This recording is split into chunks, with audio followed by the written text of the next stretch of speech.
Richard Westerman. Lukács. Phenomenology of Capitalism.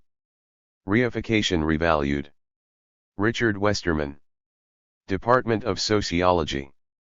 University of Alberta. Edmonton, UB, Canada. V. Anyone who has survived the trials of intellectual postmodernism during the 1990s is aware of the ways that many theorists were thrown out of their own abode.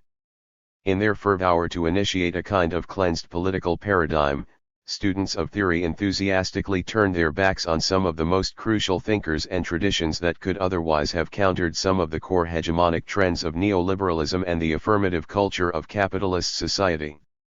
Concepts such as reification, for instance, were taken over by many postmodern thinkers, often unwittingly if not clumsily, even as Lukács as a theorist was marginalized and neglected. The opening decades of our century, however, have shown that this was a mistake. It has shown that a return to what many of these marginalized thinkers were building is itself a great inheritance for combating the great unwinding of hopes for a more democratic, more humane future. Reification was a central concept in the development of critical theory and was also a core contribution to social theory and philosophy more generally. The essential thesis was that the critical ideas of thinkers such as Max Weber and George Simmel, both of whom saw modernity as a process of alienation of the modern individual from the institutions and processes of an ever-rationalizing mass society and mass culture, could be given a more political turn once we were able to see that it was rooted not in the general experience of modernity, but rather in the commodity form and the systems of production and consumption that it sustains. What was crucial, according to Lukács, was that we see that formative powers of modern commodity production as a system of quantification and rationalization that was shaping the consciousness of individuals. What was being lost, indeed, what was being rendered invisible, was the reality that this system was produced by human praxis, and this praxis was itself the very nucleus for an alternative social and historical order. But the precise mechanism of reification that Lukács points to has been an issue of debate for some time.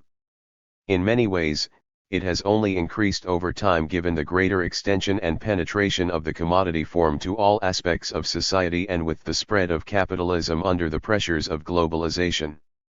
One way to look at this mechanism of reification is to see it as a purely cognitive phenomenon. In this view, reification is a process whereby our capacity to think through the world is colonized by the processes of commodity production and the system of capitalism modern broadly. Critics, however, have dismissed Lukács on this point by maintaining that his central idea of reification is essentially underwritten by an idealist conception of reason and the subject that has been surreptitiously sneaked into a Marxian framework. According to this general dismissal of Lukács's ideas, a dualism is assumed between some form of rational consciousness and its corruption by capitalism. Richard Westerman's Reification Revalued seeks to help with this project of recovery of the concept of reification, but also to illuminate a different perspective on how reification itself emerges. For Westerman, Lukács's thesis must be seen in a radically different way from those of his critics. He argues for a phenomenological and ontological account of consciousness and social reality that sees consciousness not as a priori and somehow external to social reality, but rather as situated within that reality. Reification is the result of the ontic dimension of reality pressing on consciousness. It is only through seeing that this ontic layer of reality is one that is created by the logic of the social system of capital that we can observe the ontological layer of the unity of subject and object which that ontic layer hides from view. Hence, a more robust and comprehensive account of reification is offered while at the same time saving it from the dismissive critiques of contemporary theory. Westerman's book should be seen as an important interpretive move insofar as it not only makes us rethink the philosophical dimensions of reification but also allows us to apply its critical force in an age of postmodern theory and culture. He shows us not only the intellectual and philosophical importance of reification, but the political and practical relevance of the concept as well. What we come away with after reading this book is a renewed sense of how reification affects subject formation, how it shapes our reflective and hence practical lives, and how it continues to immunize us against the impulse for social critique and transformation. Westerman's important contribution therefore keeps one of the core concepts of critical theory alive in an age when critical theory itself is becoming reified and absorbed into the superstructure of alienated consciousness. New York City, Michael J. Thompson. Spring, 2018. 9. Only a few years ago, a new book on George Lukács might have seemed rather anachronistic. Despite his path-breaking work in identifying the philosophical roots of Marxism, he had long since fallen out of favor on the left. Structuralist Marxists condemned the apparent romantic humanism of his central category of reification. For the New Left of the 1960s and 1970s, his preoccupation with class led to the mistaken exclusion of other categories of inequality such as race and gender. Even the Frankfurt School, whose work most obviously descended from Lukács's thought, rejected him, the first generation for his embrace of Stalinism, the second for his seeming reliance on the category of labor as a trans-historical subject. Of course, the collapse of the Soviet Union put an end to any of the revolutionary hopes that had motivated Lukács's most important works. The rediscovery of his defense of history and class consciousness at the end of the 1990s might have seemed like a mere historical footnote. Yet recent years have seen a remarkable revival in interest in Lukács, particularly in the wake of the 2008 financial crisis and its continuing aftermath. This has been manifest in a flurry of monographs and collected volumes, as well as an extremely successful conference on Lukács's legacy in Budapest in 2017. In the 1990s and early 2000s, capitalism seemed triumphant. Even social democratic parties seemed to accept Margaret Thatcher's claim that there is no alternative, as the likes of Bill Clinton's Democrats, Tony Blair's New Labour, and Gerhard Schroeder's SPD all embraced deregulated global markets to win electoral success.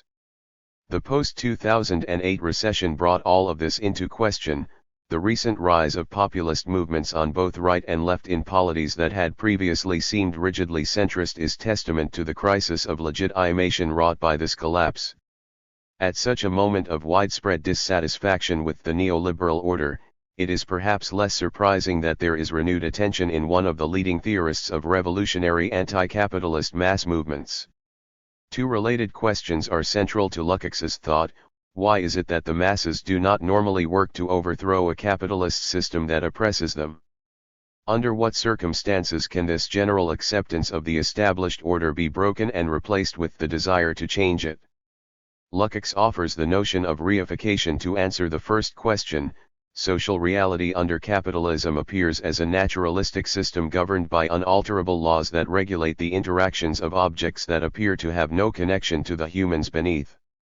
His aim is to identify the site of the rupture in this reality, the standpoint from which a society operating in this way appears contradictory, and the actions that should be taken in order to cultivate the first signs of such consciousness. I offer a new interpretation of Lukács's solution to this problem. Many of his earlier critics assume that Lukács falls back on a kind of materialist version of German idealism to explain the overcoming of reification. He posits the proletariat as the subject that created social relations and is therefore able to take control of its product if only it recognizes itself as such.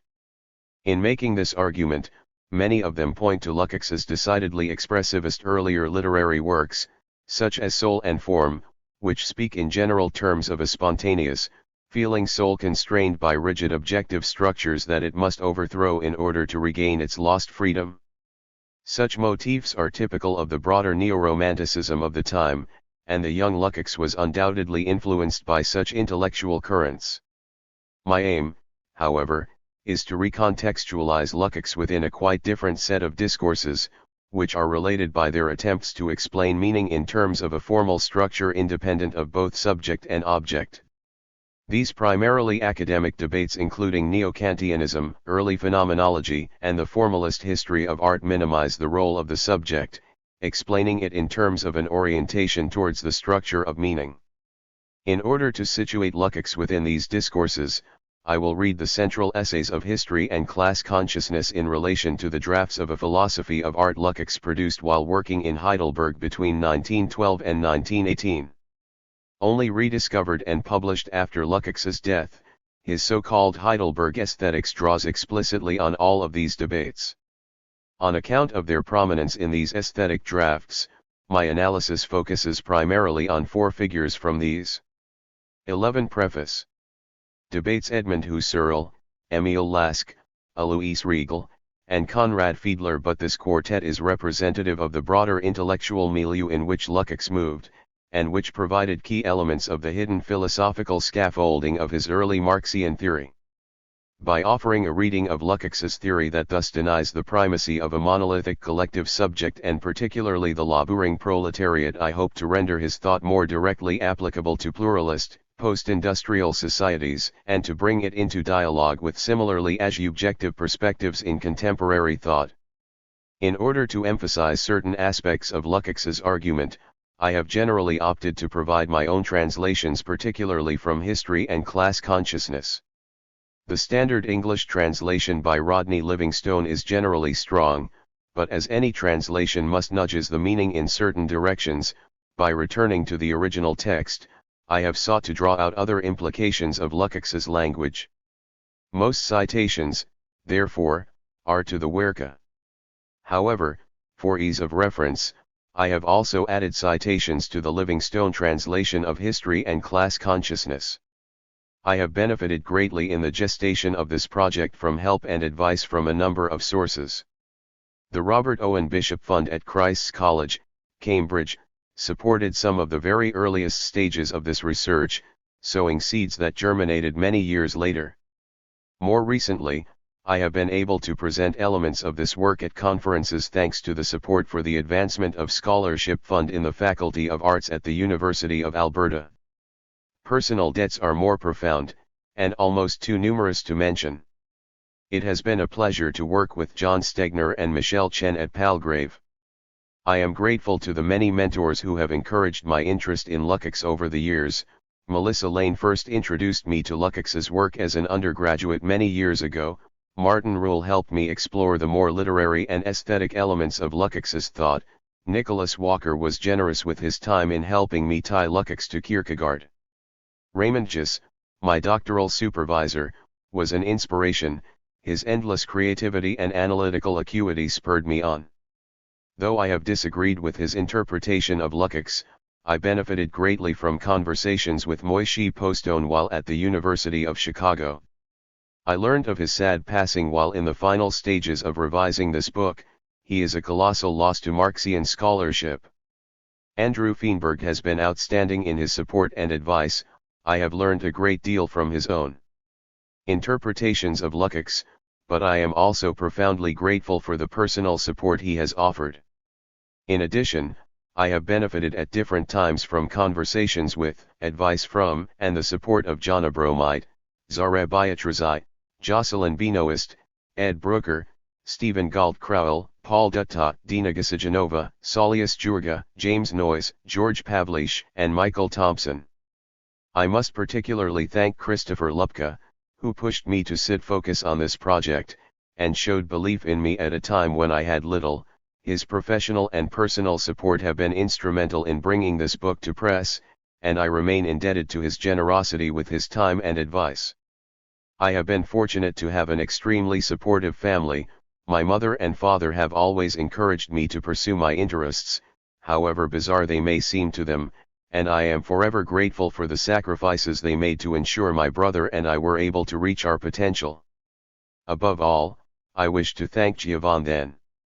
Her selfless patience while I worked long hours on it, her unstinting support at moments of doubt, and her occasional prodding when my concentration wandered have kept me on track. Without her, this book would not have been written. It is fitting, therefore, that I dedicate it to her. Edmonton, UB, Canada. Richard Westerman. April 28, 2018. 13. 1. Introduction, The Lukács Debate 1. 1. Romantic Anti-Capitalism 4. 2. The Equality of Subject and Object 13. 3. Untangling the Web of Influence 19. 4. Argument 22. Bibliography 27.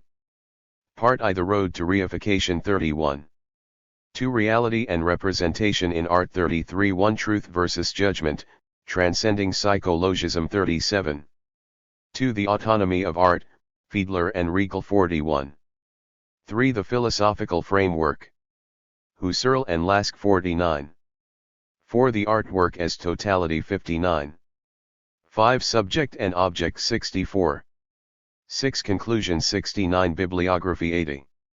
3. The History of History and Class Consciousness 83. 1. Revolutionary Eschatology 86. 2. The Theoretical Return to Heidelberg 89. 3. Conscious Knowledge to Conscious Being 95. 4. Conclusion 102. Bibliography 110. Part 2. The Phenomenology of Capitalism 113. 4. The Forms of Social Reality 115. 1. The Division of the Object American Samoa Commodity 121. 2. The Logic of Social Forms 127. 3. Totality and the Standpoint 136. 4. Conclusion 144. Bibliography 150. 5. The Interpellation of the Subject 153. 1. Fichte Redivivus 156. 2. The Problem of the Subject-Object Relationship 163. 3. The Ontic Interpellation of the Subject 167. 4. Agency and Subjectivity 176. 5. The Moral Imperatives of History 186. 6. Conclusion 191. Bibliography 197. 6. Self-Consciousness and Identity 201. 1. Consciousness and Experience 205. 2. The Structure of Individual Identity 210. 3. Selfhood and Social Being 221. 4. Conclusion 229. Bibliography 236. Part 3. Beyond the Proletarian Revolution 239. 7. The Social and the Natural 241. 1. The Domination of Nature 244. 2. The Duality of Nature and Society 251. 3. The Ontic Antinomy of Nature 256. 4. The Historical Basis of the Antinomy of Nature 261. 5. Conclusion 267. Bibliography 273. 8. Conclusion, Lukács in Late Capitalism 275. 1. Back to Hegel and Marx 282. Towards a New Phenomenology of Social Being 284. 3. The Late Capitalist Subject 289. 4. The Rational Critique of Postmodernity 294. Bibliography 300. Chapter 1. Introduction, The Lukács Debate. In January 2017. The City Council of Budapest voted to remove from a central park the statue of a philosopher who had died nearly half a century before. One head bowed pensively, clad in an overcoat perhaps a size or more too large, and grasping for support on a railing. This was no glorification of its subject. Yet for Marcel Tokody, the councillor who proposed its removal, the statue depicted a man who represented all that he saw as a threat to his vision of Hungary. It was, of course, George Lukács, arguably the greatest philosopher and critic Hungary has yet produced. Tokody's attack is not especially surprising in the context of contemporary Hungarian politics. Though he himself is a member of the neo-Nazi Jobbik Party, his motion was eagerly supported by the governing Fidesz, whose leader Viktor Orbán has shown little compunction in throwing around thinly disguised anti-Semitic rhetoric about international plots against Hungary led by the Jewish financier George Soros. Indeed, the removal of the statue was not the first attack on Lukács. A year earlier, the Orbán administration announced the removal of the philosopher's papers from the archive located in his apartment, a process that was completed by early 2018. As a Marxist of Jewish descent, as an intellectual, and as a global cultural figure, Lukács represents all that these far-right parties detest. 2. Yet condemnation of Lukács is not confined to the far right, for his sternest critics include many of those who drew directly on his work. It is hard to question his significance. History and Class Consciousness, his most theoretically ambitious work, opened up Marxian thought beyond political economy and revolutionary practice by placing it in dialogue with the German post-Kantian tradition. In so doing, Lukács went far beyond the often vulgar and reductionist Marxism of his time, reframing Marx's thought so as to apply it to basic philosophical questions of subjectivity, agency, and identity. His, though, was no coldly abstract analysis, rather, building on themes he had introduced in his pre-Marxist works such as Theory of the Novel, Lukács described capitalism from the perspective of living subjects who felt distanced from and powerless in the face of an impersonal, mechanized society that reduced the relations between humans to those between commodities. History and class consciousness offered both a name and a theoretical explanation of this reification, grounded in the structures of modern society. The rediscovery of Marx's Paris manuscripts a few years later along with the rise of existentialism from the 1930s only reinforced Lukács's diagnosis. Reification seemed to describe something fundamental about the situation of the individual under capitalism. Of course, Lukács's account was quite out of kilter with the ossifying orthodoxy of 1920s Bolshevism. Already criticized by Lenin in 1920 for his ultra-leftism, Lukács came under even heavier attack after the publication of History and Class Consciousness in 1923. Zinoviev denounced him by name at the Fifth Comintern Congress in 1924. 2. As the Bolshevik government hardened into Stalinist totalitarianism, Lukács was obliged to issue a series of auto-criticisms in order to ensure his survival. As a result of this ostracism by the Stalinists, he became a figurehead of dissident Marxism for reformist groups in the 1956 Hungarian uprising against Soviet hegemony. He was subsequently arrested and sent for re-education for his participation in the Nagy government. Expelled from the party, his status was questionable for the remainder of his life. 3. Stalinist disapproval was not sufficient to save Lukács from the insinuation that he himself had become a Stalinist hack, an accusation made not just by conservatives and centrist liberals, but also by the likes of Theodor Adorno, who drew heavily on Lukács's account of reification and his analysis of the relations between Marxism and the Kantian Hegelian tradition. 4. For Adorno, Lukács's decision to remain loyal to the Soviet regime made him complicit in totalitarianism, a producer of ideology on demand. Subsequent interpreters such as Moishe Postone or Andrew Arado and Paul Brains have seen Lukács's choice as no coincidence, but rather as stemming from one of the central motifs of his thought, his identification of the industrial working class, the proletariat, as the sole agents of emancipatory social revolution. 5. As early as 1929, the Frankfurt School had begun to doubt this, with Erich Fromm's psychological study of the German working class seeking to understand their failure to rise up in revolt, a problem confirmed by later studies such as the authoritarian personality.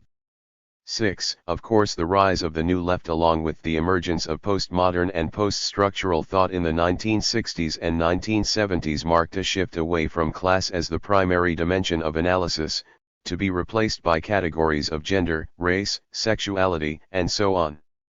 But for Lukács's critics, his preoccupation with class is more than just anachronistic, because the massed proletariat failed to fulfill his dreams, they argue.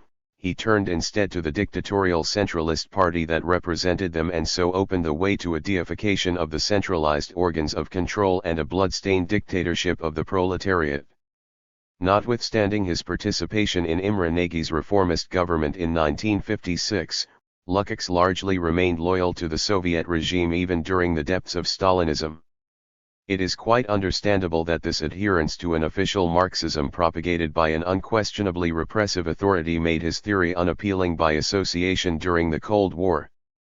Recent years have, however, seen a resurgence of interest in Lukács. Perhaps as the Cold War fades into history, it has become possible once again to review his thought on its own merits, rather than implicated in Stalinism. It is the concept of reification above all that has been at the center of attention, evocatively described the title of Timothy Booza's 2002 book as The Anxiety of Late Capitalism. 7. Booza's account was followed in 2005 by Axel Honneth's innovative reinterpretation of the term as an intersubjective pathology rather than a social structural problem. 8. Though Honneth's version of Lukács has been the target of a great deal of justified criticism, his status as head of the Institute for Sozialforschung meant that his attention helped turn more attention towards reification. Further testament is provided by two stimulating essay collections in 2011, another collection by János Kelemen, a thoroughly revised new edition of Andrew Feenberg's important monograph on Lukács in 2014, and Konstantinos Kavoulas' account of the neo-Kantianism of the young Lukács. 9. His thought may not yet be quite as easy to bury as the likes of Marcel Tocodi would hope. But even these sympathetic reappraisals of Lukács's thought have rarely been willing to endorse the class-focused theory of subjectivity normally attributed to him. His account seems fatally reliant on the unjustifiable assumption that some kind of laboring proletarian subject stands outside society and history, capable in principle of free and spontaneous action that could reshape social relations at will. The same criticisms he made against German idealist and romantic thought, it is assumed, can be made against him. He overstates the capacity of this mythological subject to throw off the social structures that restrain it and so liberate humanity. These criticisms, I will argue, are mistaken. Lukács's theory does not rely on a subject acting as deus ex machina because he does not in fact treat the relation of subject to objectivity as the interaction of two mutually external entities. Instead, he defines the two as inseparably entangled. His social theory tacitly assumes a notion of intentionality. Social practices constitute objects as meaningful by the ways in which they direct subjects towards objects. Subjectivity, then, is defined by these practices. Rather than standing outside reality as an observer, the subject is best understood in terms of a particular manner of relating to it determined by the formal meaning structure of that objective world. While Lukács's account of the unique potential of the proletariat is still unsuccessful, I will argue, it fails in more interesting ways than is normally understood to be the case. Reading Lukács as a phenomenologist of reification in capitalist society, he can provide a rich theoretical model for understanding the determination of different kinds of objective reality by social forms and the possible subjective stances thereto. My aim in this book, therefore, is to offer a comprehensive rereading of the central essays of history and class consciousness on this basis. By doing so, I hope to extend the potential of Lukács's theory as a whole for understanding our position in society.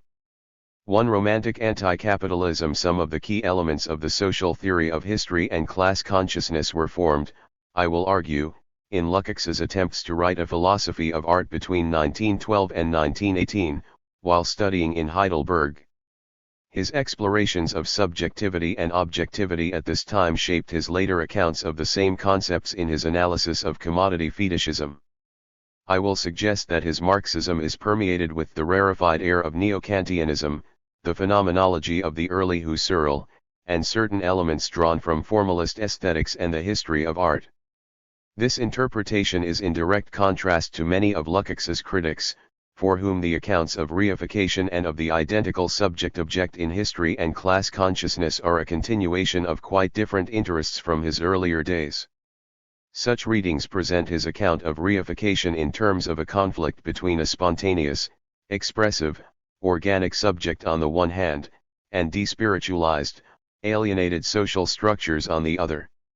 The problem can be overcome only if the subject conceived as logically prior to and separable in principle from those structures seizes back control of the objective world it has unconsciously created, and so becomes the identical subject-object of history. The creative expressive aspects of this subject have meant that his position has been characterized as a form of romantic anti-capitalism.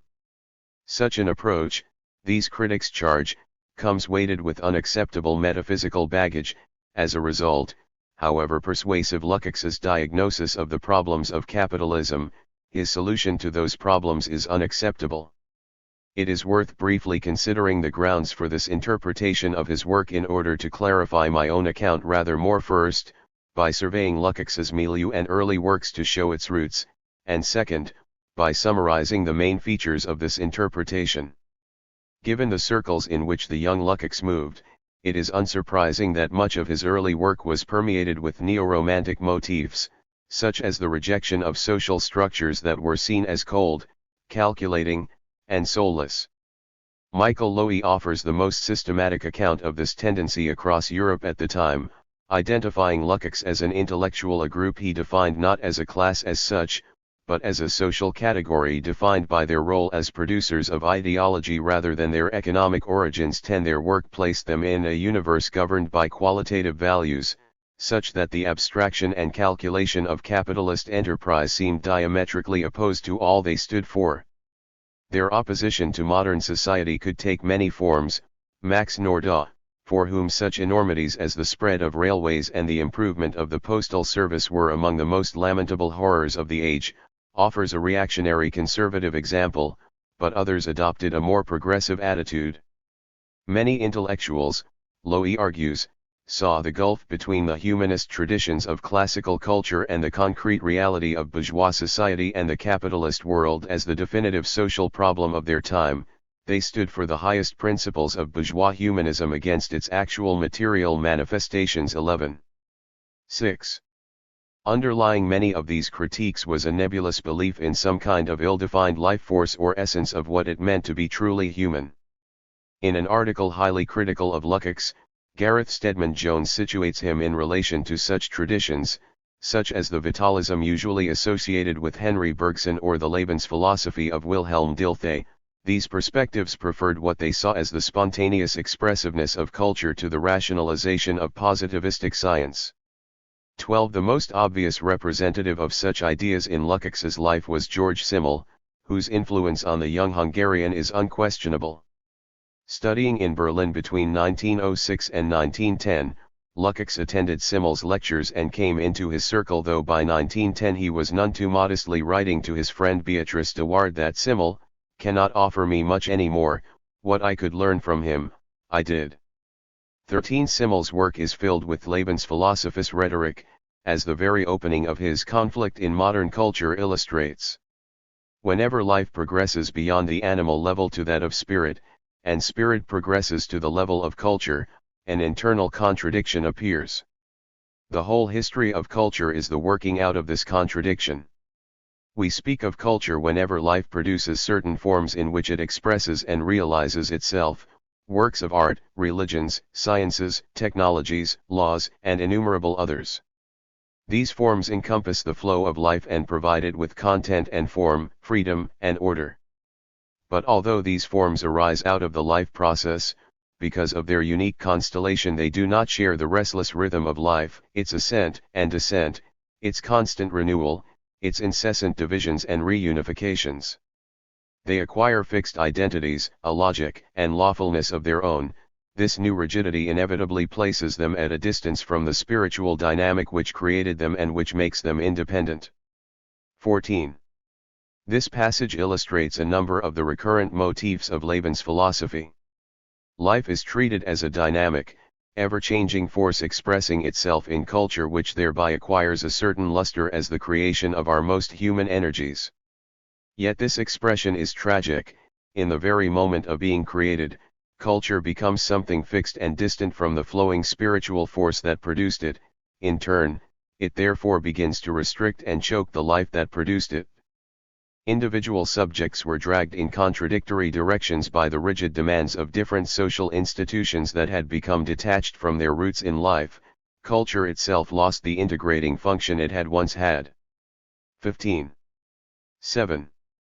Lukács's early life and works were thoroughly steeped in this discourse of romantic anti-capitalism.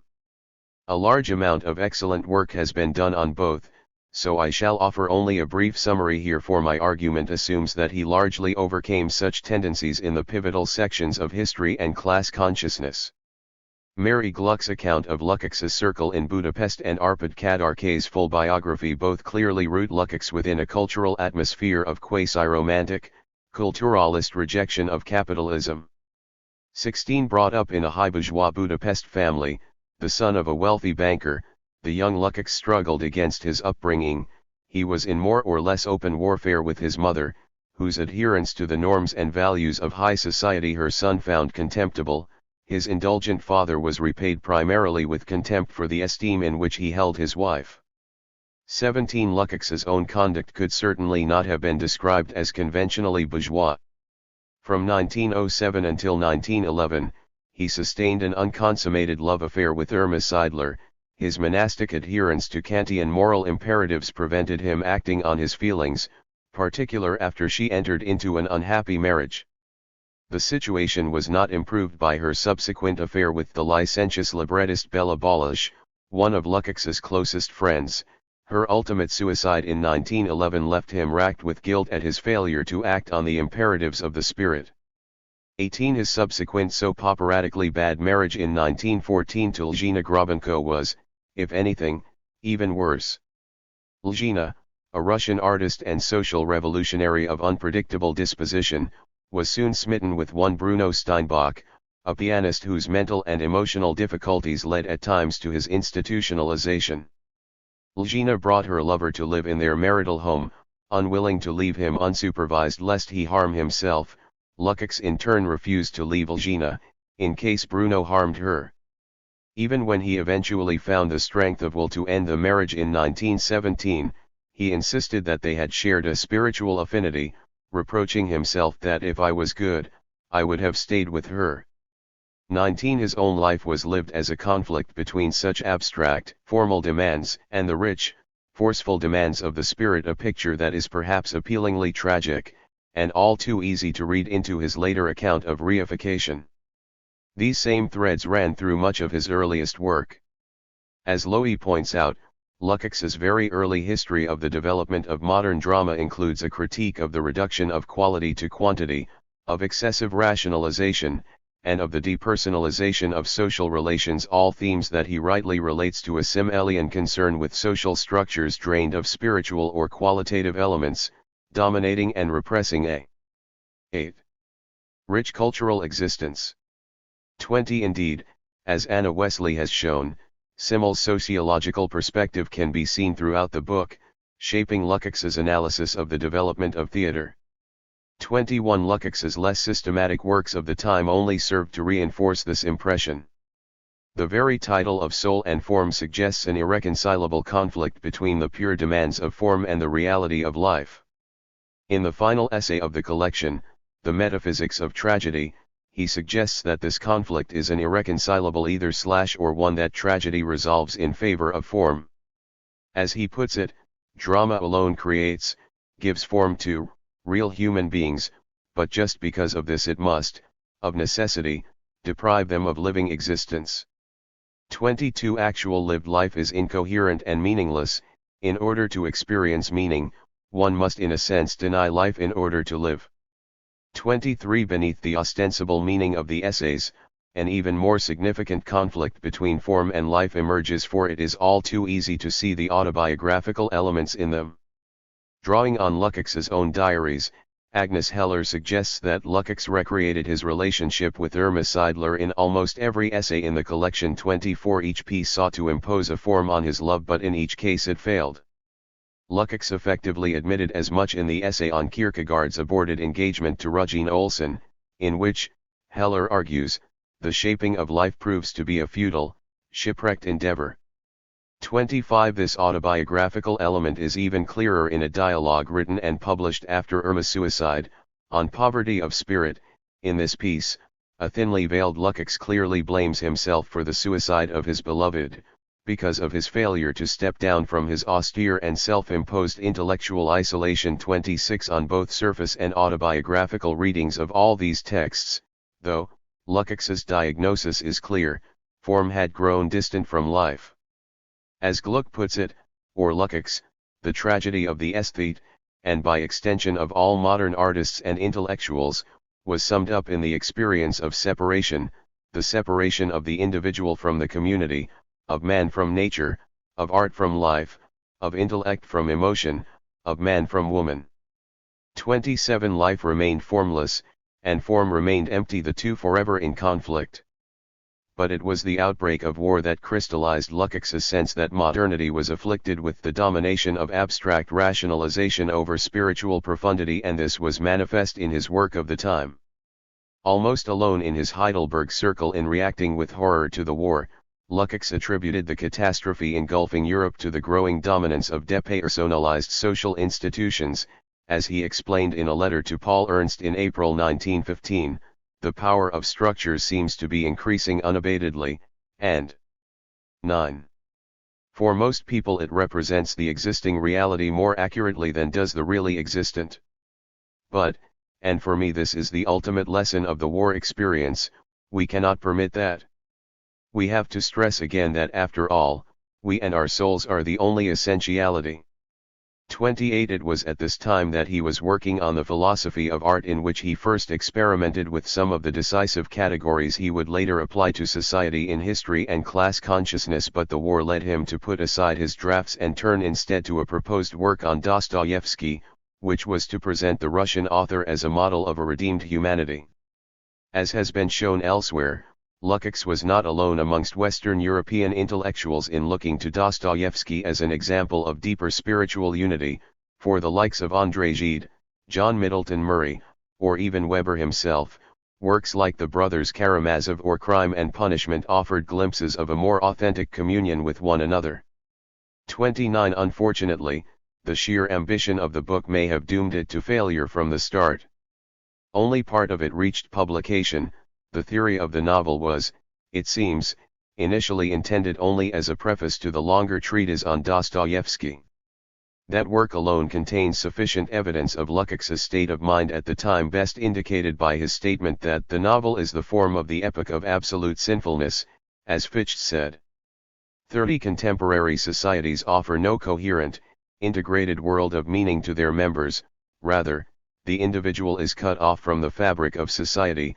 Its structures lose their obvious roots in suprapersonal ideal necessities, they are simply existence, the natural containers for the overflowing interiority of the soul. They form the world of convention, a world from whose all-embracing power only the innermost recesses of the soul are exempt. 31 Note here the implication of a soul defined by its overflowing passions, drives, and feelings, which exists in principle without social structures that might fulfill it or, in the case of modern capitalism, suffocate it. The unpublished notes on the Dostoevsky book offer more radical claims. Distinguishing between a first ethic consisting in obedience to structures and a second ethic oriented towards the dictates of the soul and the command of solidarity, the duty to love. 32 Ultimately, some of his notes suggest, this might even paradoxically require an ethical hero to commit acts of terrorism if doing so could restore the spontaneity of the soul over the alienated objective structures that restrict us. Rather than obedience to the structures of the external world, therefore, the second ethic directs us to look to the demands that emerge from within, those most deeply rooted in a self that exists independently of social structures, and which may be repressed by them. 10. There is, then, a significant philosophical assumption running through the young Lukács's life, milieu, and work. In speaking of the soul, Lukács implies that some subjective substance, defined in essence by interiority, drives, passions, and moral convictions, exists a priori at the most fundamental level of reality. External social structures are, in principle, ontologically distinct, they are separate from the soul. Even if initially created by soul-centered humans, the relation between individual and social structure is thereby defined in terms of an interaction between two mutually external entities. In bourgeois capitalist societies, these structures are so depersonalized that they have lost any meaningful content they originally had, and have slipped beyond our control. Rather than finding an extension of ourselves and our community in these structures, we experience them as alien impositions on our spontaneous expression. The subject is repressed and deformed by objective social structures over which it has no control. In this respect, the young Lukács, like many others of his time and social situation, echoed some of the criticisms hurled against the Enlightenment by the German Romantics. It is therefore not difficult to understand why Lukács's Marxist work has so often been interpreted as a continuation of such literary and romantic anti-capitalism. History and Class Consciousness describes reified social structures that distance people from one another by depersonalized systems that operate independently of human interaction. His account of classical German philosophy's quest for a subject creator of the structures of reality might be taken as implying that he too sought such a subject, that is, that he sought a solution to Kantianism's central problem, rather than its Aufhebung. Seemingly, he vests the proletariat with extraordinary powers of creativity akin to those of a romantic subject in order to explain the class's role as identical subject-object of history and its task of overthrowing reification. It is possible to construct a general model of such interpretations of Lukács's argument comprising 5 consecutive stages. While some critics accept the earlier steps, few are willing to follow him all the way. At some point, the assumption that Lukács presupposes a fixed human essence beyond society becomes the point of contention, which is held to undermine his case fatally. It will be a central contention of my argument in what follows that Lukács relies on no such notion. First, according to these interpretations, Lukács assumes that some kind of organic social unity pre-exists and creates the structural institutional forms of society. This echoes the immediate cultural, affectual, or spiritual 11. Social body he had hinted at in his pre-Marxist work, as well as the romantic primacy of the subject over the object it creates. Reinterpreted by way of Marx, such unity was grounded on labor. As Postone explains it, Lukács wrongly follows traditional Marxism in that he analyses society as a totality, constituted by labor, traditionally understood. 33. The proletariat is the collective producer of the labor value that drives the capitalist economy and shapes its social relations. By extension, social structures are the product of this subject, emerging from the activity of a single collective creator. Thus, for Habermas, Lukács exemplifies the misguided production paradigm, the Marxian echo of idealism's philosophy of the subject, which mistakenly sees a single subject as the creator of social relations that somehow express its essence. 34. Second, Lukács allegedly uses reification to refer to the separation of these objective social structures from the real social subject substance, such that they distort, misrepresent, and damage it. This distortion may be treated as merely epistemic. On this reading, reification entails a mistaken belief about the nature of capitalist social relations. The impersonal, abstract form they assume leads us to take them as unalterable, automatic, mechanized laws to which we must submit passively. In fact, this is not much more than an error of knowledge that might be corrected. Thus, Neil Larson equates the account of reification given in Reification and the Consciousness of the Proletariat, the central essay of history and class consciousness, with the distinction between false and imputed or ascribed class consciousness in the class consciousness essay 35. Alternatively, Lukács's argument may be read more ontologically. Reified social relations are not just misrepresentations, but are actual restrictions on more real, immediate relations existing underneath. Though supposedly reflecting or mediating the essence of society, these relations have somehow become detached from their origin. They are now a Procrustean bed, deforming the genuine substance of society beneath.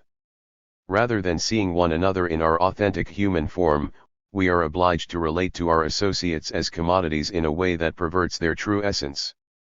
It is this that Moishe Postone objects to, arguing instead that abstract relations such as the commodity form are indeed the real relations of capitalist society, not merely corruptions of more primary human connections. If reification is an externalized imposition on the subject substance, it follows that it should in principle be possible for that subject simply to 12. Slough off its effects and return to its natural freedom. The third stage of Lukács's argument in this reading, then, is that he relies on a proletariat somehow capable of standing outside society and reification as the source of liberation. If the effects of reification are merely epistemic, this means that correct consciousness alone should suffice. Thus Stedman Jones interprets Lukács as arguing that it is sufficient merely for the proletariat to come to consciousness for reification to be overthrown, though, as Lowy rightly points out, the quotation he offers in support of this states that such consciousness offers only the possibility of revolution. 36. Even if Lukács only treats correct knowledge as the first step, not the final one, he seems to make unjustified assumptions to justify the proletariat's capacity for such an unclouded view of society. For Tom Rockmore, not only does Lukács fail to explain why a bourgeois thinker would be unable to think proletarian philosophy, his entire argument rests on a petitio principii, If proletarian consciousness is the condition of free action, in effect he maintains that the condition of becoming free is that one is already free. 37 That is, in order to know society correctly, the working must be assumed to be already free in some manner from the supposedly inescapable effects of reification, leaving it unclear why such emancipation is necessary. Assuming the proletariat attains a correct consciousness of its social situation, it still needs to overthrow the objective manifestations of capitalism. Fourth, then, his critics argue that Lukács resorts to imbuing the proletariat with almost mythical powers as a creative subject akin to that of romanticism or idealism. It has the capacity to bring about change almost single-handedly, as the original creator of social structures. Martin J. insists that his quasi-Fichtean emphasis on subjectivity contradicts the argument that history controls individuals seen throughout the rest of the text. 38 For Terry Eagleton, Lukács retains the form of the metaphysical. He replaces the world spirit with the proletariat. 39 Eagleton's comment indicates a common strand in such criticisms. Lukács's account is seen as, in essence, a Marxian version of German idealism's excessive reliance on a creative subject. Rockmore links this more closely to Fichte, stating that the importance of Fichte's view for Lukács becomes clear in his argument that the unity of subject and object that Fichte allegedly locates in mental activity is, in fact, brought about through the activity of the proletariat. 40 Ultimately, for Arato and Brains, Lukács's solution derives from the quest of classical German philosophy to express 13. All substance and in particular nature itself as the deed of a subject. 41 In capitalism, a society of commodity relations, this subject is the proletariat, the creator of value in commodities. It is for this reason that the working class seems capable of overcoming capitalism. Fifth, the obvious failure of the global proletariat to rise up in revolution meant that Lukács either had to abandon his faith in the subject or had to find another one. He chose the latter and thus turned to the centralizing powers of the Bolsheviks. Stedman Jones, in fact, saw this as a positive step, praising Lukács for the increasing realism of his turn towards Leninism. 42 But for most of his readers, this meant a step towards Stalinism. For Martin J., the closing essays of History and Class Consciousness demonstrate that Lukács's opinion had shifted clearly in favor of the highly disciplined vanguard party of Leninism. 43 As Arato and Brains see it, this drove Lukács towards a misguided faith in the central organizing forces of revolution. 44 By turning agency over to the party that represented the class, they suggest, Lukács paves the way for authoritarianism. For many of Lukács's critics, then, History and Class Consciousness represents a Marxian reinterpretation of the essentially neo-romantic outlook of his early years. This perspective is characterized by a belief in a more real, immediate, and organic unity between people, based on culture or spontaneous feeling. This is the basis of a creative subjectivity, one capable of expressing itself in a rich cultural world, or through its labor as the source of social relations. It is distorted by the imposition of formal, abstract social structures upon it. Its essence remains the same, but it comes into conflict with the social rules that deform it. Only by throwing off the shackles of societal structures can it return to its prelapsarian freedom and once more set about consciously building its social world. To the equality of subject and object, Lukács's error, for his critics, is the continued primacy he seems to accord to the subject. The identical subject-object is, it seems, more weighted towards the subject that creates and recognizes itself in the object, maintaining the thrust of his earlier work. There are, however, a number of more sympathetic readings, many of which, significantly, assume rather different interpretations of subject, object, and their relation. As Konstantinos Kavoulas puts it, despite the fact that many formulations of Lukács lend credit to this. 14. Official interpretation of the proletariat as the identical subject-object of the socio-historical process, as the subject of action, the we of the Genesis. One can evoke other passages in order to show that in effect Lukács wanted to mount a critique of the philosophy of the subject and its pretension to pin down an immutable basis of the unity of reason. 45 Such understandings of Lukács have a lengthy pedigree. As long ago as the 1950s, Merleau-Ponty argued that Lukács's central critique of Weber was that he had not gone so far as to relativize the notions of subject and object. 46 J. Bernstein agrees, suggesting that readings of the Reification essay which construe it as proposing the proletariat as a historically grounded Fichtean absolute subject, contravene the letter and spirit of Lukács's project. 47 Some of the most intriguing and comprehensive evaluations of Lukács on this line come from Lucien Goldman and two of his students Andrew Feenberg and Michael Lowy. Although Lowy interprets the early Lukács as mired in neo-romanticism, he does not argue that this approach directly produced the theory of history and class consciousness. Rather, the revolutionary book is, for Lowy, the Aufhebung of his earlier problematic. It overcomes, rather than merely reclothing his earlier arguments in Marxist garb. Goldman famously argued that much of Heidegger's Being and Time in particular, some gnomic references to reification were written in response to Lukács, despite not mentioning him by name. He suggests that Heidegger's Being equates to the category of totality in Lukács, leading both to diagnose similar problems in the very structure of contemporary existence. 48 Unfortunately, Goldman died before revising and extending his argument, which exists only in incomplete form. The most comprehensive version of this perspective is offered by Andrew Feenberg, who similarly treats reification and consciousness as ontological, rather than epistemological categories. When Lukács refers to consciousness, he suggests, he is in fact referring to something similar to the anthropological notion of culture, which refers to the unifying pattern of an entire society, including its typical artifacts, rituals, customs, and beliefs.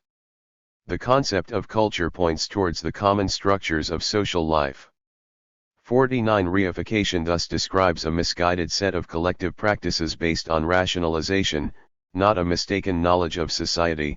Emancipation should therefore aim at making cultural practices fully transparent and deliberate, rather than at claiming to know social reality from some mythological standpoint outside reality. Thus, Feenberg's Lukács is emphatically not predicated on any transcendental subject. As such, it 15 could not possibly be used to justify Stalinist authoritarianism. To do so fundamentally misunderstands the necessarily collective nature of practice as a set of social relations. The basic intuition behind all these readings is correct. They downplay the supposedly romantic primacy of the subject or an expressive life force of the kind described by Simmel, and rightly see Lukács as having overcome his earlier neo-romanticism by the time of history and class consciousness. But they do not, by and large, go quite far enough in justifying their case, chiefly because of the specific aims of their arguments. Bernstein and Merleau-Ponty, for example, deal with Lukács as one thinker amongst several under consideration. Lowy's primary focus is Lukács's earlier work. He offers only a short account of history and class consciousness itself. Only Feenberg offers a comprehensive interpretation of Lukács's Marxist work that could justify such a claim in full, and it will be apparent that in many respects, the interpretation I will offer here is largely compatible with his account. But I will argue there is even more to Lukács's choice of the term consciousness than is contained within the concept of culture. Feenberg suggests that Lukács opted for the latter term because the concept of culture in its modern sense was not available to him. However, the term consciousness comes with significant additional philosophical implications that go beyond culture. These include the idea of mental states, the concepts of subject and object as questions inherent to it, the notion of reality, the themes of experience and memory, and the problem of the first-person perspective. Lukács's theory deals with all of these, and in doing so does more than culture alone can capture. While Feenberg's term undoubtedly describes part of what Lukács is concerned with, I will suggest that there is even more to his use of the term consciousness than this. Therefore, I propose an interpretation in keeping with the spirit of these readings, but offering a distinct philosophical and theoretical perspective on them. Rather than read Lukács's interpretation of Marxism as a kind of materialist romanticism or idealism, I suggest that it is better understood with the framework that he deployed in a set of posthumously published drafts of a philosophy of art written at Heidelberg between 1912 and 1918. The central aim of this work was to explain how a work of art could be its own source of meaning, beyond any significance it had in relation to the lives of its creator or its audience. In making his case, Lukács drew on a quite different set of debates. Where many of his earlier works fit comfortably within the milieu of neo-romantic. 16. Anti-capitalism, his Heidelberg drafts on art drew instead on a range of discourses oriented towards the philosophical and aesthetic analysis of meaning.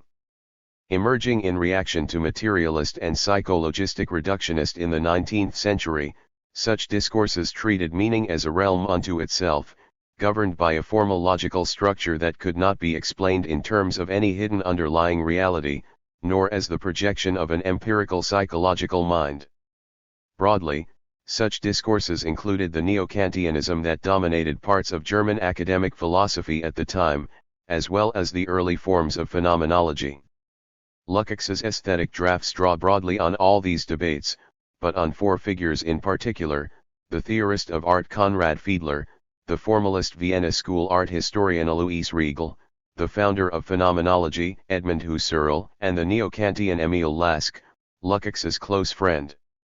Given their importance in his Heidelberg drafts, I will take these four as the key points of reference for my interpretation throughout for the sake of clarity, but they should be understood as representative of broader tendencies in the discourses that shaped Lukács's philosophy of art. His insistence on separating the meaning of art from anything it purported to represent was drawn directly from Fiedler, but his attempt to answer this question philosophically in terms of a discrete, logical sphere of meaning and validity led him to both Husserl and Lask. Meanwhile, Riegel gave him a range of specific ways to describe particular systems of meaning in works of art. Within this framework, the problem of the relation of subject and object is reconfigured, rather than the relation of an a priori subject to an objective reality that exists outside or opposed to it. Subject and object are treated as structurally defined parts of a meaningful totality of consciousness. They are defined within the formal system of appearances, rather than as outside it. In effect, this inverts the Kantian order of priority. In that model, phenomena are the product of a subject's rational knowledge of the world, whereby both subject and objective world exist outside the phenomena themselves.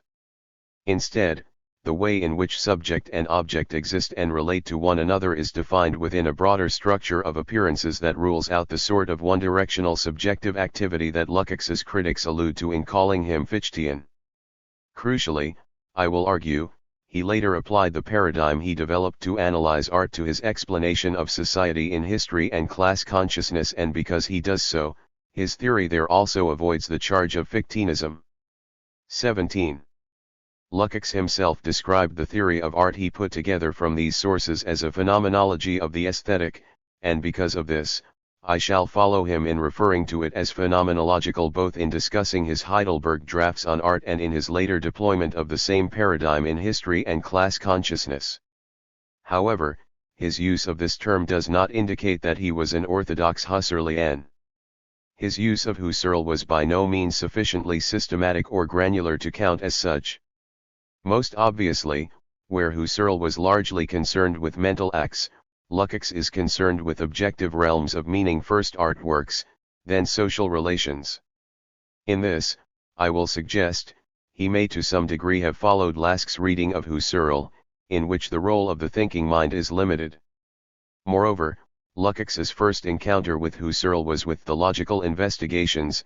Here, Husserl is primarily concerned with the formal analysis of meaning as such. This includes, but is not limited to, mental acts. It is in this respect that Lukács's theories of art and of social relations are phenomenological. He analyzes these realms as domains of objective meaning that cannot be explained either as a property of brute objects, or as a projection or belief that subjects attach to the objects they perceive. Such meanings are formally analyzable. They have a particular structure defined by their relation to other entities within that domain of meaning. For example, the social meaning of an object is governed by its relations with other social objects. Meaning is integral to what an object is, Treating objects as commodities is no mere mistake on the part of a subject unable to grasp the thing in itself, nor a quality of the merely material object.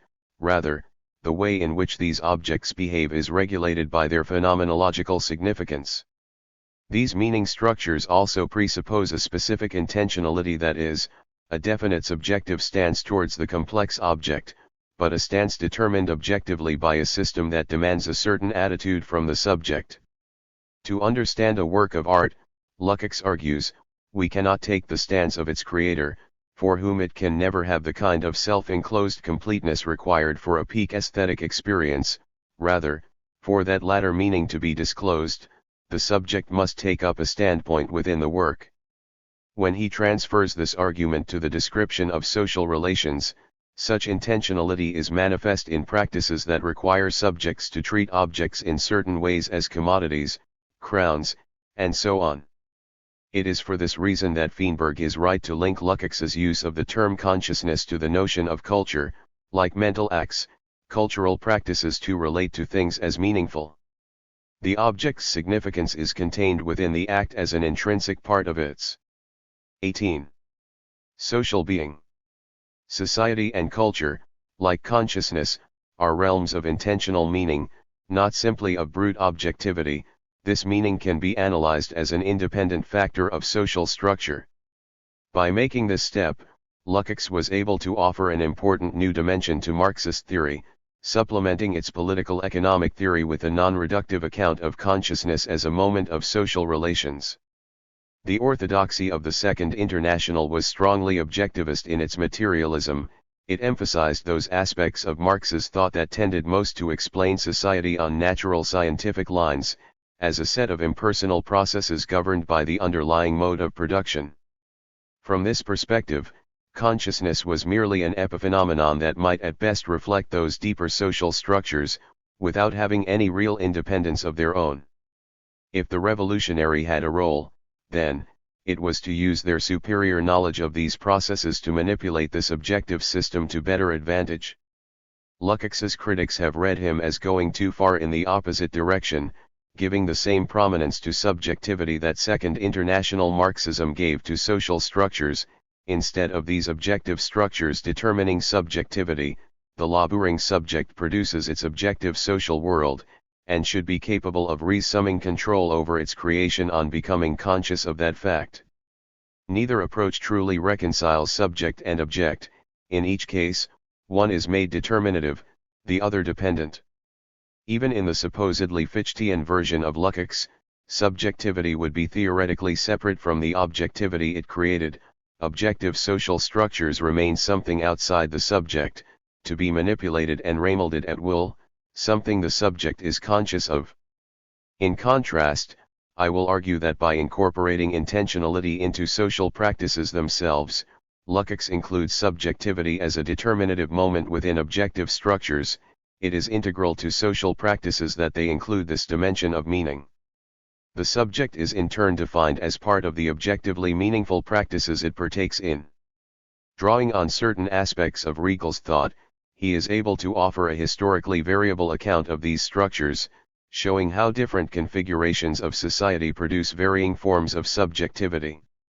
This allows him to postulate more active kind of subject.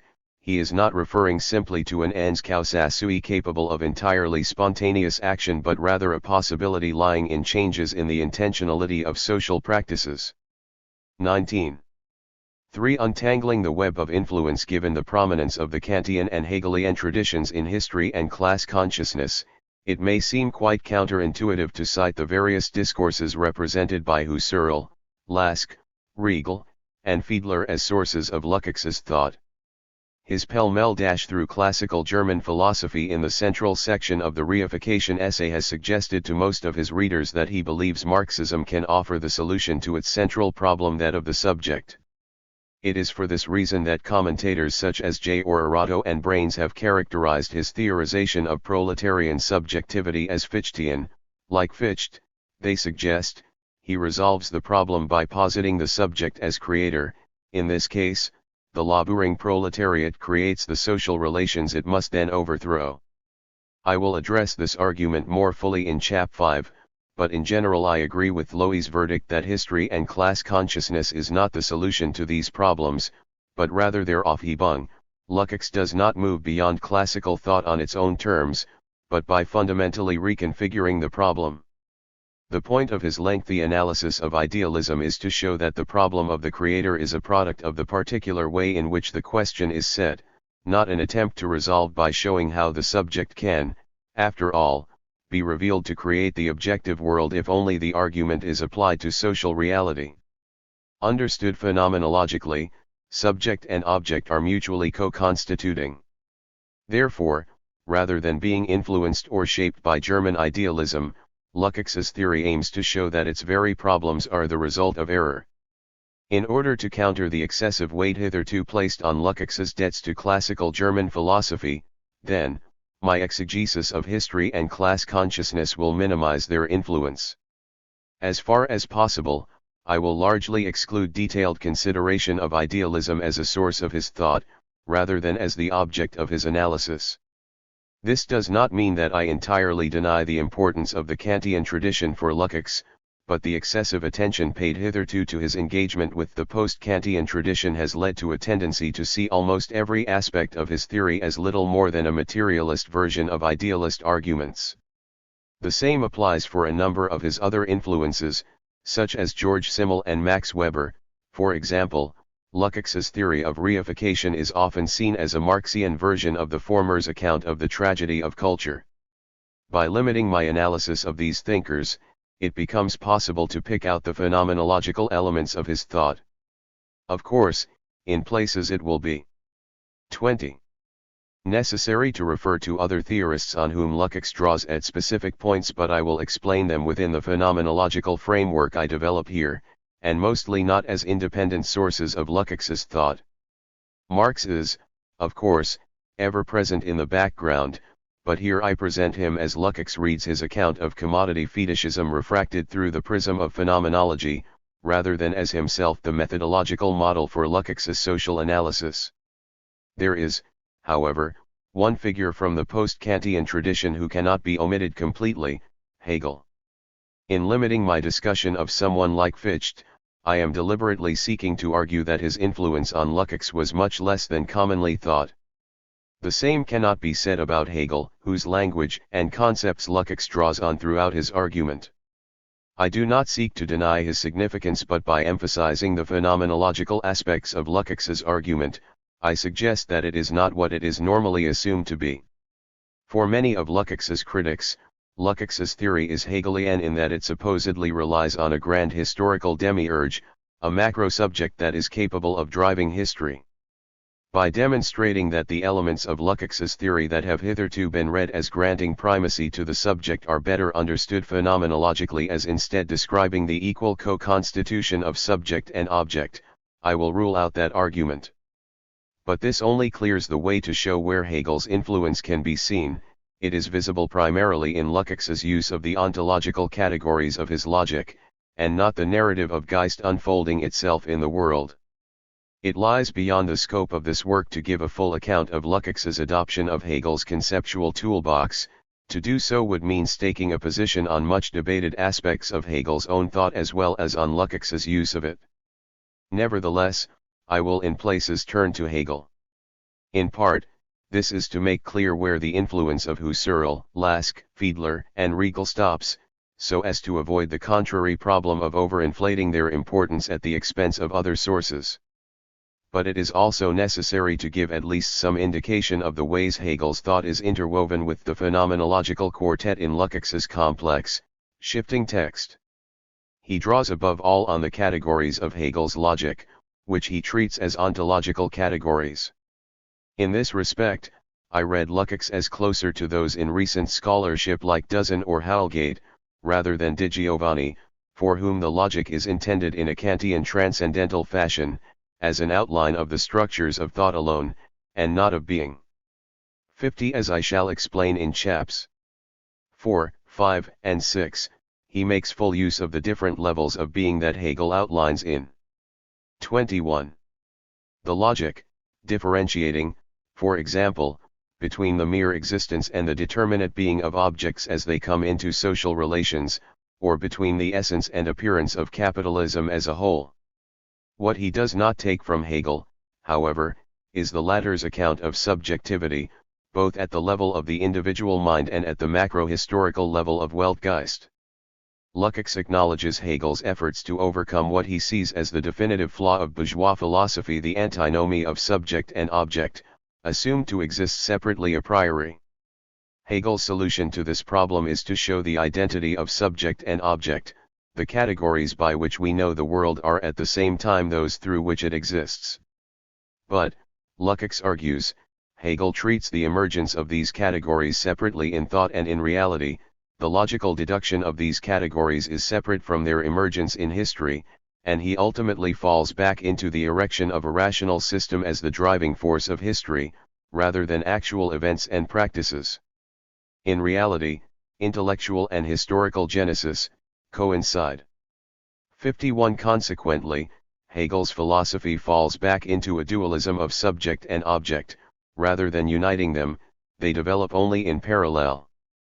The subject remains outside of existence, apparently developing under its own steam, allowed only to observe as Geist, the true demiurge of history, works itself out in practice. I shall examine Lukács's critique of Hegel's account of subjectivity a little more closely in Chap 5, but this cursory overview helps indicate where Lukács turned back instead to the phenomenologically inclined thinkers who shaped his Heidelberg philosophy of art. To avoid the a priori separation of subject and object, Lukács defines the two as distinct parts of a single whole from the outset. He therefore treats consciousness as primary, such that its structures are what define subject and object in turn, as well as the relation between them.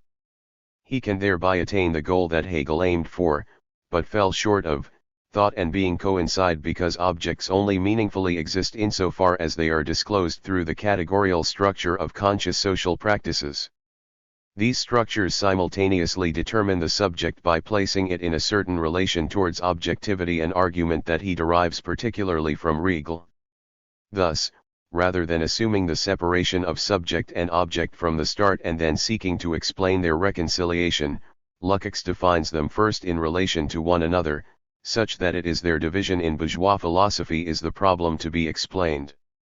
22. For argument I will outline my case in 3 stages. The first section, consisting of chaps 2 and 3, offers intellectual historical justification for this reading of Lukács by examining the development of his thought in the years leading up to his embrace of Bolshevism. Chapter 2 examines the drafts he prepared of a philosophy of art while studying at Heidelberg in the Weber Circle from 1912 to 1918. Never completed and only rediscovered after Lukács's death, they are significant for my argument for 2 reasons. First, Lukács engages extensively and explicitly here with the thinkers I have identified as major sources of his thought. He develops a model of analysis that he describes as phenomenological, using avowedly Husserlian language, to describe art and the creative and receptive stances towards it. In addition, he draws on Hegel and Fiedler, in formulating his account. Fiedler's work is less systematic than Hegel's, so I will have less cause to refer back to him in detail in later chapters, but his basic claims about visual art provide Lukács's fundamental assumptions about being and appearance, and the way they should be analyzed. Second, I will note the emergence of a number of important terms that were to play a decisive role in the social theory of history and class consciousness. They are the totality, the standpoint, and the subject-object relationship. His definition of these concepts within the phenomenological framework of his philosophy of art laid the groundwork for his later use of them in his Marxian thought. The methodological and conceptual framework he develops here later served, I will argue, as the basis of his analysis of commodity fetishism. Chapter 3 examines the years between Heidelberg and history and class consciousness, that is, from his initial embrace of Marxism up to the publication of the book. I will argue that his 1918 conversion to Bolshevism itself may well be explicable in terms of a romantic anti-capitalism and messianic belief in revolution, but that his outlook had changed substantially by 1923, when the book was published. I will argue that the 3 new essays he wrote or entirely rewrote for the book in 1922 show clear signs of a return to the intellectual framework of his Heidelberg years. The texts Lukács cites, the terminology he uses, and philosophical motifs he draws on all increasingly point back towards the broad intellectual discourse represented by Husserl, Lask, Fiedler, and Riegel, which had shaped his earlier 23 work so thoroughly. Tracing the reappearance of such phenomenological language, I will thereby lay the groundwork for my detailed interpretation of the theory itself. The second section contains the substance of my interpretation, in which I outline a phenomenological version of Lukács's thought. Throughout, I offer 3 levels of his theory. First, he offers a directly phenomenological account, examining the ways specific objects appear or the individual's direct relationship to the social world. Second, he provides what I refer to as an ontic analysis, an account of the overall structure of reality under capitalism that governs the interactions of objects. Finally, he explains this ontic account in terms of a deeper ontological explanation that understands the appearance of an objective reality, its determination of the subject in terms of a definite orientation towards reality. In Chap 4, I apply this to the explanation of objective social reality. Lukács identifies the commodity form as the decisive phenomenological structure of capitalism. In order to do this, he extends the term consciousness to cover social institutions, relations, and practices, not simply the contents of the mind. Objects are socially determined by the formal structure of practices surrounding them. In the case of the commodity, objects are determined as divided, with form and content irretrievably separated. Individual objects are shaped by quantitative relations with one another, such that the subject feels no control over them. Finally, I explain the isolation of the individual outside society through the same commodity structure that determines social reality as real through positing the subject as merely contemplative. Chapter 5 turns, therefore, to the subject. For Lukács, the individual feels themselves isolated from capitalist social reality. Drawing on his use of Riegel, I will suggest that this is a consequence of the particular structures of objectivity that presents a world as a reality that formally excludes the subject. I shall then suggest that his theory of the party offers Lukács's vision of how this might be overcome. Its fluid, inclusive forms incorporate subjects as co-constitutor of the proletariat's social being. Finally, I speculatively suggest that Lukács might be read as using such structures to identify a moral imperative to revolution that is immanent to the structures of social reality in capitalism.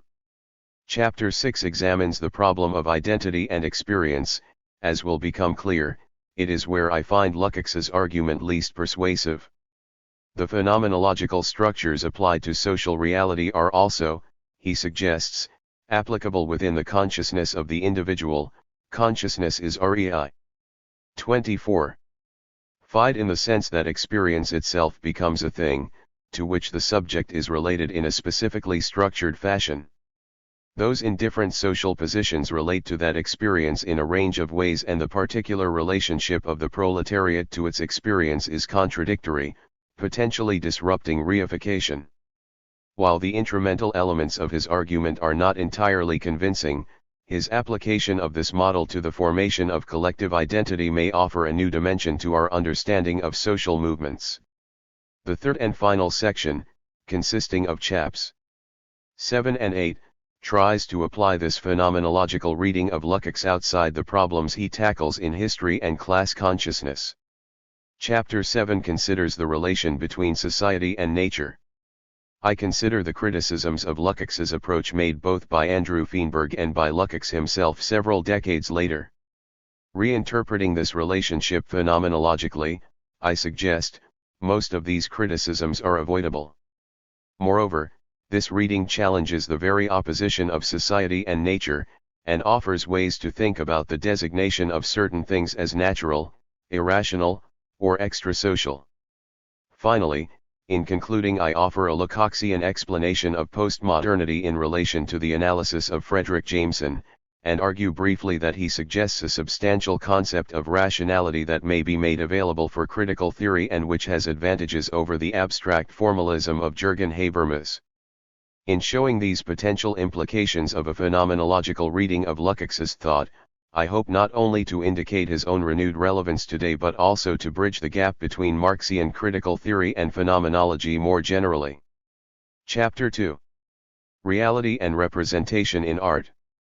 Arriving in Heidelberg in 1912, Lukács soon found himself drawn into one of the most richly diverse and intellectually stimulating circles of its time, the group around the great social theorist Max Weber. As Paul Hoeneschem later recounted, their regular Sunday meetings included the likes of George Simmel, Karl Jaspers, Stefan George, Friedrich Gundolf, Wilhelm Windelband, and Heinrich Rickert. One Lukács himself was particularly associated with two of its members. The first was Ernst Bloch, who had persuaded Lukács to come to Heidelberg, and for whose personal impact Lukács later expressed the highest regard. To their closeness led to a joke: who are the four apostles? Matthew, Mark, Lukács, and Bloch. The jester responsible was Lukács's second friend, Emil Lask, perhaps the crown prince of Neo-Kantianism until his untimely death at the front in 1915. 3. Bloch and Lask represent contradictory tendencies in Lukács's thought, the former pulling him towards an eschatology of revolution and radical rejection of bourgeois society, the latter drawing him to the rigorous logical and philosophical analysis of forms of being. Ultimately, I will argue, the first tendency may have played the larger role in his conversion to Bolshevism, but it was the second that was most significant for the decisive sections of history and class consciousness. Besides these two, there was one other figure of the circle with whom Lukács was particularly close, its patron, Max Weber himself. So strong was their connection that when Lukács unexpectedly married Lgina 34.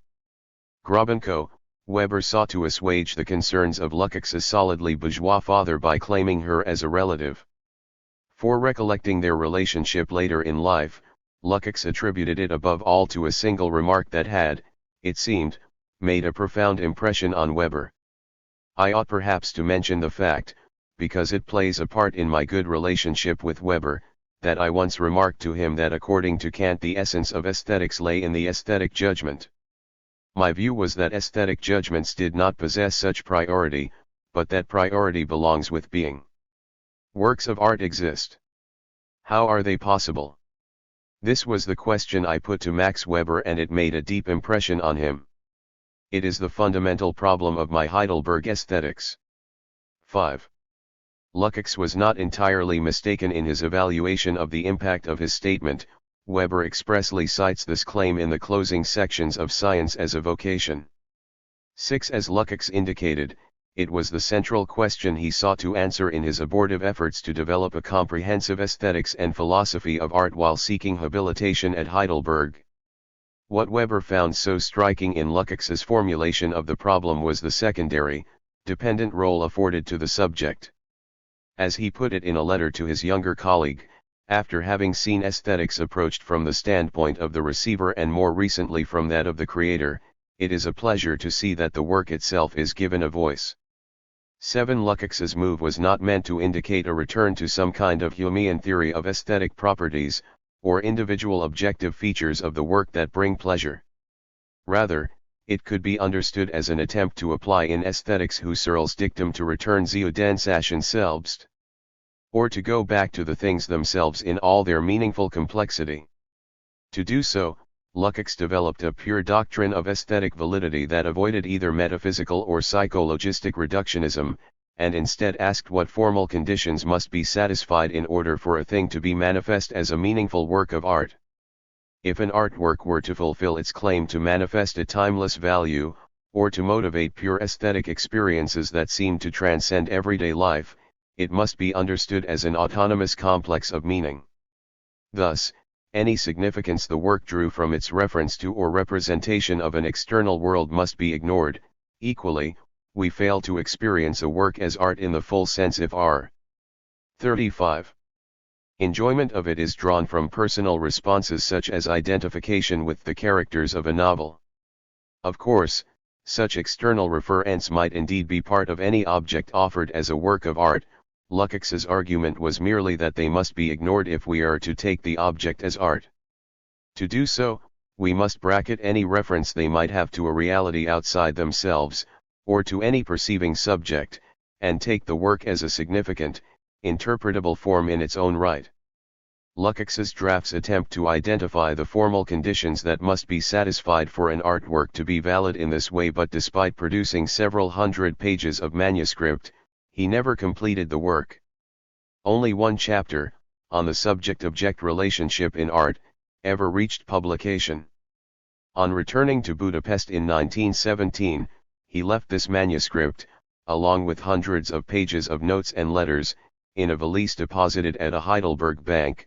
Though he stopped by to renew the deposit in the 1930s, he did not disclose the existence of the suitcase even to his closest associates, and it was only rediscovered by chance in 1972, a year after his death. 8 careful editorial work suggested that the surviving manuscripts comprise 2 different versions of the text, one put together roughly between 1912 and 1914 and a second produced roughly between 1916 and 1918. 9. He interrupted his work on the aesthetics in order to write his planned book on Dostoevsky, a work that Weber declared he hated for taking Lukács away from the more systematic treatise on art, seeming to confirm Lask's description of him as a born essayist unsuited to longer work. 10. Lukács himself was conscious of the substantial difference between the Heidelberg drafts and much of his other writing. Complaining to Ernst of his difficulties in writing the Dostoevsky book, as a result of my work on aesthetics, he explained, I have lost my ability to write concisely, having had to accommodate himself to a systematic philosophical style of writing with its architectonic structure. 11. Admittedly, in some respects they share certain themes with his other writings of the time. The work seems to be motivated by the question of whether art can serve any redemptive, utopian role of bringing form and meaning to a chaotic world. As we shall see, Lukács answers this question in the negative. There remains a preoccupation with the separation of form and life, and with the loss of meaning. But the manner in which Lukács makes his argument and the particular points of reference he draws on mark these drafts out from his other writings of the time. This is obvious even at a superficial level. Gone is the 36. Occasionally purple prose of his literary essays and their tendency towards allusion instead of argument. Indeed, Weber remarked on the extremely concise and logical form of these drafts. 12. This work required a very different approach. The Heidelberg drafts on art are marked out from his essays by their rigor, depth, and austerity. At the same time, his task required him to develop a consistent, systematic vocabulary to analyze art and the aesthetic. The differences with his earlier work were more than stylistic. In bringing together Husserl and phenomenology with the neo-Kantianism of Lask, Lukács's aesthetics offered a theory of art that defined both subject and object through the immanent meaning structure of the work itself. Where his earlier works often equate the subject with a sole substance pre-existing any objectivity it encounters, his Heidelberg drafts on art determine subjectivity in terms of formal orientations towards the work, associated with particular configurations of its meaning such as those of the creator whose experience of creating the work means they are never able to perceive it as an autonomous whole. The meaning of the work therefore cannot be understood in terms of an expression by such a subject, its significance is instead determined by its internal formal structure.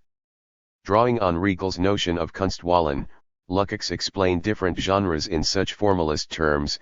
Each genre constructed meaning in its own peculiar way, endowing the elements of its works with a significance governed by the composition of the work as a whole.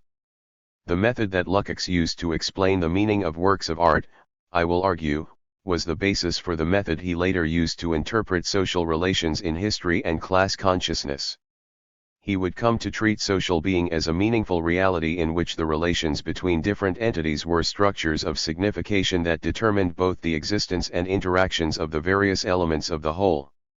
In the same way as he argued that the meaning of the elements of a work of art are defined by their formal relation to one another, so too would he later insist the meaning of an object is no mere illusion, it is that object's social existence, what it is, determined by its relation to other socially significant things. Meanings are socially real, not mere reflections of an external reality, just as the meaning of an artwork is more than its representation of an objective world outside itself. The framework of the Heidelberg drafts provided the basis for his Marxian theory. 37. My aim here is to isolate those elements of the Heidelberg drafts which were most important for his later work. I shall not, therefore, offer a comprehensive reconstruction of these fragmentary works for their own sake, nor shall I distinguish systematically between the first and second drafts of these works. Moreover, I will not seek to defend its claims, many of which now seem quite antiquated. For example, Lukács's preoccupation with the genius creator of art and with the internal harmony of the work is now rather out of date in contemporary philosophies of art. Indeed, his insistence on understanding the work through a formalist and immanent lens is in stark contrast to the Marxist historicism he would later display in, say, the historical novel. I shall not attempt to defend his argument as a theory of art, therefore, but will instead plunder it with an eye to the ideas that would later reappear in his analysis of reification. I shall begin by offering the background to Lukács's attempt to explain art, the reaction to psychologistic and naturalistic attempts to explain knowledge and art in the 19th century. I shall then introduce the most important sources for Lukács's own theory. First, the theorists of art Conrad Fiedler and Alois Riegel; second, the philosophers Edmund Husserl and Emil Lask.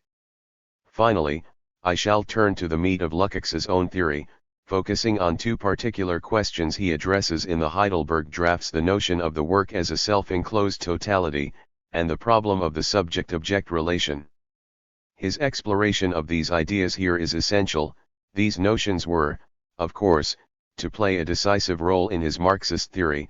It was here in his philosophy of art, I claim, that they first appeared in something like the form they would take in his account of society. 1. Truth versus judgment. Transcending psychologism by directing his attention towards the formal structures of the work itself, Lukács sought to preserve a sphere of aesthetic value that could not be explained away as depending on the drives or desires of an individual viewer. The genuine work of art must aspire to universality, its value transcending time, place, and audience. To do so, its meaning must be construed as independent of the judging subject, resting instead in the formal structures of coherence organizing the work. Lukács's strategy was fully in line with one side of a particularly virulent philosophical debate of his time. His philosophy of art is characteristic of the anti-psychologism of 38. Much late 19th century German thought. His own argument, and indeed those of the likes of Husserl and Lask, will be clearer if placed in relation to this contest. As Martin Kusch explains, the decline of idealism following the death of Hegel and the rise of both historicism and the natural sciences posed a threat to the autonomy of philosophy in almost all of its fields. 13. The likes of Wilhelm Wundt and Theodor Lipps sought to explain our knowledge of the world as a result of physiological and psychological processes. Indeed, some sought to reformulate Kant's explicitly transcendental argument so as to make it compatible with a natural scientific explanation of the world. Even logic was a product of mental developments that could be described, tested, and verified in broadly empirical terms. The belief that a statement was true was held in the mind, and so could be examined and described like other states of minds. Far from being universal and necessary, therefore, the very conditions of truth themselves were dependent on the mechanics of the mind. Ethics fell beneath the same critique as truth. From a psychological perspective, moral values could simply be reduced to the expression of preferences that we had happened to learn, rather than expressions of what was necessarily good. At the same time, the free will presupposed by moral norms was itself undermined by deterministic scientific explanations. Nor was art left untouched. As Martin J. lucidly explains, psychologism emerged as a source of anxiety at certain key moments in the genesis of aesthetic modernism as well. 14. Psychologism threatened the purity of high art, and the disinterestedness of the aesthetic attitude with which we were supposed to engage with the work of art. Classic theories of what became known as the aesthetic attitude emphasized the passionless disinterest with which the percipient was supposed to regard the work of art in order to appreciate its beauty, but psychologism suggested that any such detachment was false. Our appreciation of art was, in fact, merely emotional. J points to the likes of T.E. Hume and T.S. Eliot, among others, many of whom turned directly to Husserl's anti-psychologistic screed in logical investigations. For these artists, psychologism undermined art's claim to timeless, objective value, reducing it to mere contingent emotion. The good, the true, and the beautiful were all, it seemed, no more than physiological responses to material stimuli, explaining them undercut any value they might have. It was to form that philosophy turned in order to identify a realm that could not be explained psychologically, and particularly to the forms of 39. Logic. The most far-reaching effort to identify a sphere of depersonalized logical necessity was that of Hermann Lotze. For Gillian Rose, Lotze's work paved the way not only for the neo-Kantianism that Lukács encountered in Heidelberg, but also for the logical foundations of sociology as we know it today. Lotze investigated the necessary conditions of knowledge. His argument rested on a distinction between mere perception and actual knowledge. While we might perceive an accidental coincidence of particulars, knowledge attempts to join these particulars in a suitable way. Thus we might perceive that when the sun shines, the stone is warm, but knowledge requires us to link these perceptions properly, for example by stating the sun warms the stone. The relations between ideas were central to Lotze's thought. The rules by which they might be coordinated are the laws of validity. In Kantian spirit, these laws can be deduced a priori as necessary, but where Kant tied such transcendental conditions to the knowing subject, Lotze was concerned only with objective knowledge as such.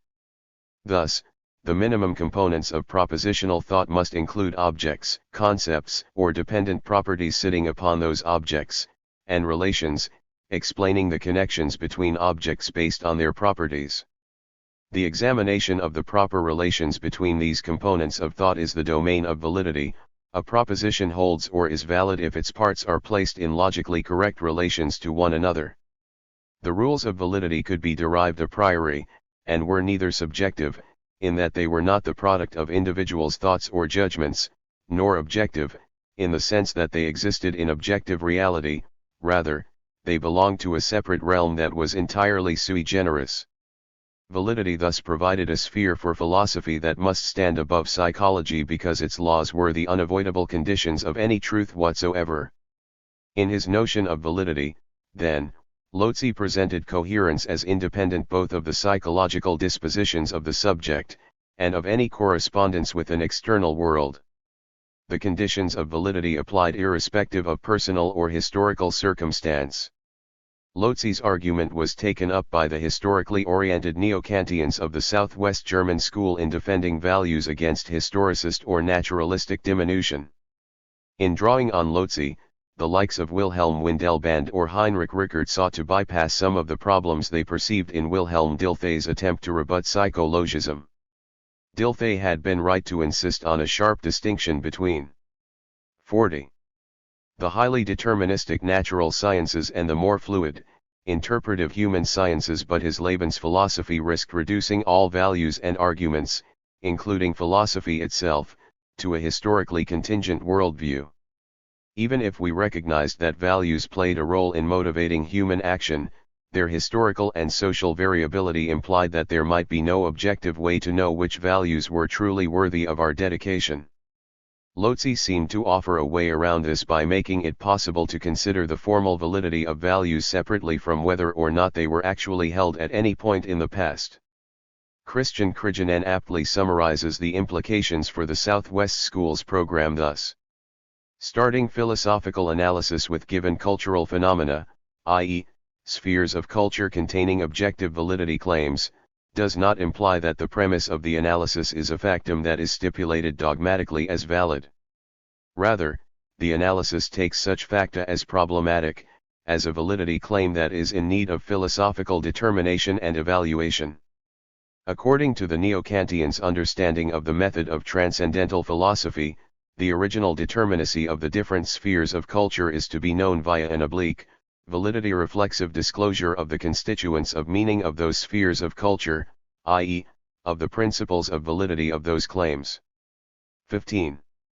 By identifying the validity principles inherent to different spheres, therefore, it was possible to analyze them as rational. For example, Windelband, who had completed his doctorate under Lotze, brought his teacher's notion to bear in the history of philosophy. He refused to treat his subject relativistically, as merely a record of the genesis of worldviews that had emerged at different points in time. Rather, he argued, the philosophical historian should also aim at a judgment of the validity of these views according to their own immanent standards. Lukács's project on aesthetics was in this respect unashamedly neo-Kantian. Indeed, much of it seems to have been written in the hope of habilitating under the auspices of Windelband's student, Heinrich Rickert. Rickert had supervised Lask's doctorate and Heidegger's habilitation, but despite support from Weber would not agree to work with Lukács.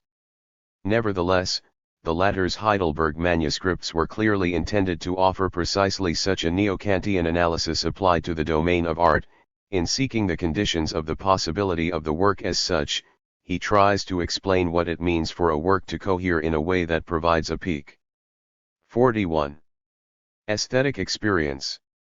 That is, he seeks the conditions of validity of the aesthetic sphere, such that works acquire a meaning and a value independent of the psychological dispositions of their creators or audiences, and separate from any significance they may have as representatives of a particular socio-historical worldview. To grasp their specifically aesthetic significance, he argued, it was necessary to regard them within their own special validity sphere, apart from the world that produced them, and to evaluate the work of art on its own, in splendid isolation. To the autonomy of art, Fiedler and Riegel in seeking to identify the distinct validity principles of the aesthetic as such, Lukács turned to theorists of art who sought to explain works purely on their own terms, rather than reducing them to any external causes. Two such figures are of particular importance here, Conrad Fiedler and Alois Riegel. In early 1913, he recommended both thinkers to Weber, and he draws extensively on both writers in his drafts. 16. Though he refers by name to both writers in a number of places, the full extent of his debts to them in the Heidelberg texts is perhaps less apparent than it might be precisely because it is so thoroughgoing. For example, he repeatedly uses Riegel's pivotal concept of Kunstwollen, but treats the source of the concept as sufficiently self-evident not to require constant identification. Elsewhere, the outline for the work as a whole includes a proposed section on a system of Kunstwollen, that is, an account of the logically necessary categories entailed by the concept. 17. Unless the reader is familiar with the terminology and paradigms used by Riegel and Fiedler, Lukács's use of their ideas is not always obvious. But it was through their arguments that Lukács sought to ground his claim that art must be understood solely on its own terms. Little read today, Conrad Fiedler's unconventional work was profoundly influential in its time. 18. Though unsystematic and often vague, his thought has a central focus on visual perception as such. This is perhaps misleading in two directions. On the one hand, it might point towards a Kantian concern with the aesthetic judgment. Fiedler, however, explicitly distinguishes aesthetics from art, for we may of course find aesthetic pleasure in nature. Equally, the individual of indiscriminate taste may be pleased by a rough work that the refined connoisseur rejects, but we have no ground to suppose that the nature of the pleasure is any less aesthetic. On the other hand, we might take visual perception to mean 42. That art's task is in the old-fashioned sense no more than the representation of the world as we see it outside of us. But here too Fiedler demurs, the material world is never perceived naively. Any perception of it is an ordering, a giving of form to it, not a direct rendering. For one thing, our perception of the material world is not only visual, but incorporates all our other senses. Painting isolates one sense, operating only with visual perception. But even this requires selecting from the mass of visual sensations in order to give a definite form to the work. It is that is the core of artistic activity. The artist's task is to take what they have experienced visually, and to refine its form in a process that represents a progression from confusion to clarity, from the indeterminacy of the inner process to the determinacy of the external expression. 19. Fiedler insists on a sharp distinction, therefore, between the artistic form and the natural substance that is represented in painting. Art does not descend from thoughts, from the products of the mind, down to forms, rather, it rises from the formless and shapeless to form and shape, and in this process lies its entire spiritual significance. 20. Nature, whatever is out there, is not formed and meaningful as such until it comes to form in art.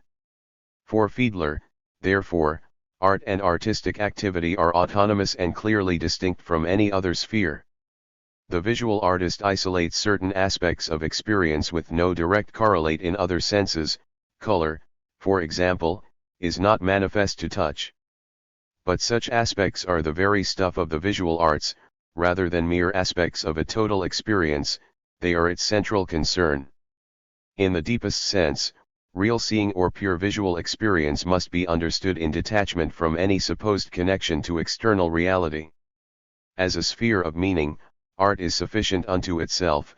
What creates is not a second world alongside the other world which exists without it, rather, above all, it brings forth the world through and for the artistic consciousness.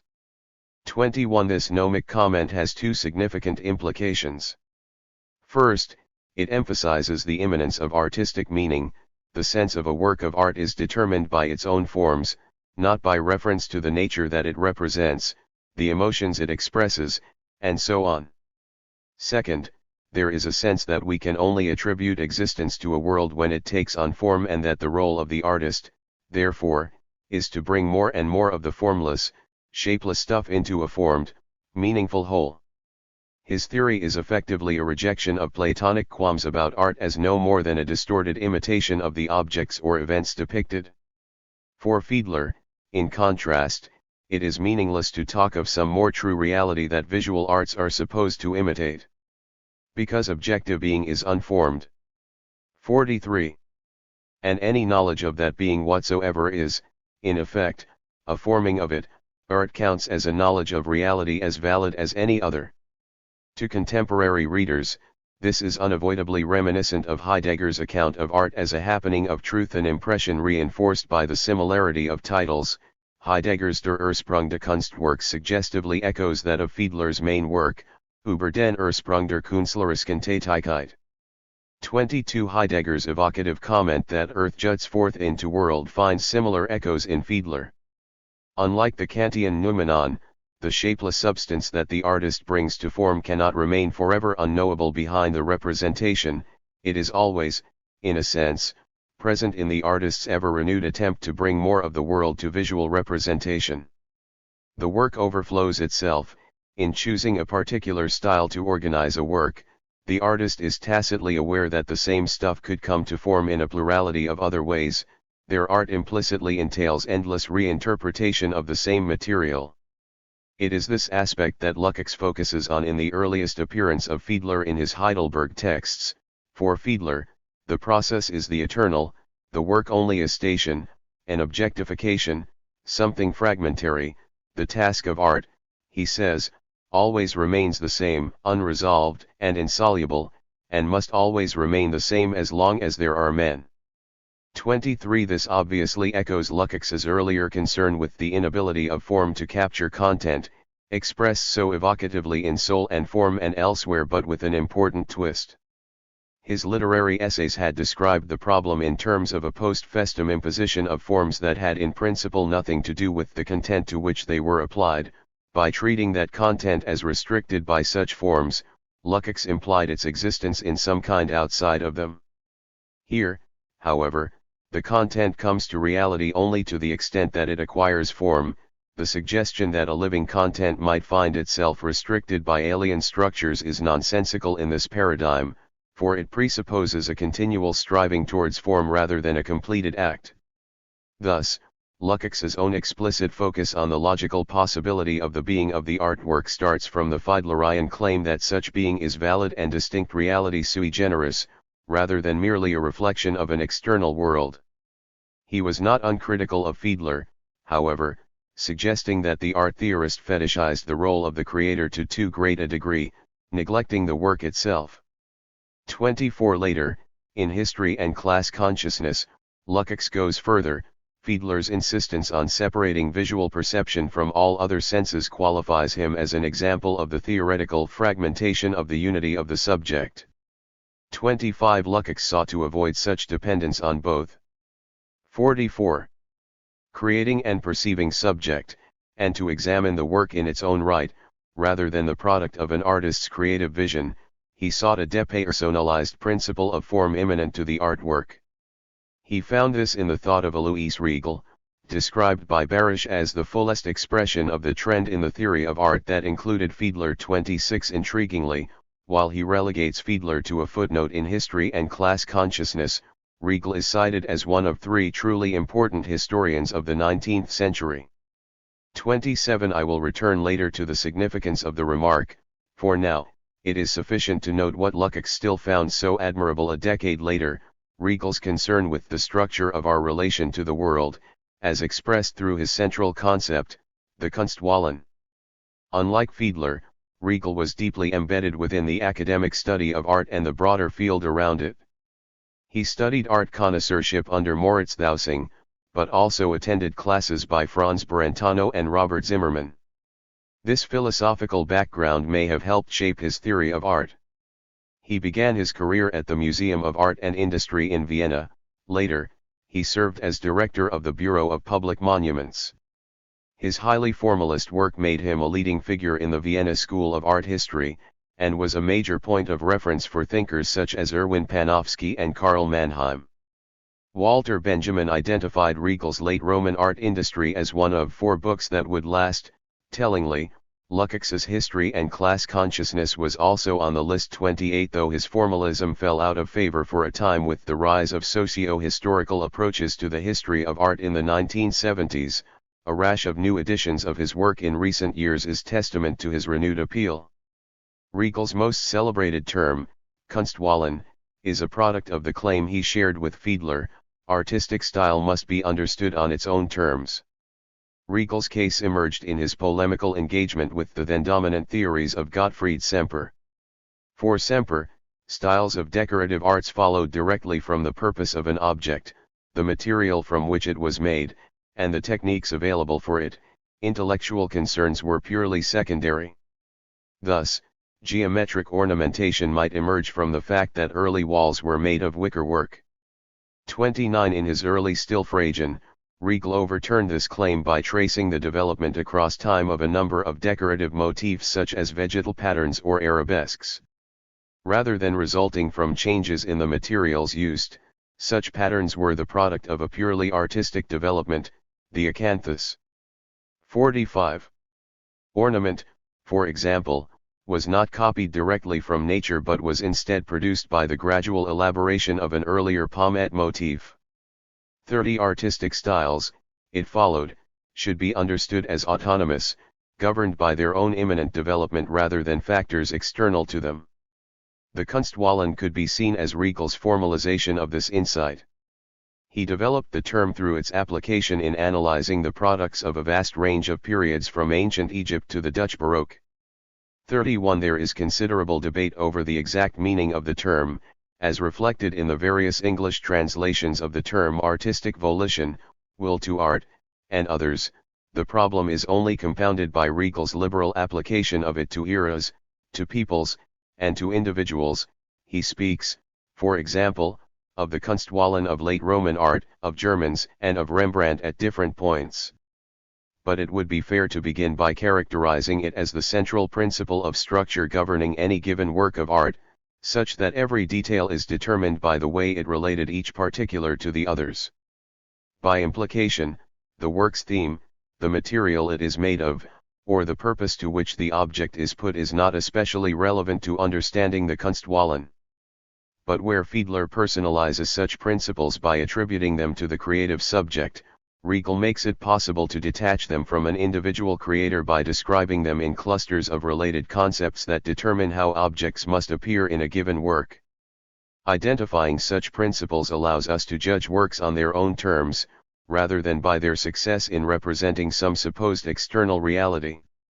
In seeking to identify the Kunstwollen of works of art, Riegel aimed to evaluate them by their own standards of validity and coherence, rather than ones imposed on them. As a result, he was notably open to often neglected artistic genres. Thus, in late Roman art industry, Riegel turns to the art, architecture, and decoration of the later Western Roman Empire. Next to the elegant motion and realism that characterized early Roman art, the art of this era was long scorned for its crude, static quality. But this, Riegel argued, was a misunderstanding of its Kunstwollen. First, he distinguished between the art of antiquity and that of modernity, where the Renaissance, for example, emphasized group composition and the coordination of discrete entities within a system of perspective. The art of antiquity aimed at the representation of external objects as clear material entities, self-sufficient in their own right. 32 Consequently, such art avoided anything that might undercut the unambiguous boundaries of the object that made it stand out from the world around. Egyptian painting, for example, places its figures on a bare background, and does not mask them. 46. With the effects of light, shade, and perspective. Late Roman art was no exception, but it innovated in seeking to depict the discrete object in 3 dimensions, rather than the 2 of flat Egyptian art, so lifting its figures up from the plane. 33 This permitted the presentation of groups in which some figures stood behind the front row. To ensure that these figures nevertheless remained clearly distinct from one another, late Roman art emphasized the distinction between highlight and shadow to ensure unambiguous dark boundaries between the figures that kept them distinct. In turn, this made possible a new compositional principle or Kunstwollen. These boundaries produced a rhythmic alternation of light and dark, unifying the composition as a whole comprised of discrete entities. Rather than judge the work by an external standard, then, Riegel offered a way to identify its own internal standards in a sense, to point to the forms of validity of each work as the source of judgment.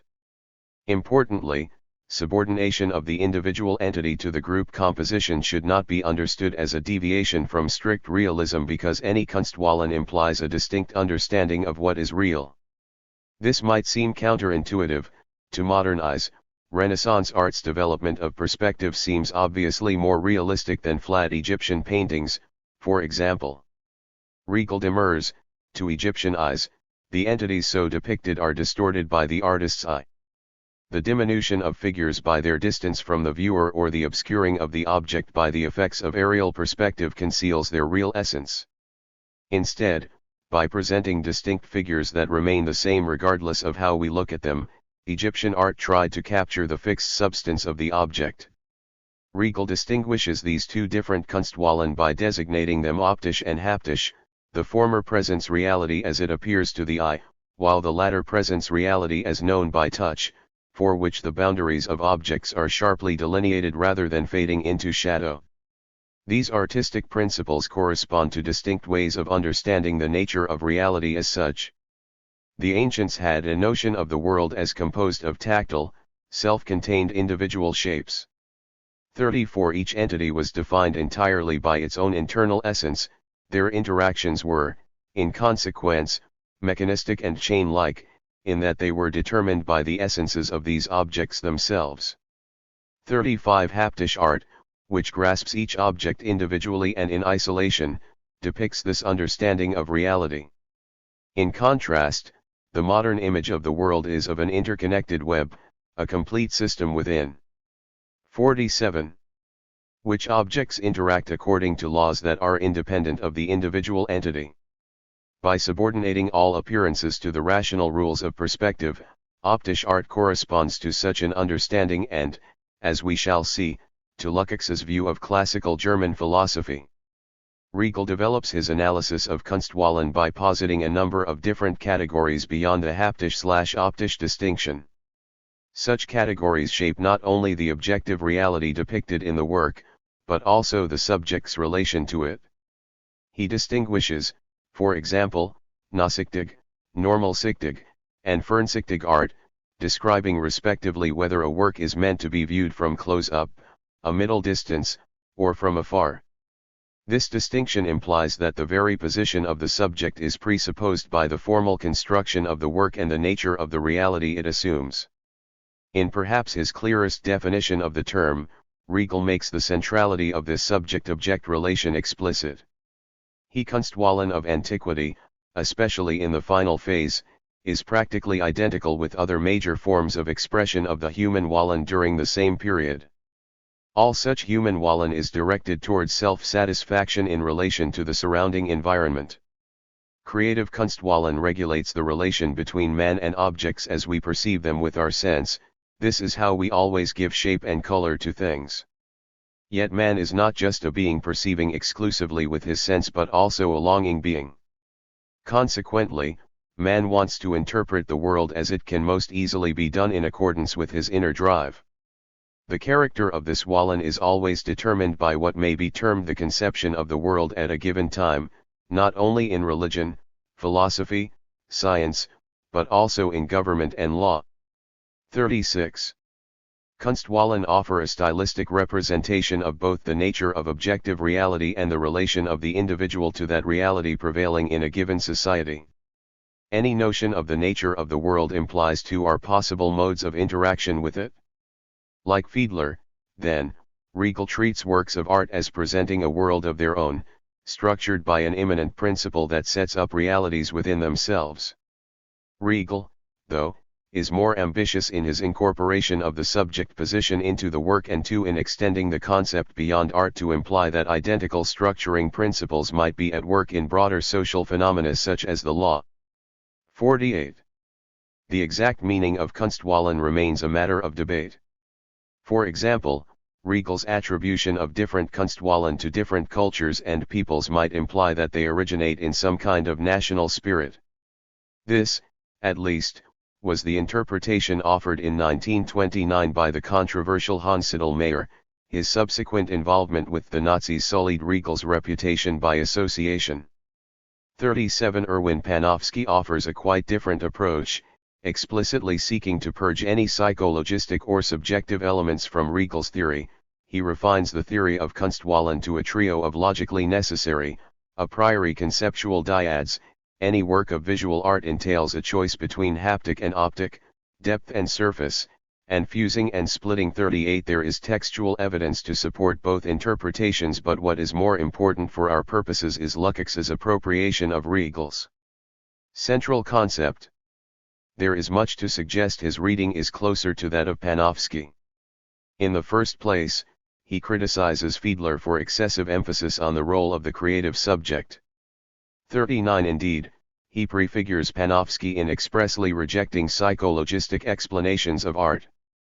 40. Moreover, in seeking to develop Riegel's concept for broader application, he looks for its logical foundation.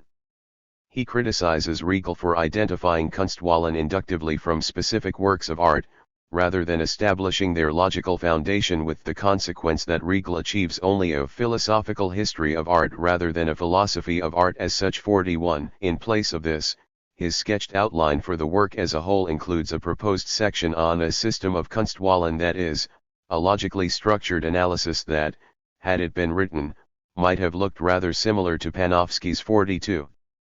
Thus, in taking on Riegel's concept in his own analysis, Lukács deploys it in a way that minimizes the contribution of an individual creator. He directs attention instead to the immanent structures that determine the forms of an artwork and at the same time define the position of the subject within the totality. Fiedler and Riegel, then, offered a general claim that the world appearing formed and meaningful within art must be understood as a valid on its own terms, not merely as a representation of an external reality. A work of art presents a reality in the sense that it is a seemingly complete or total organization of all its elements on its own terms. What any given object within a work is or means is defined within that work, rather than by fidelity to an external objective world.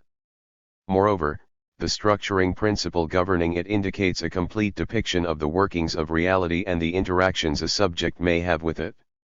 Their insistence that a work must be understood as a world unto itself, governed by its own internal principle, made Riegel and Fiedler easily available for Lukács to appropriate. 49. Their ideas in neo-Kantian fashion, They offered a reflexive identification of the validity principles appropriate to a particular sphere as the source of judgment, even down to the level of an individual work of art. 3. The philosophical framework. Husserl and Lask, while Fiedler and Riegel offered Lukács a way to think about specific works and genres of art, his statement that Riegel offered only a philosophical history of art indicates that he needed to look beyond them in order to generalize their theories. Riegel's Kunstwallen helped to interpret the perspective from which historical cultures viewed the relationship of individual and world, but it is not clear that he went the further step of analyzing this problem at a fundamental philosophical level, let alone of suggesting that art could actualize such relations in practice. To make this step, Lukács turned to some of the most innovative philosophy of his time, the Phenomenology of Edmund Husserl and the Aletheology of his Heidelberg friend Emil Lask. There are obvious parallels between Fiedler's and Riegel's approach to art and Husserl's phenomenology. Barish points to the similarity between the former's idea of concentrating on the phenomena perceived while altogether disregarding the physical reality of the objects reflected in these images, and the latter's phenomenological epoche, which brackets the existence of the real world outside phenomena. 43. Lukács himself was fully aware of these similarities, explicitly referring to Fiedler's theory as phenomenological. 44. It is not surprising, therefore, that he applied the same label to his own philosophy of art, referring repeatedly to its phenomenological aspects. What was phenomenological about Lukács's Heidelberg drafts was that they explained the aesthetic significance and meaningfulness of works of art according to their own immanent structures, on the model of Husserlian analysis of phenomena, rather than as representations of a material or cultural reality outside them. Following Husserl, he treated this meaning as intentional, that is, aesthetic meaning and value depends on a particular subjective stance towards the work as a totality. Different subjective stances would alter the meaning of the work to which they were related. What Husserl applied to mental acts, Lukács transferred to works of art as spheres of value and meaning sui generis, and subsequently, I will argue, to his account of capitalistic reification. In each case, meaning is treated as integral to the objective reality of beings, rather than simply imposed on objects by the subject, rather, the way meaning is structured. 50. Lukács would argue, defines the subject in turn. In adumbrating Lukács's reading of Lask and Husserl in his Heidelberg drafts, then, I seek to identify the modes of thought he would later develop in quite a different direction in history and class consciousness. Husserl and Lask drew on a range of different and often conflicting strands of thought, but if their sources had one common feature, it was a preoccupation with non-existent purely mental entities. Previously, philosophy had concerned itself with things that existed through either ontology, describing what they are, or epistemology, explaining how we come to know them. Such entities were understood as being extended in space, as having properties of their own, of determinable quantity and so on. However, as Franz Brentano most famously argued, our mental images of such objects were necessarily bound up with aspects that could not conceivably be part of the object as it existed beyond consciousness, but nor could they be attributed to a transcendental knowing subject such as that of Kant. Every mental phenomenon is characterized by what the scholastics of the Middle Ages called the intentional inexistence of an object, and what we might call, though not wholly unambiguously, reference to a content, direction toward an object, or immanent objectivity. Every mental phenomenon includes something as object within itself, although they do not do so in the same way. In presentation, something is presented, in judgment something is affirmed or denied, in love loved, in hate hated, in desire desired, and so on. This intentional inexistence is characteristic exclusively of mental phenomena. No physical phenomenon exhibits anything like it. 45. Brentano's meaning was sufficiently opaque that he criticized almost all his own students' attempts to interpret or develop it. It remains unclear exactly what he meant by the inexistence of an object, whether this refers to the fact that mental objects exist in consciousness, or that they do not exist in a strict sense. But by introducing the notion of intentionality, Brentano implied that it was almost impossible even to think of objects merely through the categories of existence, they would always and inevitably be entangled with their meaning. It was necessary, therefore, to develop a systematic philosophical vocabulary with which to describe and analyze this new element of experience. Brentano's account was rooted in his own quasi-psychologistic thought. His student Edmund Husserl took on the notion of intentionality but 51. Sought to purge it of psychologism. Husserl's move was prompted, it is usually assumed, because of a scathing review of his early philosophy of arithmetic, in which he had attempted to explain the psychological foundations of arithmetic. 46. The reviewer was Gottlob Frege, whose work on mathematics and logic was foundational for analytic philosophy.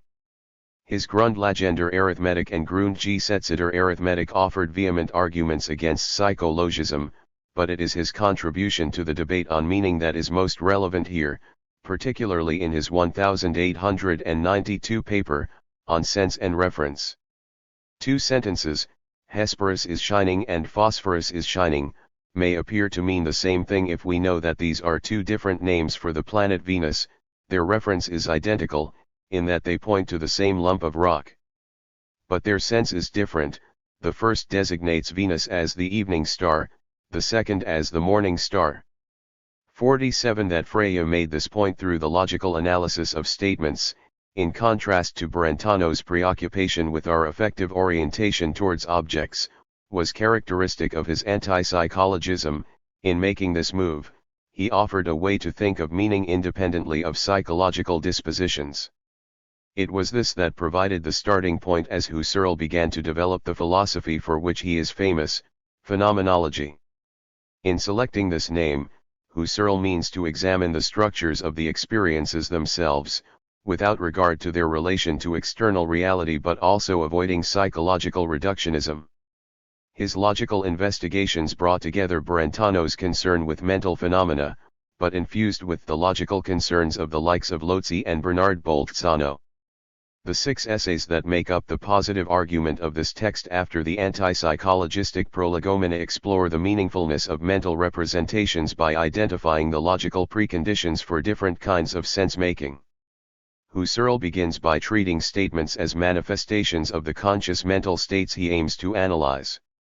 48. He follows Frege in distinguishing reference and sense, but uses Brentano's intentionality to designate this directedness of consciousness towards its object. For example, Napoleon is both the victor at Jena and the vanquished at Waterloo. The same being is referred to in each statement, but these two designations are clearly quite different in the phenomenological sense. Neither is the one, true, exclusive Napoleon, nor can either be dismissed as a mere representation that does not grasp the essence beneath. 49. Husserl insists that an act of meaning is the determinate manner in which 52. We refer to our object of the moment. It is almost impossible to conceive of a relation to the object stripped of such meaning. 50. However, the inherent meaningfulness of consciousness is no mere psychological disposition, it is subject to its own transcendental logic. Thus, Husserl distinguishes between nonsense and absurdity as different failures of meaning. A sentence such as around or is nonsense. The basic laws of grammar mean that the simple meanings indicated in the words of this phrase cannot be combined to produce a coherent meaning. 51. Conversely, a square circle passes the test of grammatical coherence, but is absurd because the complex meaning arising from this combination of elements is contradictory. Much of the logical investigations is devoted to identifying rules governing such meanings. For example, the third investigation considers the relation of parts and wholes. Here Husserl distinguishes between dependent and independent parts of a phenomenon. It is possible to think of the head of a horse separately from the horse, so this counts as an independent part. It is not possible to think of, say, a person's regional accent separately from their actual speech, so this would be a dependent part. 52. The essential meaning of dependent parts is only comprehensible in terms of a broader whole of which they are parts, while other phenomena, both independent parts and wholes, are in principle thinkable on their own. What is important, then, is that Husserl's deductions on meaning are logical, they are not derived from empirical psychological observation, and so offer secure knowledge of the nature of meaning. In thus identifying the transcendental preconditions of meaning, Husserl secured a distinct realm of investigation separate from psychology, conventional epistemology, and naturalistic descriptions of the objective world. This was the realm of consciousness to which he increasingly directed his attention after logical investigations. By the time of Ideas I, he had come to argue explicitly for the separateness of this field.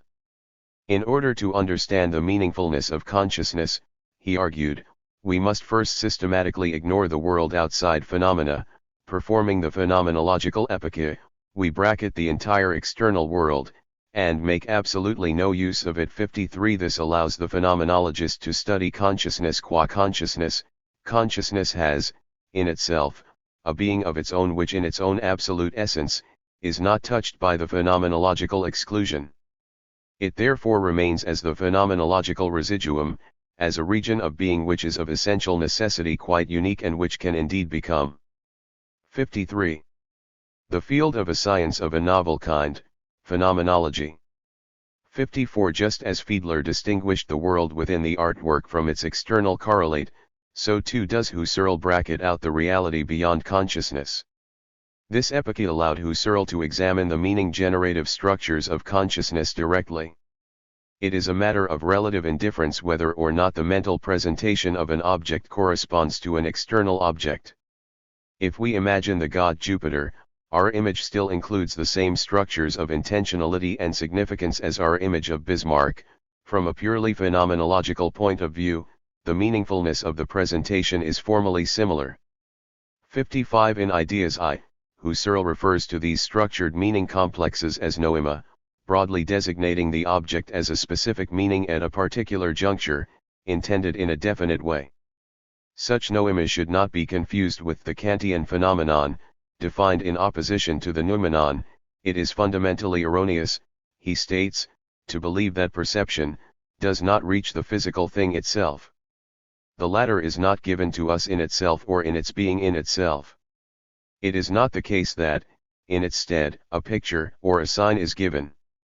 57. That is, our image is not a representation of an object that is absent, pointing our attention past itself and towards the missing thing.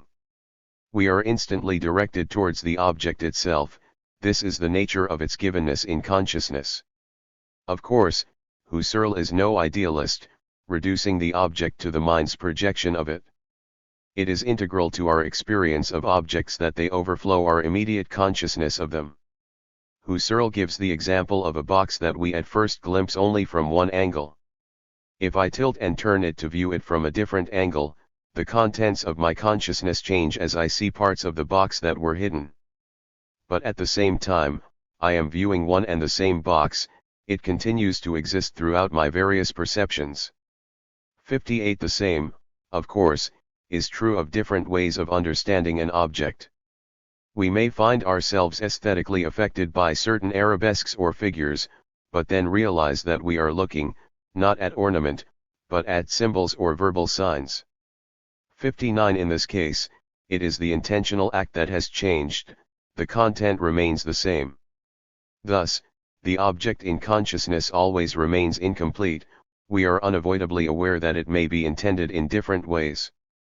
It transcends our act, but this transcendence is immanent to our experience of it, in our constant awareness that different intentional acts may correspond to the same underlying content. 60. 54. It is not only the object that is implied rather than directly presented by the immanent structures of consciousness. Where Kant felt able to deduce the rational faculties of the subject a priori, separable from experience, Husserl offers a subject or ego living in its consciousness. His exact view of this ego developed throughout his work, although for our purposes it is only necessary to consider its significance in Ideas I and the logical investigations, as his later arguments postdate history and class consciousness. In the logical investigations, he explicitly rejects the notion that a pure ego must be assumed as the central point of our consciousness as that to which all appearances are shown, disagreeing with the Marburg neo-Kantian Paul Naderp on this point, but the second edition of the book explicitly retracted this argument. 61. At this point though, Husserl takes pains to emphasize that we should not think of consciousness as one entity and the object as another, such that they become related to one another in a real sense through the intentional act. 62 Indeed, he acknowledges the ambiguity of the term act, which wrongly implies a doer performing a deed. 63 Instead, we should think of certain experiences as having an act character about them as part of their meaning structure. While it is possible for us to bring our ego before our attention, we are typically too absorbed in relating intentionally to objects to have awareness of the ego. Rather, the ego one pole of the relation in question, while the other pole is the object.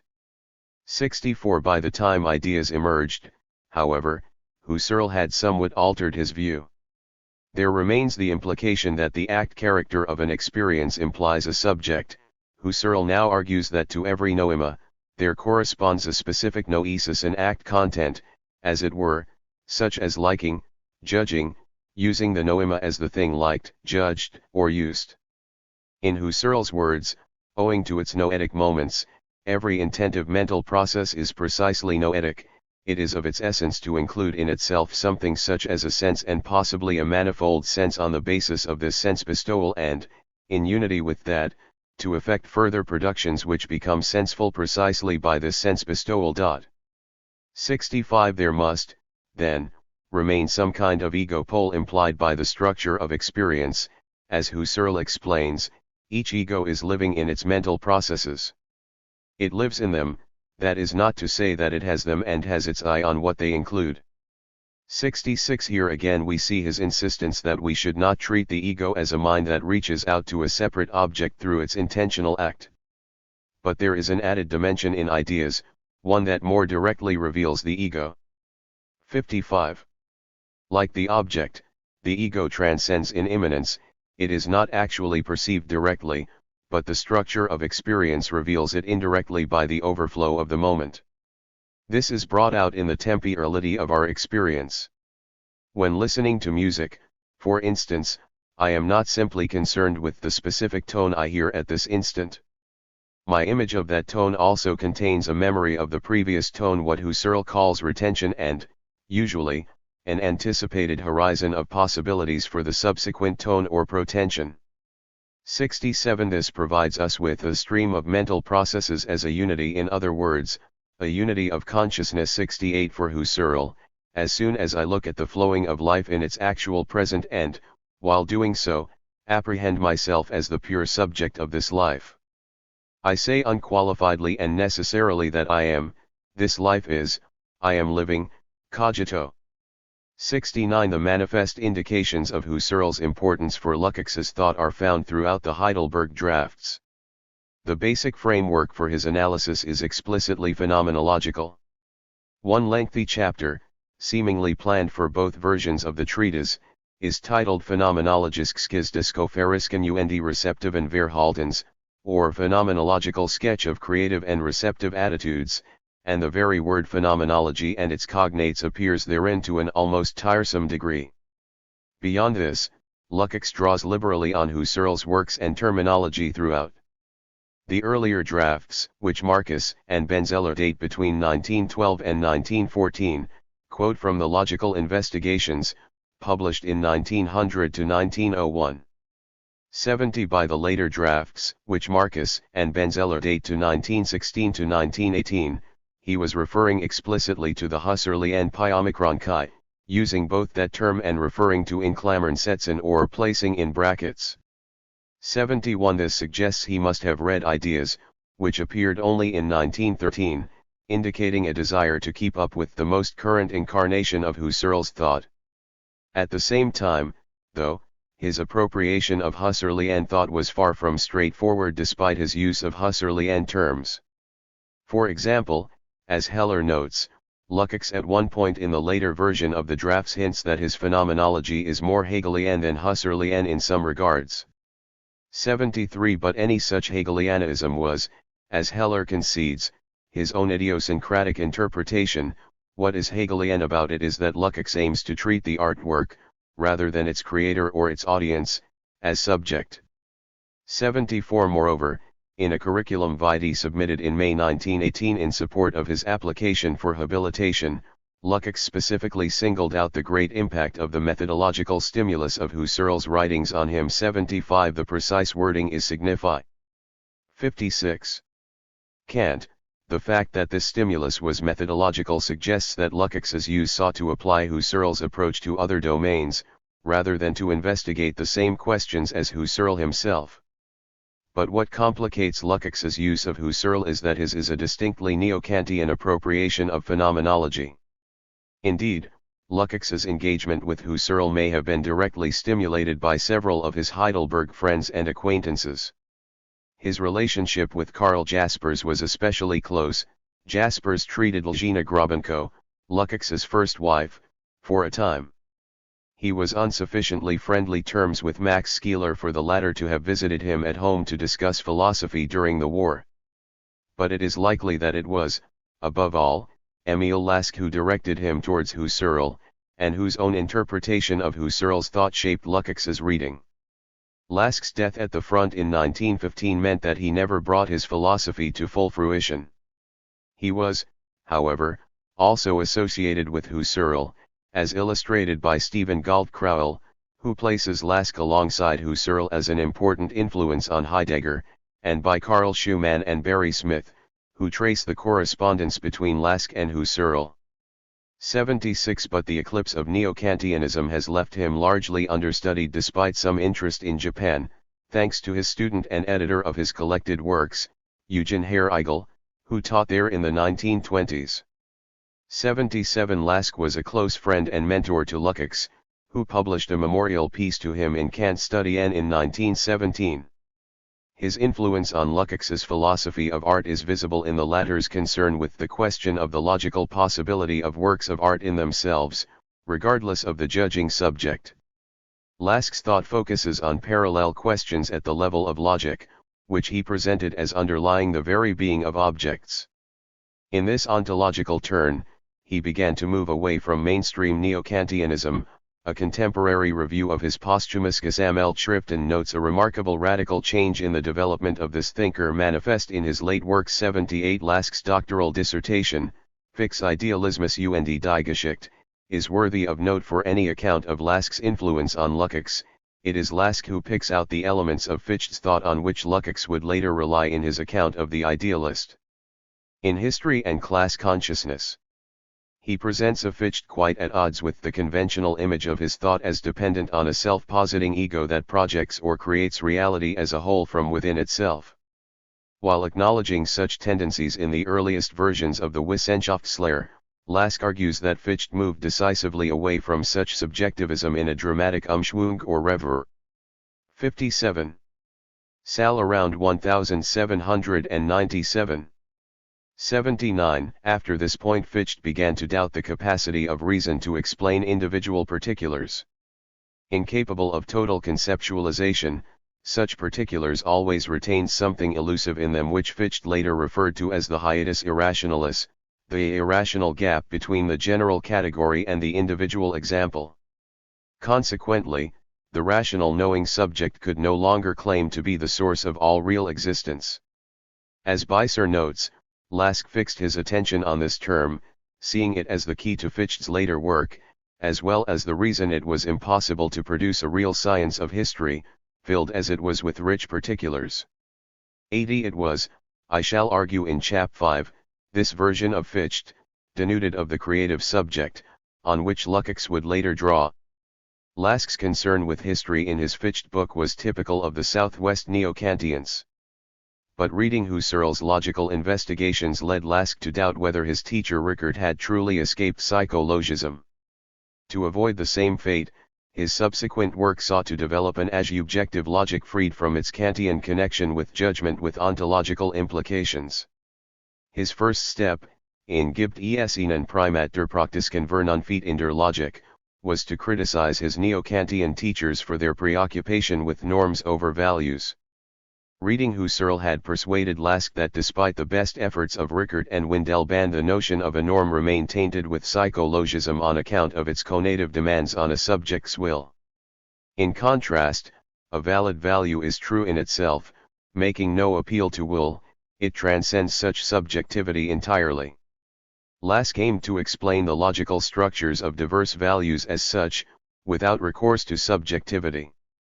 His goal, Weiser explains, was to extend Kant's philosophy by showing that transcendental principles are not only necessary for experience, but for all forms of knowledge or meaning whatsoever, above and beyond what individual subjects happen to believe about them.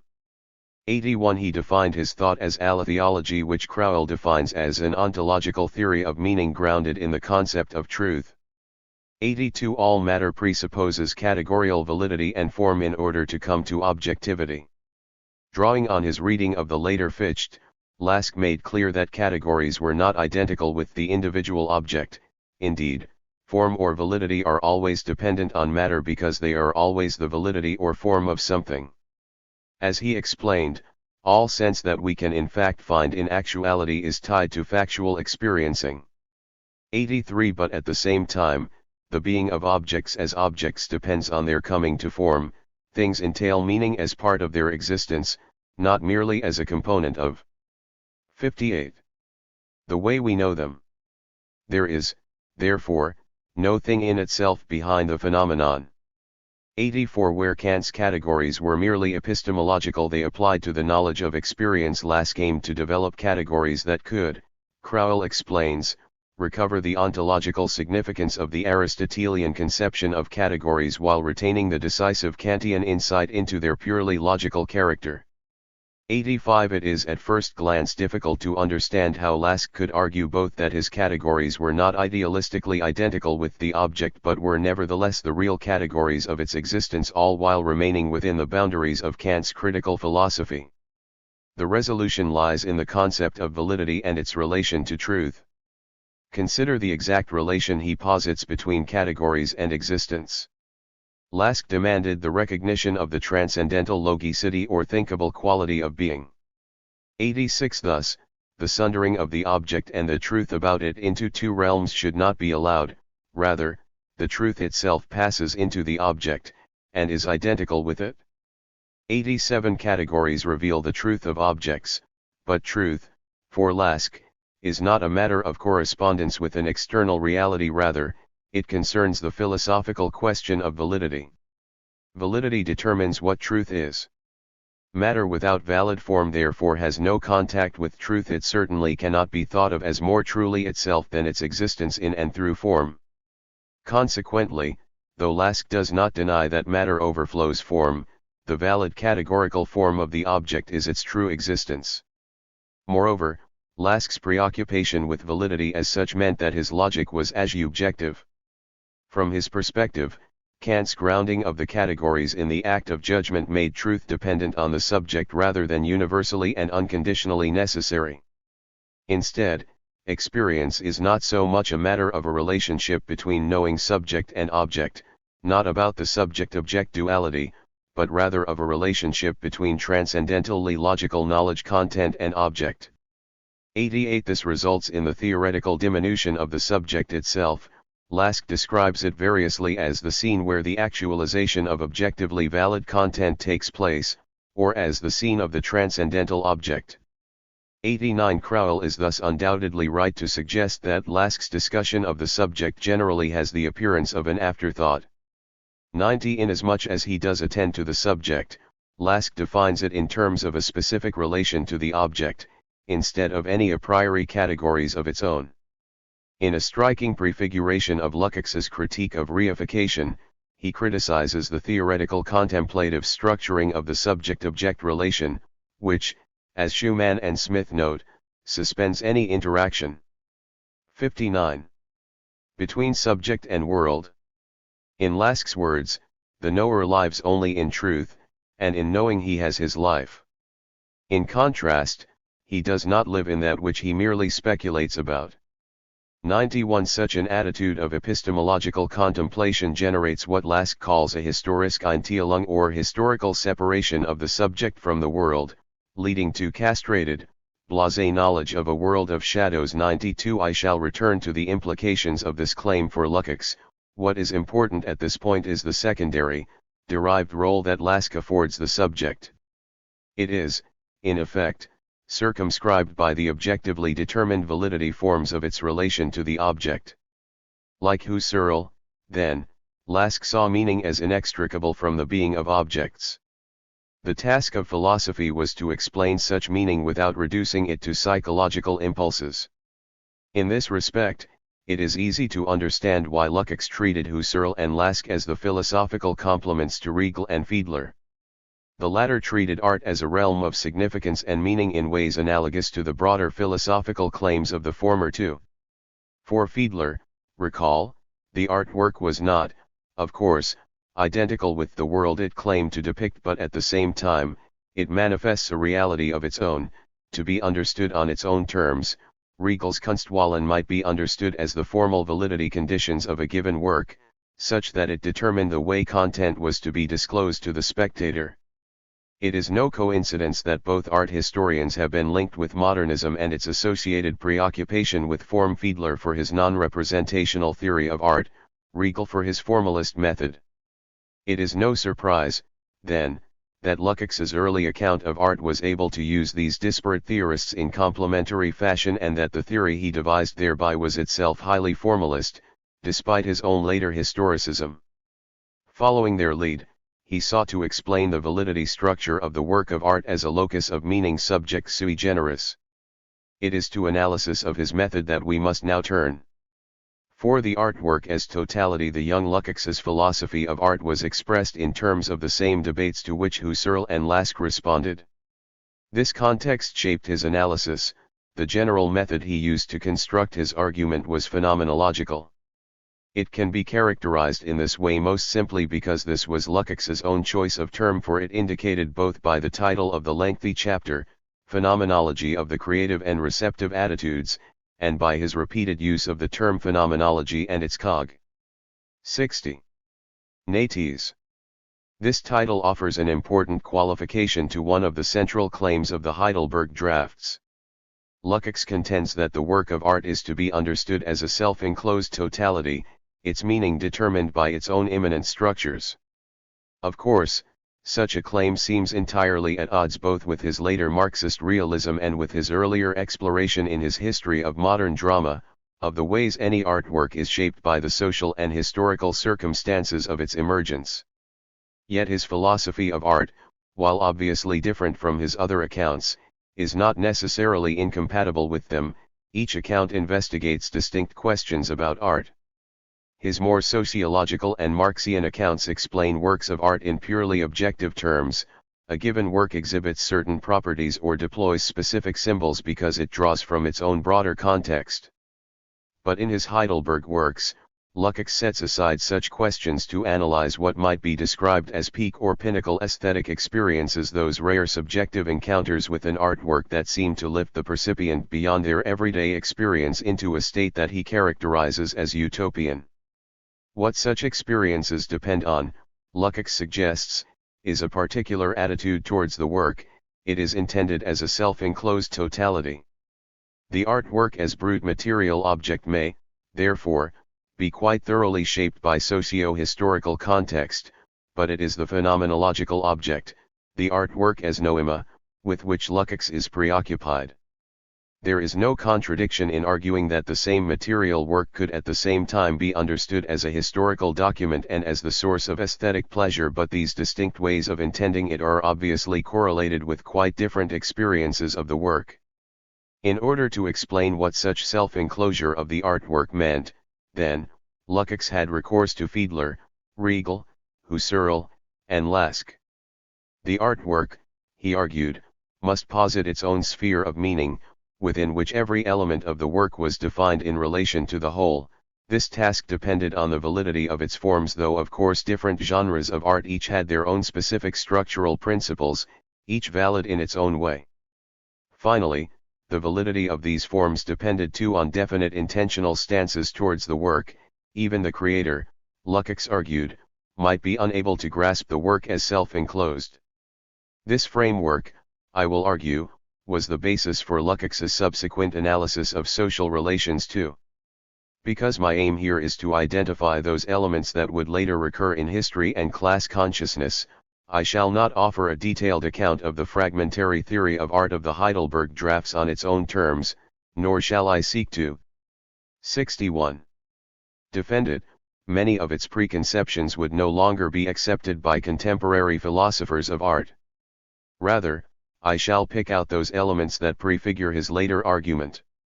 In this section, I shall examine Lukács's argument that the successful work of art must be treated as a self-enclosed totality organized by a standpoint two concepts that played a central role in his account of capitalist society. In the following section, I shall outline his account of the relationship of subject and object in the artwork. The continuity of these themes, I will suggest, implies that he treats social being as analogous to art. It too is a level of being sui generis, defined by its own immanent logic. Art, Lukács argues, is a realm entirely unto itself both as a whole, and in the case of individual artworks. What we seek in art is a utopia of wholeness. While everyday experience is fragmented and contradictory, works of art are capable of representing life as coherent and meaningful. To attain this, a successful artwork must be a self-enclosed totality, in that the meaning of the work stems entirely from its own internal organization. If the defining feature of a work of art is its specificity, it follows that it must be its own source of meaning and value and hence include its own validity standards, whereby its values are brought to clarity. What the Heidelberg drafts aim at, therefore, is a general theory of the validity of artworks such that their particularity of value is possible, rather than a descriptive account of existing works of art. Lukács aims at a normative theory of the conditions that must be met for a work to count as art, and as a source of aesthetic experience. A work must be capable of being the source of its own meaning. Thus, works that sought to meet some external standard could not qualify as art. This applied not just to those created with didactic intent to exhibit some ethical norm, but even to works that sought to be beautiful. 93. Any notion of beauty is invariably derived from external arguments, depending on the central motif of a given philosopher's entire thought. Thus, a logico-metaphysical approach treats beauty as something absolute, as the formative principle of the cosmos. 94. But it follows that beauty can be seen in the very structures of the natural world, so reducing art to an imperfect reproduction of nature rather than a source of value sui generis. Thus, the standards of art can only be derived from the complete set of all successful works of art. The relationship of value and value realization in aesthetics is the diametric opposite of these relationships. The aesthetic value, the artwork, arises firstly in, through, and with the process of its realization. 95. The work succeeds to the degree that it manages to bring to clarity values which then stand as unique. 62. Monuments within the complete field of art.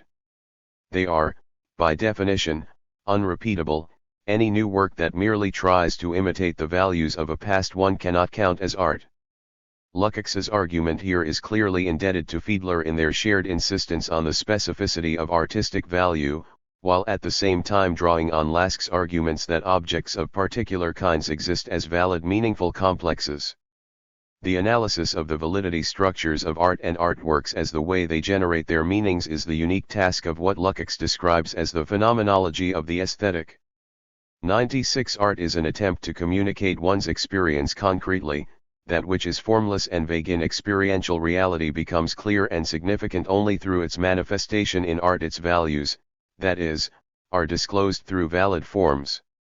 But whether or not this is successful depends on the microcosmos character of the work of art, that it is a totality that is shut in on itself, perfect, and self-sufficient. 97. Lukács means something quite specific by this. The meaning of the work is thinkable in isolation from other sources outside itself.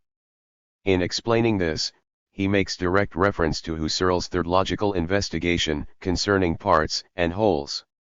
He quotes from 5, in which Husserl examines the notions of inseparability and isolability, using the example of a horse's head which can in principle be thought apart from any particular surroundings and with a variety of contents, without changing the essence of the head so imagined. 98. Citing Husserl, Lukács makes clear that the independence of the object is in the final analysis only relative. his reference to Husserl's mereology to justify the notion of the artwork as an independent source of meaning brings home the phenomenological character of his argument. A work must be isolable in principle, such that it is possible to understand its meanings as self-contained even though, like the horse's head, it is inevitably surrounded in fact with other contents. His claim, therefore, is quite narrow. Far from denying that a work may be shaped by social context or reference to earlier works, he tacitly acknowledges such factors. But reading the work as a document of its external influences is to misunderstand it as art. The aesthetic value and meaning of the work are not defined by its value as, say, a historical document, which must be bracketed in any consideration of the work as art. By taking this position, Lukács begins to experiment with the idea that different realms in which things come to form have their own immanent principles of value, determined by particular validity forms pointing towards his treatment of social being as a realm unto itself in history and class consciousness. 63. To clarify the point, Lukács distinguishes two mistaken attitudes on the part of the artist that undermine such autonomy. The virtuoso, or Jacobin of technique, is concerned only with pure form, subordinating experience and content to perfect style. Here, the content of the work is reduced to insignificance, the work is governed by the rules of form, valuable only as a demonstration of techniques that transcend it. A principle of validity not tailored to the material it shapes is imposed on experience, draining it of meaning. On the other hand, the dilettante, or Jacobin of experience, values only the content, they seek to crystallize their experience in the work on its own terms, without organizing it according to any internal principle. 99. Here meaning is defined by this or that biographical experience or sensation that the dilettante wishes to express through the work. It cannot be detached from that external element, so it fails to generate its own value. Mere shapeless experience predominates, without the rigor of formal validity, no coherent values emerge. Lukács contrasts these mistaken attitudes with the genius, a rare figure, capable perhaps only by chance of identifying the necessary connection between form and content such that technique and material are seen to coincide necessarily. In a sense, this entails the withdrawal of the creator from their own work. It must appear complete on its own terms rather than dependent on any external subject for it to count as art. 100. This is hardly the romantic genius, pouring their soul out in their work, rather, Lukács's genius seems little more than a vehicle for the work. In fact, he states explicitly that it is only through the work that genius becomes a genius. The object determines the subject, rather than the reverse. This paradoxical genius, the artist who withdraws from the work, is what produces its self-enclosure. It appears as necessary rather than contingent upon the will of an individual, as the only valid configuration of form and content, as a way in which this material and its meanings exist rather than as a representation of a reality external to it. What Lukács means by a totality, then, is more than just the inclusion of the sum total of elements of the work. It is the work's structural self-enclosure, such that it is entirely self-validating. Its status as a totality depends in Laskin vein on the independent forms of its validity. Totality designates formal completeness and coherence, whereby the meanings of every part of the work are defined in relation to the whole. Here, I think, he means a little more than Husserl meant in distinguishing between parts and wholes. Obviously, both dependent and independent parts both obviously presume the wholes of which they are part. But Husserl also 64.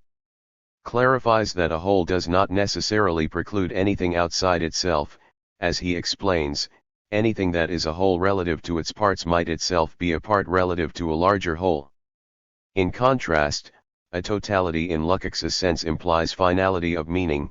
It cannot itself be understood as a mere part without its meaning being fundamentally transformed. A self-enclosed totality therefore refuses interpretation in terms of something greater, whether a universal principle of beauty that it exemplifies, or as biographical expression of a suffering artist's tortured soul. The importance of valid coherence is perhaps most clearly shown by the consequence of its absence, A work that fails to adopt a standpoint will be unable to present the world it depicts as a reality. This is illustrated by Lukács's scathing critique of naturalism. Here he follows Fiedler in judging naturalism an artistic failure, and indeed his verdict is parallel to that of Husserl's attack on philosophical naturalism in Philosophy as Rigorous Science. However, it is Regel's terminology that Lukács deploys. Repeatedly referring to the naturalistische Kunstwollen, he suggests that it must inevitably fail in its task of manifesting a self-contained totality or world within the artwork.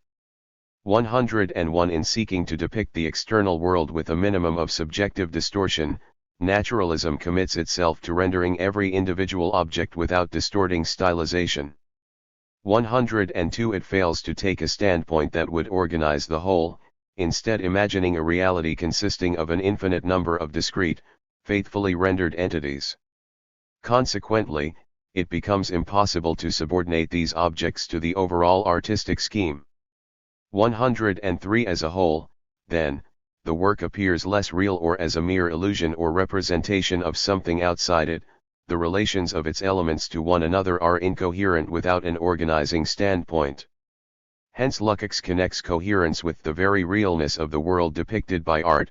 The totality conveys an understanding of reality as an organized whole, just as Regel's Kunstwollen illustrated a given society's understanding of reality. But at the same time, he attacks naturalism at the Laskin level of coherence and validity. In failing to determine a guiding organizational form, it fails to specify the truth of the world it depicts, and so seems, quite literally, unreal. 5. Subject and object. Lukács's preoccupation with the immanent meaningfulness of the work meant, of course, that he affords a relatively minor role to the subject, as none other than Weber noted. Praising the early drafts of Lukács's Manu 65. Script, he remarked that after having seen aesthetics approached from the standpoint of the receiver and more recently from that of the creator, it is a pleasure to see that the work itself is given a voice. 104 Thus, instead of analyzing the subject in itself, Lukács treats subjectivity as an attitude within the complete meaning structure of the artwork. Subject and object are determined within a complete system that defines them by their relation to one another, not by how one knows the other. The Heidelberg drafts contain a number of explorations of this theme. I shall focus on three: first, his explanation of the standpoint; second, his account of the different attitudes of creator and audience towards the work; finally, his direct examination of the question of subject and object in art. Lukács's explanation of the meaning structure of the artwork as self-enclosed totality was fully in line with Neo-Kantianism's anti-psychologism. He wanted to avoid any reduction of our appreciation of art to a personal response to the object, whether physiological or grounded in the life of the percipient. To achieve self-enclosure, Lukács argues, the work must be organized by what Lukács refers to as a standpunkt or standpoint. Far from being a point of view or perspective on a totality that exists, fully formed, waiting to be gazed upon, the standpoint is instead what brings the work together as a totality. It does so first as the principle by which the work is purged of extraneous elements, those incongruent with its central meaning. At the same time, it organizes each element of the work, governing their relations to one another. Thus, an artist may ground the work on their own experience or something they seek to communicate, but within the work, its meaning is transformed such that every element, even those with no meaning in experienced reality, is made significant by their relating to one another through the standpoint rather than as a reference to the external reality from which they originated. In this way, the standpoint thus gains a more concrete meaning, and conveys it to the elements of experience selected by it. It becomes a Weltanschauung, and the elements selected by it become symbolic, i.e. they become bearers of meaning in addition to that which they are in and for themselves. 105 We should not be misled by Lukács's use of the Dilthian term Weltanschauung. Rather than reducing the work to the expression of cultural values, he uses it to designate a valid formation of the whole as a complete system of meaning. Within this whole, the standpoint designates the subjective attitude that treats the work as objectively independent. As he puts it, the autonomy of the work is bound up the intention of the experiencing. 66. Subject as an act of disinterestedness. 106. The language of intentional acts is striking here indeed. This claim appears in a discussion of Husserl. It is no surprise, therefore, that he immediately qualifies this, lest he seem to place too much emphasis on the power of the subject. This intentionality is merely the subjective aspect of this kind of positing of the object. 107. By speaking of the standpoint, then, Lukács is not describing any particular perspective on a work, merely the formally necessary attitude if the work is to cohere as an autonomous sphere of meaning. This relativization of the subject to a subject position or perspective on a whole can be seen too in the chapter that earned Weber's admiration, revealingly entitled Phenomenological Sketch of the Creative and Receptive Attitudes. 108. Lukács's terminology here is suggestive. Rather than trying to define the creator or receiver as such, he defines them in terms of attitudes, Verhalten, towards the work. Crucially, neither attitude could be characterized as a relation of knowledge of the work, rather, each entails a shifting of the standpoint of the work considered in its own terms to one between subject and work, fundamentally altering the meaning of the work as a whole. This is shown by Lukács's analysis of the receptive attitude.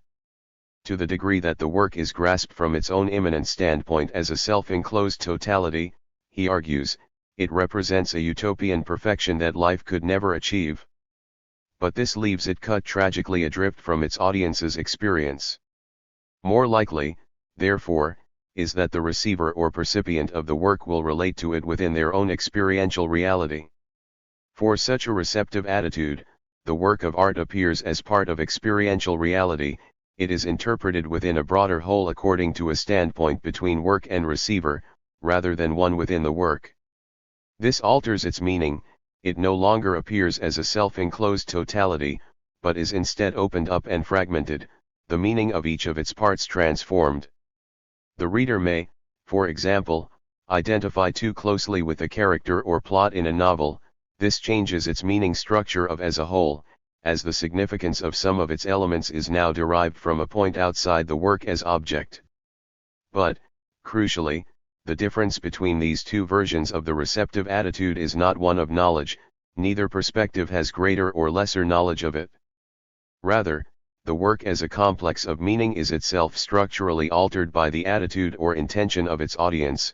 The receiver is better understood as a principle structuring that meaning than as an entity looking on the work from outside. This is even clearer in Lukács's account of the creator's relation to their work. Strikingly, the artist is, if anything, even less capable of experiencing. 67. The work as art than its receiver. It is almost impossible for the creator to view their work as a unified totality. They are too conscious of the separate origins of each element ever to see them as a whole. Iago, Lukács suggests, is merely a fact for Shakespeare, produced by dramatic necessity. He cannot appear to his creator as the malevolent figure whose mysterious motivation only adds to his impact on audience. 109. The artist is always too aware of the tension between the reality of experience and utopia in the work. Where the artwork presents harmony, the artist sees the discord that has gone into its creation. We might think here of Goethe's remark to Eckermann on Faust, written over several decades: "The life I portray in Faust is rich and many-colored and very various, and a fine thing it would have been, I must say, if I had attempted to thread that onto the thin string of a single prevailing idea." 110. Goethe's response was exactly as Lukács would have predicted. Keenly conscious of the tensions behind the work, the creator is incapable of intending it as a self-enclosed totality, and thus cannot relate to it as art, or a source of aesthetic experiences. In all these moments the phenomenological personality of the creator shows itself as a subject laden with tragic restlessness and peacelessness. In its relationship to experienced reality it concerns itself with an insurmountable tension between reality and utopia, and its comportment towards the work is always an incessant and, in the subject, unfulfillable strain to reach the unreachable. The creator, who suffers much more deeply under the objective distance of the world, strives in vain through an eternal struggle to that which is effortlessly and naturally offered to the receptor through simple readiness, he can merely rouse to existence the aim of all these wishes, the work as the desired utopian reality. As creator he has no access to it, we are made for expressing, not for having, says Flaubert. 111. The artist can only manifest this harmony in the work, not his actual existence. The artwork's content is less than that of his experience, so its forms are never valid for his entire life. The creator can never attain the work's utopian coherence. It goes without saying that this cannot be a failure of knowledge. Obviously, the artist knows the work in every aspect. Instead, the problem lies in the antinomic character of the creator's relation to the work. Either the artist continues to treat elements of the work as belonging to themselves, in which case it cannot appear as a totality. Or the work appears as a self-enclosed totality, in which case the harmonious totality of experience it presented must seem untrue to the creator. 68. There is, then, a problem similar to the classic notion of alienation, but not exactly identical. While alienation implies the loss and psychological distancing from foundational elements of one's soul or self, creators do not lose part of their selves, so much as fail to go beyond themselves. Their attitude, like that of the typical percipient, does not grasp the work as art. These two attitudes towards the work are, then, orderings of the work towards an attitude that construct its meaning differently. They are to be understood as immanent to art's structure, not outside it. They govern the meaning of the work in qualitatively different ways. Lukács's account of the creative and receptive attitudes relegates these two potential subjects to mere structural factors within the work as a complex of meaning. This impression is more explicit in what appears to be one of the later written sections of his Heidelberg Philosophy of Art, and the only part to reach publication during his lifetime, a chapter titled The Subject-Object Relation in Art. Here, rather than treating it as definable in principle as separate from the object it confronts, he determines the subject by its range of orientations towards objectivity. He speaks in Husserlian terms of the directedness of the subject, that is, the specific way it intends its object. His point is clarified in the distinction he draws between the role of the subject in logic, ethics, and art. The subject of logic is an empty placeholder, required only to mouth necessary laws that anyone, in principle, could utter. This produced an absolute primacy of the object as opposed to the subject. 112. Ethics has, at first glance, the opposite problem. While the empirical subject is indeed expected to act, ethical action is directed inwardly, not on an object. This relationship is never that of a subject to an object. 113. But to the extent that we take on objective ethical maxims as the foundation of our subjectivity, we are reduced to the same objectivity as logic. 114. Rather than a productive relationship, subject and object are separated forever. In both instances, then, Lukács treats the subject as a specific comportment towards objectivity, not as an autonomous entity. Art, Lukács suggests, offers the only possibility for bringing together subject and object in the full sense. The aesthetic subject, he states, stands in the strict sense of the meaning of the sphere, only opposite an object, the artwork. 115. This is a definite relationship to a specific object intended in a certain way as a particular complex of meanings. This permits the creation of a work of art to be less its objectification than its self-positing, its subjectification. 116. Lukács's distinction. 69. Here is significant. It implies that the subject exists only in the process of finding the specific form suitable for the material of the work, and in bringing that work to a meaning complex. The work is not merely the expressed, objective form of something inherent to the subject, rather, artistic creation is itself the site of subjectivity. In Fidlerian spirit, he implies that the artist's job is never done, and that the giving of form is necessarily endless. Once the work is finished, its forms are fixed, the creative subject is excluded from them, and merely contemplates the work passively. It is as the work is underway as the subject is practically engaged in the forming and reforming of material that the artist is fully subject. The subject exists, then, only in the specific manner it intends its object. As Weber observed, it plays only an auxiliary role in the phenomenological structure of the work. 6. Conclusion. Lukács's Heidelberg philosophy of art and aesthetics offers some invaluable indications of the development of his thought in the years leading up to his conversion to revolutionary Bolshevism. His theoretical framework here is flawed and incomplete, but the striking difference with his own, more orthodox Marxist literary criticism serves to highlight the zigzags in his intellectual development. The sheer variety of paradigms he adopted makes it difficult to pigeonhole Lukács's work as a whole. What makes these papers important for my purposes is that they show him grappling systematically with a set of problems that were at the heart of his analysis in history and class consciousness, and deploying an unfamiliar and unsuspected structural formal framework to do so, one that is far more rigorous than the neo-romanticism of his earlier essays and literary works. Since the central essays of history and class consciousness aim at the same kind of rigor in touching on many of the same themes, it makes more sense to concentrate on the conceptual apparatus of the Heidelberg works to contextualize and understand his Marxist philosophy.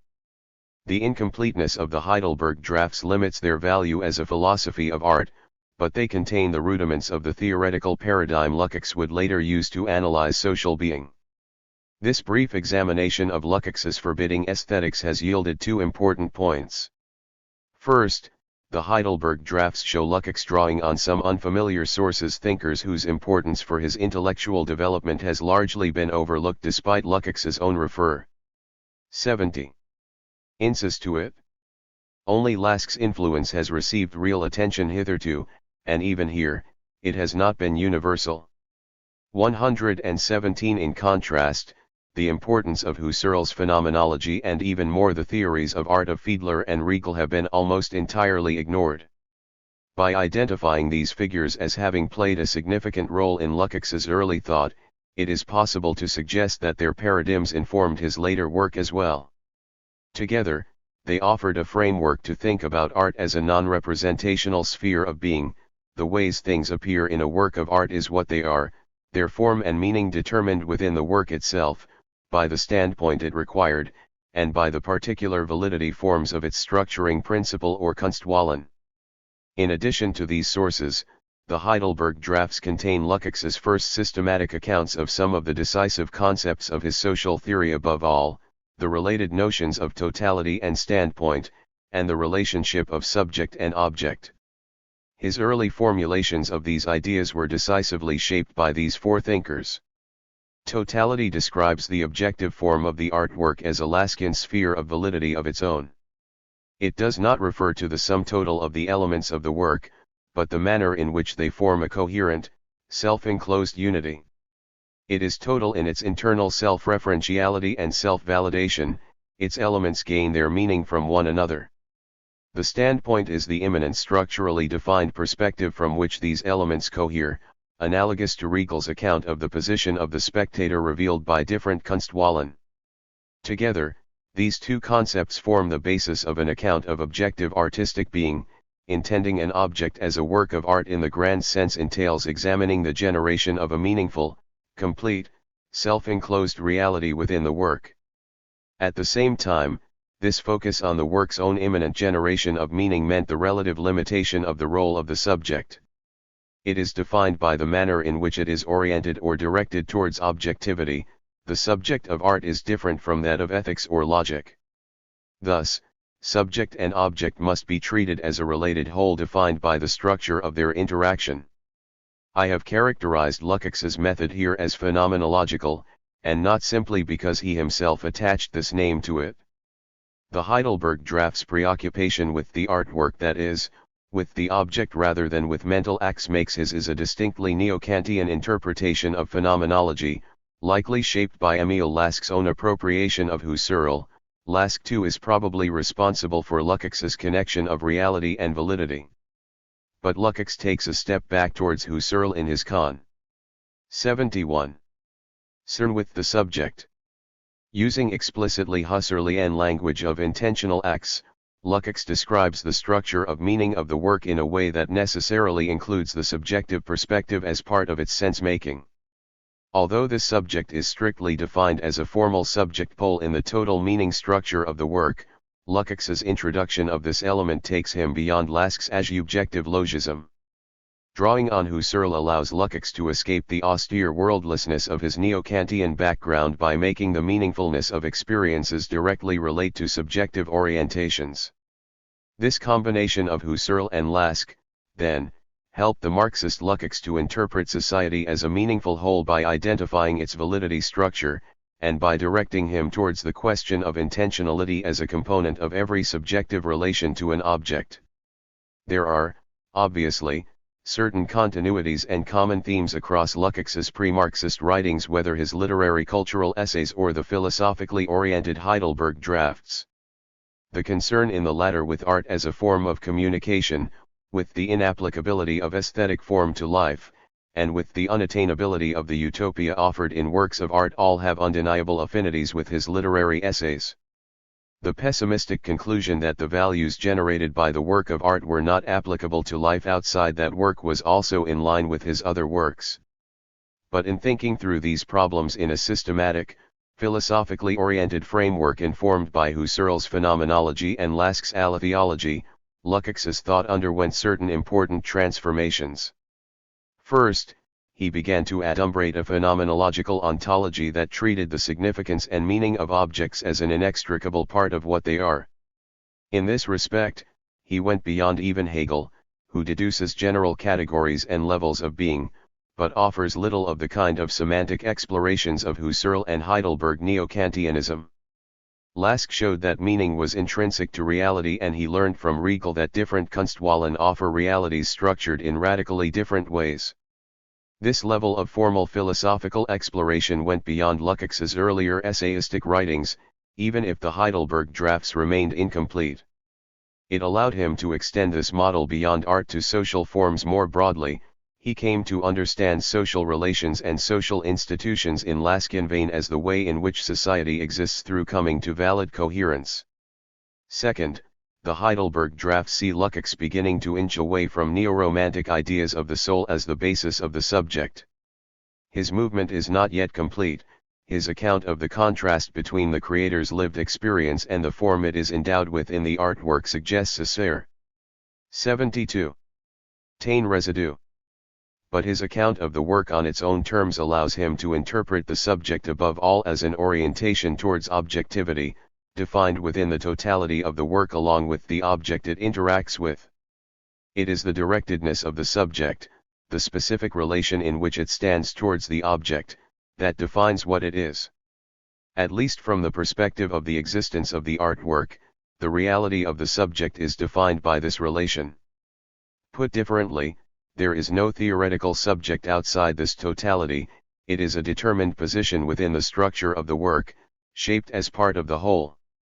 The Heidelberg drafts tend in this respect towards an overcoming of neo-romanticism. Consequently, the theoretical paradigm he begins to develop here offers him a path away from his earlier implication that the soul exists independently of rationalized structures that are then imposed upon it and restrict its fullest expression.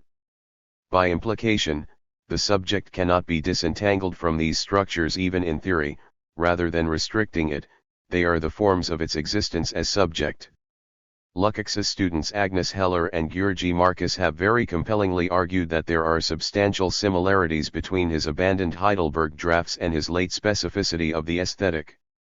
118. In this mature work, Lukács deploys several of his own terminological coinages and arguments which, it emerged after the rediscovery of the Heidelberg manuscripts, he had first developed and used in almost identical ways in his early, unfinished project. If he had not forgotten these theoretical innovations by the 1960s, he certainly could not have done so by the 1920s, when writing History and Class Consciousness. In the short term, though, Lukács's Heidelberg drafts did not bring about a clean break with his literary cultural work in the short term. Their very incompletion is evidence of this.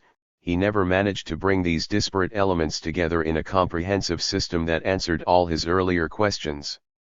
Indeed, he ends up by declaring paradoxically that art almost inevitably fails in its utopian promise. The artist seeks to represent experience as intrinsically meaningful, but this was only attainable if the work was phenomenologically self-enclosed to such a degree that its significance was entirely cut off from the lives of both artist and audience. Whatever perfection appeared in art, whatever unity of subject and object it brought about within itself, it remained too isolated to have any real broader effects. It was perhaps because of this, to which he alludes in passing in History and Class Consciousness, that he turned instead to practical social change. 73. At any rate, history twice broke in on his thought. The first version of the drafts was interrupted by the First World War. He reported to Paul Ernst in April 1915 that he had put aside work on the aesthetics. 119. Horrified by the mass slaughter wrought by mechanized warfare at the behest of massive and depersonalized state apparatuses, Lukács fled back to dreams of a cultural and spiritual unity expressed in messianic terms. He set to work on his proposed Dostoevsky book, which itself was largely abandoned save for the fragment published as theory of the novel. His second attempt to complete his philosophy of art, from 1916 to 1918, was abandoned in turn as he returned to Budapest, and ultimately threw himself into what appeared to be a more practical eschatology, revolutionary Bolshevism. Left moldering in a suitcase in a Heidelberg bank vault, the abstractions of his philosophy of art must have seemed entirely irrelevant in the face of a practical revolutionary struggle, and it is difficult to find any traces of them in Lukács's fervidly enthusiastic writings in the immediate wake of his commitment to revolution. Yet even then, Lukács had not completely abandoned these ideas. They lay in hibernation, only emerging when the immediate practical situation left him struggling to explain the failure of revolution. It was in the later stages of writing the essays included in History and Class Consciousness that the same theoretical patterns re-emerged, but in the dramatically new guise of a theory of social being. Chapter 3. The History of History and Class Consciousness. In December 1918, Budapest lay in turmoil. The defeat of the Austro-Hungarian Empire in the war had led to the collapse of the monarchy and the declaration in mid-November of the Hungarian Democratic Republic, headed by Mihály Károlyi.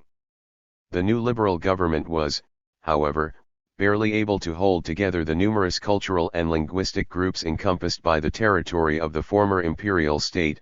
Under attack by Romania, Serbia, and Czechoslovakia, Károlyi's regime could barely maintain its borders.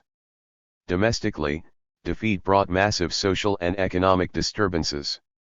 Meanwhile, events in Russia seemed to offer a harbinger of what was to come. The February Revolution that had brought Kerensky's liberal provisional government to power had itself been overturned by the Bolsheviks' October Revolution. There was every reason to believe that Hungary itself would follow the same path. In the midst of this chaos, Budapest's cultural and intellectual intelligentsia began to choose their sides. As Gluck, Lowy, and Kadarkay have recorded, many of them harbored a long-standing disillusionment with bourgeois capitalism. Though no adherents of the monarchical system, many of them were skeptical too of the capacity of liberal democracy to bring about the cultural revival they sought. One under such circumstances, Bolshevism's redemptive promise, its claim to resolve the problems of modernity at a stroke, held an obvious appeal. But for others, the dangers of civil war, dictatorship, expropriation, and revolution were much. 84. Too great. The moral cost could not by any means be justified. In the middle of December, an article appeared in the Szabadsándolát arguing precisely this. Bolshevism rests on the metaphysical assumption that good can issue from evil, that it is possible, as Razumikin says in Crime and Punishment, to lie our way through to the truth. This writer cannot share this faith, and therefore sees an insoluble dilemma at the root of Bolshevism. Democracy in his view requires only superhuman self-abnegation and self-sacrifice from those who, consciously and honestly, persevere to the very end.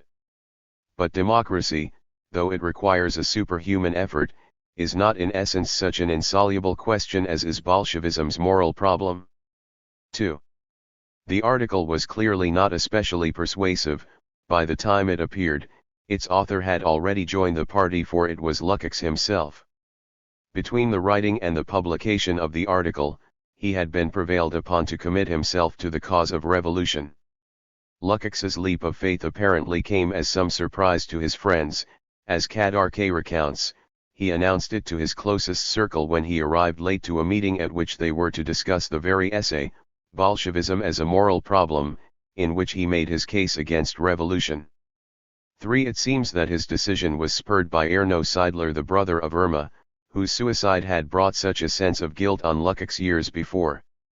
4. Seidler had been a prisoner of war in Russia, where he was recruited by the Bolsheviks. Returning to Hungary, he was given the task of recruiting potential revolutionaries. It was he who persuaded Lukács that all his messianic hopes could be realized in the form of Bolshevism. Lukács himself justified the decision precisely as an irrational act, citing Kierkegaard's statement that to sacrifice oneself for a cause is always an irrational act. 5. The biographical details of Lukács's conversion to Bolshevism have been described admirably elsewhere. My concern here is with his theoretical development at this time. Lukács's writings in his early years as a Marxist, in particular, those written during the Council Republic of 1919, are marked by the mechanism that spurred his conversion. In line with this, they exhibit many of the same themes and preoccupations as his earlier cultural and literary essays. There is almost no trace of the dense, technical philosophy he drew on in preparing his Heidelberg philosophy of art. Even where philosophy does appear in, for example, references to Hegel, Lukács uses terms and arguments in the most general fashion, to 85. Make sweeping and unpersuasive claims. But with the failure of revolution by the early 1920s, Lukács was forced to reconsider, in order to explain why the working classes had mysteriously not responded to the clarion call to liberate themselves. It was this that spurred him to advance the concept of reification as part of a broader theory of social being. In order to do so, I suggest, he turned back to the philosophical paradigms with which he was so familiar, those he had drawn on his Heidelberg manuscripts on aesthetics. That is to say, the theory of social being in history and class consciousness draws on the categories and concepts as the phenomenological account of art with which he had aimed to habilitate. He began to analyze society using a paradigm analogous to that which he applied to art. It is a realm in which the meaning of objects is determined in relation to the totality of all other such objects, according to a governing principle that simultaneously presupposes a definite intentional attitude on the part of the subject. Society, like art, should be understood as a level of being sui generis. The social form of objects is no mask over more real things underneath, but is their actual existence. It is possible to trace this movement in Lukács's writings from early 1919 until late 1922, when he completed work on his Marxist masterpiece. In the essays written and rewritten in the final months of this period, we can discern clear signs of his return in spirit to his Heidelberg preoccupations. My aim in this chapter is to justify reading the core essays of history and class consciousness in relation to Lukács's phenomenological aesthetics. I shall first acknowledge the mechanism of Lukács's writings in the midst of revolution. The naive fervour with which he speaks of the coming of revolution is so bereft of theoretical sophistication that it cannot be understood as offering a competing paradigm that Lukács would have had to overcome. I shall then turn to history and class consciousness itself. Rather than treating the book as a single coherent whole, I will suggest we follow Lukács's own advice and remember that it is a collection of essays written at different times, and in most cases in response to particular circumstances. I will distinguish between the essays on this basis, arguing that it is those that were written in what Lukács referred to as a period of enforced leisure after the failure of revolution that show signs his intellectual return to Heidelberg. These can be seen most explicitly in the footnotes of these essays, which point most directly to his earlier interlocutors. Less explicitly but more significantly, they can be seen in the specific way Lukács deploys the word consciousness, the central category of the reification essay. His use, I will argue, is clearly phenomenological. 86. In the sense of his Heidelberg aesthetics, rather than designating the knowledge possessed by a subject of an object opposed to and separate from it, he uses it to refer to a totality within which objects exist meaningfully. As such, it is structured immanently, and determines subject and object within itself. This illustration of Lukács's increasingly phenomenological use of the term consciousness will prepare for the detailed exposition of his theory of social being in the chapters that follow. 1. Revolutionary eschatology. Looking back late in life on his first years as a Marxist, Lukács frankly confessed that his intellectual development at the time had been patchwork and often contradictory. His growing knowledge of Marxism was counterbalanced by his idealistic moralism. If I consider my not especially numerous and not especially important literary essays from that period, he remarked, I find that they often outdo my earlier works in their aggressive and paradoxical idealism. 6. Elsewhere, he described his own attitude at the time like that of most of his Hungarian comrades as one of messianic sectarianism. 7. The writings he produced at this time attest to this, as Lukács's remarks indicate. They are almost embarrassing to read in their feverish optimism. It is worth very briefly considering them, however, so as the better to understand the significance of the later works of this period. In one respect, Lukács's first works as a Bolshevik were driven by the same problem as Bolshevism as a moral problem, whether revolution was an act demanded by ethical or moral laws. His new answer to this question, however, indicated a radical change in his philosophical premises. Lukács's rejection of Bolshevism had been couched in distinctly neo-Kantian terms. Revolution wrongly conflated the ethical objective of socialism and the sociological fact of class struggle, which in fact belonged to two different categories of reality, values, and facts, that had wrongly been placed on the same level. 8. Tactics and Ethics. His first Marxist essay reaches the opposite conclusion by annulling the ontological distinction between is and ought. Lukács's preoccupation here is still moral, but he no longer recognizes this distinction. The immanent reality of revolution, Lukács suggests, collapses it, making the ultimate goal, now achievable in practice, the only valid standard of ethical norms. In making this argument, he reached back to a number of points of reference that he had drawn on in, for example, his notes. 87. Towards the failed Dostoevsky book. He points to the Russian author Ropshin, whose novel The Pale Horse offers an extended justification for revolutionary terror, and concludes Tactics and Ethics with a quotation from Hebel, to express this sense of the most profound human tragedy in the incomparably beautiful words of Hebel's Judith, even if God had placed sin between me and the deed enjoined upon me, who am I to be able to escape it? 9. In his Dostoevsky notes, he suggests that the truly ethical action is to take on the moral responsibility of committing a necessary evil that will bring about salvation. The good that will result does not, however, annul the evil of the act. 10. He reaches the same conclusion in Tactics and Ethics, stating that everyone who at the present time opts for communism is therefore obliged to bear the same individual responsibility for each and every human being who dies for him in the struggle, as if he himself had killed them all, but insisting that Bolshevism is the moral choice nevertheless. 11. The very titles of Lukács's essays throughout the rise and fall of the Hungarian Council Republic testify to the centrality of ethical questions in his thought at the time. Tactics and Ethics was followed by The Role of Morality in Communist Production, and The Moral Mission of the Communist Party. They contain such wonderfully naive statements as the claim that in a post-revolutionary society, freedom of morality will take the place of legal compulsion in the regulation of all behavior. 12. Communism would produce a new spiritual epoch, of a freely unified community wherein social relations were not dominated by objective structures. Elsewhere, his Luxemburgist faith in the spontaneity of the revolutionary proletariat led him to suggest that there was no longer a need for an organized revolutionary party, illustrated by his rather starry-eyed declaration on the effective union of the Hungarian Social Democratic Party and Bolshevik Party in March 1919. The parties have ceased to exist, now there is a unified proletariat, and the Hungarian Revolution has demonstrated that this revolution is possible without fratricidal struggles among the proletariat itself.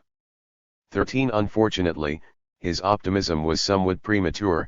The revolution lasted less than 5 months, failing in part due to insufficient support among various segments of the working classes. What these tracts indicate, then, is a belief in immediate, spiritual social unity restricted by artificial social relations that would at best merely represent and at worst strangle it, just as his earlier literary essays had indicated. 88. Michael Lowy describes Lukács's development as a journey from Romanticism to Bolshevism, and this evidence suggests that his conversion to the cause of revolution was indeed shaped in its early stages by an ethically oriented romantic anti-capitalism of the soul. 14. However, it does not follow that history and class consciousness too was shaped by the same neo-romanticism, as critics such as Stedman Jones or Arato and Brains have charged. Lowy's more subtle interpretation captures the situation more effectively. He sees history and class consciousness as the offspring of these earlier tendencies, their supersession within a Marxian framework that resolved those earlier problems by showing their falsity. Circumstances changed dramatically between 1919 and 1922 to 1923, and it makes sense that Lukács's thought should have developed in that time too. Admittedly, the collapse of the Hungarian Council Republic at the beginning of August 1919 brought little immediate alteration in the tone of his work. Along with Otto Korvin, Lukács was left in Budapest while the rest of the party leadership, headed by Béla Kun, fled into exile. Within a month, Korvin had been arrested and Lukács too had left for Vienna. The ensuing years were spent in poisonous internecine squabbles between Kun's faction and that of Gino Landler. As a leading ally of Landler, Lukács came into frequent conflict with Kun. As Lukács saw the difference between them, Kun's method consisted in creating a party and a reputation by demagogy, violence, and if need be, bribery. 15. Kun, supported by Zinoviev, therefore sought to send the party émigrés back to Hungary in order to head the movement. Siding instead with Landler, Lukács looked instead for the possibility of reviving support from within Hungary. As Landler insisted, the real movement would have to originate in Hungary. 16. Neither strategy was at all practicable. Lukács's position bore the residual traces of a messianic belief in the proletariat, leading to criticism by Lenin in 1920 for his purely verbal communism. 17. But Kun too was criticized, leaving the split in the Hungarian party unresolved. While Kun's leadership of the émigrés in Moscow was undisputed, Lukács was in effective control of the Hungarian party in Vienna. As such, he attended the Third Comintern Congress in Moscow in 1921, still fully engaged in practical revolutionary work. His writings at this stage concern practical and ethical questions of revolution. But his time was almost up. Kun had cultivated an alliance with Zinoviev, Moscow finally intervened to ensure a unified party, and Lukács was obliged to resign from the Central Committee only a short time after his return to Vienna in September 1921. 18. His in-depth engagement with practical politics was, for a time, suspended. He was 89. Forced into a period of involuntary leisure. 19. But however unwelcome such leisure was for him at the time, it was in this period that he wrote the most important essays of history and class consciousness, and, I suggest, that he returned to the sophisticated philosophical models of his Heidelberg days. 2. The theoretical return to Heidelberg history and class consciousness was born out of failure. It was produced by the failure of the Hungarian Revolution, by the failure of the Spartacist revolt and the Bavarian Soviet Republic in Germany, and by the widespread failure of the workers of the world, alas, to unite. It was born too out of Lukács's own failure to win the factional struggle with Béla Kun in the Hungarian party, and by the Hungarian party's failure to foment any further revolutionary spirit from exile or even to agree on a coherent strategy to do so. History and class consciousness aimed to resolve this problem by explaining on the one hand why the proletariat did not seem willing to unite for the revolutionary cause, and on the other to identify the ways a revolutionary consciousness might be fomented. Yet it does not offer a systematic or unified theoretical solution. Indeed, in his preface to the first edition, Lukács took care to warn his readers of the potential inconsistencies of the work, given that many of the essays had emerged from specific practical revolutionary situations at different times. Only 2 pieces had been written especially for it, during that time of involuntary leisure in the aftermath of losing the struggle for supremacy within the Hungarian party. These 2 were, however, the most theoretically significant pieces in the collection: Reification and the Consciousness of the Proletariat, and Towards a Methodology of the Problem of Organization. Moreover, other essays were significantly revised. An essay entitled What is Orthodox Marxism had first appeared under Lukács's name in 1919, but the revised version that opens history and class consciousness is twice as long, and contains very little of the original. Class consciousness too received large additions, and the changing function of historical materialism was somewhat edited. There are significant differences between those essays written or substantially revised during 1922 and those that were produced earlier. Ignoring this shift in Lukács's thought leads to serious misrepresentations of his theory, particularly his account of reification. For example, in his highly critical Althusserian reading, Stedman Jones recognizes the incon. 90. Consistencies stemming from the fact that the book contains a number of essays written at different times, but states that they were not subsequently edited or significantly altered for book publication. 21. Since the book version of the very first essay of the book, What is Orthodox Marxism, is twice as long as its original, it is immediately obvious that this cannot be true. Stedman Jones goes on to suggest that the 2 essays placed last in the book, Towards a Methodology of the Problem of Organization and Critical Observations on the Marxism of Rosa Luxemburg, both of which he describes as having been written in 1922, show a marked difference in quality, particularly compared to the reification essay's supposed ascription of thaumaturgical powers to consciousness 22. Yet the Critical Observations essay is marked as January 1922 and therefore precedes the writing of the reification piece.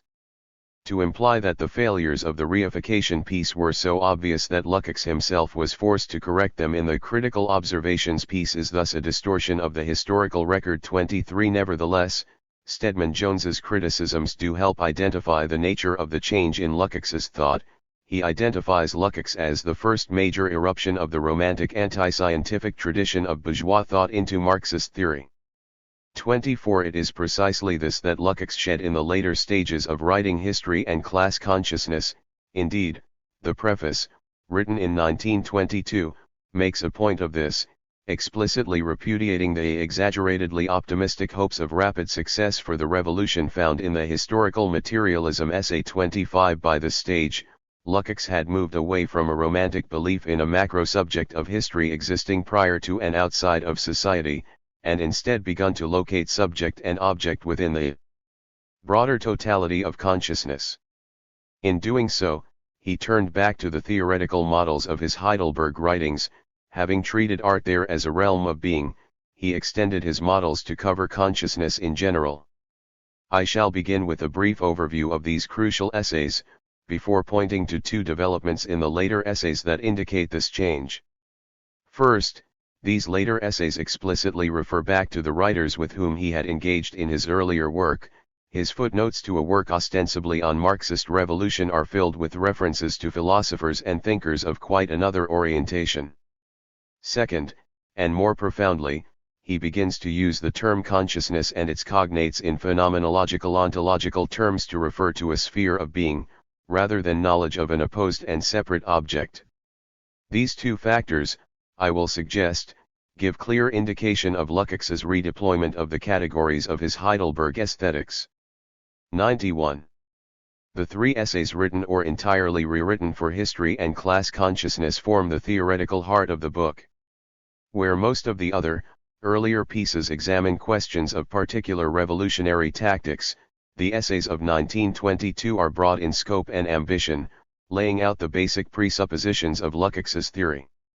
A brief adumbration of their main ideas suffices to distinguish them from the more occasional pieces that make up much of the rest of the collection. This is obvious from the very first essay, What is Orthodox Marxism, which introduces major concepts such as dialectics and totality. The essay offers a critique of the positivistic worship of facts, summed up in Lukács's famous claim that Marxism could survive the refutation of every single one of Marx's specific findings, because its core lay in its dialectical method. Positivism fails, he argues, because it does not understand that its stable facts are themselves the product of a definite relation of subject and object or thought and being that isolates elements of a process in a way that makes them appear fixed and unambiguous. This subject-object relation is what defines the coherent reality of a society. So under capitalism, social reality appears as an atomized set of data. History records the steady transformation of these socially determined forms of reality, which shape our sense of who we are. It is only under capitalism that the individual's existence has become entirely socialized, or brought within one system of reality. The essay's implications are far-reaching. A post-revolutionary society, it suggests, will have an entirely different conception of reality. Reification and the consciousness of the proletariat, by far the longest essay, is the backbone of the book. Here, Lukács offers a general account of capitalism on the terms set out in what is orthodox Marxism. He analyzes it as a particular kind of social being, or as a system of phenomena comprising the everyday reality of its members.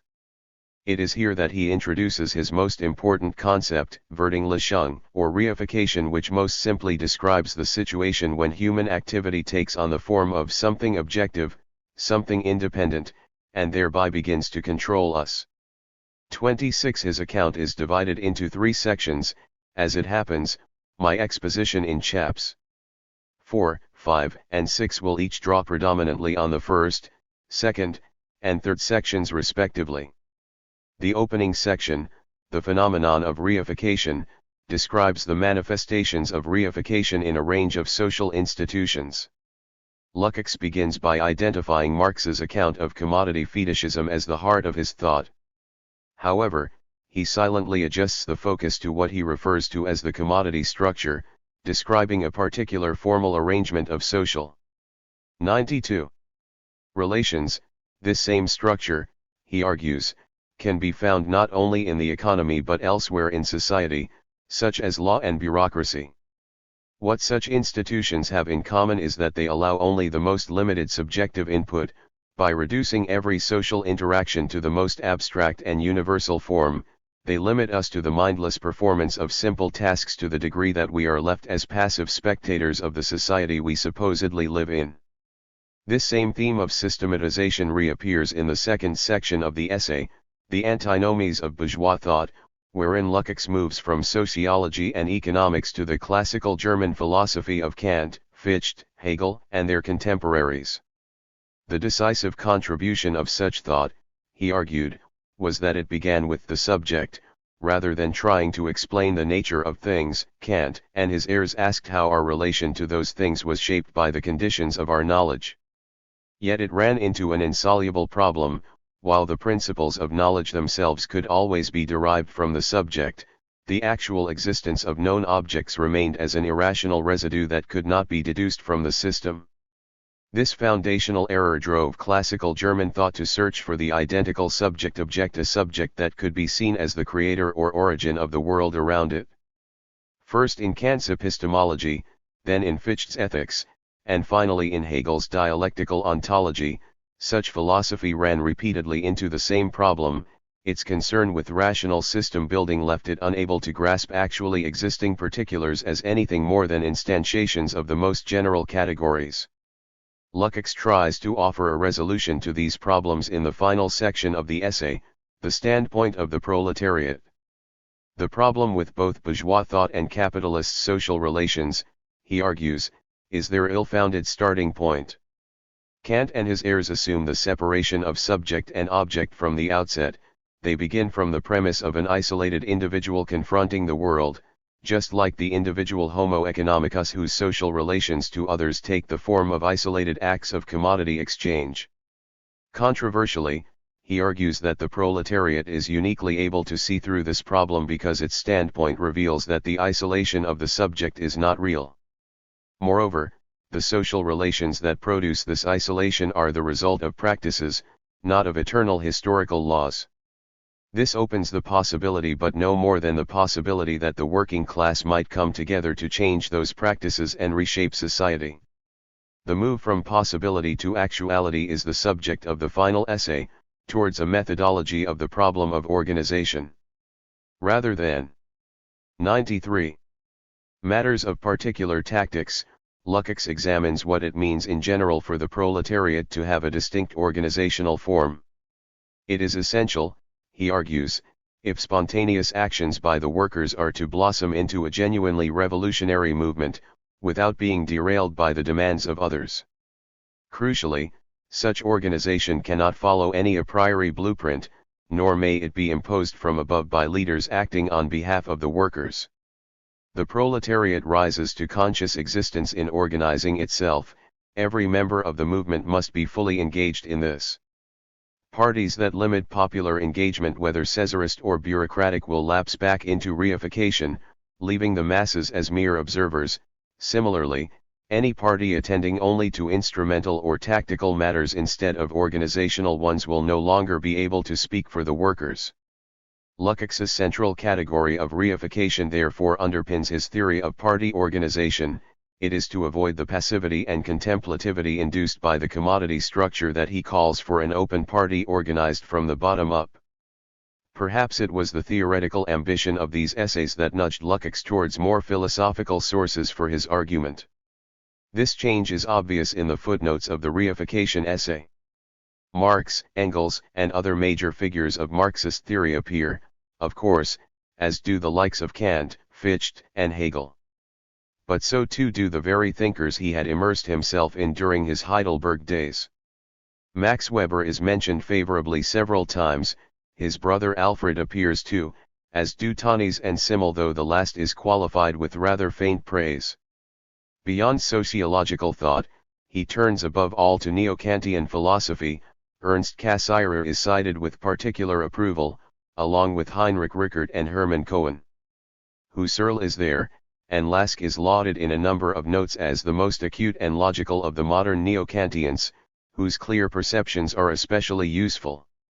27. At the same time, Lukács returns explicitly to some of the central questions of his Heidelberg-era aesthetics in a discussion of the systematically theoretical and ideological significance which the principle of art acquires in this period.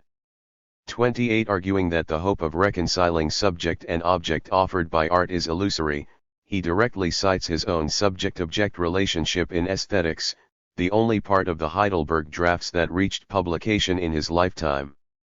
In this context, he mentions Fiedler by name somewhat critically, as an example of the theoretical tendency of splitting the subject into its separate faculties. But perhaps the most striking echo of his earlier work is a rather too casual aside on models of historical thought. 94. As the truly important historians of the 19th century such as Riegel, Dilthey, and Dvorak could not miss, the essence of history consists precisely in the changes of those structural forms by means of which the interaction of people and their environment takes place, and which determine the objectivity of both their inner and their outer lives. 29. Lukács's statement here in the middle of a Marxist essay on revolutionary consciousness, let us emphasize, is somewhat incongruous, to say the least. Wilhelm Dilthey is perhaps the least surprising. His account of Weltanschauungen is not entirely out of place in a discussion of the different relations of various classes and groups to their social world, even if only as an example of a non-Marxist perspective on the same problem. But to place Riegel as the first name on a short list of truly important historians is staggering. It is hard to see why his accounts of late Roman statuary might be related to the practicalities of revolutionary organization. The final name on the list, Max Dvorak, only adds to this confusion. A historian of Renaissance art and mannerism, he succeeded Riegel as director of the Bureau of Public Monuments for the Austro-Hungarian monarchy, and edited some of Riegel's papers for posthumous publication. Dilthey might have been familiar to some of Lukács's audience. Riegel and Dvorak would have been entirely foreign. That Lukács should afford them such importance and without offering any explanation is so unexpected as to be worthy of comment in itself. The significance of these points of reference at this point, then, is to reinforce the impression of Lukács in 1922 turning back to his earlier intellectual world, to the thinkers, that is, with whom he had engaged in preparing his Heidelberg aesthetics. Their very incongruity is striking. While he might have had what Quentin Skinner describes as confidence in uptake had he addressed such statements to his academic colleagues of the 1910s, there were no grounds to suppose that his revolutionary colleagues had any particular interest in Neo-Kantian philosophy or Viennese art history. 30 In his late autobiographical interview, Lukács mentions that the serious possibility arose in 1923 that he would be appointed to a professorial chair in Jena. It may be that there were rumblings of this the previous year, and that these footnotes were intended to show that his thought remained philosophically sophisticated despite his time in revolutionary politics. 31 This, though, is mere speculation. What is not in doubt is that in writing the Reification essay, Lukács was directly revisiting his earlier sources and his own past theory. While his writings from 1919 until 1921 exhibit varying degrees of messianic or neo-romantic thought, the Reification essay in particular returns to the more austere intellectual universe of Heidelberg. 3 Conscious knowledge to conscious being. Lukács's return to his earlier sources led to a significant conceptual transformation in his theory, one that stemmed from the central problem he sought to answer, that of the failure of the proletariat to support the party. The transformation is in a move from an epistemological to a phenomenological approach to the relationship between consciousness and society. That is, he moves from describing consciousness as knowledge reflecting or representing a world that stands outside it, towards treating consciousness as the mode in which that world exists. He moves from a transitive to an intransitive sense of consciousness. If I may put it thus, consciousness does not point outside itself towards an ontologically prior material reality behind our representations of it, rather, it is the realm in which objects come to their real and meaningful social existence. This allows him to treat consciousness in the way he had treated art. He analyzes the validity forms governing the meaning structure of social objects and their relations to one another, and explains subjectivity in terms of the relation towards objects defined by that structure. By extension, when Lukács speaks of reality, he uses it to designate a validly formed system of formed, meaningful social being in the sense that Riegel spoke of various Kunstwahlen as different depictions of reality. To understand reality is to understand a particular mode of social being and its associated meaning structures, those which subjects in that society take for granted as real, not to understand the laws of the objective operation of the cosmos. It is to understand the idea of reality held by those in a given society, which governs the forms of their social relations. My aim at this stage is simply to identify this general tendency in the later essays of history and class consciousness, as a prelude to the systematic account of Lukács's phenomenology of social being in the following chapters. To do this, I shall first contrast his use of the term consciousness in the earlier essays of the book, wherein it designates knowledge that is distinct from the objects it represents, with that in the later ones, according to which the meaningful manifestation of objects in consciousness is what they really are. Second, I shall point to his increasing tendency. 96. To describe consciousness itself as a meaningfully structured realm, within which subject and object are related in determinate ways. Finally, I shall turn to his general definition of reality. Consciousness is reality in the same way as a work of art can be a reality. It is a consistent, coherent system of phenomena interacting in a manner determined by a governing internal structure. As such a self-validating system of truth, consciousness, like the artwork, is a totality. The first sign of a change in Lukács's theoretical paradigm, then, is that he moves away from treating consciousness as knowledge, and comes increasingly to treat the conscious manifestations of objects as their real existence. In the earlier essays of history and class consciousness, he deploys consciousness in a conventional sense, to indicate the knowledge that a subject has of a world outside itself. Such knowledge was not identical with the world it represented, and so might be more or less accurate. This approach stemmed, of course, from the very failure of the revolution. The working classes had not been uniformly enthusiastic in their support for the party. Assuming that Marxist theory was correct, the simplest explanation would be that they had failed to understand their interests correctly, but that the party could, by dint of its superior scientific method, identify the real needs of the working class and act on them. This is the basis of Lukács's discussion of imputed consciousness, which appears in the earlier version of Class Consciousness 32 here. He argues that the proletariat have fallen victim to a false consciousness that can nevertheless be replaced by a more appropriate outlook gleaned from a Marxist analysis of the class structures of capitalist society. This allows us to deduce the thoughts and feelings that people in a particular situation would have if they were able to grasp completely their situation and the interests it gives rise to relative to immediate action and the structure of society as whole, the thoughts etc. that are appropriate for their objective position. The rational, appropriate reactions, then, which are imputed on this basis to a specific, typical position in the process of production, is class consciousness. 33 Lukács refers approvingly in a footnote to Weber's account of ideal types of motive for social action, suggesting that class consciousness is a closely related concept. It is one based on more or less accurate knowledge of an objective situation. The same is seen in the earlier version of what is orthodox Marxism.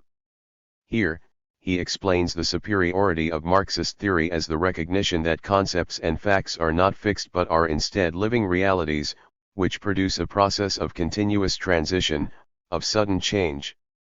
34. 97. Temporary truths that apply at a particular moment are, in Marxism, supplanted by the great socio-historical process. 35 That is, by incorporating this historical dimension into analysis, Marxism can know more about reality. It possesses more facts, more information about a society that exists outside of our knowledge of it. Informed by Marxist theory, the party can claim greater insight into the real interests of proletarians because the latter merely look to their momentary needs, while the former understands the hidden structures that determine real interests.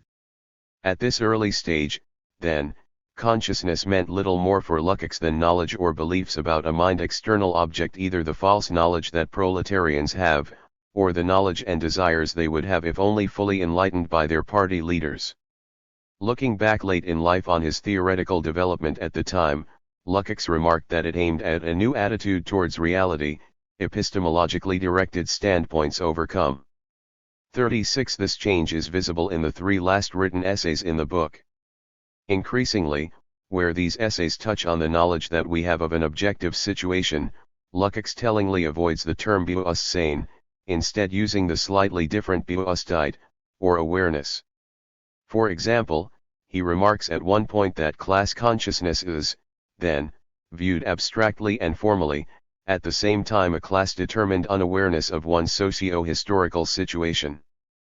37 Lukács's transition here from the positive Klassenbewusstsein to the negative Unbewusstheit is significant. It implies that the former is distinct from the knowledge that a group may have of its situation. Elsewhere, he refers to an awareness of the whole of society, here using this particular form clearly to describe knowledge of an external object. 38 In contrast, Bewusstsein is used quite differently in the 1922 essays. In the first place, Lukács applies it to a far greater ontological range than just mental representations. As Merleau-Ponty notes, class consciousness for Lukács is not in the form of an I think. 39 Instead, it is embodied in the party as the organizational form of this class consciousness. He applies the term consciousness to specific social institutions. 40 Similarly, in the 1922 version of What is Orthodox Marxism, he argues that Marx's demand that we understand the sensuous world, the object, reality, as human sensible activity signifies humanity's becoming conscious of itself as a social being. 41 Consciousness designates practical social activity, not simply a set of representations in the mind. I shall explore what Lukács 98 means by such statements in the following chapters. For now it is sufficient to note the extension of the term consciousness to realms other than knowledge. By definition, consciousness must be more than an epistemic matter of the correspondence of our beliefs to an external reality. In fact, Lukács goes to some lengths to reject the classical epistemological understanding of consciousness. The later version of orthodox Marxism is quite direct in attacking standard criticism because it assumes as its starting point the separation of method and reality, of thought and being, thus wrongly positing a distinction between objects and our knowledge of them. 42. This clearly echoes Lask's desire to overcome the age-old sundering of object and truth content, in the recognition of the transcendental logicity or thinkable quality of being. 43. Lukács agrees, insisting that every object is given as an inseparable complex of form and content, that is, that its form is part of what it is. 44. The same applies to ways social forms such as the commodity appear in our consciousness. It is wrong to understand the commodity form as a mistaken or misguided vision of a more fundamental reality underneath. As he insists, it is not something thrust into the objects from without, but is rather the disclosure of their authentic, objective, concrete structure itself. 45. Lukács's claim here is distinctly phenomenological rather than epistemological. In extending the term consciousness to include social practices and institutions, he implies that social being itself is inherently meaningful and that this meaning is a decisive part of the social existence of any object. Consciousness cannot, therefore, be understood as knowledge or representation of a separate reality, something that we can have better or worse knowledge of, but is instead a level at which reality exists. Thus, he cites Marx's comments on ancient religion: did ancient Moloch not rule? Was the Delphic Apollo not a real power in the lives of the Greeks? 46. Whatever Marx's original intent, Lukács argues that we should not treat these ancient gods as mere masks for class power. They existed socially, and so counted as directly real, and therefore as effective forces in social relations. Society, in other words, can be said to exist in and through its disclosed forms as consciousness.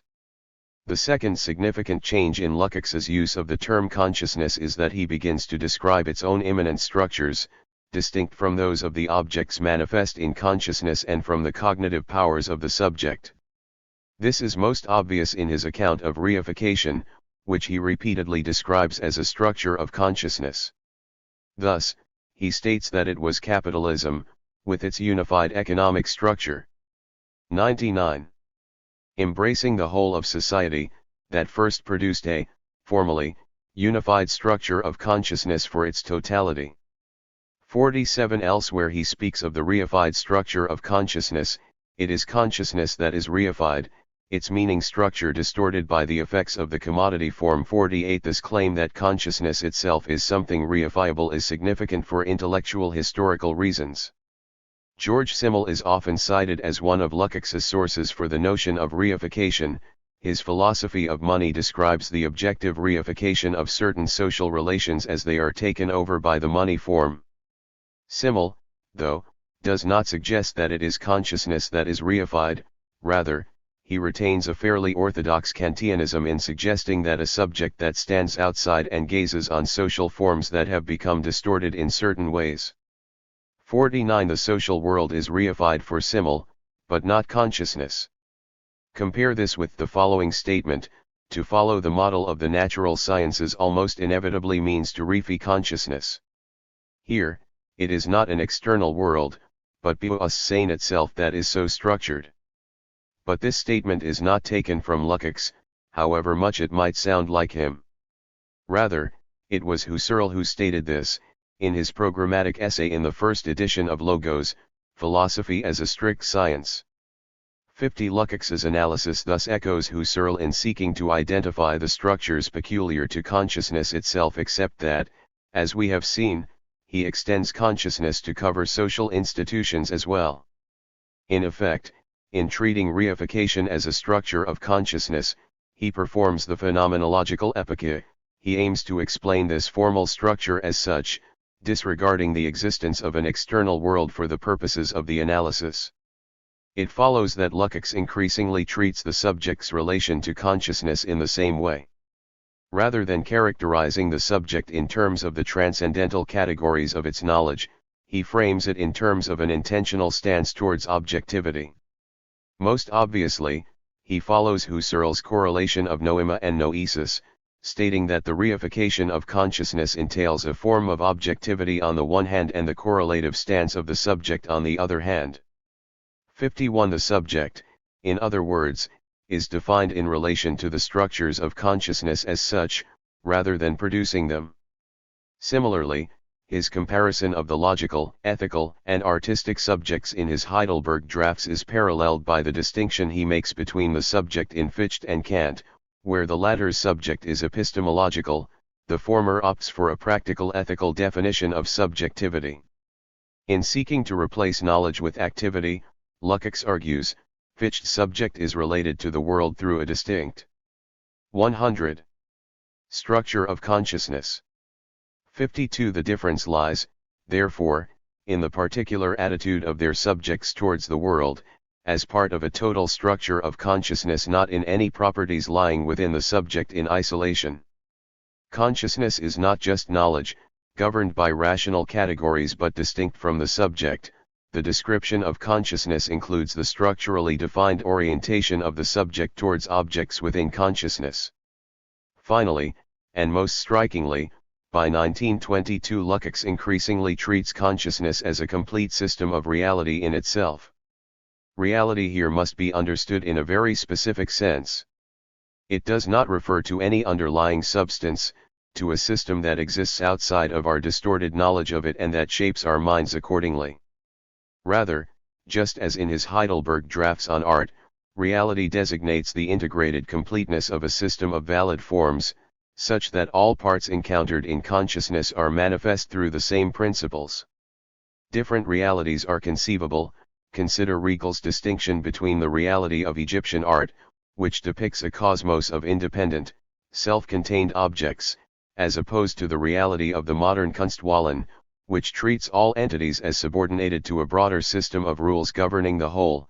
Recall too Lukács's early critique of naturalism as a failed Kunstwallen on account of its inability to achieve the coherence of reality.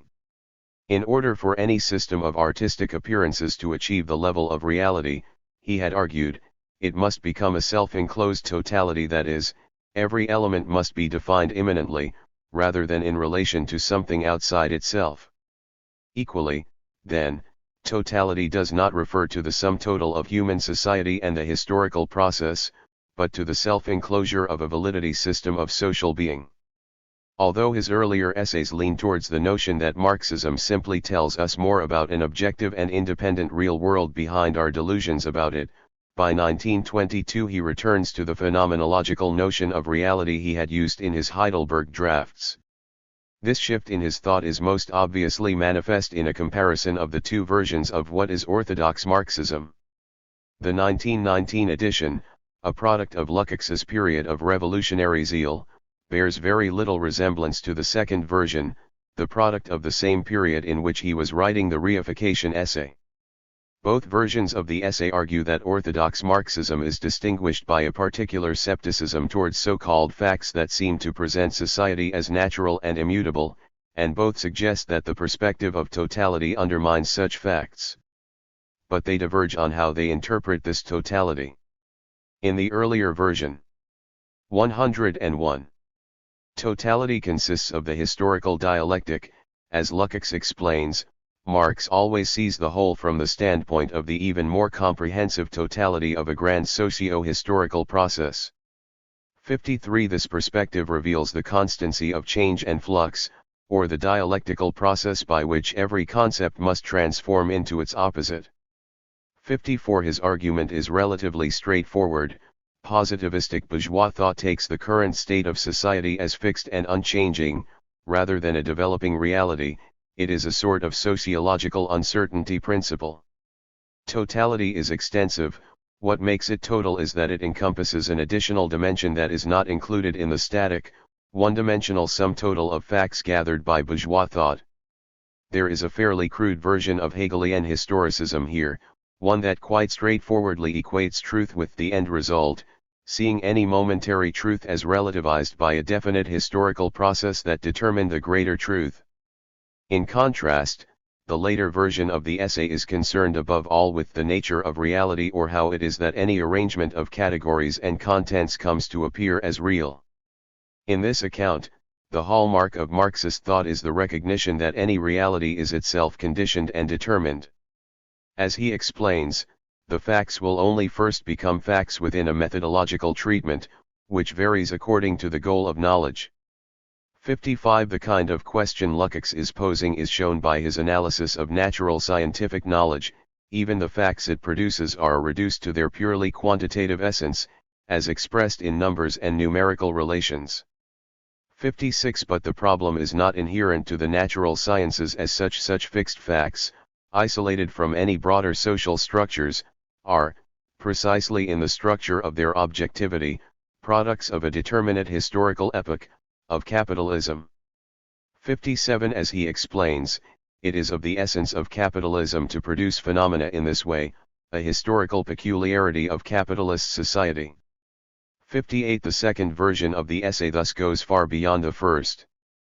Where Lukács's earlier account saw the strength of Marxism as lying in its capacity to add an extra dimension to the analysis, in a sense, to add more facts, the later version asks what it is that makes facts seem real and factual at all.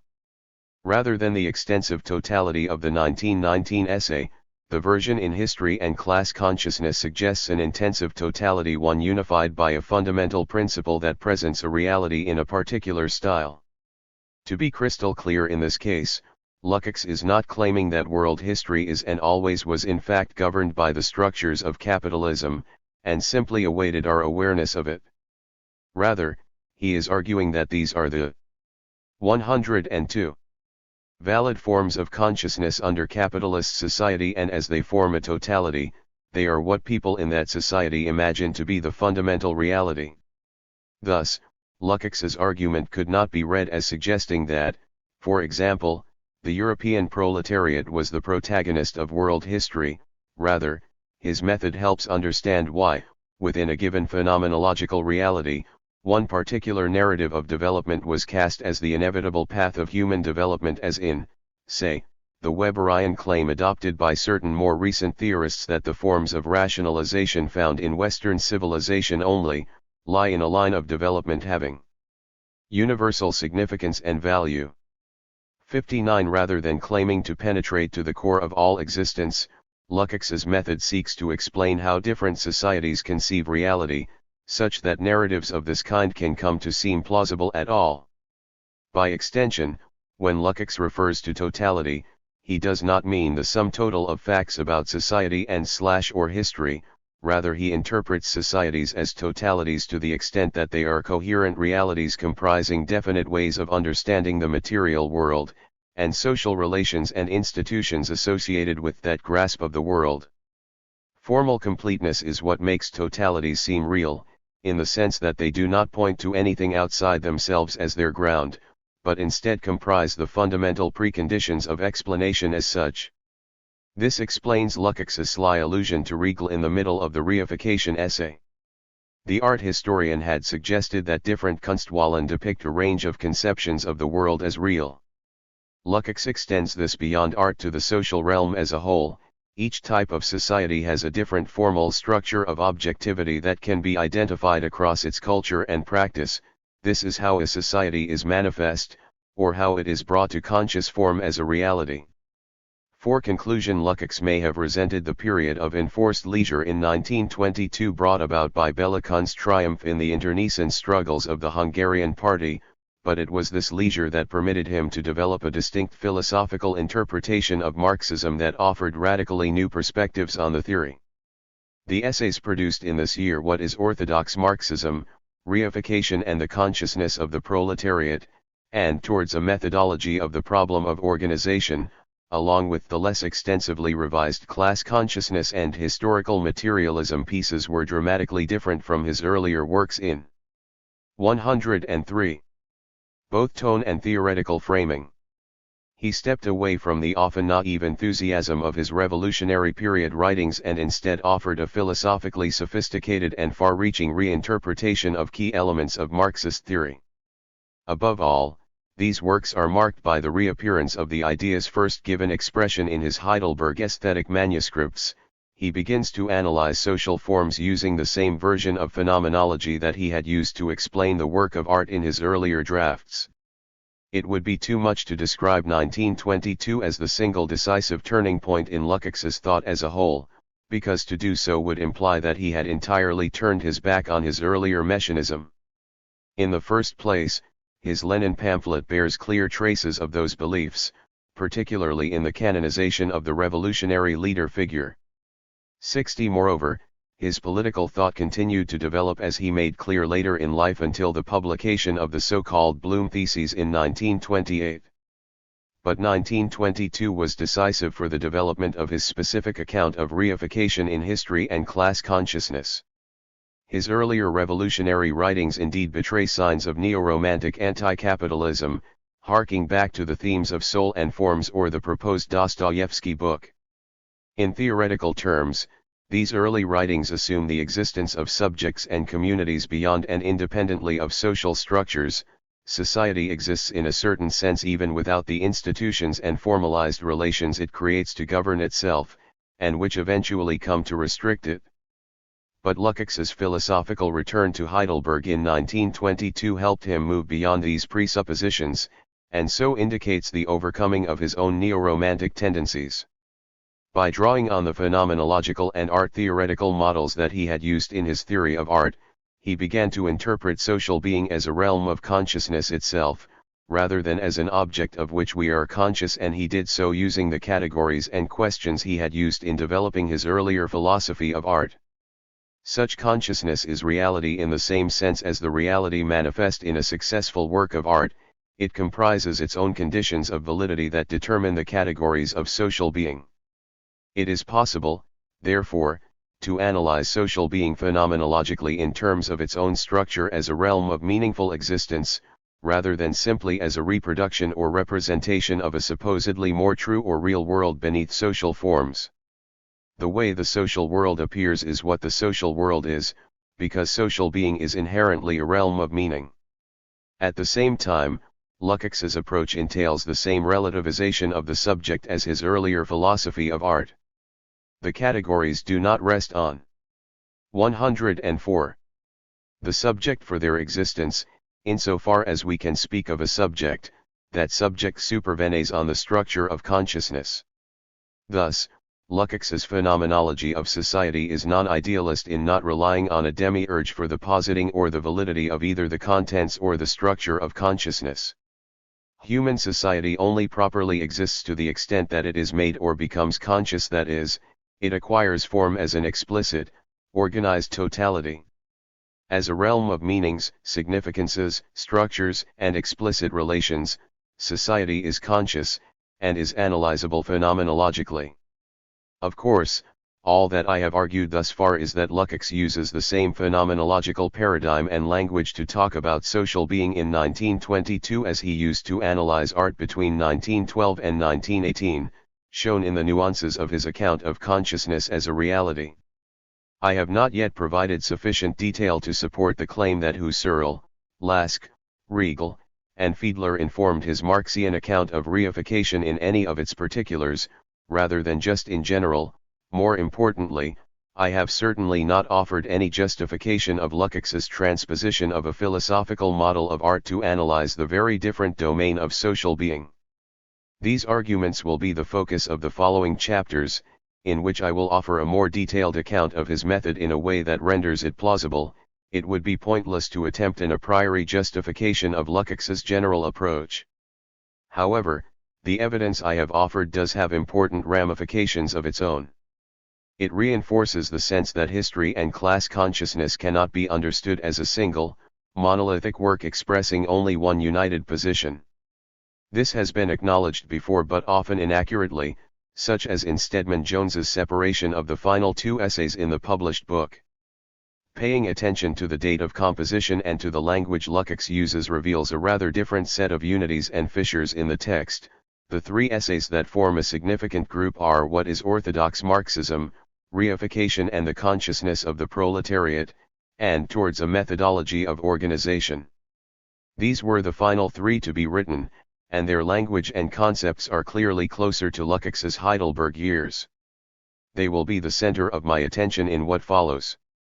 This means, however, that I shall jettison some of the concepts most closely associated with Lukács, because they do not figure prominently in the arguments of these three essays.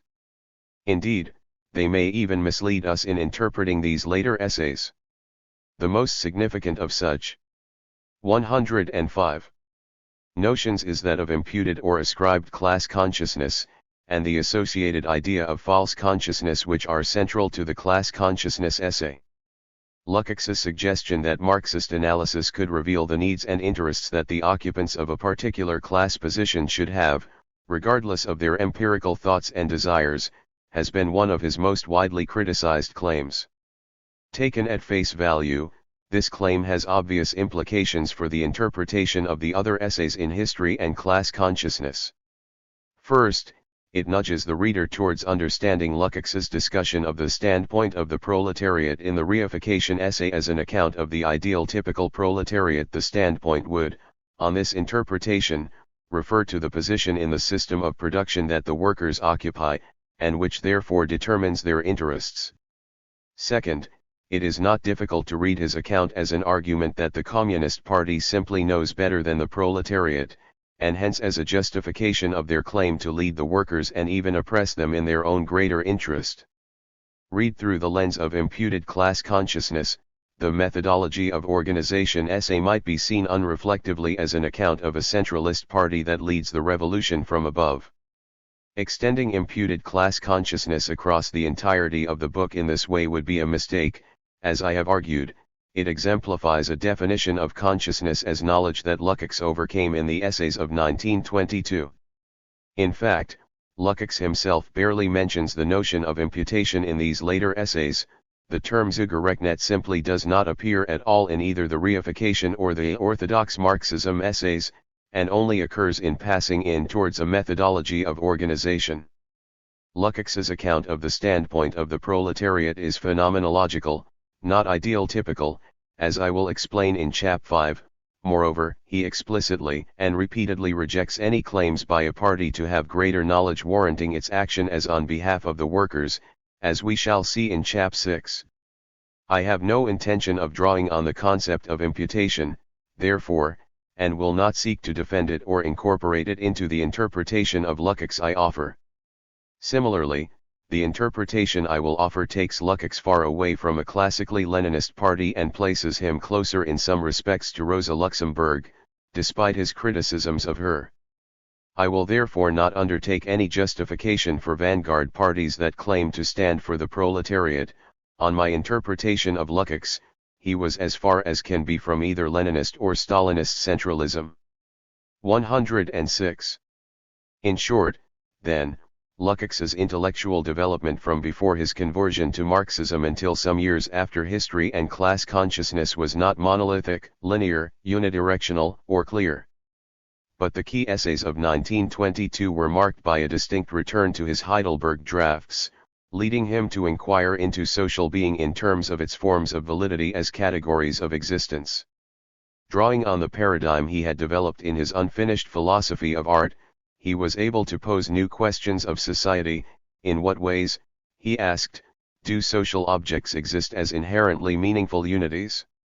How does such existence rise to the level of reality? It was by treating the commodity structure as the validity form of capitalist society that he sought to answer these questions. Part 2. The Phenomenology of Capitalism. Chapter 4. The Forms of Social Reality. The pivotal essays of history and class consciousness may have been the product of Lukács's reconsideration of his earlier messianic Marxism, but they were far from his final word.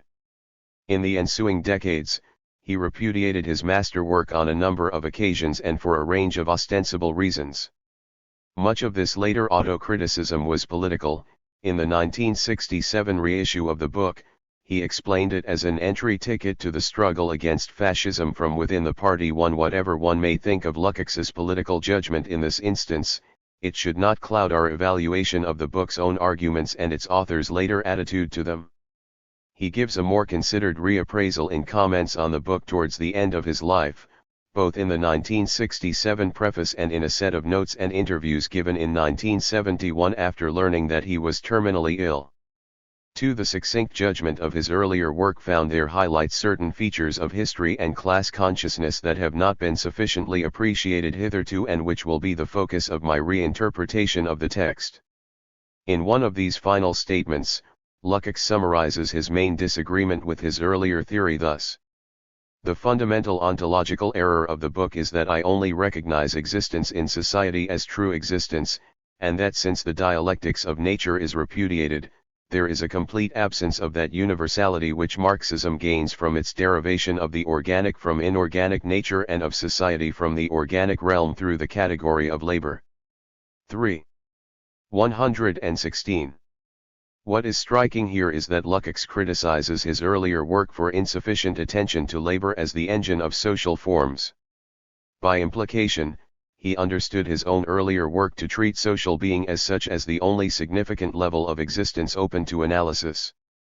Nothing outside the forms of society could play any role in his argument, including, as he makes clear, labor considered as an activity with an essence of its own, outside social relations. Lukács's statement is important because many of his sympathetic critics, those such as Habermas or Postone, who draw on his theory of reification but reject his account of revolution, criticize history and class consciousness on the grounds that it seems to overestimate labor in the form of the proletariat as revolutionary subject. For such critics, Lukács's theory of reification is a valid and fruitful development of certain aspects of Marx's theory.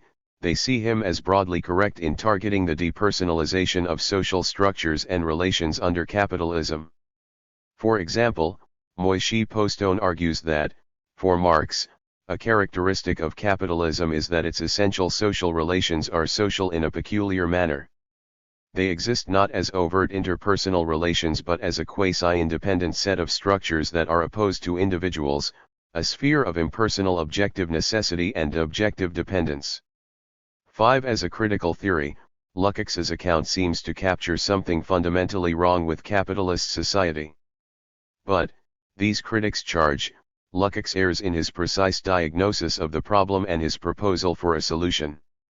Postone's critique is particularly significant because he readily acknowledges Lukács's influence in shaping his own thought. For Postone, Lukács falls into the same error as what he terms traditional Marxists. Such Marxists place too great an emphasis on labor as the ultimate substance of society, with the consequence that they overstate the significance of the proletariat as the source of such labor under capitalism. As he puts it, interpretations imply that overcoming capitalism would involve the supersession of a mediated form of social relations by a direct unmediated form. Labor could then realize its social character directly. 6. For all his theoretical innovations, Postone suggests, Lukács too analyses society as a totality, constituted by labor, traditionally understood, with the result that he identifies it as the historical subject, constituting the social world and itself through its labor. By overthrowing the capitalist order, this historical subject would realize itself. 7. Such an argument ends up by wrongly treating reification merely as an illusion or imposition that could be sloughed off to liberate the more fundamental essence of society beneath. 117. Instead, he argues, Marx in fact treats such abstract relations as the real structure of capitalism, not a mere illusion. This is what capitalist society consists of in fact. Postone's critique is one of the most sophisticated versions of the common charge that Lukács resorts to a laboring subject that exists in some mode outside the reified social relations it is charged with overthrowing. According to such critiques, Lukács assumes some kind of fundamental social unity that is merely distorted by the reified relations imposed on it. He seems, in other words, to argue that society exists outside of its forms in some more primordial fashion. Lukács's late criticism of history and class consciousness is, therefore, an obvious problem for interpretations like those of Postone. Where these critics suggest that the book is wrong because it places too much importance on labor and on an agent that operates from outside social reality, Lukács's criticism takes the exact opposite approach. In his view, the book did not rely on such claims, and it was precisely because of this omission that its arguments were inadequate. The 1967 preface makes this point repeatedly. Lukács rejected his basic approach because it meant that both the ontological objectivity of nature and the interaction between labor understood in a genuinely materialist way and the development of laboring humans necessarily disappeared from his analysis. 8. If Lukács's goal in his later work was to ground his explanation of social reality on a pre-social understanding of labor as such, We might have expected him to identify such elements in his earlier work as the part of it worth saving, but instead he criticizes himself for this omission. The problem with history and class consciousness, he makes clear, is precisely that it fails to allow for the existence of anything outside of social reality, not that it draws too much on such extra-social entities in explaining how social problems could be overcome. It seems prima facie more plausible to accept the interpretation of the author who believed such elements should have been in his theory but regretted not having included them than those of his critics who believed they should not, but claimed to have found them there. In fact, there is plenty of evidence even within the essays of 1922 that Lukács does not assume some prior unity of society in an unmediated form. He makes this explicit in his rejection of Hegel's notion of Volksgeist, or the spirit of the people that is supposedly expressed in that nation's culture and institutions. 9. Any attempts to posit such an immediate existence of society ends up in mystification, or relies on a mechanical naturalistic psychology as the driving force behind social being. 10. Moreover, as I shall argue in Chap 5, his notion of the relation between class and party implies that there is no prior unity of the proletariat as laboring subject. He insists that a party aiming merely at making actual what is merely latent, that is, simply expressing something that was already tacitly there, is inadequate. Rather, it is only in its conscious forms of organization that the class exists. It follows, therefore, that Lukács does not presuppose the kind of immediate social unity or subjectivity that Postone and others have attributed to him. It is, then, the ontology of history and class consciousness, that which the later Lukács would criticize as too self-enclosed in its ignoring of nature, that is the core of this chapter. What he argues is that the mediated forms of society are in fact its real existence, not merely reflections of some more real substance underneath. In certain respects, the influence of Hegel is clear and undeniable in Lukács's approach. The ontological language he uses is largely Hegelian. For example, he refers to the determinate being or determinate social being of people and objects throughout the late essays of the book, rather than a foreshadowing of Heidegger. This is a direct use of Hegel's terminology. Similarly, he draws on Hegel's broader terms such as Sinn and Wirklichkeit to distinguish different levels of existence, and takes care to link such a ladder of ontological concepts to Marx. 11. Hegel thus provides a basic conceptual vocabulary for Lukács's account. However, his categories are too general. They are categories of reason, not of the actual determinate existence of things. They can at best explain the quiddity of things, not their hekiity, producing no more than a formal typology of the forms of appearance of history and society, in which the historical facts can be used as examples, leaving the connection between the system of concepts and the entities determined by them merely to chance. 12. As a result, Hegel does not grant any decisive role to a particular set of determinations. Lukács, in contrast, argues that the commodity structure, a very specific mode of social being, has its own logical dynamic. It is central to his argument this structure as such directly determines the logic of capitalist society. While agreeing with Hegel's general scheme of the gradations of existence, Lukács rejected the determination of these gradations through reason alone. To make up for this deficit, the specifics of his analysis of social being are, I will argue, distinctly phenomenological in the sense in which he used that term in his Heidelberg Aesthetics. What distinguishes this ontology? What 119 makes it quite different from the mainstream of Marxist thought at the time is that it does not explain social relations in terms of certain brute material interests or positions that are merely reflected or mediated through, say, the commodity form. In fact, as the later Lukács noted, it almost entirely precludes such explanations. Rather, it is the formal structure of social relations that governs them. This structure determines the meaning of objects in society directly. The significance of social objects comes from the relations they stand in, not from their material properties. As I argued in the previous chapter, Lukács extends the term consciousness to cover society as a whole, not merely mental acts and states. He does so because social relations are meaningful in the way that consciousness is phenomenologically meaningful for Husserl, Riegel, Fiedler, and last, it is built on structures that generate a meaning that cannot be reduced to either the projection of the subject or the reflection of the object. What keeps Lukács's argument materialist rather than idealist is that such meaning is not merely present in ideologies. As Feinberg rightly argued, Lukács's innovative solution is to apply the same method of analysis to social relations and practices. It is these that constitute the consciousness of society, in that social relations are the determinate form of interactions between people. It is these practices that constitute social objects as definite, meaningful entities. Lukács uses the word consciousness to describe these practices because they are, like mental acts in Husserl's phenomenology, intentional. In these acts, the subject is directed towards the object in a certain meaningful way. Of course, any such practices necessarily presuppose a subject pole. The individual's attitude or intention towards the object in the phenomenological model becomes a practical attitude in Lukács's application of this paradigm to social relations. This intentionality is inseparable from what the object is in society. Indeed, the meaning structure of the intentional object is what determines its very social existence. The commodity form and its pursuant reification, it follows, are not a mistaken understanding of society, they are how society is. The ontology of social being in the essays of 1922, then, explains society by the logic of its forms of appearance, not by any underlying structures or mysterious power of labor. I will outline this theory in 3 stages, indicating 3 ontological levels of Lukács's account.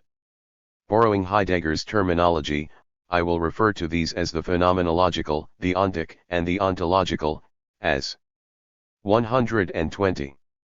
Certain elements of Lukács's account map well onto Heidegger's distinctions. This should be accompanied by some strong caveats. Lukács himself does not use these terms, nor is there any exact correlation in all details between Heidegger's use of the terms and my own use to distinguish the levels of Lukács's analysis. Indeed, given the multiple diverging strands of thought in history and class consciousness examined in the previous chapter, there are undoubtedly sections of the book that do not make use of such an ontological model. Notwithstanding such contradictory elements, these terms capture fairly well the distinction Lukács relies on in his explanation of reification. I shall begin by identifying the phenomenological aspects of Lukács's argument. His analysis is phenomenological in that the social being of objects is determined by practices characterized by their intentionality. The subject is directed towards the object in a meaningful way. This meaning is peculiar to social being, dependent neither on the projection of the subject nor on the mediation of a brute material thing. The social existence of the object can be analyzed on its own terms, just as Husserl describes the meaningfulness of phenomena.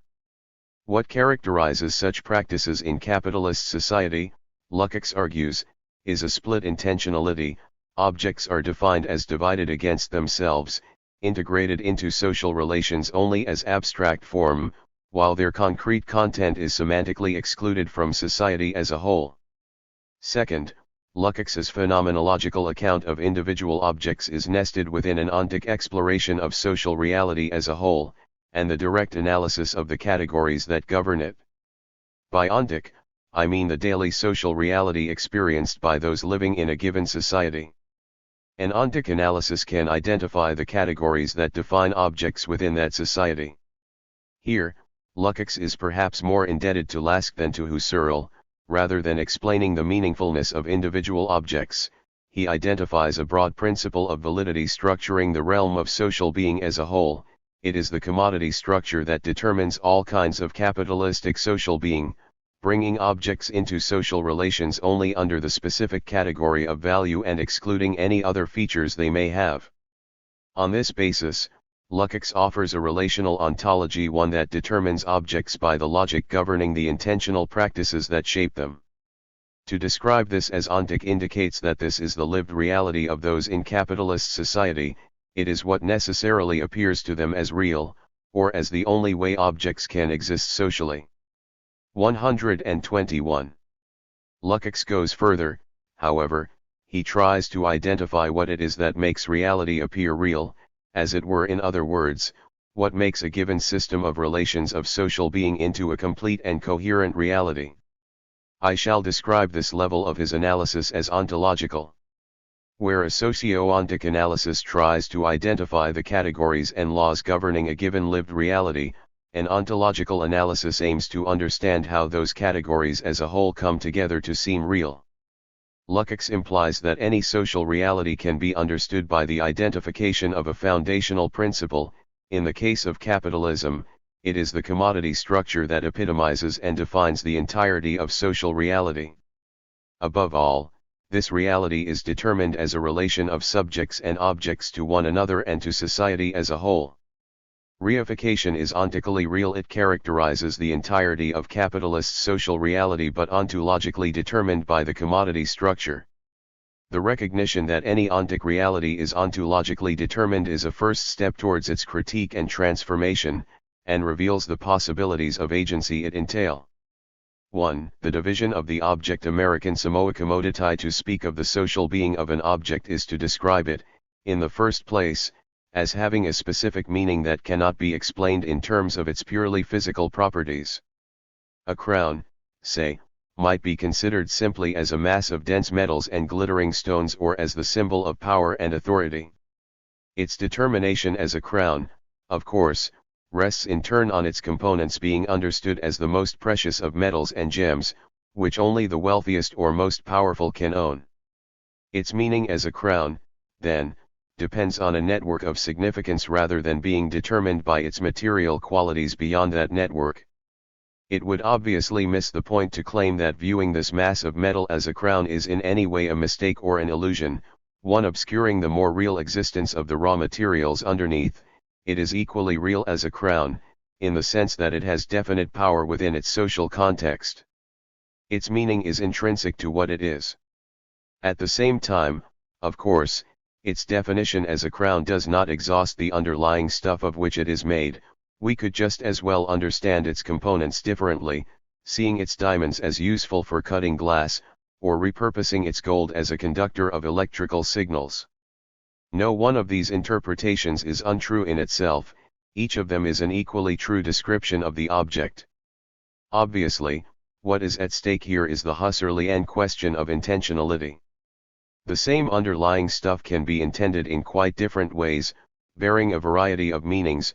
Those meanings are peculiar to the intentional object, and can thus be analyzed according to their own logic rather than in relation to the material beneath. Lukács's account of reification and the commodity structure presupposes precisely such an understanding of social forms and objects. Many of Lukács's critics have understood these terms as designating errors or mistakes. On this reading, seeing objects as commodities is simply an error, mistakenly grasping them as something other than their true essence. By extension, we also mistakenly treat other humans through the lens of the commodity. Society operates organically beneath this false perception, but our mistaken attitude leads to problems that might be avoided if we were corrected. Yet as indicated in the previous chapter, Lukács makes quite clear that he does not see the social existence of objects as mere misperceptions. The meaning of an object is its social being. This is quite clear in his account of the commodity in particular. Far from being a misunderstanding, the commodity form is genuinely the real principle of actual process of production of commodities. 13 Pace Postone, he does indeed recognize that economic categories are, following Marx, forms of determinate being, determinations of existence. 14 In other words, Lukács already recognizes the point that Postone purports to introduce. Commodity fetishism is not a mistaken knowledge of society, but is instead the direct form of the practice and hence the existence of people and objects in capitalism. Lukács's explanation of commodity fetishism does not, however, stop at treating commodities in terms of a set of beliefs that subjects have about objects. Rather, he offers a formal outline of the commodity structure as a logically analyzable form with effects and consequences stemming from its structural properties. As Andrew Feenberg has pointed out, Lukács uses neo-Kantian language in describing reification, most prominently in the first section of the reification essay, The Phenomenon of Reification, in which Lukács points to a number of behaviors that constitute consciousness. Throughout this section of the essay, Lukács describes reification as a form of objectivity on the one hand, and as the subjective stance appropriate to it on the other. 15. The distinctly neo-Kantian term Gegenständlichkeitsform indicates that there is a particular logic behind the commodity form. It is not simply an agglomeration of beliefs held by subject, but a structure governing the way objects in Gen. 123. Errol appear. Just as significant, though, is that Lukács returns to the language of his Heidelberg drafts in characterizing subjectivity as a Verhalten or stance correlated with a particular meaning structure. In this respect, his account of the commodity is distinctly intentional. Echoing Husserl's pairing of noema and noesis, Lukács ties together the meaning of the object with an expected orientation of the part of the subject. When we intend an object as a crown, say, we are expected to reverence it. When the same object is intended as a work of art or craft, we should adopt an aesthetic attitude so as to appreciate its fine workings. In each case, the subjective stance is defined by the structure of objectivity, rather than as something stemming from the rational faculties of the subject. However, in marrying this phenomenological model to Marxism, Lukács aimed to avoid idealistic overestimation of purely mental contents. Thus, as Feinberg perceptively argues, Lukács extends the term consciousness far beyond merely mental contents to designate something akin to the modern anthropological notion of a culture comprising a set of practices. 16. Feinberg's interpretation finds support in Lukács's statement in the 1922 version of What is Orthodox Marxism, that Marx's demand that we understand the sensuous world, the object, reality, as human sensible activity signifies humanity's becoming conscious of itself as a social being. 17. Social reality and all the objects disclosed within it is a realm of activity. It is something we do rather than something we merely know. What justifies the application of the term consciousness to this activity is that Lukács treats practices as meaningful in the same way as Husserl treats phenomena as meaningful. In place of Husserl's mental acts, Lukács puts social acts or practices. In both cases, these acts are shaped by the intentional structure of the object itself. Our practices are shaped by the meaning of the thing to which they are oriented. Thus, the meaning structure of, say, a sacred religious object demands certain behaviors towards it, an emotional attitude of reverence in its presence, handling it with care and ensuring it is not used for profane purposes, following ritualized forms in using it, stipulating punishments for blasphemy against it. The religious meaning of the object necessarily entails such subjective stances towards it. Correspondingly, the subject itself is better understood as such a structured orientation towards social objects, rather than as an entity with its own internal characteristics. It is defined by its expected behaviors towards the noema. When Lukács talks about consciousness, then, he 124 means it in this practical way as an intersubjective realm of the construction of meaningful objects. By definition, this cannot be reduced to the knowledge that a mind has of a brute material world or society. It refers instead to the semantics of practice, or the way in which social relations construct a set of objects as meaningful by orienting subjects towards them in definite ways. This sheds light on Lukács's statement that there is no problem of this stage of human development that does not lead back to this question in the final analysis, and whose solution could not be sought out in the solution to the puzzle of the commodity structure. 18. Lukács's sly transition from the commodity as such to the commodity structure is significant.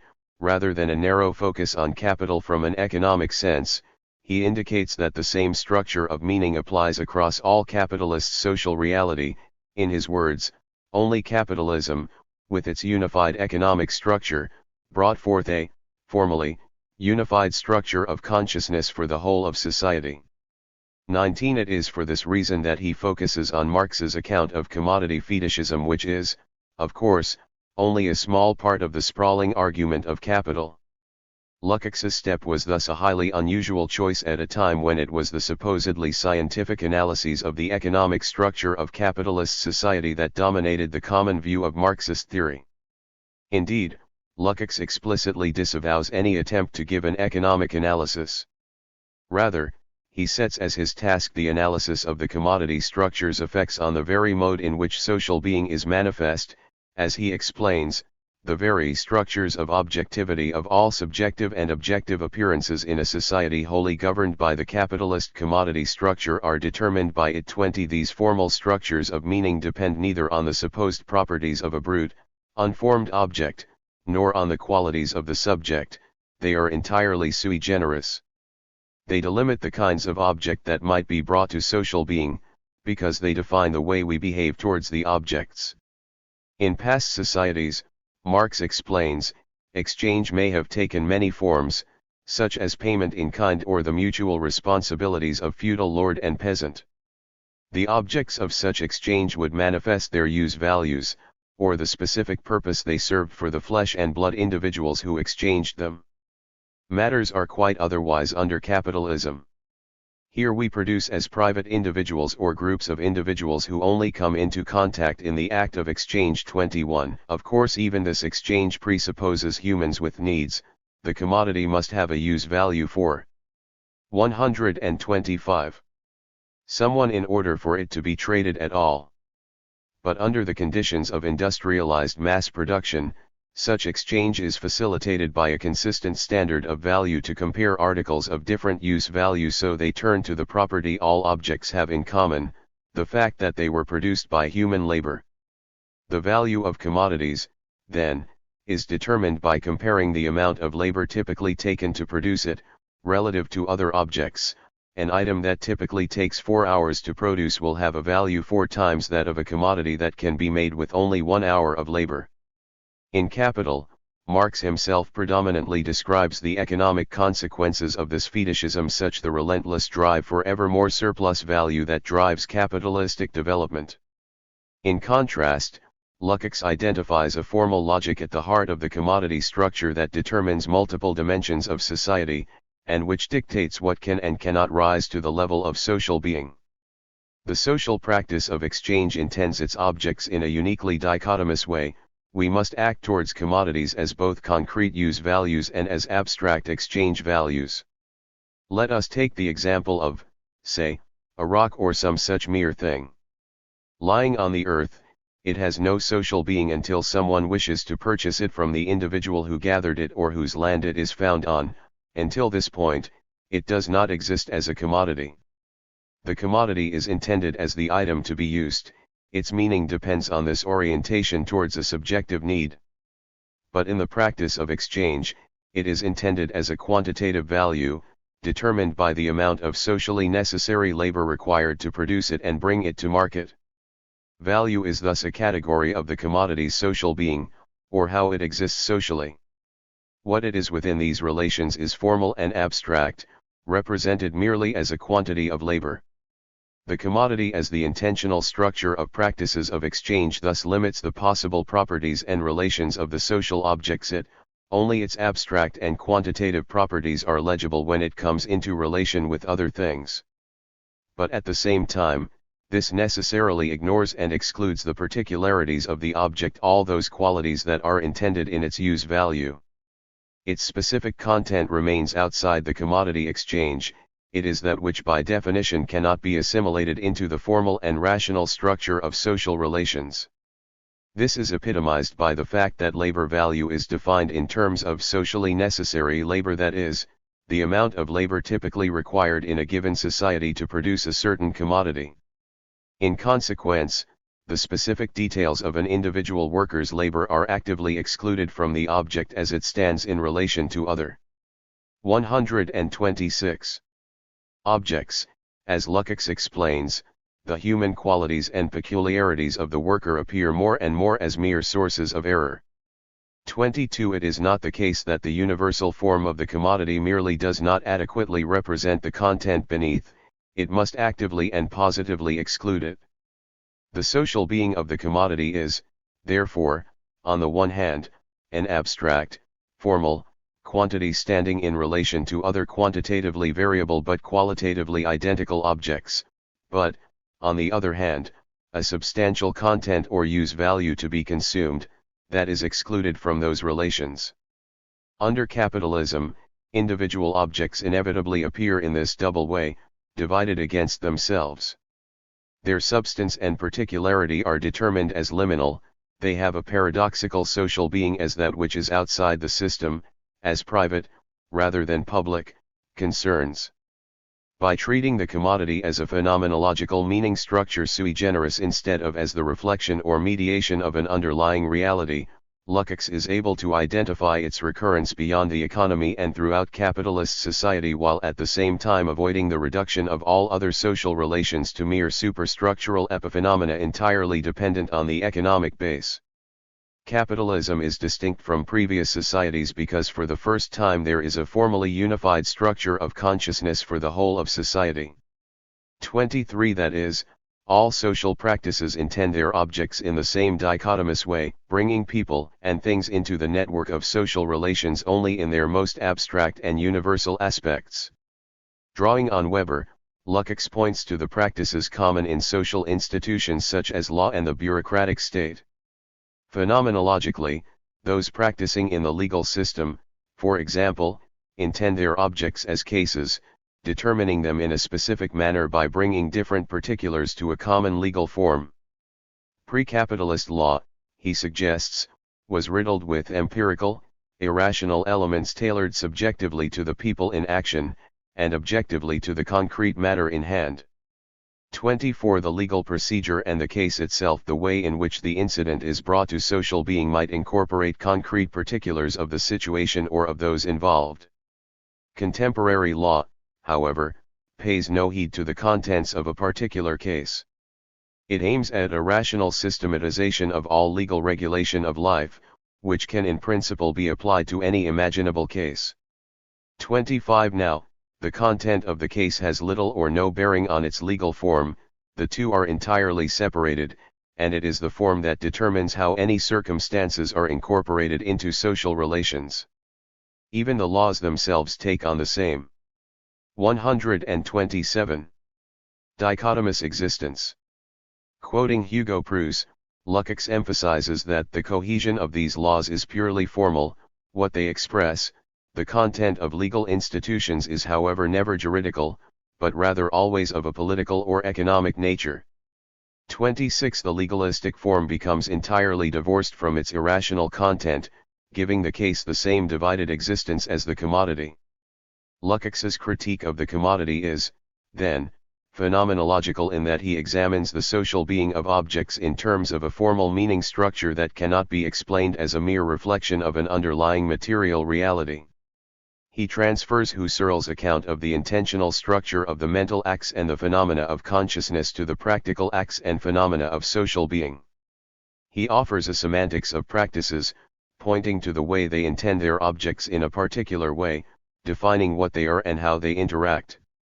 Noema and noesis are bound together, as a meaningful object, the commodity is correlated with a specific intentional stance towards it. But the commodity structure that determines the forms of being under capitalism discloses objects in a peculiarly divided fashion, their form is determined so abstractly that it has nothing to do with their content. This division defines everything particular as external to society, because such particulars cannot be incorporated into the social being of the object. This leaves the formal structures themselves to operate unimpeded and, as we shall see, they do so according to their own immanent logic. To the logic of social forms, if Lukács's account of the meaningfulness of practices is phenomenological, he is nevertheless forced to go beyond Husserl by the fact that he is explaining social being in particular. To consider anything as social is, obviously, to look at its relations to other entities and the degree to which it is shaped by those relations. Max Weber, for example, defines action as consciously motivated behavior and social action as that which takes account of the expected motives and actions of others. It is, in other words, action shaped by a relationship. 27 For Lukács, the meaning of social objects is thus defined in relationally, what an object is, and the kinds of intentional practices that follow therefrom, is defined in mutual relation to other entities and agents. No social object can be defined in isolation from its interactions with others. Before his engagement with Marx's account of the commodity form, Lukács was already familiar with formal relational 128. Accounts of social being. George Simmel, under whom he planned to habilitate, had adumbrated just such a theoretical model. Indeed, he later conceded that he first saw Marx through methodological spectacles extensively determined by Simmel and Max Weber. 28. But Lukács aims for greater systematicity than Simmel. It is possible to identify nexuses of such relations in particular domains, and to describe the logic governing such clusters. Lukács treats the commodity structure in just such a fashion, more than simply determining individual objects. It comprises a set of general principles governing how entities in general can be disclosed and the kinds of relations that can exist between them. In this respect, he returns to the Neo-Kantianism of Lask et al. The commodity form serves as the principle of validity for a domain of social being, delimiting what can and cannot exist within the system of social reality. This enables him to give what I will term an ontic analysis, that is, one that analyzes the total set of formal relations constituting a particular social reality, explains the kinds of objects determined by these forms, and infers the logic of this overall structure. This is ontic in the sense that it is a reality. It consists of a set of objects interacting in identifiable and determinate ways, but it is historically specific and itself dependent on a more fundamental ontological principle.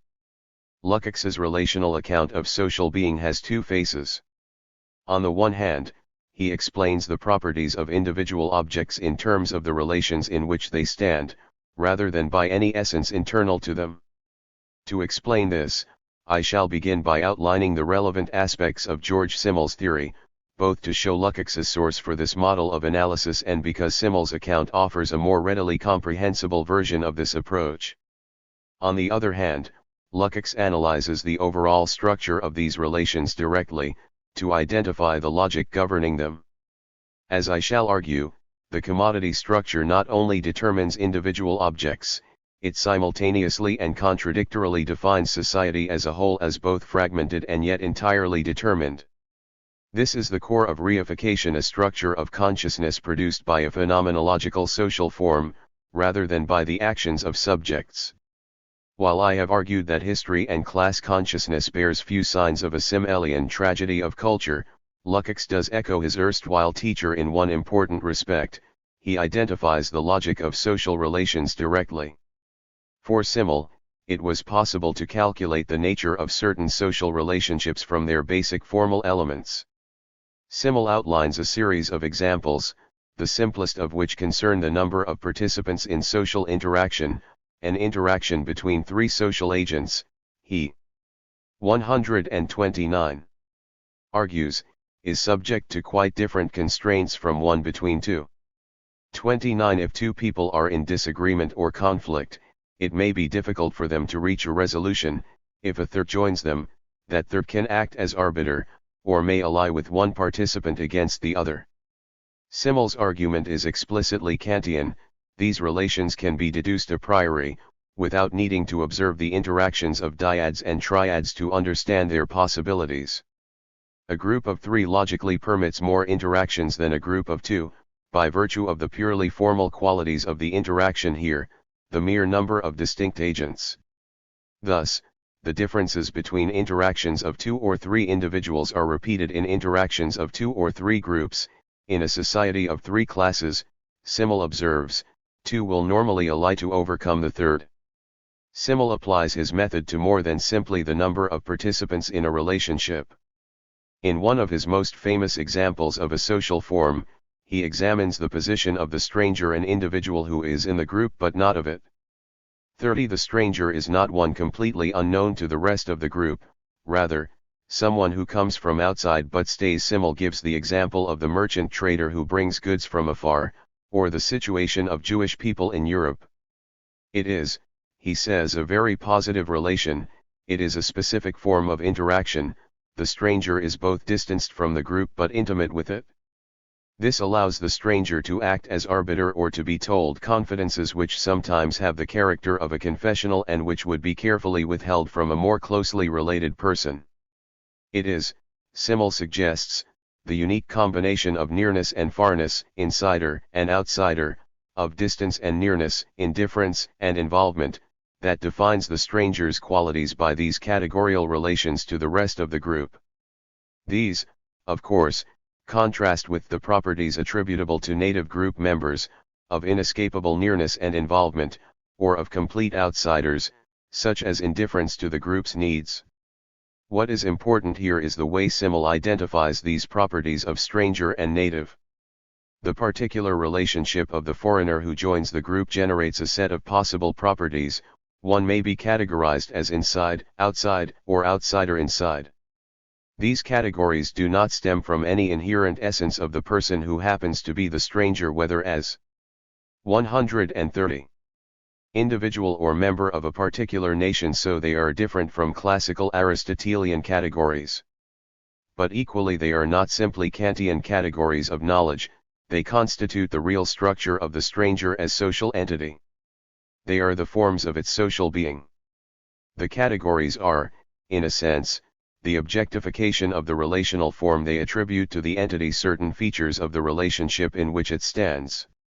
In certain important respects, Lukács's account of social reality is Simmelian, but he both differs from and goes beyond his teacher in a number of important regards. What he draws from Simmel is the concern with social form as the determining factor in an ontology of social being. The ontology of the reification essay is implicitly relational. What a thing is defined by the logic of the relationships within which it is disclosed and the practices entailed thereby, and not by any essential characteristics it may be supposed to have. The abstract value of the commodity is simply the way it is related to other items for sale, defining the properties of the object by comparison of quantitative values. But Lukács adds both a historical specificity and an ontological ambitiousness that goes beyond Simmel, exemplified in the difference between the teacher's celebrated philosophy of money and the student's account of the commodity structure. 31 For Simmel, the decisive significance of money as social form is that it places everything into a straightforward relationship to everything else by presenting all objects in terms of simple, quantitative monetary values. His verdict on this is ambivalent. By thus homogenizing the social world, it risks encouraging a blasé attitude to life. At the same time, because it can be used as a means to any goal, money has a democratizing effect by permitting anyone with sufficient money to pursue whatever ends they wish. Moreover, money is uniquely versatile. Relationships taking the form of money can exist in complex networks over vast distances, and permit great flexibility.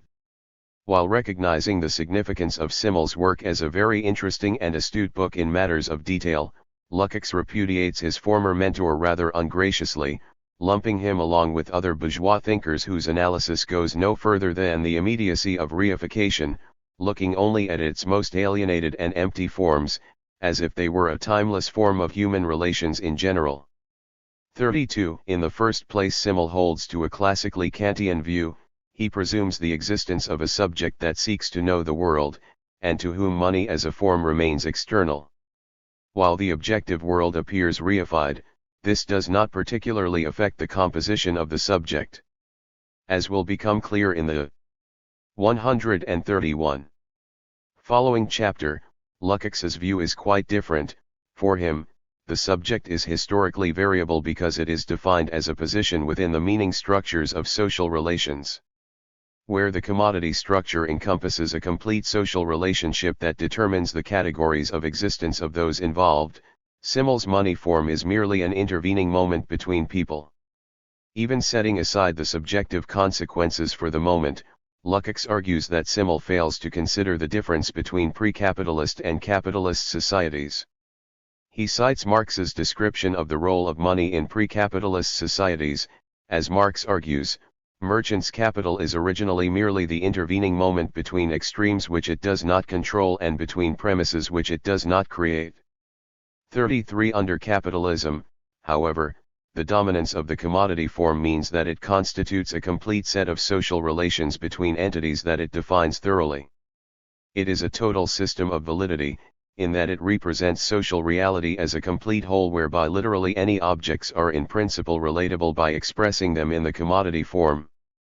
Consequently, it determines social relations far more thoroughly than mere money. Where the commodity is still not dominant, as, for example, in an agrarian feudal society such economic exchange cannot play the same role. Peasants with some access to the means of production can satisfy some of their own needs without recourse to the market. Even where they do trade commodities, there is neither the consistency of methods of production nor the total integration of the markets required to determine the labor value of a commodity with any certainty over a wide area. In contrast, in an advanced division of labor under capitalism, the individual is only able to meet their needs for subsistence through exchange. They directly produce almost nothing that they need. Marx explains that such a society presupposes the mutual exchangeability of all kinds of useful private labor, an established social fact. That is, it assumes that individuals will be able to sell their labor on the market at a rate that will allow them to purchase the commodities required for their own use. 34 Under such circumstances, the commodity's double face as both a useful thing and a value becomes important. It is at this point that useful articles are produced for the purpose of being exchanged, and their character as values has therefore to be taken into account, beforehand, during production. 35 Under such circumstances, the commodity structure is the fundamental form taken by social relations. Consumers and producers alike are related in terms of a universally fungible standard of value. It is this that determines the social 132 being of specific objects in capitalism. As Lukács explains, the interchangeability of qualitatively different objects requires recognition of a formal equality of quantity. 36 This determines the form of objectivity of both objects and subjects in society. 37 When people are related only in terms of an abstract structure, whether a quantity of value, or as, say, formally equal citizens with the same legal and political rights, their social being is itself abstract. The commodity structure requires that their qualitative differences be effaced in the name of comparability, so that they can be brought within social relations. It is this that explains the particular features of social being under capitalism. Abstraction is at the heart of the validity principle of a society ruled by the commodity form. In order for objects to come into relation with one another, they must shed their qualitative differences and appear only as values or other abstractions. They may interact only on these terms. Other matters, the beauty, the moral worth, the traditional symbolism of an item cannot be disclosed in the realm structured by the commodity. All such concrete and particular determinations are invalidated by universal abstraction. This, however, means the divorce of form and content as a basic presupposition of the commodity form as such. That is, the formal determination of social objects comes to vary entirely independently of their contents. The value of a commodity, and thus the labor of its producers, as well as their social being, is determined by the relative value of other commodities. The purchasing power of my labor may be reduced by technological improvements or shortages in other parts of the economy over which I have no control. My social being is therefore distanced from my material existence, and the social existence of my product is, by definition, something over which I exercise only minimal control. For this reason, Lukács distinguishes the commodity structure from previous social forms because it is so explicit in what it is. Non-commodity social objects, works of art, sacred relics, even royal crowns seem to be what they are because of certain properties that adhere to them as particular entities, or due to their links to specific human individuals believed to possess definite essential characteristics of their own. Of course, all such characteristics are themselves socially determined, but this social determination is masked. In contrast, the capitalist commodity externalizes any such specific content, and determines the social being of an entity quite purely and directly by its relation to other objects similarly defined.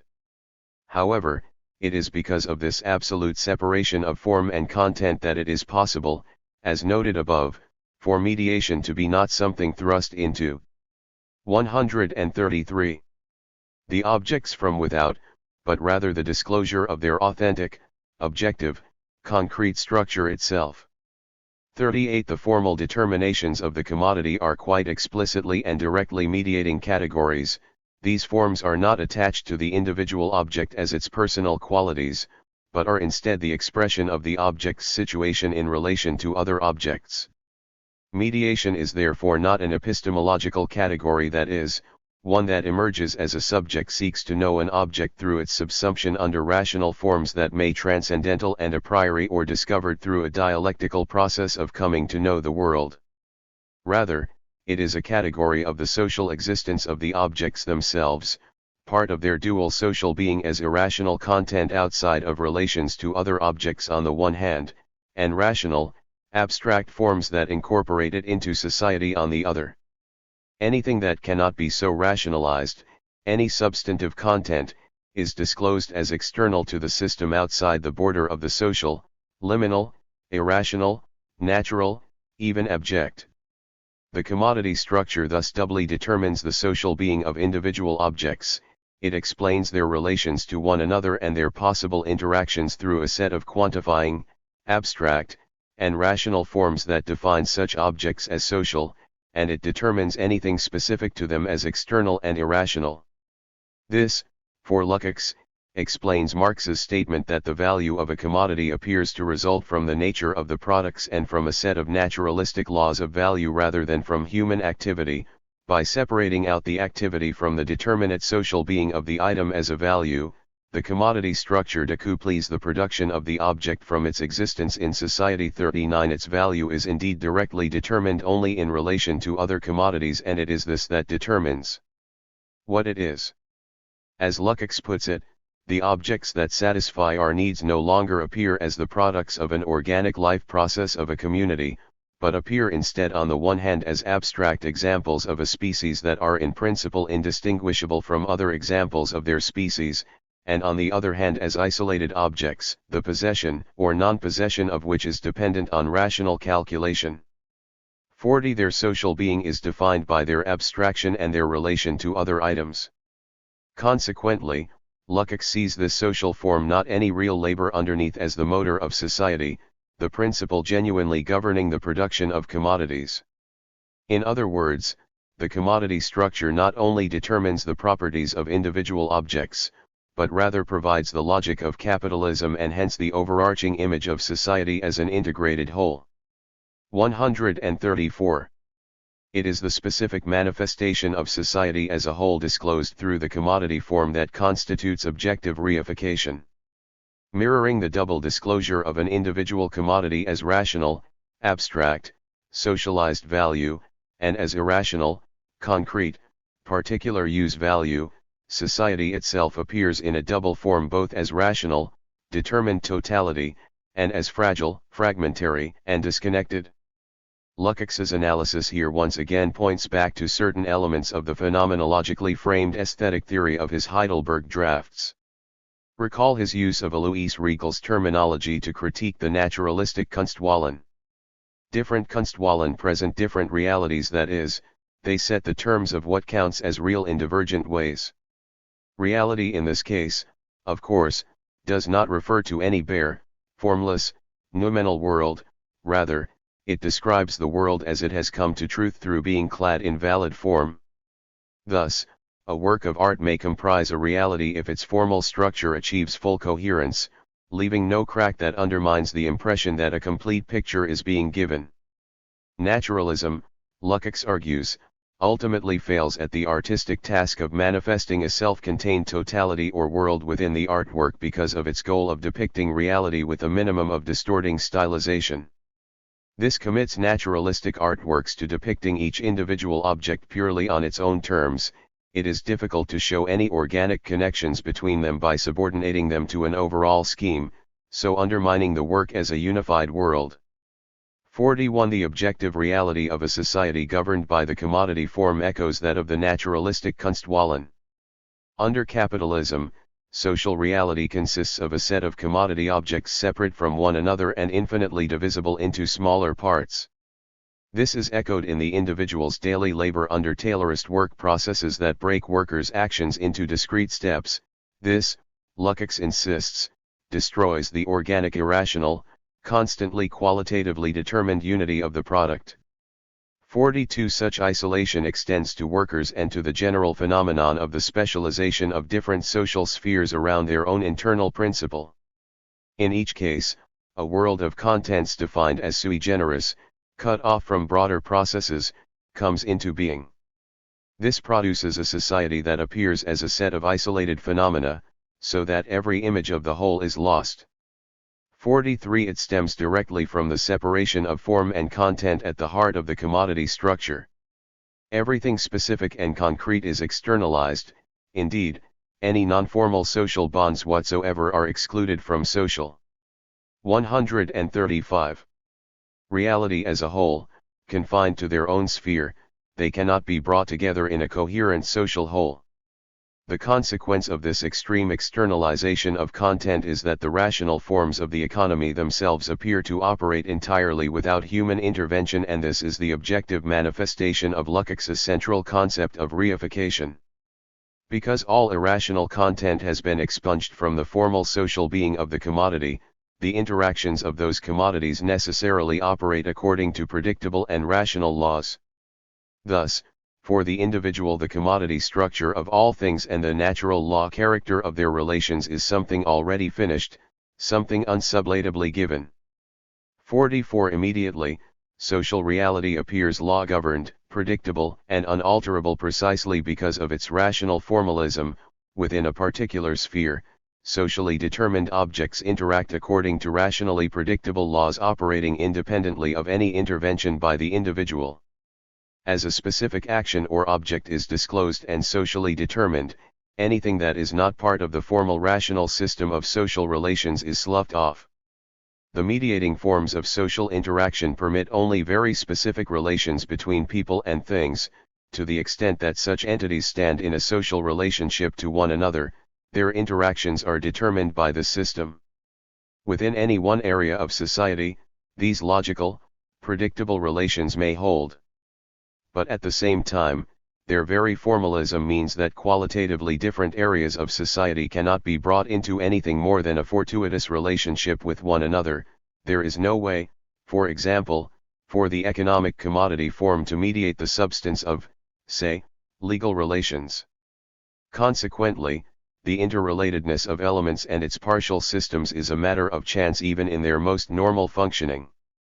45. As a whole, therefore, social reality is irrational insofar as its various elements are held together by purely formal relations, while within any one area, individual interactions are subject to rigid laws.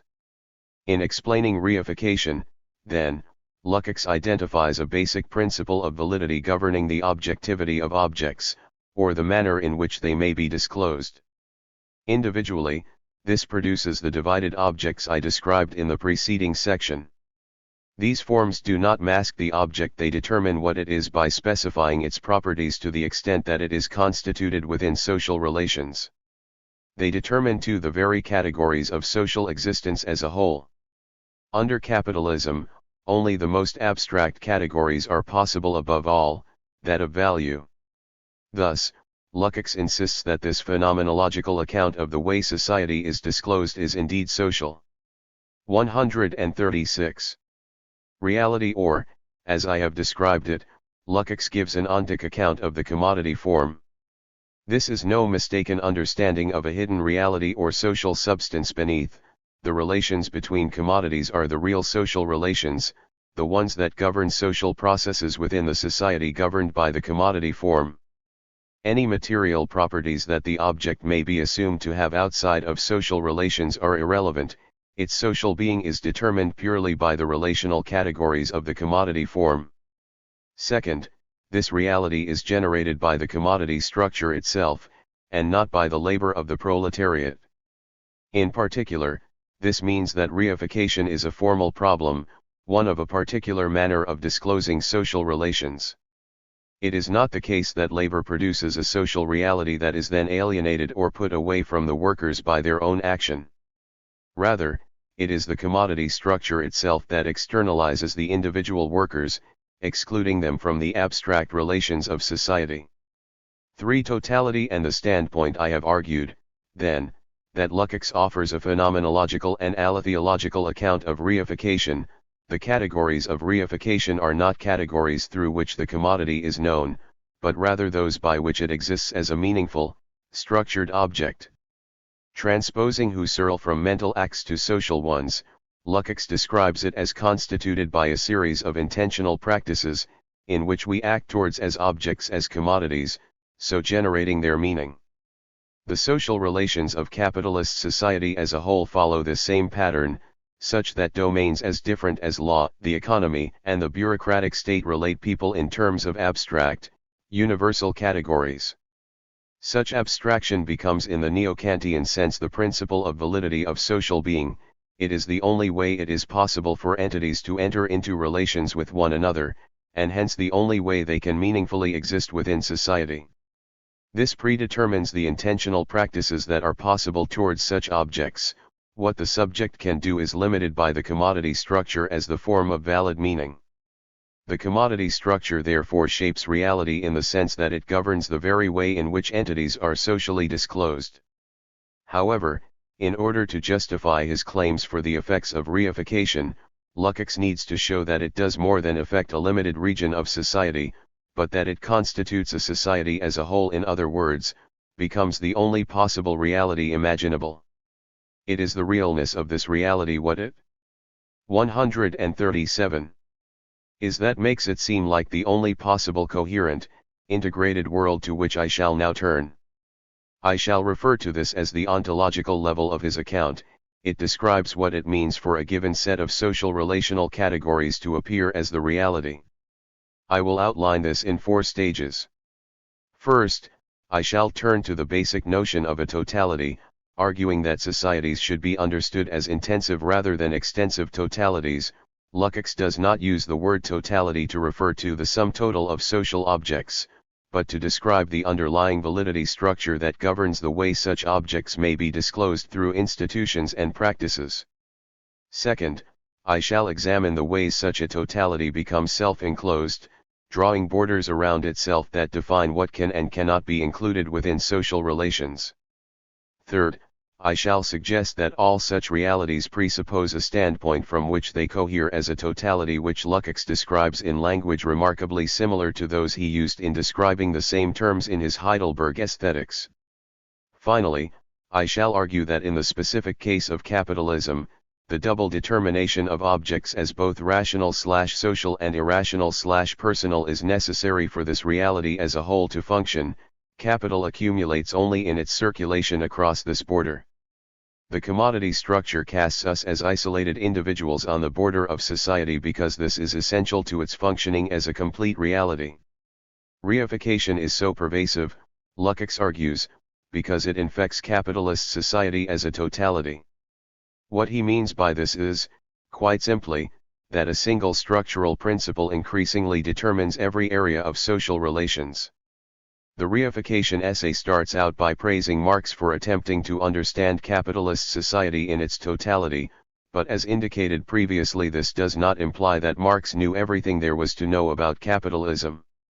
Though Lukács obviously leaned towards such an understanding of totality in the first version of the Orthodox Marxism essay, as indicated in the previous chapter, the later essays of history and class consciousness mean it in a rather different way. Here, Lukács uses the term totality to indicate a complete social reality. To grasp such a totality is to understand its fundamental structural principles, rather than to catalogue every detail. Capitalist society is governed throughout by the commodity form. Every one of its ruling institutions is built on the same separation of form and content as the commodity, as the universal form of the structure of society. 46 He highlights the structural similarity between capitalism as an economic form and its legal and political forms, pointing to Weber in support, for his account of rationalization as the core of modern society as a whole. This posits a specific kind of relationship between the capitalist 138 economy and its legal political apparatuses. Rather than see the state and law as, say, the executive committee of the bourgeoisie, a repressive apparatus in place to enforce conformity, Lukács sees its connection to the economy as lying in its formal structural similarity. Lukács's focus of analysis here is neo-Kantian in his concern with validity as an additional dimension beyond and not reducible to subject or object. But in transposing this problem to social institutions, he oddly parallels Hegel, to whom he refers in glowing terms in the middle of the reification essay, in seeing a single principle as defining reality as a whole. 47 Regal suggests that a Kunstwollen is but one form of a more general human Wollen that may dominate at a particular point in time, and that the character of this Wollen is always determined by what may be termed the conception of the world at a given time, not only in religion, philosophy, science, but also in government and law. 48 Lukács follows Regal in interpreting this common thread tying different elements together in terms of a formal principle that organizes a reality as a whole. It aims to depict this reality in art, but it may formalize this social reality through the ordering of social relations too. I referred to this in the previous chapter as an intensive totality rather than an extensive one. When Lukács seeks to analyze society as a totality, he does not simply include every possible element of society, but aims instead to identify the common principle of the formal determinations of all kinds social relations within a given epoch or society. To grasp the totality is to grasp the way the structure governs appearances. In his Heidelberg writings, Lukács had, of course, described the work of art not just as a totality but as a self-enclosed totality. If a work is unified into a coherent whole by virtue of its central standpoint, it follows that it excludes anything that cannot be subordinated to that formal principle. The same is true of capitalist society as a totality. The dominance of the commodity structure altered even those elements of society that were superficially similar in capitalism and ancient societies. For example, while mass labor projects seemingly like those of capitalistic industrial production had, of course, been present in ancient societies, these had been isolated phenomena within a differently producing and hence living community, that is, their social relations took other, more direct forms, ones in which form and content were not disclosed separately. 49 The individual's determinate social being might be built on specific qualities that were framed as natural. Lukács was quite obviously aware that such characteristics as aristocratic lineage or gender were not as natural. 139. As they purported to be, but this at least allows social forms to be drawn from a number of principles rather than one single internal rule. Such societies were not yet fully self-enclosed totalities. Exogenous elements not fully determined by the endogenous formal principle governing social relations were nevertheless permitted as the basis of links between people. His Marxian focus perhaps blinds Lukács to the possibility that other, not solely economic, principles might be equally self-enclosing and exclusionary, such as particular theological conceptions, which might divide the world into believer and infidel, sacred and profane, or divine and demonic. But even if he is empirically incorrect, his general theoretical point would only be reinforced. A basic formal principle of social relations may exclude certain elements from social relations, ensuring that social relations permit an object or individual to enter formal social relations only in certain respects.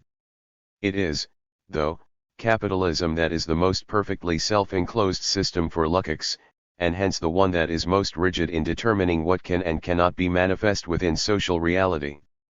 Indeed, whereas such self-enclosure is desirable in treating artworks, it is distinctly problematic for capitalism that it aspires towards such a condition. Past societies may have comprised a range of different, even contradictory principles, perhaps drawn from their interactions with their neighbors. What marks out capitalism, Lukács argues, is that it aspires to create a world after its own image. For the first time, one structural principle of social relations seems ready to overwhelm all the others. The commodity form reduces all such heteronymous elements to one uniform standard. Anything that cannot be reduced to quantitative form cannot be incorporated. Recall Lukács's statement that the human qualities and peculiarities of the worker appear more and more as mere sources of error. This indicates the need to exclude anything that cannot be reduced to a quantity from economic processes. 50 A similar law of abstraction applies in every social relation structured in the same way. Nothing specific or concrete, religious beliefs, interpersonal bonds, substantive ethical values can serve as the basis of social bonds, which must only be expressed in universalist ways, as, say, the rights of the citizen.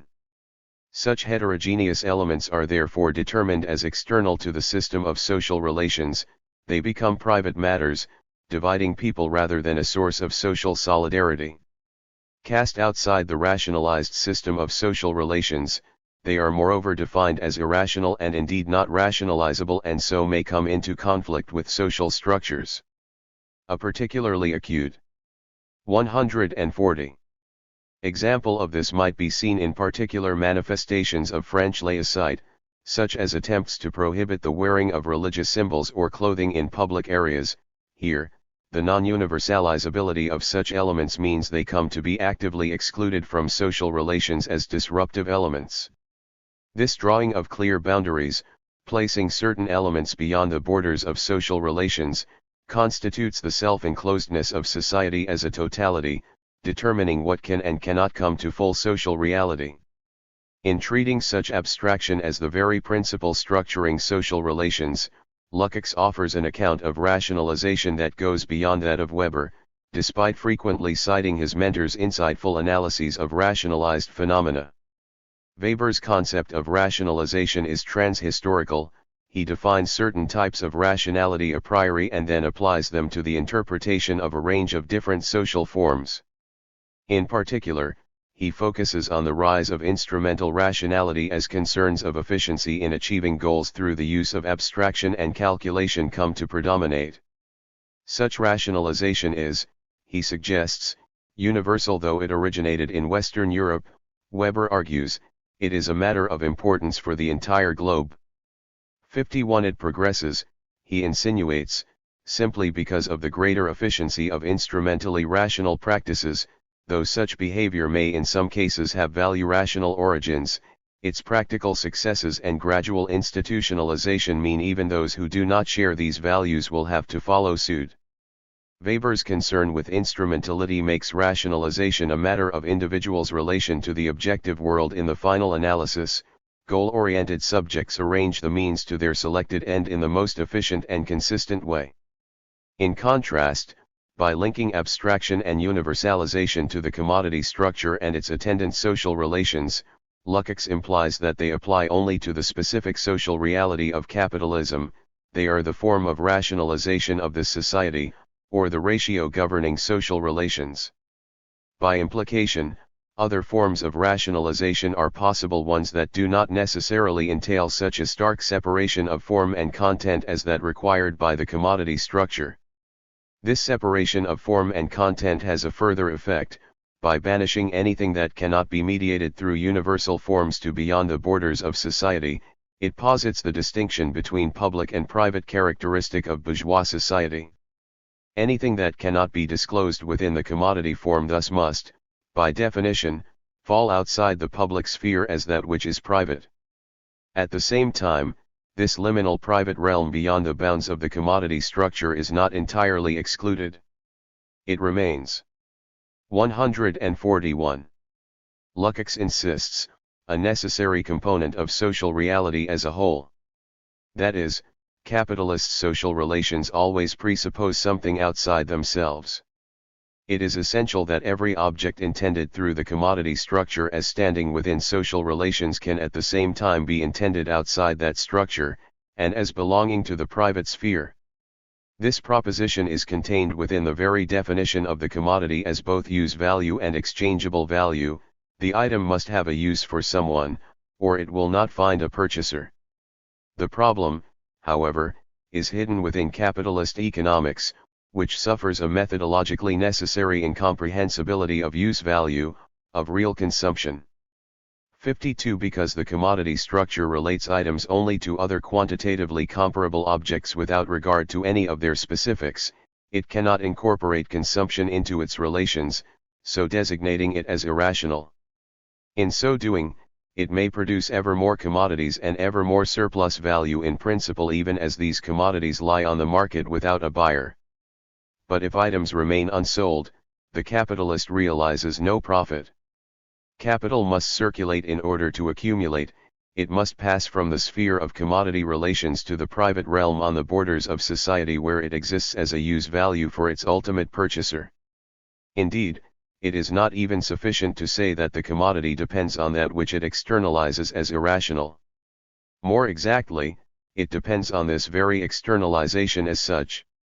Capital lives and grows by placing itself as the parasitic moment of mediation between individuals as the only possible way they can satisfy their material needs and relate to one another. Where social relations are capable of incorporating the specificity of use values, capital has no opportunity to grow. Parents' duties of care to their offspring are one example of this. Parent and child relate through definite social relations that incorporate their personal needs and bonds. The parent directly meets the infant's needs, there is no scope for capital to come between them and grow through the accumulation of surplus value. This does not imply that such social relations are at all ideal. Feudal social relations, for example, entail a similar direct satisfaction of need between two individuals without being a desirable model of human interaction. But they help pick out what is distinct about capitalistic social relations. As Lukács puts it, our interactions are reduced to the form of rational and isolated acts of exchange between isolated commodity owners.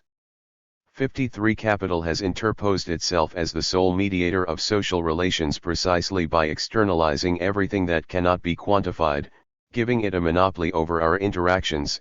It valorizes itself by its constant circulation across this border. 142. At the same time, this same externalization is what ultimately ensures that the social relations of the commodity structure cohere as an impenetrable reality. Because people are incorporated into social relations only in the most abstract form of the commodities they sell in isolated, individual acts, they are excluded in their particularity from those relations. As Lukács repeatedly puts it, we are determined as isolated individuals. We are not related to one another except through the commodity, and are not substantively included within social relations in our particularity. Consequently, the individual's perspective on society is that of an outsider, which explains the contemplative character of the attitude of the subject in capitalism. 54. Here, as in his Heidelberg analyses of the attitudes of creator and percipient of the work of art, Lukács uses the term Verhalten, indicating a general attitude that is not limited to mental acts. Echoing Husserl, Lukács ties together the meaning structure of the object with a particular stance or intentionality towards it. Knowledge is but one way of intending social reality, as a thing known and regarded dispassionately, but under capitalism, it becomes the primary attitude, instead of one of practical engagement. All that is open to the individual determined as outside the system, he argues, is recognition of the laws governing the movement of commodities, and positioning oneself most advantageously relative to them. But this very externalization of the individual is inseparable from the very conditions that externalize them. Lukács's argument here draws quite explicitly on Regal. As I noted in Chap 2, he makes a sly but startling reference to the art historian in the third section of the Reification essay, describing him as one of three truly important historians of the 19th century for his examination of those structural forms by means of which the confrontation of humans with their environment take place at any given moment, and which determine the objectivity of both their inner and their outer lives. 55. This allusion alerts us to his renewed focus on the role of a single central structure in shaping an entire phenomenological social reality. Regal, of course, defined Kunstwollen as that which governs the relation between man and objects as we perceive them with our sense. This is how we always give shape and color to things. 56. The nature of this reality is determined by the way it is depicted relative to a viewing subject. Thus, the sharply delineated figures of Egyptian art, placed next to one another with only minimal interaction and uninterrupted by shadow or perspective, were supposed to depict objects in their own unchanging essence, rather than distorted by the mutable perspective of a subject. 143. Lukács's argument parallels Regal's focus on a single principle, but goes further. Where Kunstwollen only determine artistic form, Lukács suggests that similar principles can determine social reality as a totality.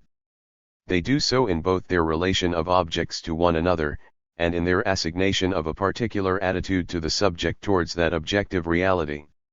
Each total worldview entails definite ways of intending and interacting with objects and objectivity as a whole.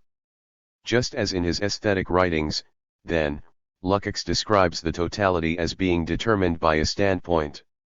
Most obviously, he refers to the standpoint of the proletariat as the perspective from which the contradictions of capitalism come to seem resolvable, but he refers also to the standpoint of historians such as Rickert, and remarks that every mediation must necessarily produce a standpoint from which the objectivity it generates takes on the form of immediacy. 57. Rather than a position outside of social reality, the standpoint is the immanent subject pole that makes sense of a reality as a totality, that is, what permits it to appear as the real world rather than merely more or less accurate knowledge of that world. It is analogous to the Kunstwollen, it is that which determines the reality of a society, the subjective attitude to a particular kind of objective reality. In terms of practices, the standpoint might be understood as the activity expected of the subject.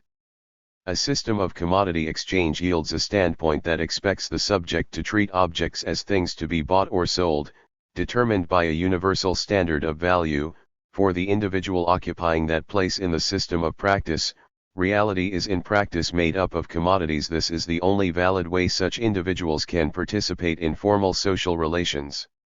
There may be different standpoints within a given socio-historical complex, but within each, the world might make sense in a number of ways. For the isolated individual of capitalism, objects and their interactions are sufficiently defined by their quantitative relations to one another. This social world thereby appears whole and real to these individuals. But, finally, this indicates the significance of understanding reality as a totality of subject and object. As he explained, the most vital interaction is the dialectical relation between subject and object in the historical process. 58. This interaction is not one between two distinct entities, but between two different poles of one phenomenological whole. What this means is that social reality cannot be understood merely objectively. By definition, it requires a particular standpoint or perspective on it, a manner of understanding or approaching it by which it makes sense. That standpoint is determined by the structural form of subject-object whole. 144. And not by the activity or knowledge of the subject. In the case of capitalism, this whole consists of subjects standing outside a realm of objects relating to one another automatically and according to universal rules. These subjects are defined as external to the objects by the commodity structure itself. It is this structure that separates the form of social being from its content, and this that externalizes the subject as a private individual. The ontic social reality of reification is explained ontologically as the result of a particular objectively determined relation of subject and object. They are not separate a priori, but are instead divided and related by the commodity structure that governs their relationship and defines the totality. For conclusion, Lukács's account of social reality relies, I have argued, on three levels of analysis. First, his account is phenomenological. The forms in which society appears are not the forms of knowledge. It is not the case that societies exist independently of our awareness of them, and are known through institutions and forms that only imperfectly convey their true reality. Rather, these forms are what society and social objects are, because they govern the intentional practices that constitute objects as socially meaningful. This leads to the second level of Lukács's analysis. I have described this as ontic, describing the way in which such social forms constitute a lived reality with a validity of its own independent of both the brute natural world and any psychological or epistemological subject. His focus is on the commodity structure and its logic. This structure is unique both in the unprecedented extent to which it dominates the entirety of society, and in the absolute separation it generates between the form and the content of determinate social entities. Objects come into social relations only as abstractly determined, quantifiable, homogeneous receptacles of a universal standard. This abstraction means that the social interactions of objects are governed by seemingly unalterable laws derived from their logical form. The exclusion of any content, any element of spontaneity or decision, leaves them reified. They are entirely depersonalized, seeming to operate without any human intervention. Society itself becomes dehumanized. The commodity structure externalizes actual people from the network of purely objective socio-economic relations. 145. But this ontic reality can itself be explained from a deeper ontological standpoint, from which that reality coheres as a totality that makes sense on its own terms. It is the self-enclosedness of such totalities that determines the factuality of facts, or the way by which it appears that they are true or the only valid and possible form truth can take. Implicitly, any ontic reality is a reality for a subject, a world that is taken to be the case. Every such reality posits as part of itself a particular kind of subject standing in a specific relation to objectivity. Lukács's analysis of the commodity form thus harks back to the analytical model he developed in his Heidelberg drafts, using Husserl and Lask to formulate his answer to Hegelian and Marxian problems. Marx provides the foundational claim that society can be examined through its structure of relations and practices, that is, it is manifest in what we do. What is Hegelian in Lukács's account is that he treats society as a level of being. He discovers Hegelian ontological categories in Marx's social analysis, and uses this to distinguish between different modes of being in a way that allows him to treat social being as irreducible to bare material objects. But Husserl and Lask are needed to make this analysis semantic, and to show how meanings as such, not just the very general ontological categories Hegel develops, are integral to social practices. Lukács's account of the commodity structure as a complete, logical system of validity shaping the being of objects draws on Lask's model. But he uses the term consciousness to refer to the social practices that determine objects, and moves away from Lask by paying close attention to the subject pole of the system of meaning. This, I suggest, echoes Husserl, and renders Lukács's account phenomenological rather than straightforwardly neo-Kantian. The particular determinations of subjectivity will be my focus in the following chapter. It is, however, worth pausing for a moment to consider the difference between Lukács's account of reification and Marx's account of alienation in the Paris manuscripts. Though Lukács's theory has often been treated as a variant of alienation, there are crucial differences. These texts were, at the time, unknown to Lukács, and he explained later that it was reading them that led him to reject history and class consciousness for its inadequate attention to labor. This is striking precisely because those who reject Lukács have frequently suggested that his error is in adhering too closely to the model of a subject externalizing itself through labor and then becoming alienated from its product that Marx's early work suggests. The interpretation offered here suggests that the later Lukács was right to interpret his earlier work as largely ignore. 146. Ing labor. In this case, the formal phenomenological reading of Lukács's reading of commodity fetishism makes more sense. The division between material and social being is not produced by the subject, but is the consequence of the commodity structure itself. Social reality is not the product of the subject, but is determined by an adjectival structure. It is the commodity that externalizes and alienates the subject, rather than the laboring subject alienating its own product. Lukács's late ontology of social being aimed to remedy what he saw as the defect of history and class consciousness by placing labor at the very heart of its analysis. I will compare Lukács's two works in Chap 6, where I will suggest that his earlier book offers greater scope for understanding the relation of the social and the natural than is normally assumed. But the crucial point of my analysis thus far for my reinterpretation of Lukács is that his account emphatically does not rely on the creative powers of any subject external to objectivity, Promethean, expressive, creatively laboring, proletarian, or otherwise. Rather, he describes social reality in terms of a structure of meaning that dictates the possibilities of subjectivity itself. The subject does indeed play a role in Lukács's ontological framework, but it is one determined within social being, rather than as the creator that realizes itself through the society it produces. The ontological structure of ontic reality determines not only the relations of objects, but also the position of the subject vis-a-vis objectivity as a whole.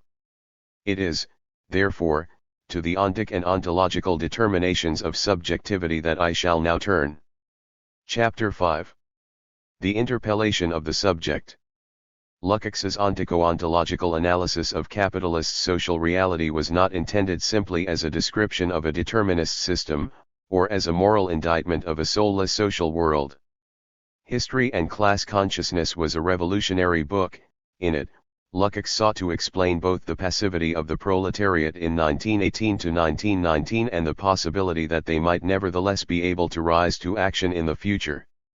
Moreover, he set himself the particularly difficult task of explaining why it was the proletariat who were capable of overcoming the effects of reification and seeing the need to transform society rather than, say, the bourgeoisie.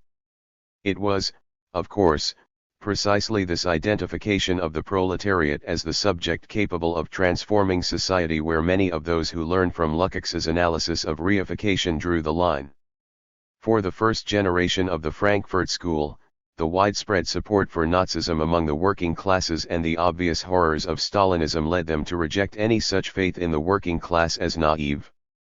As I have elaborated, Anglophone commentators such as Postone or Arato and Brains have tended to attribute Lukács's error to the excessive influence of German idealism, paralleling the Prometheanism they see ficht etal. They suggest that he sees social structures as the externalized product of the laboring class that have become distanced or alienated from them. By an act of will, they are capable of annulling this alienation and taking control of their creation once again. For many of these critics, Lukács's argument rests on a subject. 154. External to social reality, one that at the least has a better knowledge of society that enables it to see through reification. As the creator of social structures, it must logically have existed prior to and hence independently of its product, thus offering the possibility that it could seize control of its work once again. It was the proletariat's failure to do so, they suggest, that led Lukács to turn instead to a centralized Leninist party that laid the groundwork for Stalinist totalitarianism. I suggested in the previous chapter that Lukács does not analyze objective social structures as the product or reflection of a more real labor underneath, and I shall argue in the following chapter that they misrepresent Lukács's theory of the party too. But the fundamental error of such critiques is that they misunderstand Lukács's account of subjectivity as such. His examination of German idealism is not an attempt to show that Marxism can accomplish what Kant, Fichte, and Hegel set out to do, but rather to argue that their goals were misguided and stemmed from a false starting paradigm that produced insoluble problems. Their error was to presuppose the separation of subject and object, and to direct their attention towards the ways a subject could know or relate to an object that was essentially detached from it. It was this that he referred to in noting the overcoming of epistemological standpoints as the aim of his thought in the period leading up to history and class consciousness. Yet this does not mean Lukács entirely jettisoned subjectivity from his account. Indeed, as a theory of revolution it could hardly do without some kind of subject. I argued at the end of the previous chapter that his description of ontic social reality is ontologically grounded on a totality of subject and object. From the perspective of objectivity, subjectivity is that standpoint from which reality makes sense as a totality, as it were. To explain subjectivity as a possible source of revolutionary action, however, means exploring it on its own terms. What is the nature of a subjectivity defined within a totality of this kind? In contrast to those who assume Lukács defines the subject in essentialist or a prioristic fashion, I contend that he treats it purely in relation to certain kinds of objectivity. The subject is not an entity with its own properties, but is instead a defined position within the overall phenomenological organization of consciousness, oriented towards objectivity in specific ways. Different ontic social realities presuppose various subjectivities, just as for Husserl, every noema is correlated with a noetic act, so too does every form of social being entail a corresponding subjective stance towards it, manifest in distinct kinds of practice. It is because he defines the subject as intraconsciousness that he is able to explain the way varied positions. 155. Within that system could produce alternative possibilities for agency. This is the great strength of Lukács's approach. He explains both objective social reality and the first-person perspective of the subject in ways that do not reduce either subject or object to one another, and that steer clear of a naive overestimation of the subject. He shows how experience, identity, and agency can be shaped by society, while still leaving scope for the subject to act in society in turn. While objective social forms may determine the rules of the game, they do not dictate the exact moves one makes. To explain Lukács's theory of subjectivity, I will start by directly considering the critical reading of Lukács that sees him as embracing an essentially Fichtian subjectivism. While this interpretation is fundamentally incorrect in its reading of both Lukács and Fichte, it will allow me to outline the basic problematic that his own theory sought to resolve. I shall then explain Lukács's actual treatment of subjectivity as a resolution of the subject-object problem through a phenomenological model that does not start with the irrational assumption that they are separate a priori. As with his account of objective social reality, Lukács's argument can be analyzed at three levels: the phenomenological, the ontic, and the ontological. The phenomenological aspects of his argument were perhaps what led many of his readers to connect him to certain existentialist themes. As a result of the misstructuring of the subject-object relationship, the object seems alien to the subject, something that must be known across a hiatus irrationalis, leaving the subject in a purely contemplative relation towards reality. This echoes his analyses of the creative and receptive relationships to the artwork in his Heidelberg drafts. Second, I will turn to his argument that the problem stems from the ontic structures of social reality, which determine the relation of subject to object, in which, I will argue, he closely parallels Regel's formalist account of the subject position. Third, his argument offers an ontological account of the possibilities of agency as an active participant in the constitution of objectivity, because the subject is neither defined purely epistemologically, nor separated a priori from the object. Lukács dissolves the problem of such interaction by showing that it stems from a foundational misconception. Finally, I shall argue that these same ontico-ontological structures create not just the possibility but also the demand to act. Highlighting Lukács's debt to Kierkegaard, I will suggest that ethical imperatives are built into the structure of a socially interpellated subjectivity, thus suggesting that revolution may be, for Lukács, an ethical duty demanded by the socio-historical totality. 156. 1. Fichte redivivus. Lukács's account has long been plagued by the accusation that he resolves the problem of reification by resorting to a concept of the subject derived from German idealism and, above all, from Fichte rather than Hegel. Critics such as Martin J., Tom Rockmore, and others have complained of the residual influence of Fichte on Lukács's revolutionary theory. As Arato and Brains put it, Lukács's consideration of Hegel's discovery of the historical dialectic does not amount to an abrogation of the Fichtian roots of his concept of the subject. 1. Fichte is, of course, known for his addresses to the German nation, delivered in response to Napoleon's invasion of German lands, but the cultural chauvinism and nascent anti-Semitism represented by these lectures is not the source of the particular opprobrium that Lukács's critics wish to heap on him by invoking Fichte's name. Rather, it is the apparent omnipotence of the subject in the earliest versions of the Wissenschaftslehre. Fichte seems to epitomize the worst excesses of idealism, apparently presenting reality as the projection or creation of the subject. Lukács's critics charge him with the parallel error of overcoming reification by showing that social structures are the creation of the proletariat as laboring subject. Such an interpretation is incorrect. It misrepresents not only Lukács, but also Fichte. But before showing this, it is worth reviewing the exact problem that Lukács is alleged to have turned to Fichte to resolve. Lukács's discussion of Fichte occurs in the middle section of the reification essay, The Antinomies of Bourgeois Thought. It is here that he sets out the problem of subject and object in the most formal and explicit way. The problem is endemic to capitalist social being in general, but it appears in its clearest form in classical German philosophy, above all Kant, Fichte, and Hegel. The conceptual knots in which these philosophers tied themselves were a result of a starting point that led them into insoluble contradictions, but which might at first glance seem like methodological humility. Earlier philosophy, Lukács explained, had made ontological claims. The likes of Aristotle or Aquinas investigated what they believed to be the real essence of things. But from Kant onwards, bourgeois philosophy concerned itself with questions of epistemology, and gave up on any attempt to develop a science of being. 2. As Kant put it, hitherto, it has been assumed that all our knowledge must conform to the objects.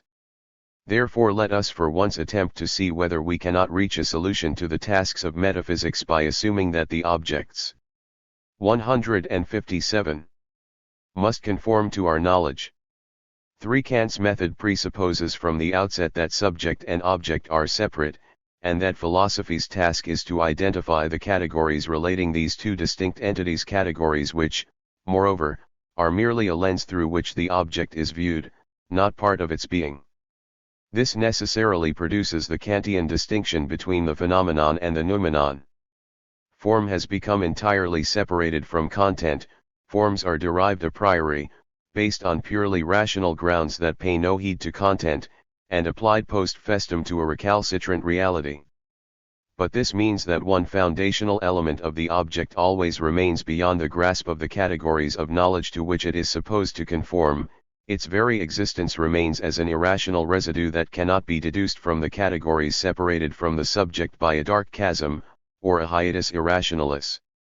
4. The only way to resolve the problem, Lukács suggests, is to overcome the indifference of form to content, that is, rather than deriving forms on their own and then applying them to content, philosophy must relate the two, making form itself fluid and changeable. 5. Only Hegel's dialectic comes close.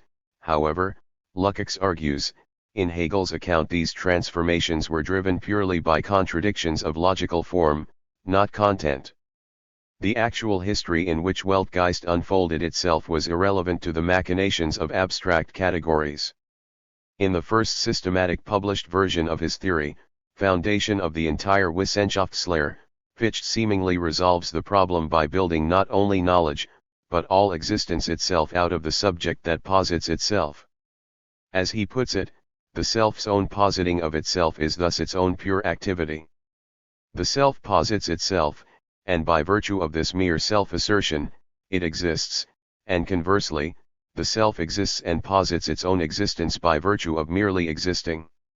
It is at once the agent and the product of action, the active, and what the activity brings about. 6. On the basis of this self-positing, Fichte supposedly deduced all reality as the subject's own creation. The object indeed, objectivity as such, is in fact the projection of the subject. Though they might seem separated, they are of the same essence. Subject and object need no longer be cut off from one another. This last point explains the relevance of Fichte for the neo-romantic reading of history and class consciousness. Recall Simmel's diagnosis of the tragedy of culture, in the course of its development, life expressed. 158. Itself in objective cultural institutions that then became fixed and frozen, experienced as oppressive by the subject.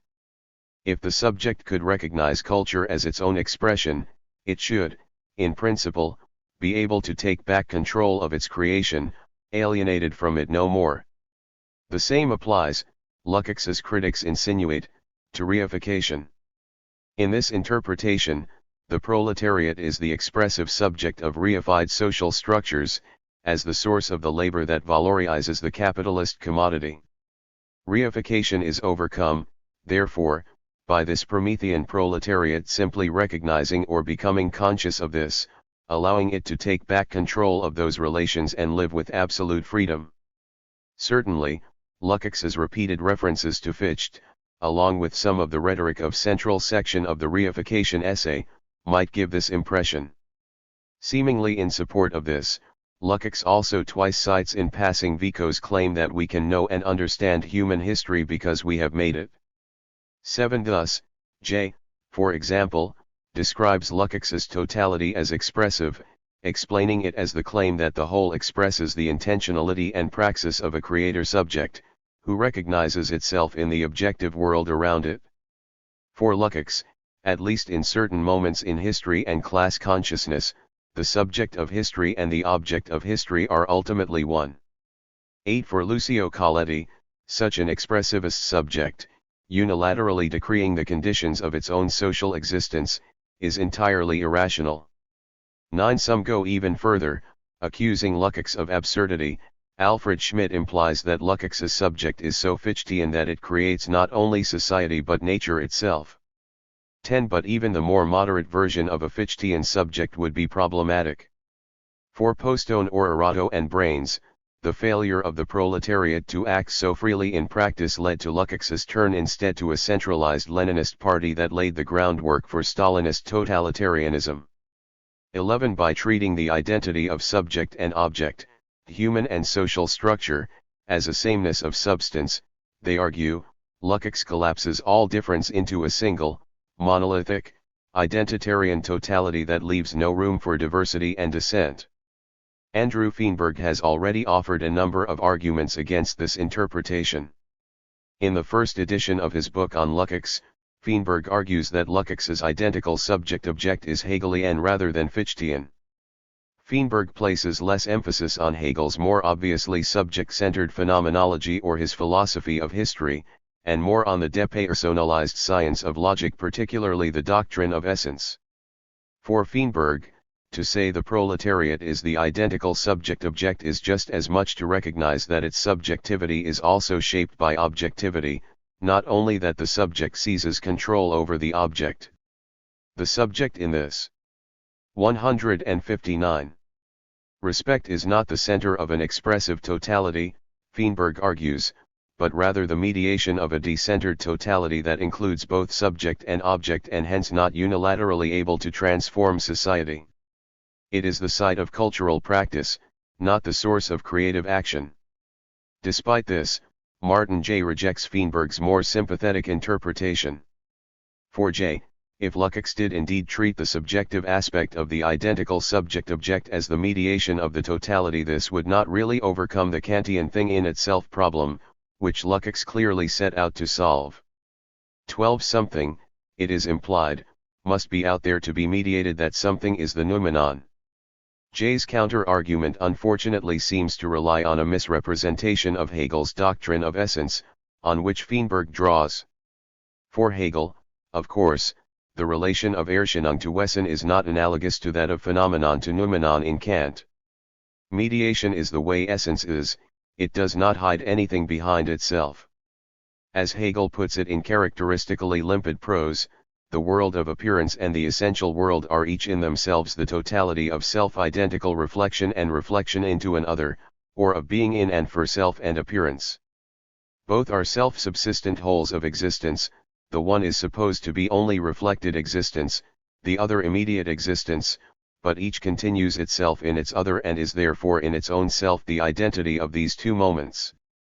13. Wesen is indeed revealed through Erscheinung, as the totality of mediating relations.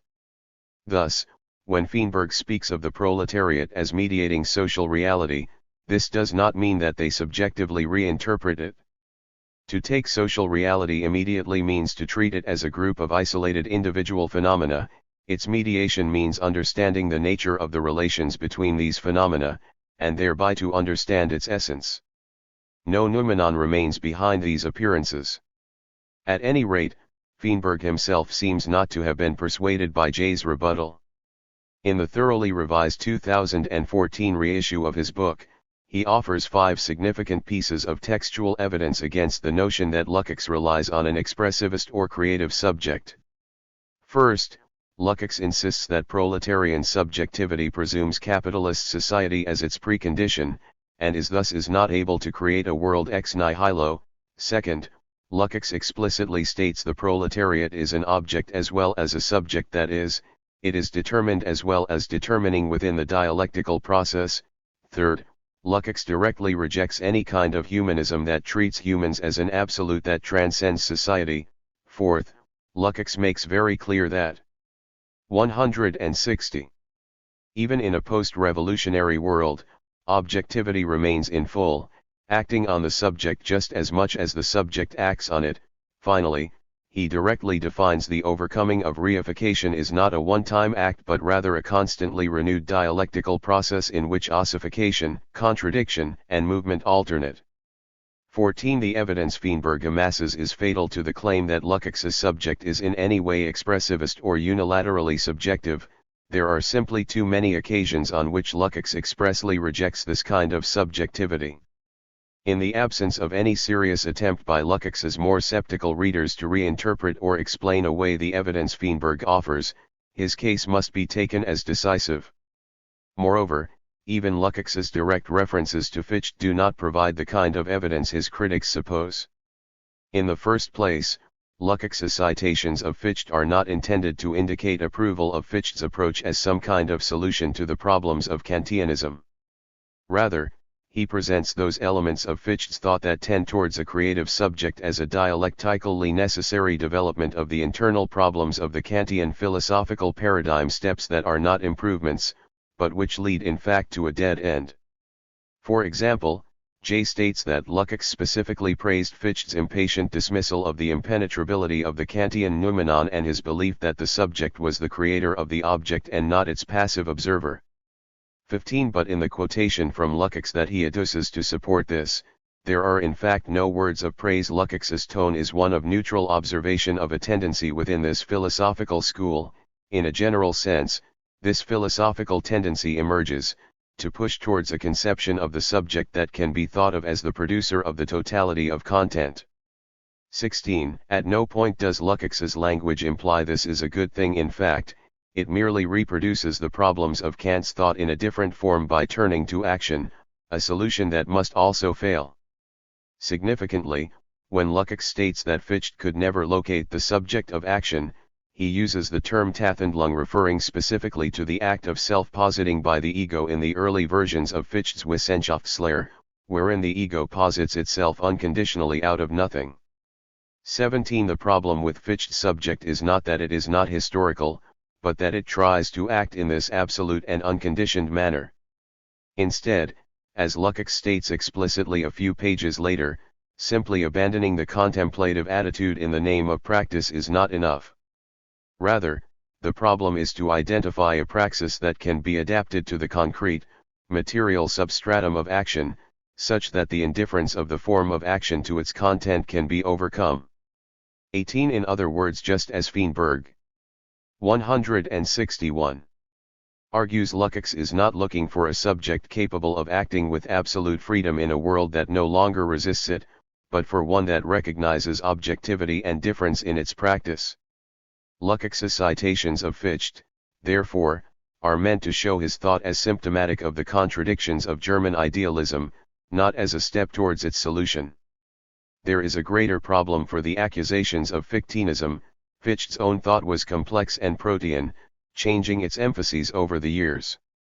For sure, studies of Fichte have historically focused on the works of his early years in Jena, which do indeed emphasize the role of the subject. However, recent scholarship has turned to the significantly different versions of the Wissenschaftslehre produced in his later years in Berlin, which had been obscured by the rise of Schelling and Hegel. 19 Above all, Fichte's later works give a substantially smaller role to the ego, which is no longer presented as the self-positing creator of reality. While Lukács himself had, of course, no access to this recent work, he was exceedingly familiar with a much earlier version of this view, for it was central to the interpretation offered by none other than Emil Lask in his Fix Idealismus und die Geschichte that Fichte's thought underwent a dramatic change around 1797. 20 Friedrich Beiser summarizes Lask's claim thus. Suffice it to say that Lask's interpretation was directed against the prevalent interpretation of Fichte as a radical rationalist intent on deriving all reality from the absolute ego.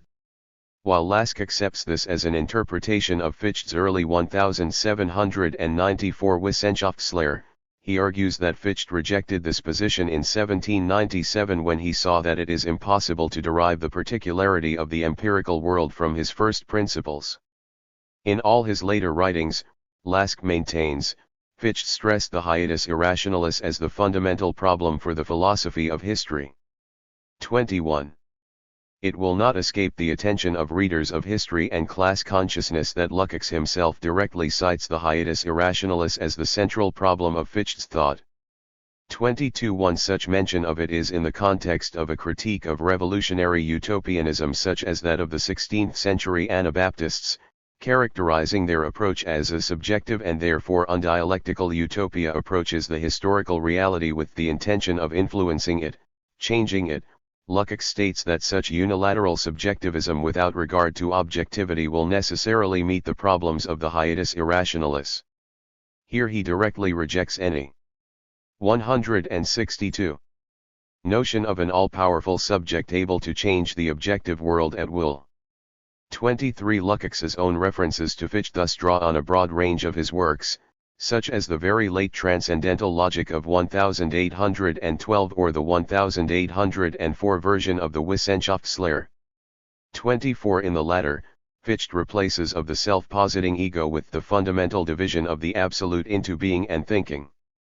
As Fichte explains, no being is possible without thinking and vice versa, wholly being and wholly thinking at the same time, and nothing can occur in the manifest sphere of being without simultaneously occurring in the manifest sphere of thinking, and vice versa.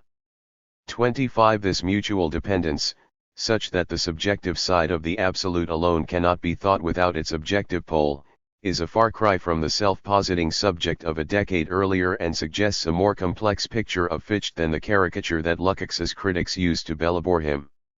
Even to the degree that he does draw on Fichte, then, it would be wrong to assume that this would commit Lukács to an expressive subject.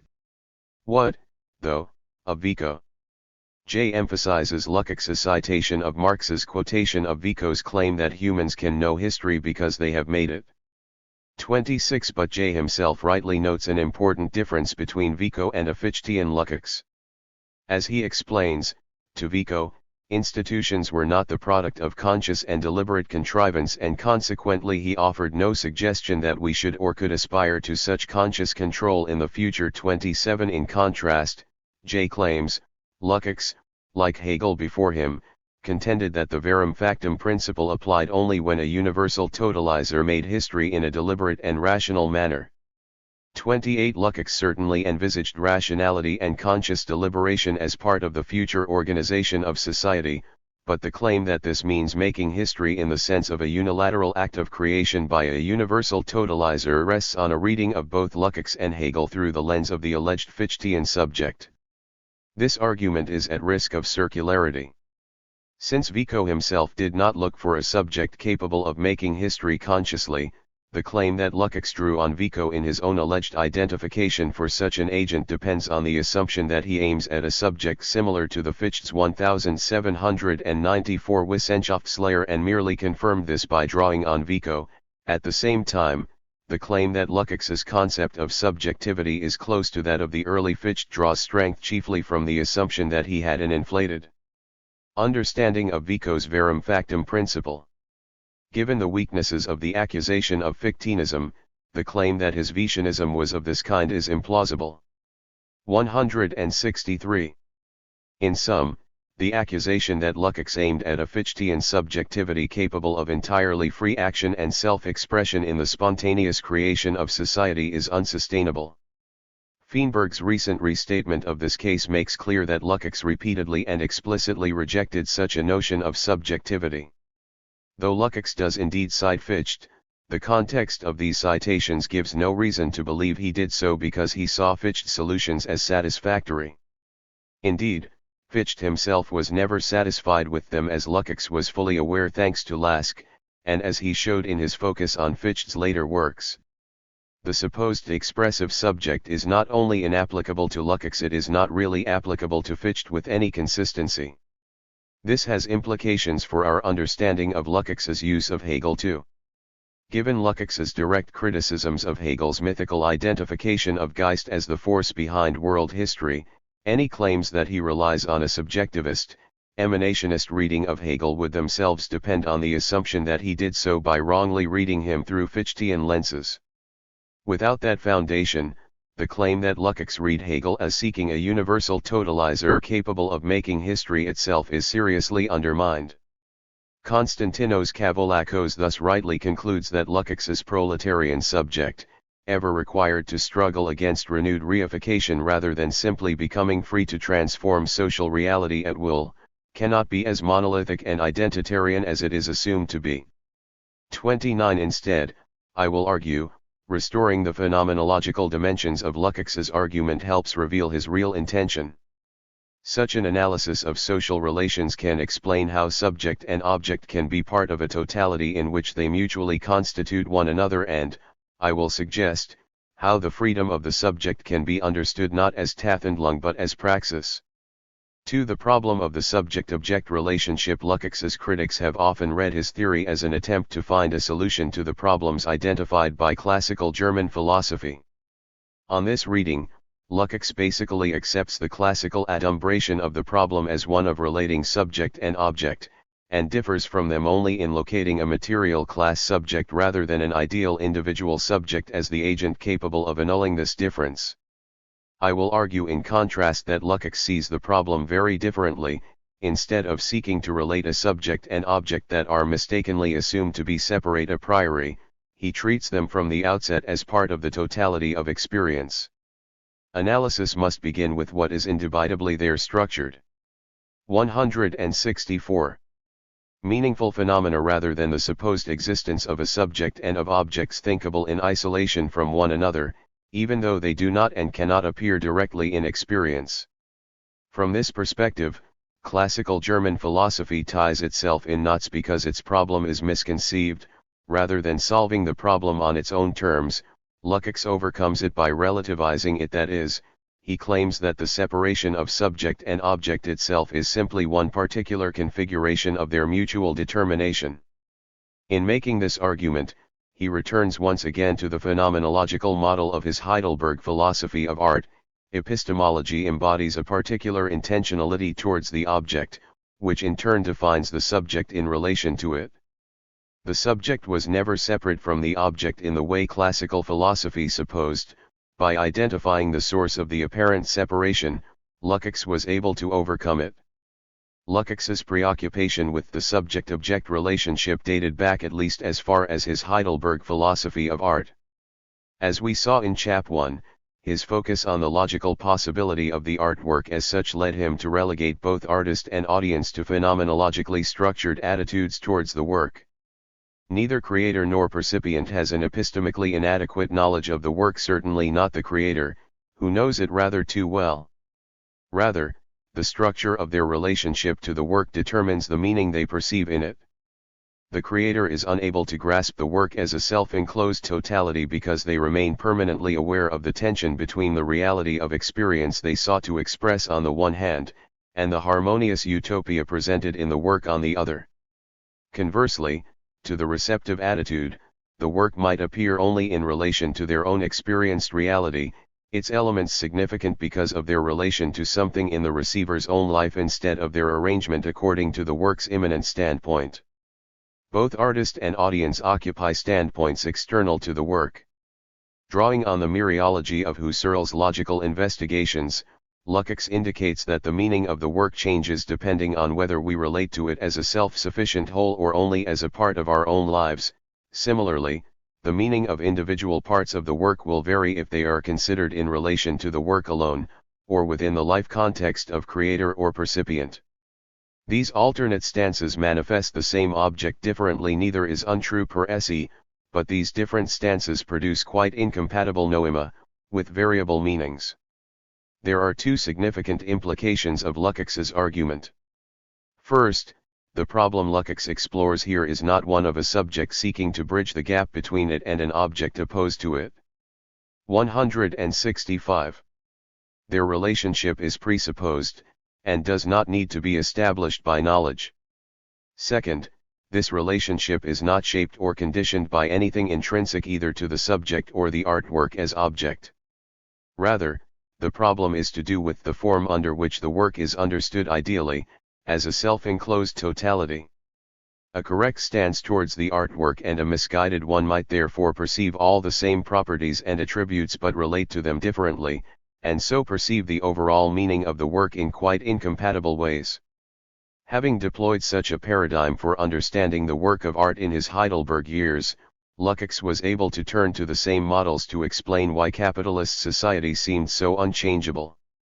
Here too he explains the problem in terms of different phenomenological standpoints towards the object, in which the same set of properties may result in different noema depending on how they are intended. This can be seen in several of Lukács's discussions of specific phenomena. For example, he notes the apparent paradox that the law of primitive forms of society, which has barely changed in hundreds or even thousands of years, has a fluid, irrational character, constantly renewed with every judicial decision. 30. However, this contradiction disappears when we consider that it is merely the product of the same situation being seen from two different standpoints, on the one hand from the standpoint of the historian, on the other hand from the standpoint of the co-experiencing subject, from the standpoint of a consciousness directly affected by the social order in question.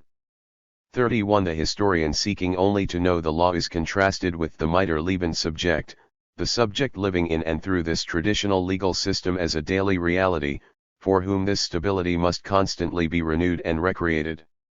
Lukács claims the same for traditional empirical craft production, which may seem objectively relatively stable to the viewer outside it, but which preserves a fluid, constantly self-renewing character of being produced by the producers to the artisans involved in it.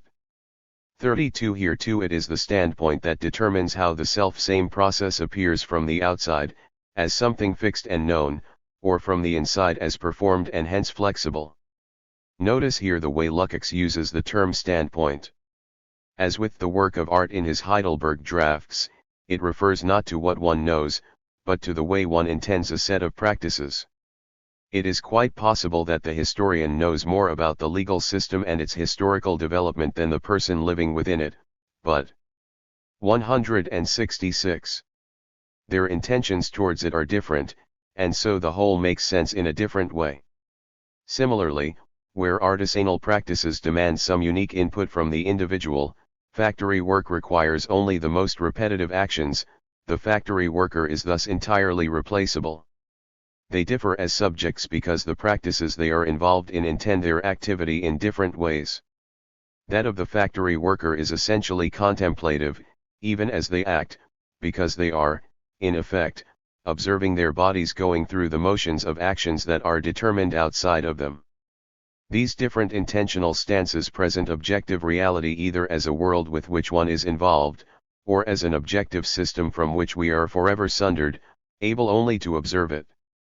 Once again, Lukács finds the problem expressed most clearly in classical German philosophy.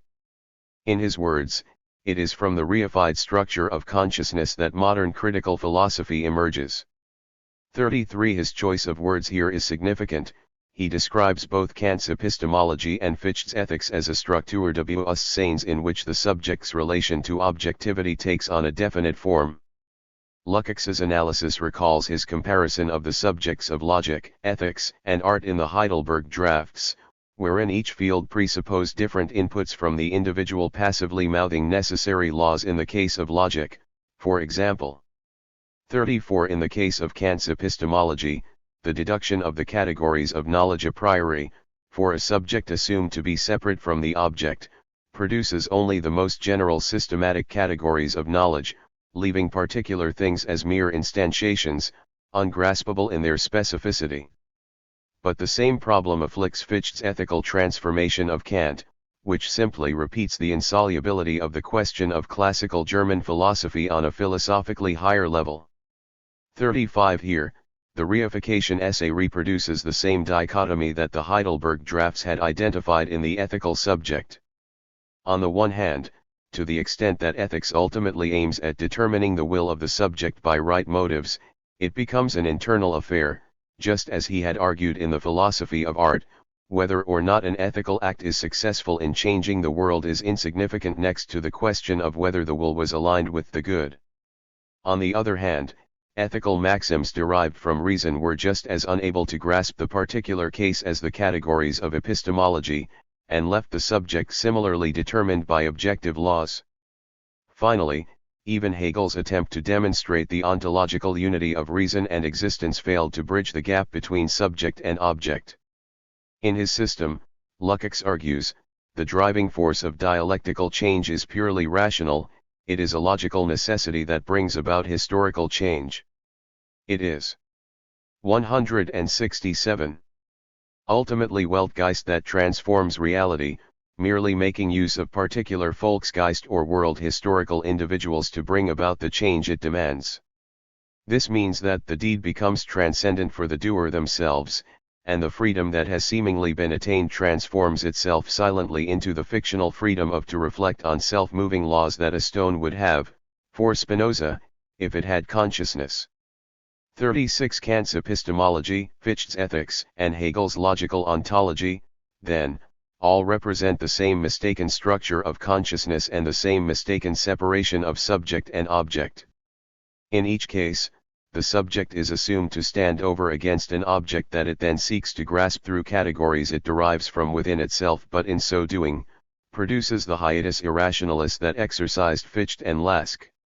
Therefore, rather than accepting the terms of question and merely identifying a better candidate for the subject of action, Lukács shows that the question itself is misconceived, and that it is this that led it on a futile quest for a creative subject.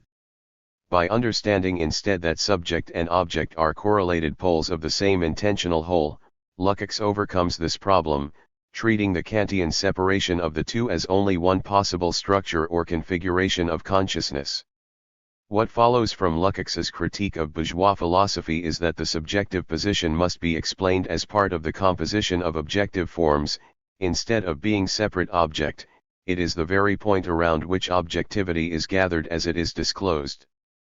3. The ontic interpolation of the subject. The separation of subject and object manifest in classical German philosophy was no mere academic error, Lukács suggests. Less still was it the result of an error on the part of individual subjects who might, by an act of will, alter their attitude. Rather, this is simply the most explicit manifestation of a broader problem of social structure. This separation is not produced in practice by the subject but by the ontic structure of social reality. Analysis of this structure reveals the standpoint from which it might be said to make sense, that is, the position allocated to the subject in this formally constructed reality. Subject and object are determined as separate within a broader structure that ultimately relates them from the outset. In this respect, Lukács's resolution to the subject-object problem differs from that of Hegel. Like Hegel, Lukács resolves the contradiction by showing that it disappears when viewed from a higher perspective. But the nature of this resolution is different. For Hegel, reality is always constant. 168. 2. By how a thinking subject comes to terms with an object from which it is seemingly distinct. The subject comes to discover the principles of its own rational thought at work in the world, in society, and in history. Reality as a whole is revealed to reflect the self-same Geist that the subject has discovered in itself. Hegel's resolution, then, aims at identity. The subject discovers that the object was of the same kind or essence as itself all along. Lukács's solution, in contrast, eschews both identity and essence. Subject and object remain distinct, but as parts of a definite system of reality that relates them in a variety of ways. They may be reconciled in the sense that their relationship may be understood as part of this greater, structured whole. Lukács's solution runs surprisingly parallel to Alois Riegel's account of the spectator position in works of art. We saw in the previous chapter that Lukács's objective analysis of capitalist social reality echoes his explicitly Riegelian critique of the naturalistic Kunstwollen in literature. But his similarities with Riegel go further. Recall, he praised Riegel for noting that structural forms determine reality by the way they govern the confrontation of humans with their environment. 37. That is, subjectivity is determined just as much as objectivity by these structural forms. I shall therefore first examine Riegel's account of the spectator position as related to the understanding of reality governing a particular work of art. This will help clarify Lukács's own account, which I shall first explain in relation to consciousness as such and then relative to the commodity structure of social relations. In each instance, the subject is defined relationally, as a standpoint within a system, rather than essentially, by certain a priori characteristics. We may say, then, that subjectivity is interpellated within the ontic structure of reality. The term interpellation is historically associated with one of Lukács's most virulent critics, Louis Althusser, and does not appear in Lukács's work. I shall justify borrowing this more fully below, but for now, it helps to emphasize the fact that Lukács's subject is defined within a total structure of meaning, rather than existing outside that system. Riegel's more concrete account of subjectivity as a formal position helps clarify Lukács's argument by comparison. For Regal, the objective reality depicted in a work of art is determined by the expected position of the subject. The work comes together and makes sense only from the perspective of a particular kind of viewer. Most straightforwardly, certain works of visual art simply seem incoherent if we stand too near or too far from them. They presuppose spectators standing in a specific position relative to the work. 169. A monumental Egyptian sculpture clearly expects a different type of viewer from that of intimate Impressionist works, painted for the homes of the rising French middle class of the late 19th century. 38. For Regal, such differences in the subject characterize the art of whole epochs. His late Roman art industry explains the transition from Egyptian art to that of the later Western Roman Empire by identifying three different standpoints for subjects relative to the work: Nasicht, Normal Sicht, and Fernsicht, indicating quite literally how close the subject was expected to be to the object in order to make sense of it. 39. Egyptian art and architecture is quintessentially Nasichtig. Its haptic qualities, depicting objects with the clarity of border that would be apparent to the sense of touch, present the object as if to a spectator examining it closely. But the overall coordination of figures is weak. A viewer who steps back, expecting to find some composition of individual objects in a broader schema, will see only a gang of discrete entities whose interactions obey no clear rules. It is only from close-up that such art makes sense. The viewer can examine each object in its own right, but the relations of objects are not and cannot be depicted. Classical art, that of the early Roman Empire, for example, relies on normal sicht, on a viewer closer enough to examine details, but far enough away that different elements of the work could be gathered together in the eye of the subject.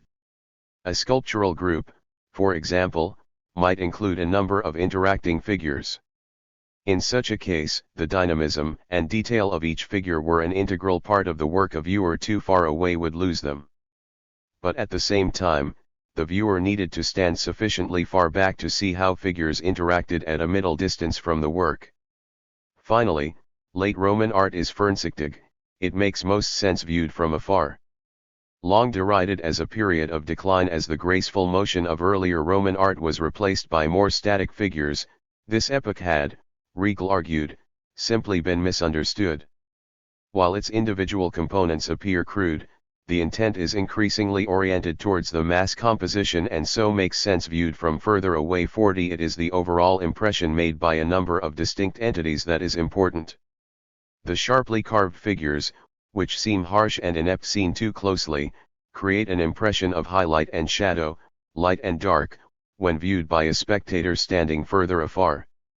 And this, Regal argues, was precisely the intention. The composition as a whole makes sense in the rhythm of alternating light and dark, something not visible when examining the detail of each individual figure. The work depends on a particular kind of subject situated sufficiently far from the object to see this. 170. Where Kantian epistemology grounds the categories of experience in the subject, then, Regal does the reverse. The formal meaning structure of the work defines and positions the subject in relation to objective reality. But he does not treat spectators simply as an empty position that the forms of the work point to. Rather, they may have a specific role as subjects in assuring the coherence and significance of those forms. Thus, Fernsichtig art assumes a thinking subject, capable of gathering up a set of impressions in a visual field and perceiving their interactions. This is even clearer when the dimension of time is introduced, granting an increased role for intellectual thought in a work of art. 41. Earlier iconography presented events set at different times within a single image viewed at one moment. Indeed, Egyptian art has deliberate timelessness. The starkly delineated objects it presents, impervious to shadow and highlight with their implications of mutability and reliance on a subjective perspective, seem to exist outside of time, and thus have no need for a viewer capable of understanding temporal and narrative sequence. In contrast, later Roman art would present such scenes individually and sequentially. It assumed a viewer able to recall from one moment to the next what they had seen, and to take responsibility for gathering and ordering these images meaningfully. 42. The image as a whole thus presupposes a subject capable of contributing the temporal dimension to a work in a way that Egyptian art did not. Conversely, applying the temporal subjectivity of late Roman art to Egyptian icons would produce only confusion. It is not the case that these subjects have more or less accurate knowledge of the works confronting them, rather, what they are as subjects is defined by the relation they are expected to have to the work. Riegel's account is useful for clarifying a number of points in Lukács's explanation of subjectivity. There are several homologies between the former's account of art and the latter's analysis of social reality. Where Regal focuses on compositional forms, Lukács is interested in social forms, understood as the way in which social reality is composed in and for consciousness, and in particular the commodity structure. His general interest in social form is, I have argued, due to the Simmelian spectacles through which he initially read Marx, but he goes beyond Simmel's account of such forms just as Regal goes beyond conventional formal analysis of art by identifying the specific subject position interpellated by a structure or set of forms. Simmel takes a classically Kantian approach to subjectivity, defining it in terms of a subject standing over against a world that it seeks to know. The categories of knowledge shape the world, but the subject remains as a definite entity pre-existing that consciousness. 43. 171. Thus, the money form represents objects quantitatively as abstract utilities, but this form affects the objects alone, not the subject for whom they appear in this manner. Conversely, where he does suggest that individuals are shaped by their position in a formal system, as, for example, in the analysis of dyads and triads in sociology, these forms operate objectively, regardless of consciousness. They are not conditions of the appearance of objects, but underlying structures that govern how they operate. That nature of this objectivity, what kinds of objects there are, and the basic principles governing their interaction are taken for granted. Lukács's account is strikingly different. For him, social forms are defined in relation to a subject position from which reality is disclosed. The subject is required for this form of objectivity to make sense. Regal offers the warp of specific examples to Lukács's argument, and Husserl provides its philosophical weft. What he takes from the latter is the inclusion of a subject pole to every meaningful phenomenon of consciousness. The intentional act is an inherent part of the way object is structured.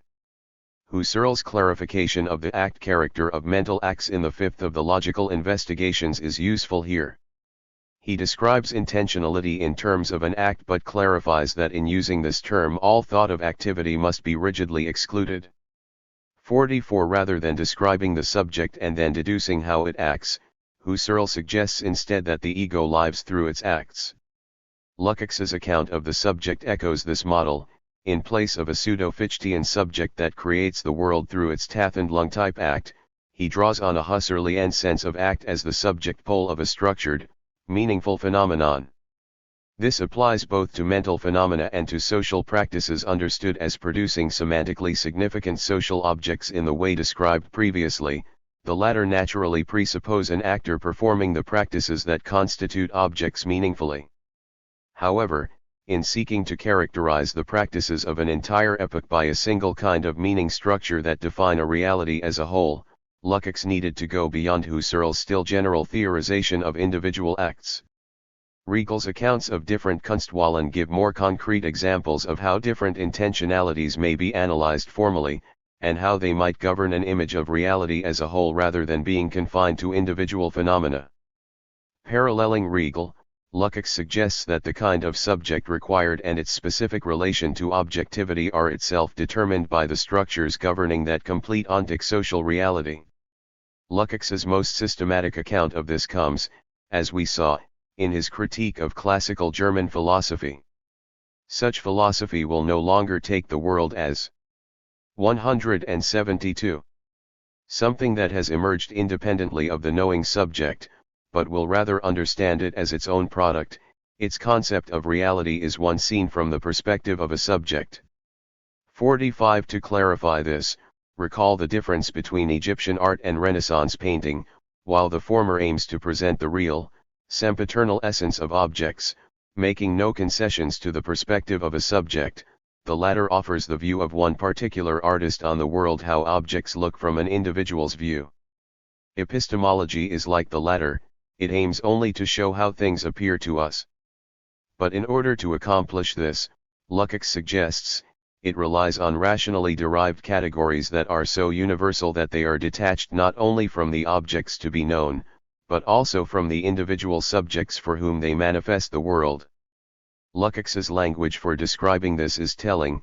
He states that this transforms the knower into a purely formal, subject, which is at best a point of view from which to judge internal states of affairs. 46. The universal and rational necessity of the categories of knowledge thus externalizes the individual subject, causing it stand outside even its own personal experience. Lukács thereby frames the problem in a way that combines subject and object in a single structure, determining them simultaneously. The position of the subject is more a better or worse perspective on an object that exists separately in principle. It is a qualitative position, or specific role allocated to the subject by the objective structures of reality. Thus, he takes the basic question of post-Kantian thought, how do subjects relate to objects, and relativizes it by locating both subject and object within a structure that determines that relation. What can be seen in bourgeois philosophy, Lukács suggests, is an echo of the forms of social reality. In this case, it is not just the subject of mental acts that is defined by the meaning structure of objectivity, it applies here to the subject of social practices that construct objects as meaningful. Society appears in different ways depending on the formal position allocated to the subject. Just as bourgeois philosophy reduced the viewer to a formal spectator of social processes, so too does the commodity structure reduce the individual to passive observation or interaction. In both cases, though, this subject position, however passive, is essential for the system as a whole. This has a material manifestation, Lukács believes, in factory work, wherein the worker's activity loses ever more of its character as action, and turns into a contemplative attitude, in which they are expected only to perform the actions required of them by the machinery of production. 47. Indeed, under Taylorism, the 173 worker is reduced to the most formal kind of subjectivity, infinitely replaceable, expected only to carry out a limited set of activities determined by the overall system. This is objectively automated, but it presupposes at least a formal input from the subject around whom it is built in producing the commodity as a value. The experience of everyday life in the factory is echoed at the level of social relations as a whole. The commodity structure demands only a limited input from the subject. The subject pole of practice consists of no more than carrying out a circumscribed set of actions demanded by the system as a whole.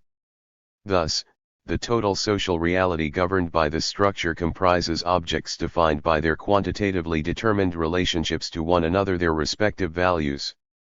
Classical Marxian theory understood this value in terms of a specific quantity of socially necessary labor required for the production of a particular item. Such a subjective input is necessary for the commodity to be valorized. Of course, through Weber, Lukács would have been well aware of the decline of the productivist labor theory of value and its replacement with the consumption-oriented theory of marginal utility. But this represents no change in the structure of subjectivity. As he explains, the formal universal act of exchange, which remains as the basic premise of marginal utility theory, similarly suppresses use value as use value, and equally posits a relation of abstract equality between concretely unequal and indeed incommensurable materials.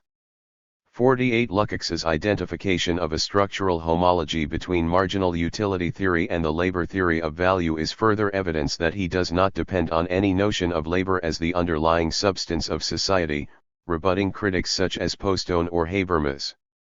Whether laboring producer or marginalist consumer, the structural determination of subjectivity in terms of a predetermined and abstract input is what counts, not whether or not one puts in actual labor. This has an important implication for Lukács's concept of the standpoint. A standpoint is not a position from which more or less of society is known.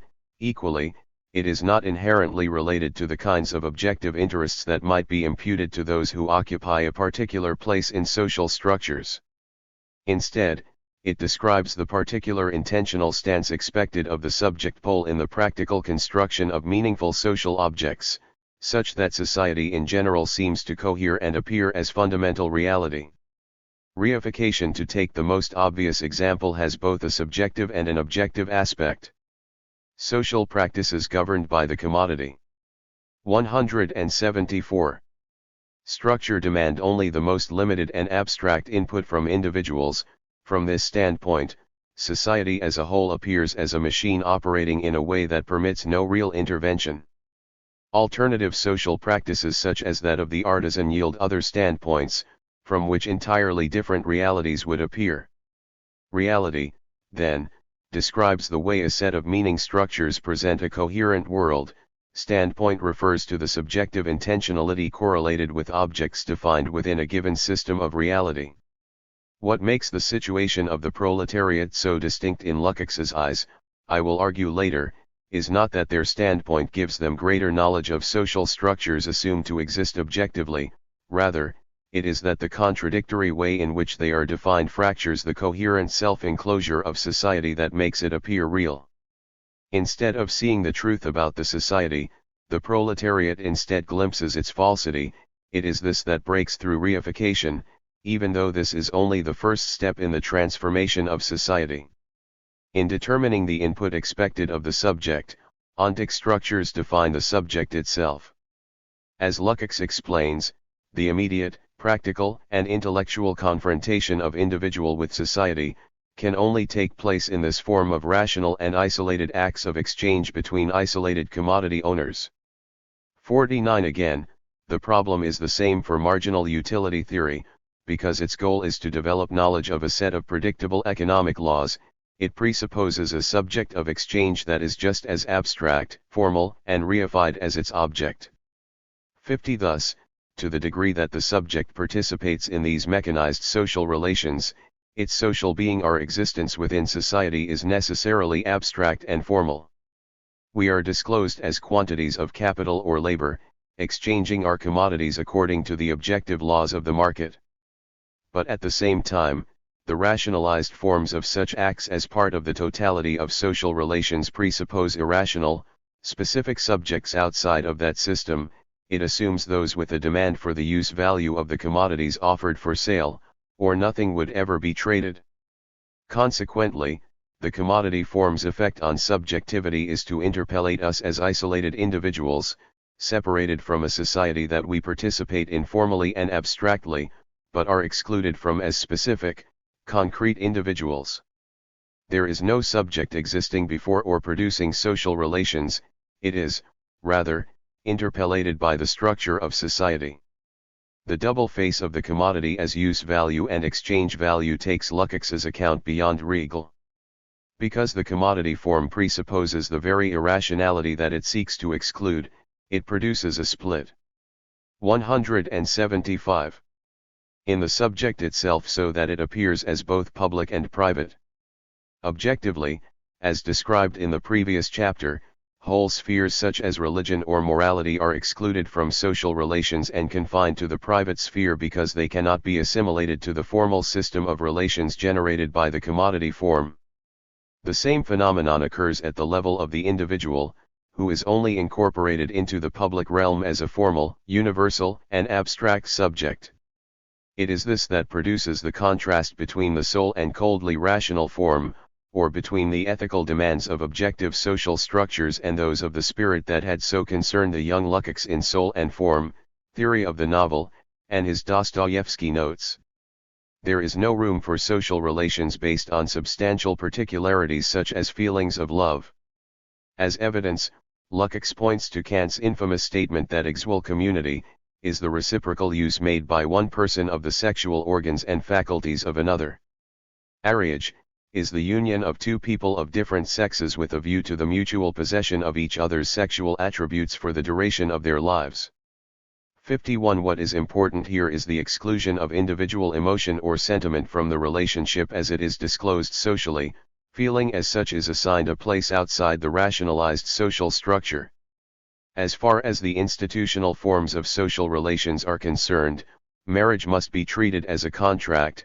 Lukács suggests, whether or not love is involved cannot be part of the social meaning of such a relationship, which is treated ever more on the model of a business partnership by such institutions.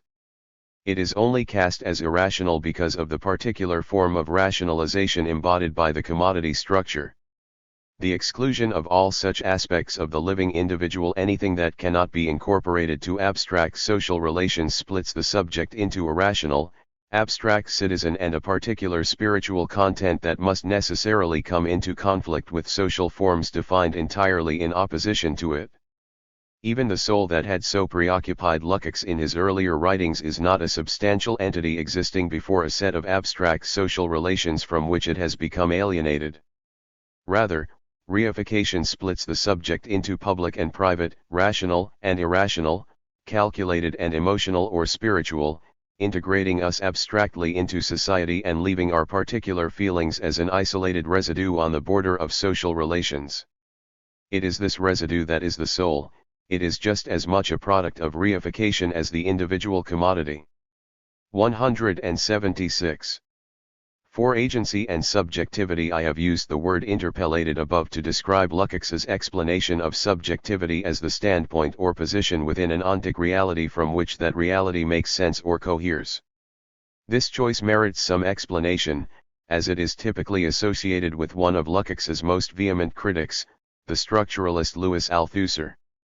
Althusser uses the term in minimizing the role traditionally assigned to the subject.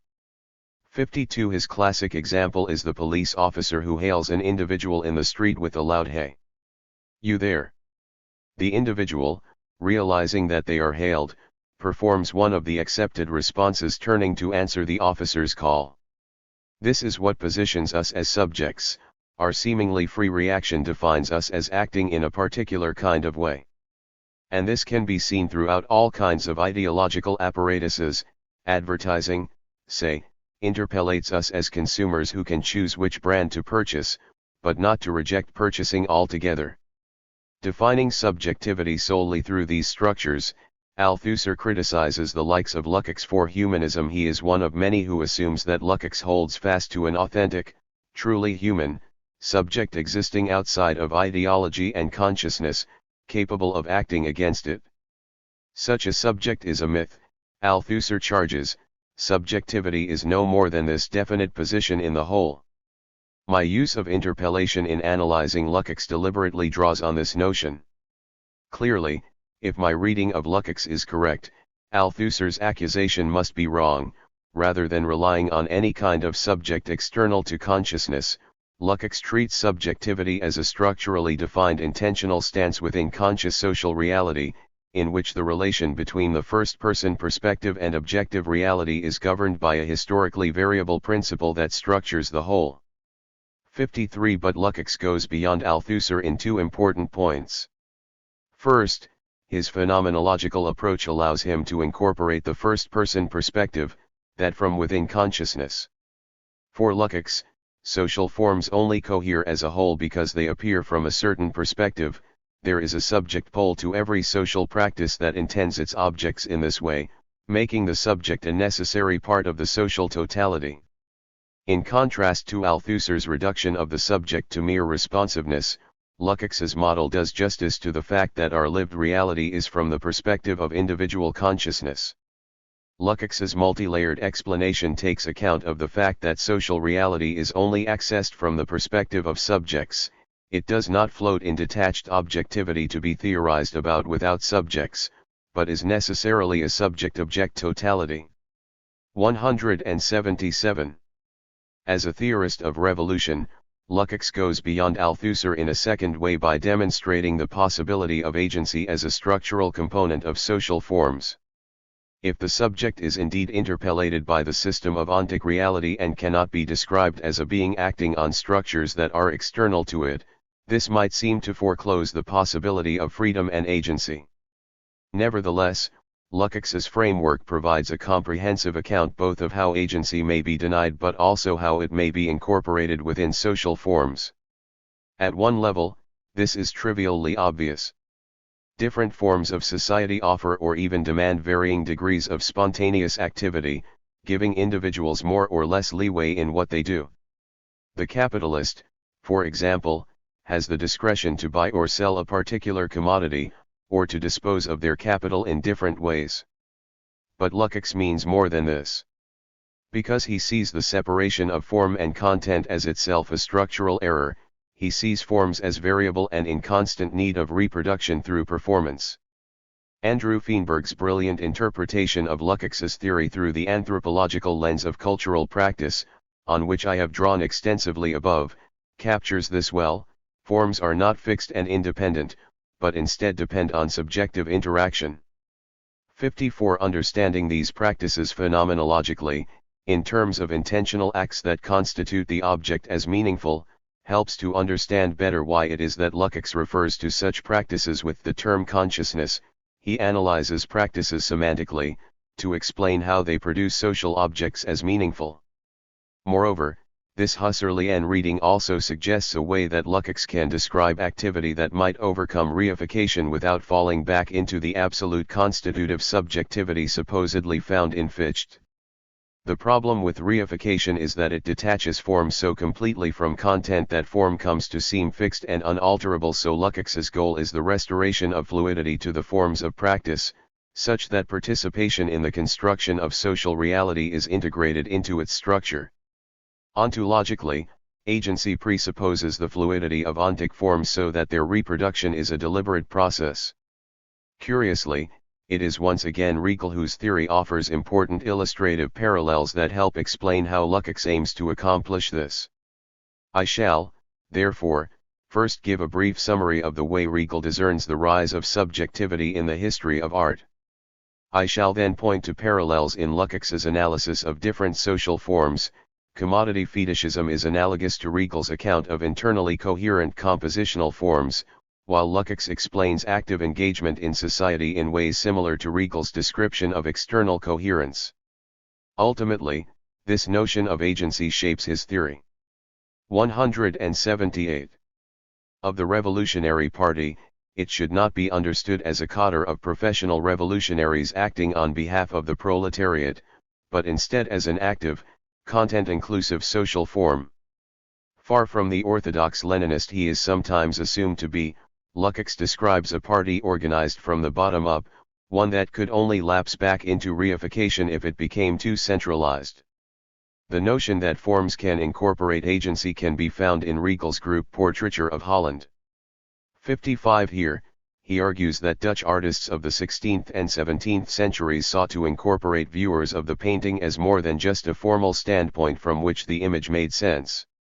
Instead, by breaking the fourth wall, they were able to draw the viewer into the content of the image as an equal member of the democratic civic groups depicted in the group portraits commissioned by civic institutions to celebrate their members. However undistinguished such paintings appear next to the contemporaneous works of a Michelangelo or a Bronzino, Regal argues that they made a particularly innovative step that transforms the depiction of reality. Dutch art differed from Italian in the basic principle at play in making its elements cohere. The Kunstwallen of the former attempted an external coherence, while that of the latter aimed at internal coherence. This is best illustrated by concrete example. Raphael's Transfiguration, a masterpiece of the High Renaissance, depicts two sequential Bible stories. Above, Christ, Moses, and Elijah are raised up to the sky, while the apostles Peter, James, and John observe the scene. Below, the apostles await the return of Christ while failing to cure a possessed boy. These two narratives are unified by the interactions and gestures of the people therein. The figures in the picture form a series of nested pyramids, at the apex of which sits Christ, the central organizing principle of the image. Minor figures point and gesture to reinforce the lines of the pyramid, guiding the viewer's eye towards the divine presence at the top. While Raphael makes obvious use of linear perspective to create a realistic picture, those depicted pay no attention to the viewer, they are preoccupied with one another. The spectator remains essentially outside the picture, as if having stumbled on the scene, they serve only as to organize the perspective of the visual image. In other words, it is elements within the painting that are responsible for its formal unity, hence internal coherence. The viewer is formally interpellated in a way that grants them only a spectatorial role. In principle, if they were absent, the action would continue unchanged without them. 179. In contrast, Dutch painting of the same epoch directly gestures towards the spectator.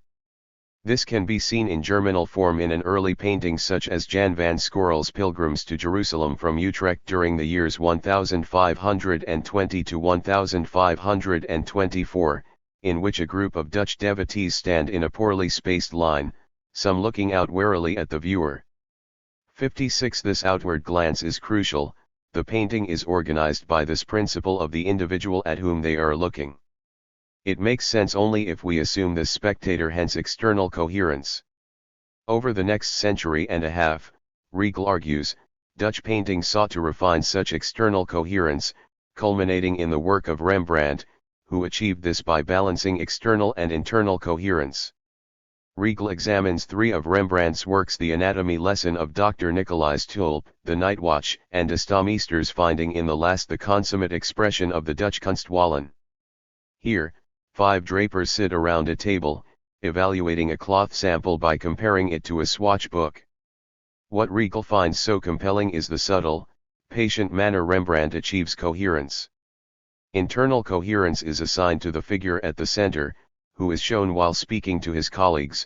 The others are clearly listening to his words. Importantly, his dominance is marked in no other fashion. He is not placed separately from the group, nor does he bear any insignia indicating his position. At the same time, external coherence is established by his colleagues. With the sole exception of the central figure, they are depicted looking out towards the viewer, with whom the drapers are negotiating. Thus, they are listening to the dominant internal figure while simultaneously gazing at the spectator, as if to assess the effect of their colleagues' words on the subject.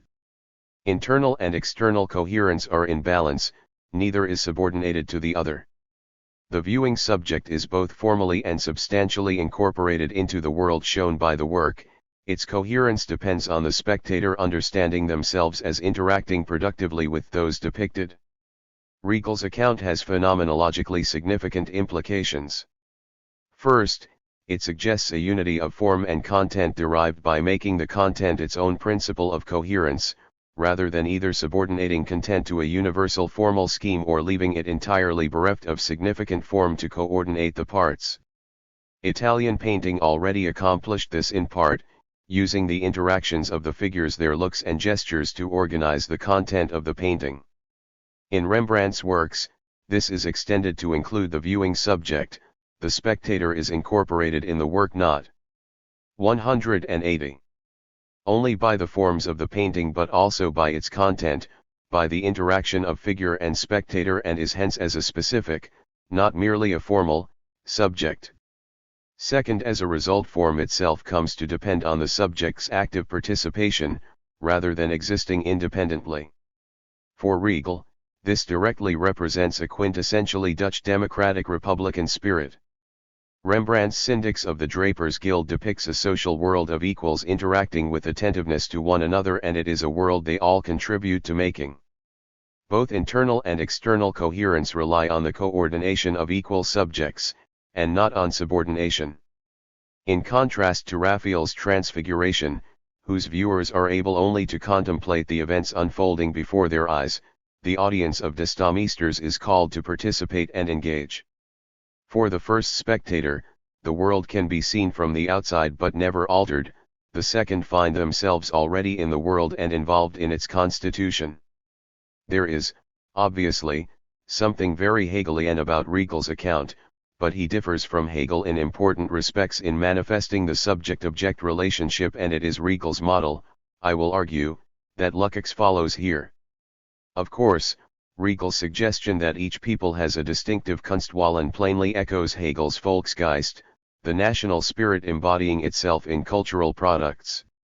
More profoundly, Riegel's historical method is dialectical in that he describes the epochs he examines as the unfolding of a single idea until it reaches its perfection and its limits. His is no linear theory of steady, unidirectional progress, but of distinct eras, each governed by a central Kunstwallen that must be taken to its extreme. Above all, like Hegel, he finds in the history of art a gradual rise in subjectivity. But they differ in how they theorize this rise. For Hegel, All art is distinctly free and human, it is born of the spirit and born again, meeting needs that are higher than those of our natural body. 57. It is intrinsically related to free subjectivity, which can be seen developing across three great epochs. Symbolic art presents abstract concepts through simple, direct symbols. A lion might signify strength. This art reaches its limits in its abstraction. The general idea of strength is never instantiated in a specific lion, simply in lions in general. Thus, it is superseded by classical art, which focuses on the individual as an embodiment of particular ideals. The Dorophoros of Polykletos is the epitome of beauty in a specific human. This too reaches its limits because it only depicts human ideals externally, in physical form. It is in turn succeeded by romantic art, which turns to the internal psychology of its individuated subjects, that is, to their most geistlich aspect. 181. Subjectivity as such is the very theme of romantic art. Its novels depict the inner struggles and personal development of their heroes, its paintings convey the deeper turmoil behind the face of its figures, its music expresses emotional states. The history of art, then, is one of ever greater spirituality and subjectivity in what is depicted, and Regal's concern with subjectivity in art clearly echoes this. Yet Regal goes further in one important aspect. For Hegel, subjectivity is expressed purely within the work of art as such, it is portrayed for the audience's recognition, a diorama of freedom within which they can recognize something that is not alien to them. Regal surpasses this by incorporating the role of this audience in the very form of the work itself, rather than limiting the rise of subjectivity to objective depictions thereof. Rather, as I have shown, he describes this development in terms of the relation between the subjective viewer and the objective work of art, as revealed by formal analysis. Fernsichtig late Roman art relies more on the subjectivity of the viewer to reveal the whole image at once than Gnostic Egyptian art, with its depiction of entirely discrete entities. Dutch portraits take this further by treating the subject not just as a formal position from which the image is contemplated, but as a real individual participating with the burghers depicted therein. The rise of subjectivity does not, therefore, entail identitarian reduction of the object to a reflection of the subject.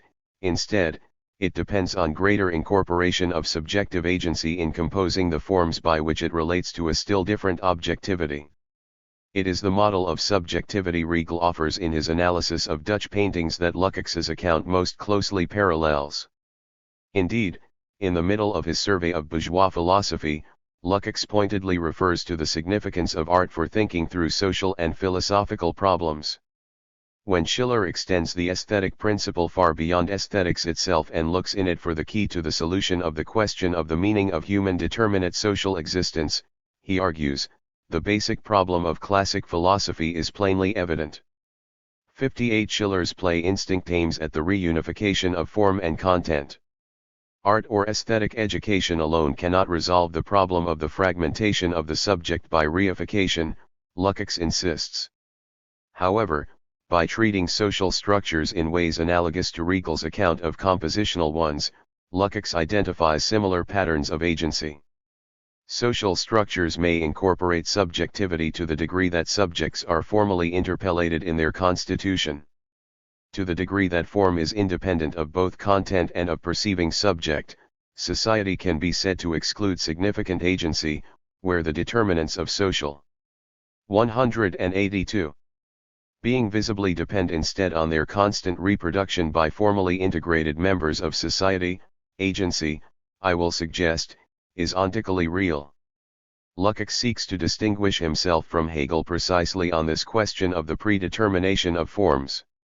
Though the latter sought to explain a gradual rise in subjectivity throughout history, the fact that he portrayed this as the necessary dialectical unfolding of a logical idea meant that he excluded real subjective participation.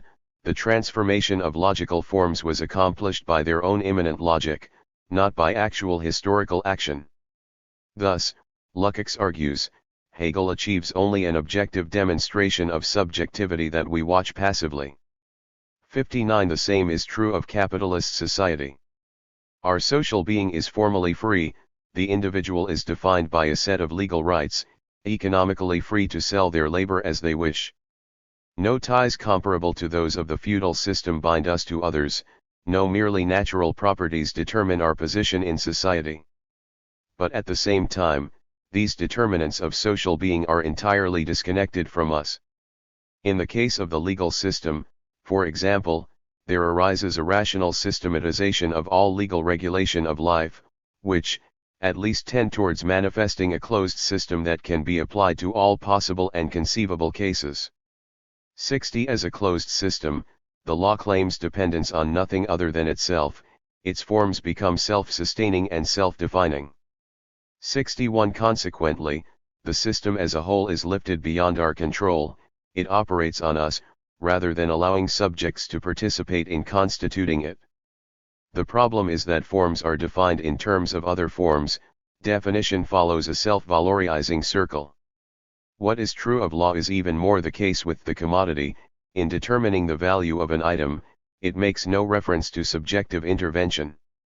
Thus, reading Marx as a labor theorist of value, the commodity's value is defined first by the amount of socially necessary labor required to produce it. At once, the subjective activity required to produce it is reduced to a socially determined homogeneous measure that has nothing to do with the actual labor involved. This is then translated to a value for exchange by its comparison with the value of other commodities, all of which mutually determine one another without regard to any subjective intervention. The object is valuable to the degree it enables us to purchase other commodities. As Lukács puts it, objectively, a world of fixed things and relations between things springs into being. 62. Commodities are determined and arranged in relation to one another, the subject plays no role in the composition of their forms. Even the labor of the worker or the 183. Preferences of the consumer in marginal utility theory are incorporated only in the most abstract, formal sense, like the idealized spectator of a painting deploying linear perspective. In Lukács's account, then, law and the economy exhibit something analogous to Regel's internal coherence. Objects are determined through mutual relations, rather than by subjective intervention. The system of social forms is completely self-enclosed. Social relations exist over and above both contents and members of society, they are reified. The objective determination of social being as a set of relations between things, not people means, subjectively, the systematic exclusion of the subject from the constitution of social forms. Society becomes something that is, rather than something we do, rather than depending on us, its forms are entirely self-sustaining. There is no possible point of intervention, the individual necessarily confronts objective reality as a complex of fixed things, which it encounters as ready-made and unalterable, and which only permits objective judgments of recognition or rejection. 63. Whether the entrepreneur assesses the market, the worker confronts the machine, or the Kantian subject knows phenomenal reality, subjects are limited to mere contemplation. 64. Reification is thus an internally coherent structure of ontic social reality that places the subject outside the constitution of its forms. It follows that Lukács seeks social forms with external coherence, able to incorporate subjectivity substantially in their constitution. While he offers no blueprint for a complete society in which this would be possible, he does identify one institution capable of offering something of this kind, the Revolutionary Party. Lukács in fact seems to have changed his mind about the institution best able to fulfill this role. The earlier essays of history and class consciousness still show traces of the influence of Ervin Szabó, the Hungarian anarcho-syndicalist. Here, Lukács places his faith in the Soviet as the way the proletariat could reorganize its social relations. But even when he turns to the party itself in the final essay in History and Class Consciousness, towards a methodology of the problem of organization, he is primarily concerned with describing it in ways similar to external coherence. As the title suggests, the essay is more an outline of the theoretical presuppositions of organization than an exact plan for the party. Of course, for critics such as Arato and Brains, Lukács's preoccupation with the party seems like a problematic embrace of Bolshevik claims to an enlightened dictatorship in the name of the ignorant masses. But this ignores Lukács's repeated and explicit criticisms of any party seeking to lead or act on behalf of the workers. Its role is not, he insists, that of a 184 proxy subject standing in for the proletariat. He makes this clear in his thoughtful critique of Rosa Luxemburg. He criticizes Luxemburg for overestimating the potential of spontaneous revolutionary consciousness, arguing instead that revolution requires a party as the organizational form of this class consciousness. 65 But, he clarifies, this is more than simply a matter of making conscious what was unconscious, or bringing forth what was latent, which only applies at a very early stage. 66 That is, its role is not to tell the proletariat things they were unaware of. Rather, the party is there so that, for the whole class, its own existence as a class can be raised to the level of consciousness. 67 Lukács's terminology is significant, showing the interplay of Hegel and Lask in his thought. For existence, he has Dasein, or determinate existence in terms of Hegelian ontology. But in Laskian vein, form is necessary for the class to reach this level of being. It is not really meaningful to talk about the existence of the class until it acquires such determinacy.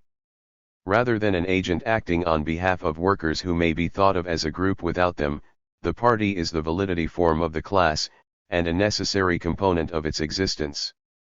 It is the sphere in which the proletariat achieves determinate social being, and individuals see themselves united as a class. This might seem to confirm the worst fears of Lukács's critics regarding his overinflation of the role of the party. However, his explanation of the logic of this form is telling. Consider what he finds valuable in Rosa Luxemburg's approach, her rejection of vanguardism by a cadre of professional revolutionaries. Even in theory, Lukács insists, the Communist Party does not act on behalf of the proletariat. 68 He warns against excessive centralization, lest it lead to a merely observing, contemplative attitude that leads to the voluntaristic overestimation of the active significance of the individual and the fatalistic underestimation of the significance of the class. 69 Here Lukács echoes his critique of reification, which may reappear if the party's organizational structures become too fixed. This would reduce the proletariat once more to the role of spectator. Its objective form is determined for it by party professionals. It would, in effect, establish the validity structures of the class a priori, and then impose them from above on the workers. Instead, the party should be understood as the sphere in which the proletariat determines its own forms, which he describes as the proletariat's becoming independent, its organization of itself into a class. 70 By connecting organization as a structure of social existence with free self. 185. Determination, Lukács proposes a route out of reification. It is only insofar as party becomes a world of activity for every one of its members, that it can overcome the contemplativity of bourgeois man. 71 Lukács's activity, Tätigkeit, here studiously avoids the spontaneous, self-grounding Tathandlung of the early Fichte, with its misleading implication that reification might be overcome in a single act by an entity that pre-exists the object it seeks to change. Rather, it is in acting that that party member is free. Following Husserl, Lukács treats these subjects as living in their intentional acts. As the subject pole of continued practices that intend a unified class, the proletariat can truly act, constantly participating the reconstitution of the forms of its social existence. In contrast to the exclusively internal coherence of the commodity structure, the party incorporates external coherence too, remaining dependent on the subjective participation of its members to realize and renew its forms.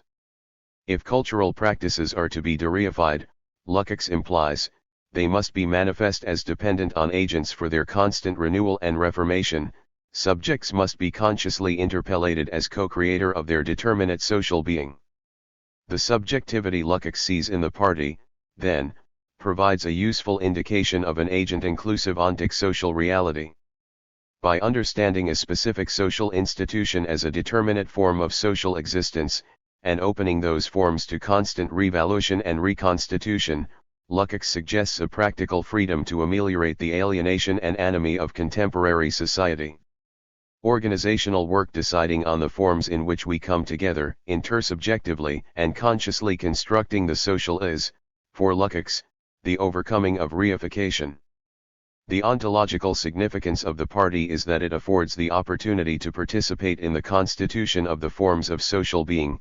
The proletarian engaged in organizational work would be shaping the terms of their own inclusion in society. But Lukács's theory has implications beyond the revolutionary party. It demands more transparency and fluidity in social relations more generally. Take, for example, language as a way humans relate to one another. Obviously, it depends on some degree of semantic fixity. We cannot recreate the meanings of words or grammatical structures each time we use them, nor can we do so unilaterally.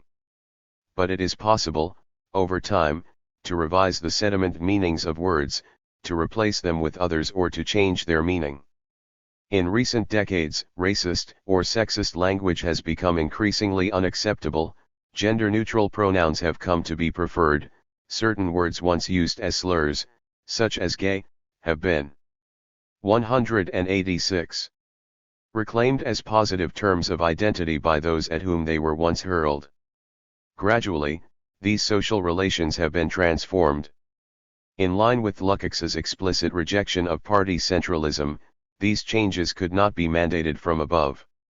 They must instead be the result of a shared change in practice, one that grants people control over the terms they use and that categorize them, rather than simply having such labels imposed from above. Just as Lukács notes of social relations, their forms may be fixed for a time, but must remain open to change, in an unbroken cycle of ossification and dissolution. In this sense, the aim of the revolution is evolution. In order to make steady, conscious change possible, it is first necessary to overthrow the reification that limits it today. Thus, Regal's notion of external coherence helps reimagine the structure of social relations. Instead of being governed and restricted by them, Lukács suggests, it is possible for us to shape the terms of our own social environment, but only if we first cast off the forms restricting us at present. 5. The moral imperatives of history. Of course, Lukács wanted to show not only that the proletariat could achieve subjective engagement in society, but also that they should. Revolution was a moral imperative. Where is a consistent Marxist to derive such moral demands? For one committed to materialist and historicist premises, there is no rational ground capable of sustaining a moral imperative. If morality is viewed as historically contingent, associated with particular social arrangements, or part of bourgeois ideological domination, it is difficult to see why the moral demands made by revolutionary parties are any different. On what grounds can communist morality claim to be true, and all other norms merely part of an ideological superstructure? My interpretation of Lukács's answer to this problem is highly speculative, drawing on his reading of Kierkegaard and Dostoevsky in preparing his book on the latter in 1915. On the one hand, his account rests in part in a theory of identity and self-consciousness built on the particular experiences of the proletariat in capitalist society. I shall examine this in depth in the following chapter. What I will argue here is that Lukács's account of the formal possibility of moral imperatives parallels his argument for agency. The structure of social reality interpellates the subject as standing under a demand to act. Like Kierkegaard, he grounds this imperative in a structure of reality that incorporates temporality. Where social forms are 187. Manifest as temporally unstable, their abstract autonomy is undermined, defining these forms as dependent on the subject in a way that is obscured in the normal operation of society. I shall thus briefly outline the relevant arguments from Kierkegaard, before pointing to the homologies in Lukács's case. 72. By adding the dimension of history, Lukács presents social forms in a constant state of transformation. Formally, this transformation itself interpellates subjects with the responsibility to either sustain or replace social structures. Lukács's interest in Kierkegaard was long-standing, and predated the Dane's broader popularity. As early as Soul and Forms, he had devoted an entire essay to Kierkegaard's aborted engagement to Rugine Olsen. Agnes Heller reads this essay as expressing Lukács's anguish over his own relationship to Irma Seidler. It clearly expresses his earlier Simmelian preoccupation with the conflict of feeling and impersonal moral demands. But this rather emotional response to Kierkegaard's life was replaced by a more sophisticated appreciation of his philosophy by the time he came to write the Dostoevsky book in 1915. Kierkegaard is the second most cited source in the notes for this book, only exceeded by Dostoevsky himself. Tellingly, Lukács cites most frequently his more problematic works concerned with the responsibility of the subject to act in a situation of anxiety or despair, such as The Sickness unto Death. This work is concerned with the tension between possibility and necessity. The self that feels fatalistically governed by necessity will despair, and can be saved only by the freely chosen leap of faith. Lukács's use of Kierkegaard is tied up with his reading of Dostoevsky as the source of an ethical model. He turned to them to resolve the problem of moral responsibility at a time when objective social structures had decayed to such a degree that their ethical demands felt alien and oppressive. 73 While Lukács soon realized that Russian literature offered no real solution to social problems, he did not leave Kierkegaard's understanding of action behind entirely. Kierkegaard is often quite wrongly depicted as decisionistic, particularly in Western Marxism. Unfortunately, this claim comes through in some of the worst, most embarrassing works of the tradition. Lukács's own destruction of reason is the most egregious example, but Adorno's superficially more serious Kierkegaard, construction of the aesthetic is little better as a scholarly reckoning with his philosophy. 74 George Pattison persuasively rejects such arguments, suggesting that they are mostly a result of the association of Kierkegaard with reactionary strands of German thought in the years after the First World War. 75. 188. In fact, far from the spontaneous subject of decisionism, Kierkegaard's act of freedom appears in response to definite temporal circumstances. This is illustrated by his concept of the moment in the concept of anxiety, which Lukács closely parallels.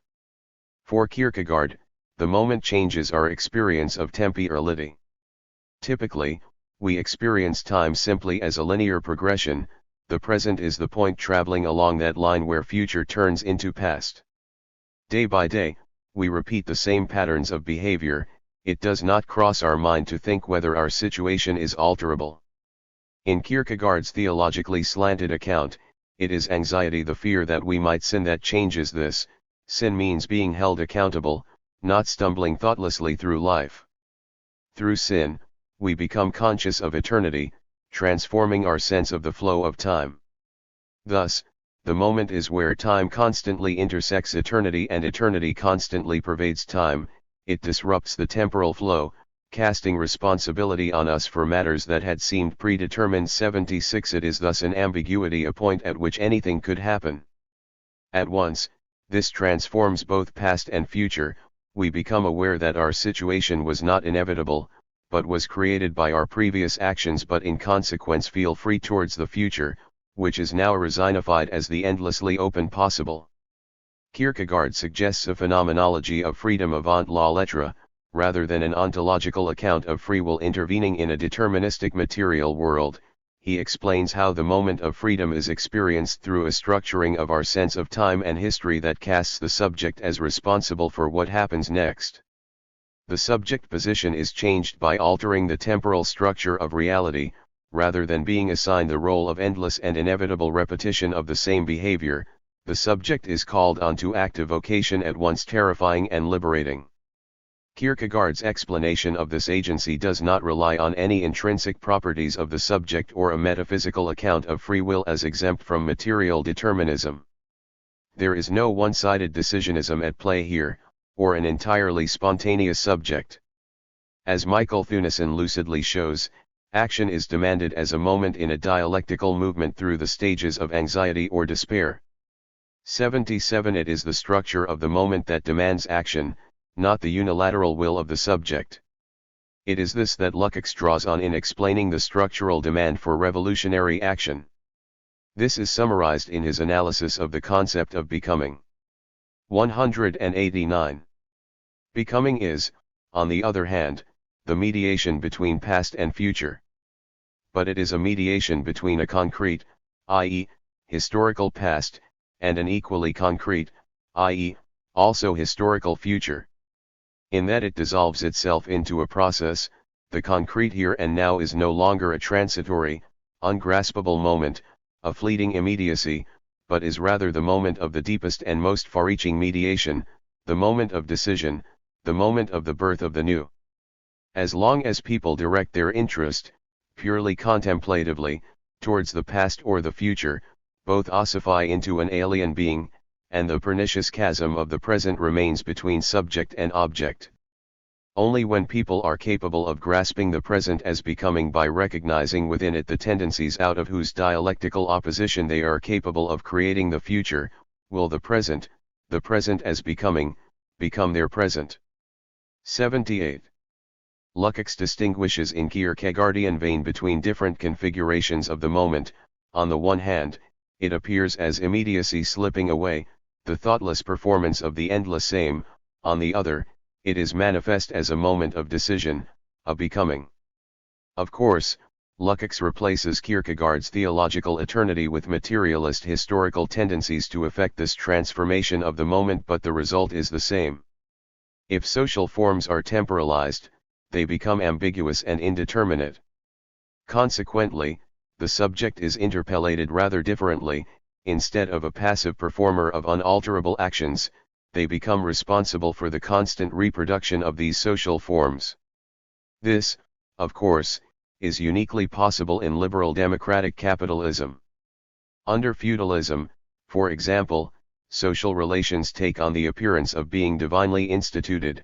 They cannot be comprehended as being reproduced in the moment, as they are understood as the manifestation of a divine will. Capitalist societies are different. In both the productivist labor theory of value and the consumptivist theory of marginal utility, social forms are seen as produced and reproduced by individuals. Immediately, individuals appear as formal, abstract, and entirely determined, but mediated through temporality, they are revealed as necessary for the reproduction of social forms. Lukács goes further. Just as Kierkegaard's theological perspective means that the moment is not just a possibility of acting, but also a demand to act, so too does Lukács suggest that the structural indeterminacy of a historical moment demands action and responsibility. Explaining the failure of the Hungarian Soviet Republic in tailism and the dialectic, his later defense of history and class consciousness, he denies that it was entirely due to objective circumstances, insisting that any such circumstances were 190 themselves the result of previous failures to act. By reconfiguring the image of the objective situation through incorporating its genesis into its structure, Lukács echoes Kierkegaard's transformation of the present.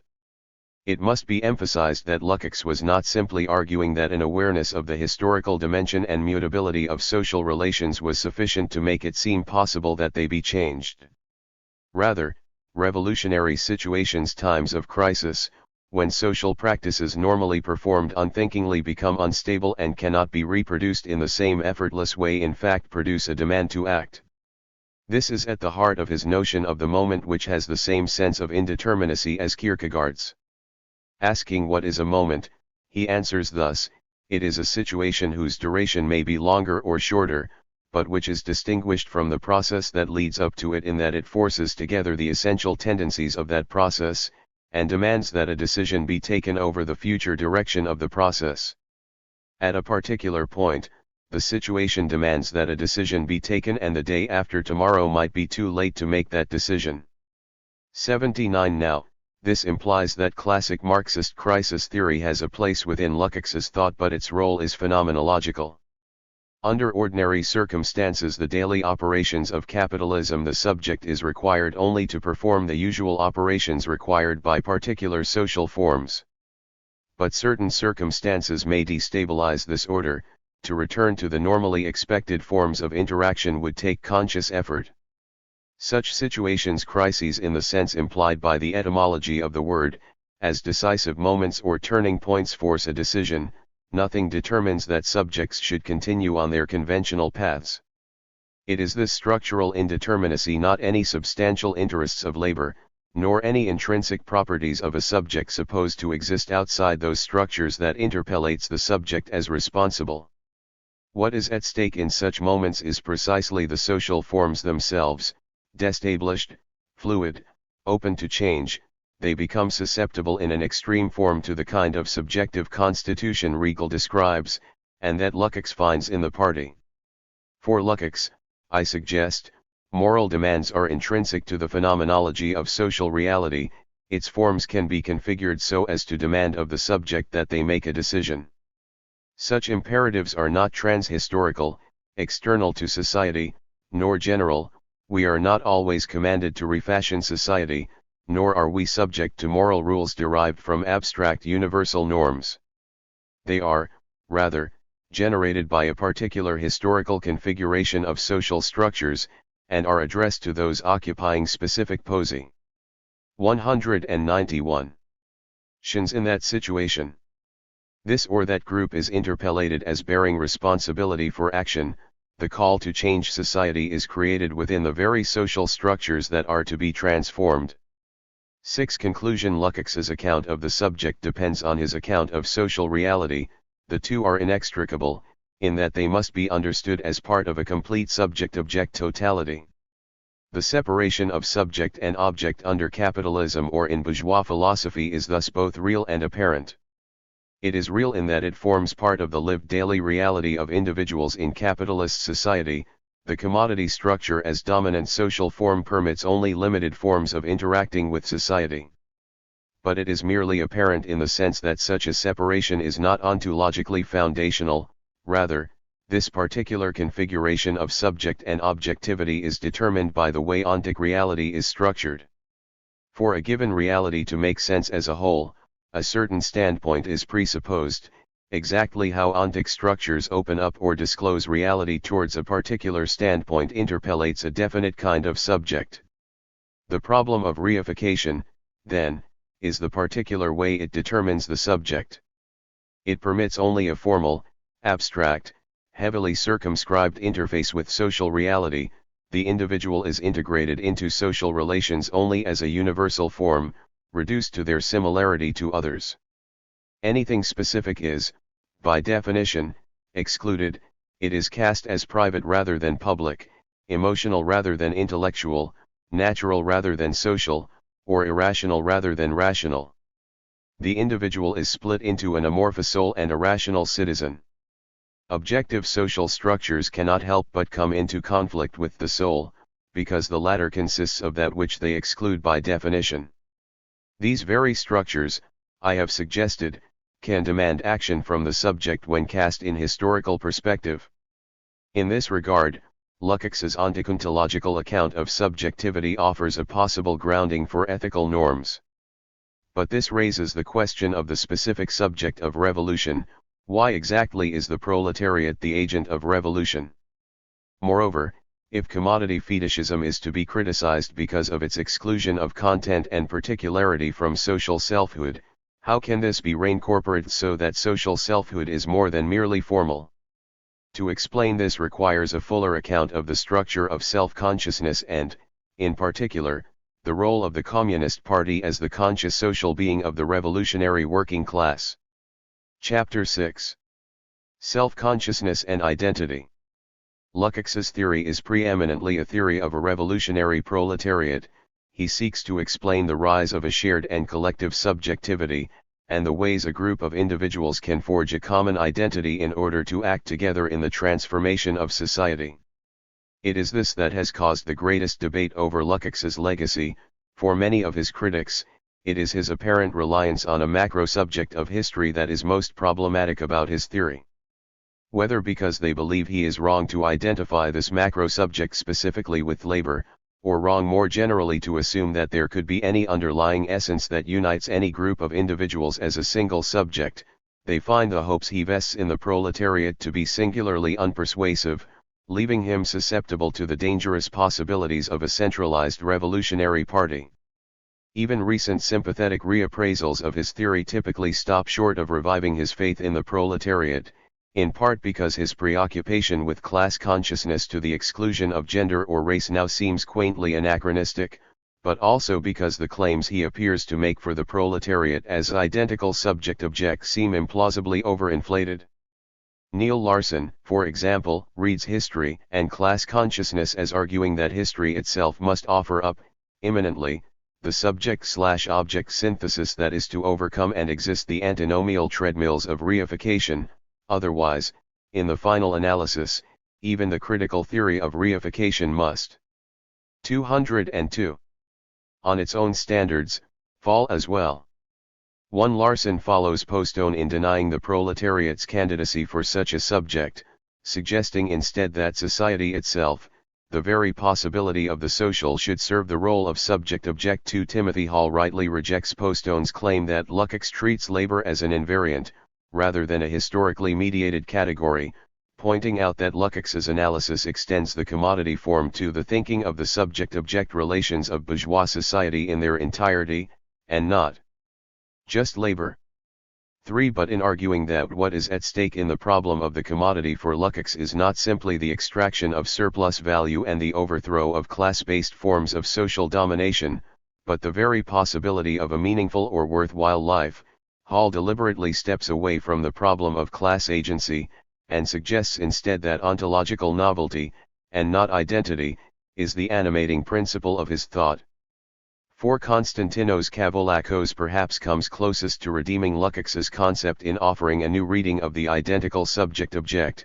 While acknowledging Lukács's explicit nods to the proletariat, he suggests that one can evoke other passages in order to show that in effect Lukács wanted to mount, with the conceptual resources of dialectics that were available to him, a critique of the philosophy of the subject and its pretension to pin down an immutable basis of the unity of reason. 5. Thus, he argues, the proletariat constitutes rather a theoretical mask. A notion which represents the process whereby the universal breaks forth in history. 6. Even Kavouliakos's nuanced and positive reading, then, treats the particular arguments Lukács makes about proletarian class consciousness as proxies for claims going beyond the proletariat, and hence not intrinsically interesting or fruitful in themselves. While Lukács's specific claim he makes in pointing to the proletariat as the locus of a revolutionary consciousness is not ultimately persuasive, I will argue that the methods and arguments he develops in relation to this problem hold greater interest and potential than they are normally allowed. I argued in the previous chapter that Lukács offers a formal theory of the party that emphasizes structural mutability and the active incorporation of agency through organizational work. What is at stake in this chapter is the question of concrete identity. In what sense can the party be described as the self-consciousness of the working class? Despite its flaws, Lukács's answers offer some useful ways to think about the construction of a shared group identity in a social movement. It is here that a phenomenological account focused on the meaningfulness of experience is most fruitful. Relying on very specific moments in 203. History and Class Consciousness, I claim that Lukács links the meaningfulness of one's experience with one's sense of identity, suggesting that an individual's sense of meaning may be connected to broader social webs of significance. Lukács makes neither argument explicitly, so at some points I shall be exploring what his work implies, rather than what he tells us. Moreover, the claims he does make regarding the contradictory consciousness of the proletariat are themselves on shaky foundations, straddling the boundary between psychology and formal phenomenology in uncomfortable fashion, though I will offer a more moderate reading that perhaps salvages some of his intent. Nevertheless, this will be my most speculative argument both as a reading of Lukács and in the social theoretical concepts that emerge from this interpretation. It is important to point out, though, that Lukács's argument here implies a change in emphasis in his use of terms like subject and consciousness. Hitherto, subject has designated the subject pole, or the structurally defined intentional act as part of the overall complex of the meaning of an object. The subject is that which is oriented towards its object in its attitude towards it. However, as Husserl had pointed out, the temporality of consciousness relies on a subject that exceeds any individual act of consciousness. When we walk around a box, for example, this phenomenon includes the images we have just had of it and our expectation that the box will continue as we make our way around. This is built into the momentary act of consciousness, pointing to an ego that goes beyond this act. Its transcendence is immanent to this temporal continuity. It is the sense of the subject that Lukács now draws on to make his argument the individual that exists across mental acts, not the particular subject position associated with single acts. By extension, consciousness comes to designate the sum total of experience of that subject across time. Lukács explores it from the perspective of the individual whose consciousness it is, rather than the meaningful objects it manifests. The core problem of this interpretation will be the capacity for meaning in experience, the very same problem that Lukács had sought to resolve in the Heidelberg drafts by way of the work of art as a self-validating sphere of meaning. His analysis of the individual's situation under capitalism is directly preoccupied with the meaninglessness of experience. In this respect, though I see more potential in Lukács's account than do Hall or Cavolaco's, my interpretation is compatible with theirs.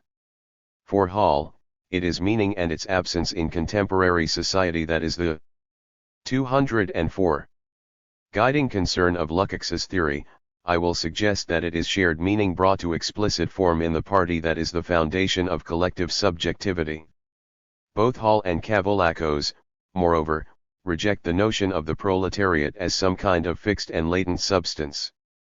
As Cavolacos argues, if the proletariat itself constitutes a collectivity that is being constantly redetermined in both its consciousness and its practice, then its idealist interpretation as a pre-existing essence in search of its appropriate expression in reality is simply mistaken. 7. Similarly emphasizing the mutability of any potential agent, Hall states that only when subjectivity is thought of as historical through and through, with no aspect of subjectivity considered invariant and thereby exempt from the process of historical becoming, will the diremption of subject and object be truly overcome. 8. The interpretation of Lukács I will offer is in line with these stipulations. The party can be understood by analogy with Fiedler's account of the work of art. It is a collective bringing to form of the proletariat's lived experience, such that it constitutes them as a class. Though I shall offer serious reservations about Lukács's strict identification of the proletariat as the sole potential collective subject, his theory offers a way to think of the importance of social movements and institutions as manifestations of an ever-developing shared consciousness. I shall outline this case in 3 stages. First, I shall examine the structuring of the individual consciousness. In effect, Lukács intends consciousness under 2 different aspects, both as consciousness of this or that and as my consciousness or personal experience and memories. Just as the objects contained within consciousness are disclosed through valid forms, so too is consciousness as a whole in the second sense structured and organized. These structures are what determine consciousness as meaningful. Particular experiences gain their meaning by their formal relationship to one another, and to the social world perceived as a totality. This implies at least the potential for a continuity of meaning between internal experience and the external world. Second, Lukács applies his account of the subject-object relationship to individual experience. The relation between a subject and its experience is structured in the same way as the relation between that subject and the social world perceived as external to it. That is, the I stands in a definite position relative to its determinate forms.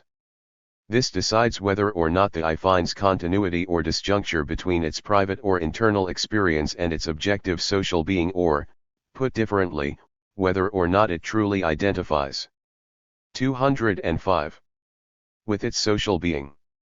This potential for disjuncture is what Lukács depends on in identifying the potential of the proletariat to disrupt reification. It is the fact that their labor time is uniquely determined as belonging to both their private and their public selves that generates a contradictory consciousness, Lukács argues. While I find this argument unsatisfactorily narrow, I will offer some suggestions for a more charitable use of his approach. Finally, I will explain the party in terms of a progressive interpretation of the meaning of proletarian experience under capitalism. The formal fluidity I outlined in the previous chapter is only a precondition. The party must bring to form the specific content of the experiences of the group it purports to represent. Insofar as it successfully discloses these experiences in coherent forms, it can be described as the conscious being of the class. One consciousness and experience. Thus far, I have argued that Lukács treats consciousness as the realm or level of the social being of objects. Objectively, social things exist through meaningful, determinate forms governed as a whole by the relations between objects, and manifest in intentional practices towards them. In this sense, the structures of consciousness apply to the objects disclosed within consciousness. They are the forms essential to the thinkable or knowable being of objects, in the sense of Lask's aletheology. From this perspective, the subject is treated as a position or standpoint from which the whole makes sense in the terms determined by those structures, but otherwise it plays a relatively minimal role. This is only half the story. In identifying the commodity structure as the defining principle of capitalist social reality, Lukács repeatedly insists that it simultaneously determines subjective experience.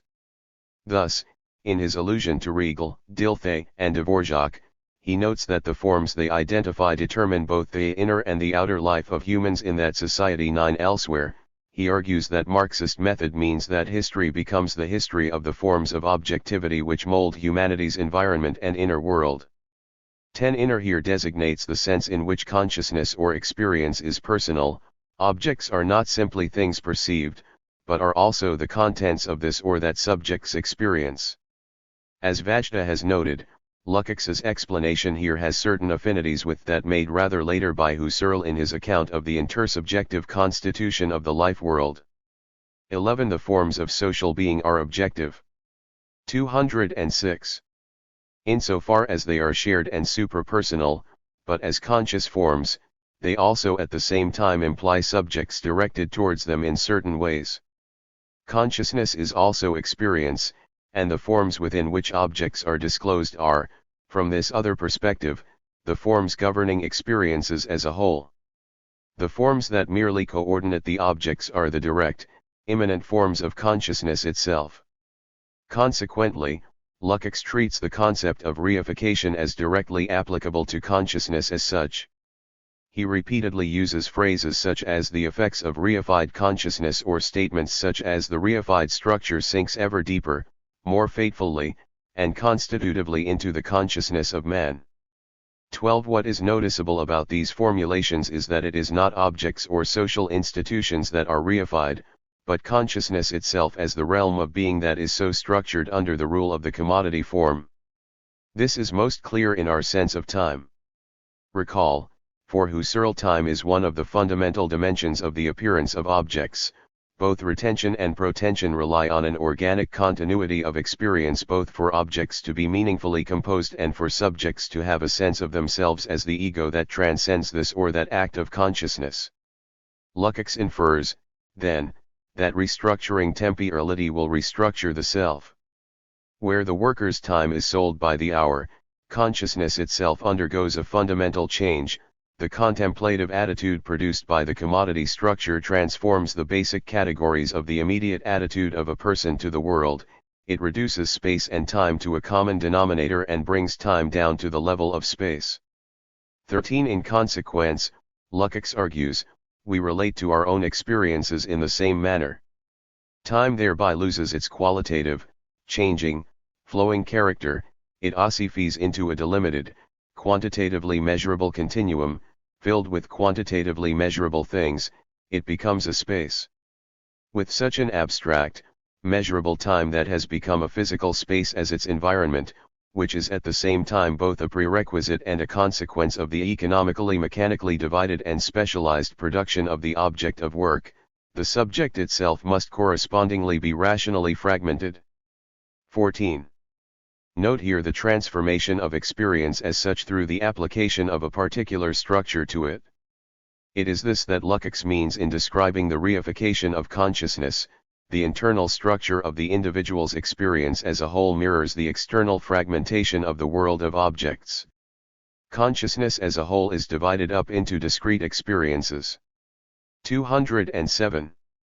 That is, complexes of objects, events, and actions gathered into singular units by the same overall structures of consciousness that govern the disclosure of objects. The worker's temporality is reduced in both theory and in practice to a universal, measurable standard. The worker's performance, the actions taken, the experience of engaging with co-workers and with the machine all become packaged up as discrete experiences, related to one another through the commodity structure. This has three consequences. First, it demonstrates the continuity of inner life and external environment for Lukács, implying that the same structural principles determine both at the same time. Consciousness of the world is at the same time experience for the subject, as Husserl's clarification of the noetic-noematic structure of experience made clear. Consequently, reified consciousness and the reification of social forms are simply two sides of the same coin. The reification of one logically entails the reification of the other. Second, it follows that the hour of experience is at the same time the determinate social being of the worker. It is through the sale of this hour as commodity that the worker is brought into social relations. This double determination of the labor hour as both commodity and experience plays a significant role in Lukács's explanation of the way reification is disrupted for the proletariat, as I shall explain below. Third, the reduction of experience to identical, abstractly determined hours renders that experience meaningless, and leads, as Lukács indicates, to the fragmentation of the subject. It does so by reducing the formal structure of consciousness to abstract universals imposed on experience, so depriving it of any inherent meaning it might have. Lukács's account of the meaning of experience relies here on a model similar to the one he used to analyze artworks as meaningful validities in his Heidelberg drafts. Recall his claim that it was through the work that the experience expressed therein first acquired significance, by the organization of each of its experiential elements around a standpoint that relates them coherently. In order to attain such a standpoint, the artist must steer a course between Scylla and Charybdis in bringing experience to form. While the dilettante would seek crude and direct expression by presenting almost raw experience in the work, Lukács also criticized the work created by a virtuoso who imposed perfect form without regard to content, so choking the capacity of the substantial elements of the work to generate their own meaning. The truly meaningful work of art, he suggests, allows 208. Meaning to flow from the coming to form of contents, not the subordination of the stuff of experience to a predetermined scheme.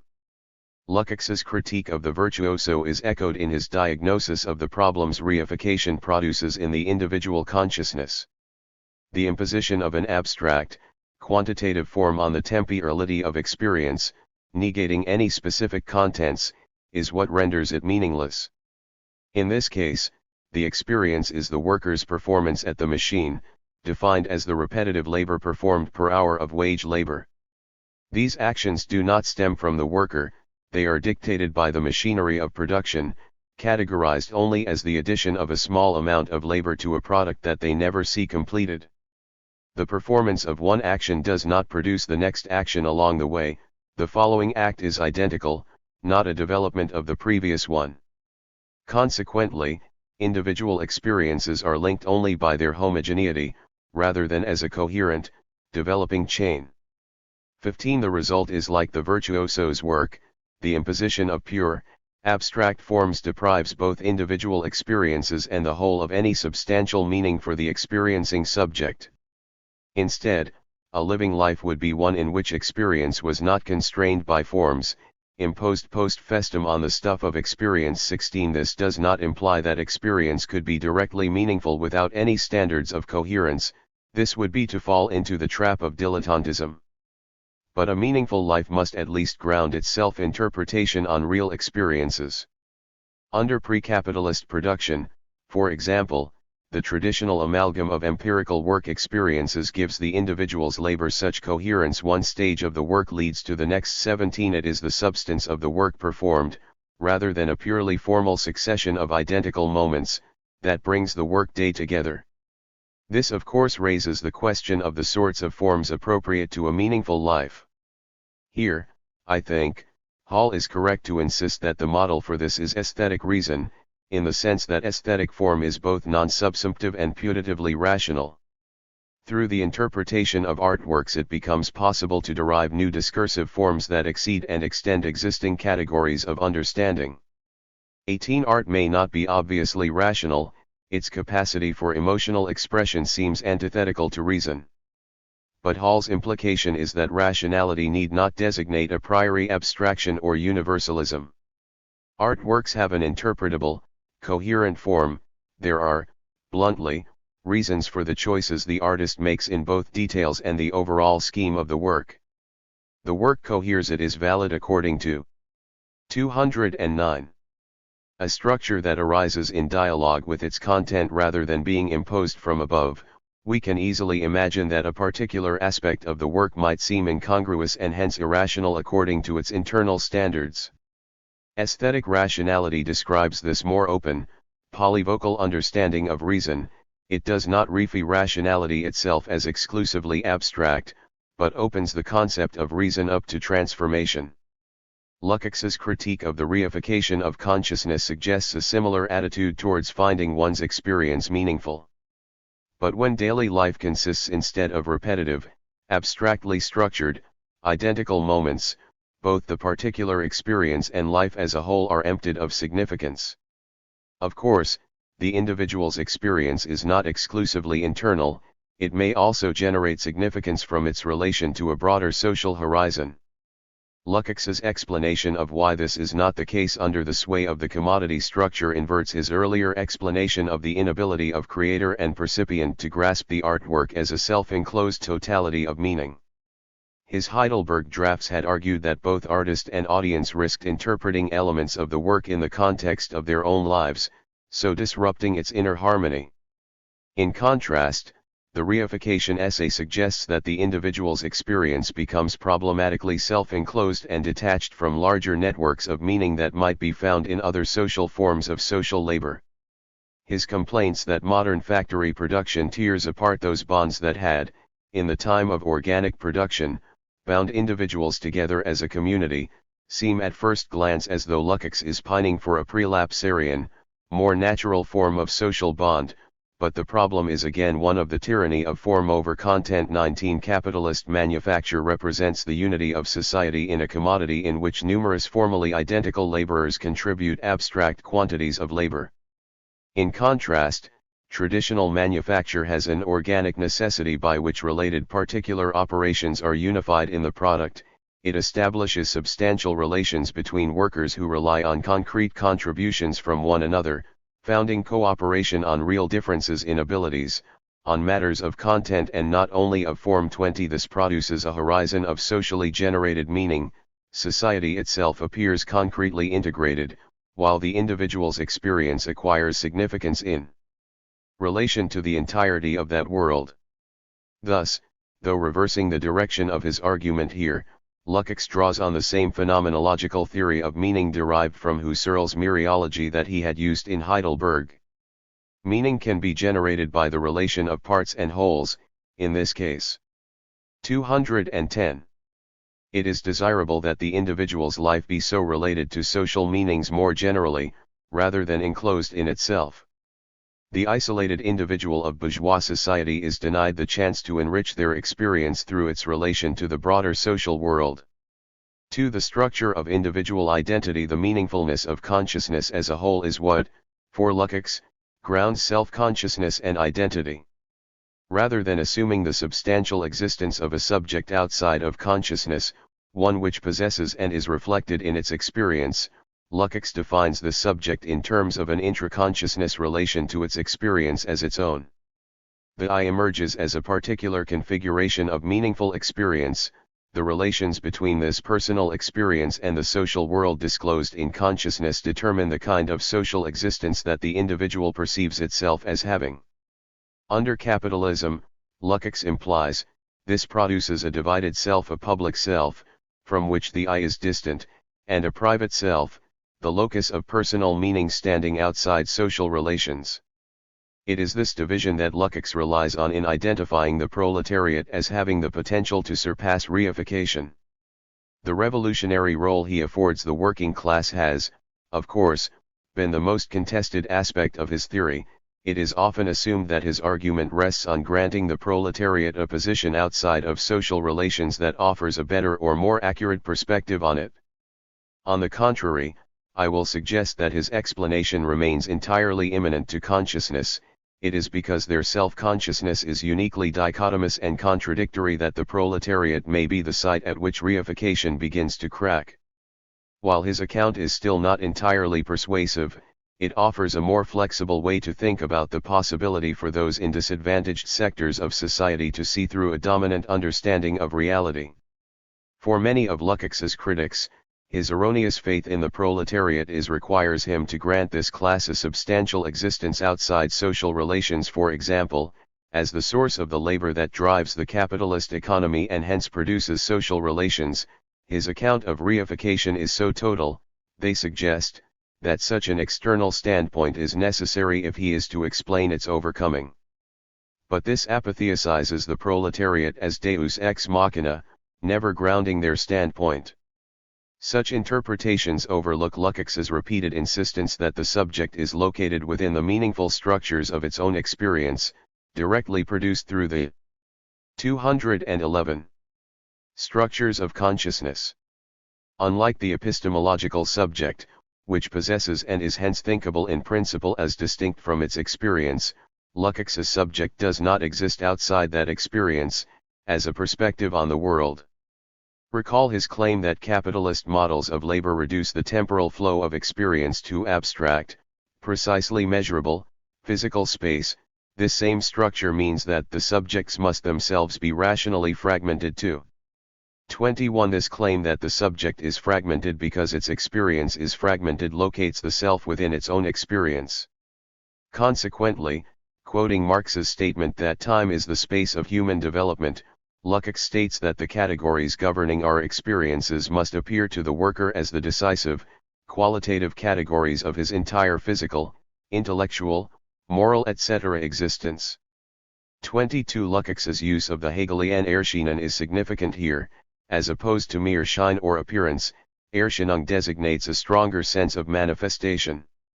23. Thus, applying Hegelian logical categories to consciousness understood on a Husserlian, phenomenological model as a realm of its own kind, he suggests the workers are not misrecognizing themselves in these categories, they are an authentic manifestation of the way their experience is governed by the commodity structure.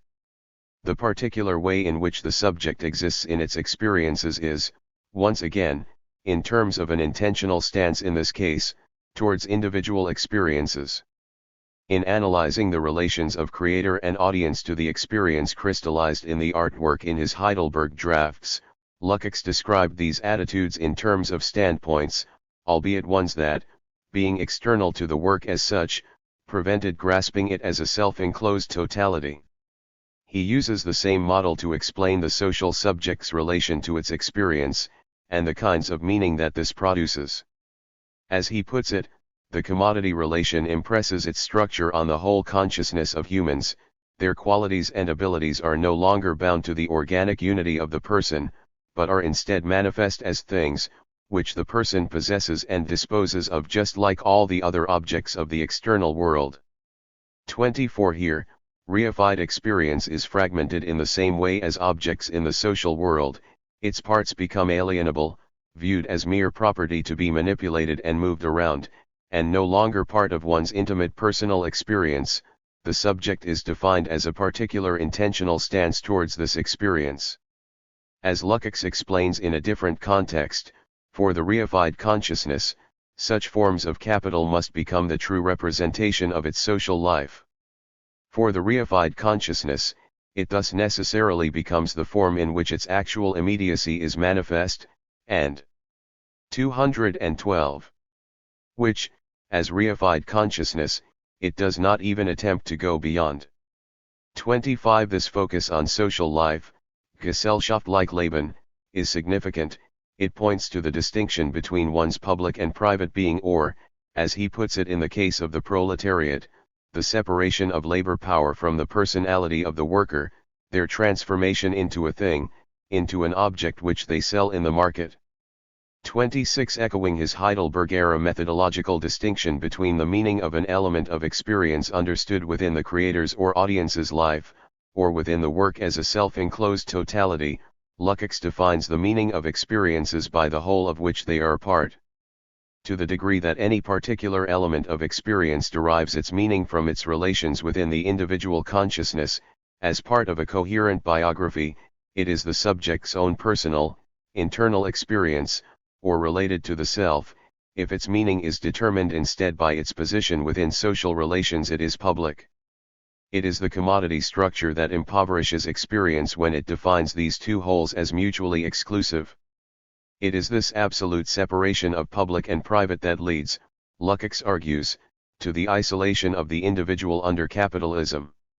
We experience such a complete loss of control over the social system because we perceive ourselves as private citizens to be entirely outside it, not in any meaningful or substantial relation to our fellow citizens.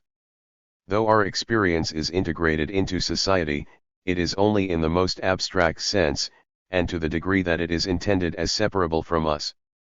Here, however, different standpoints yield a range of possible divisions of consciousness.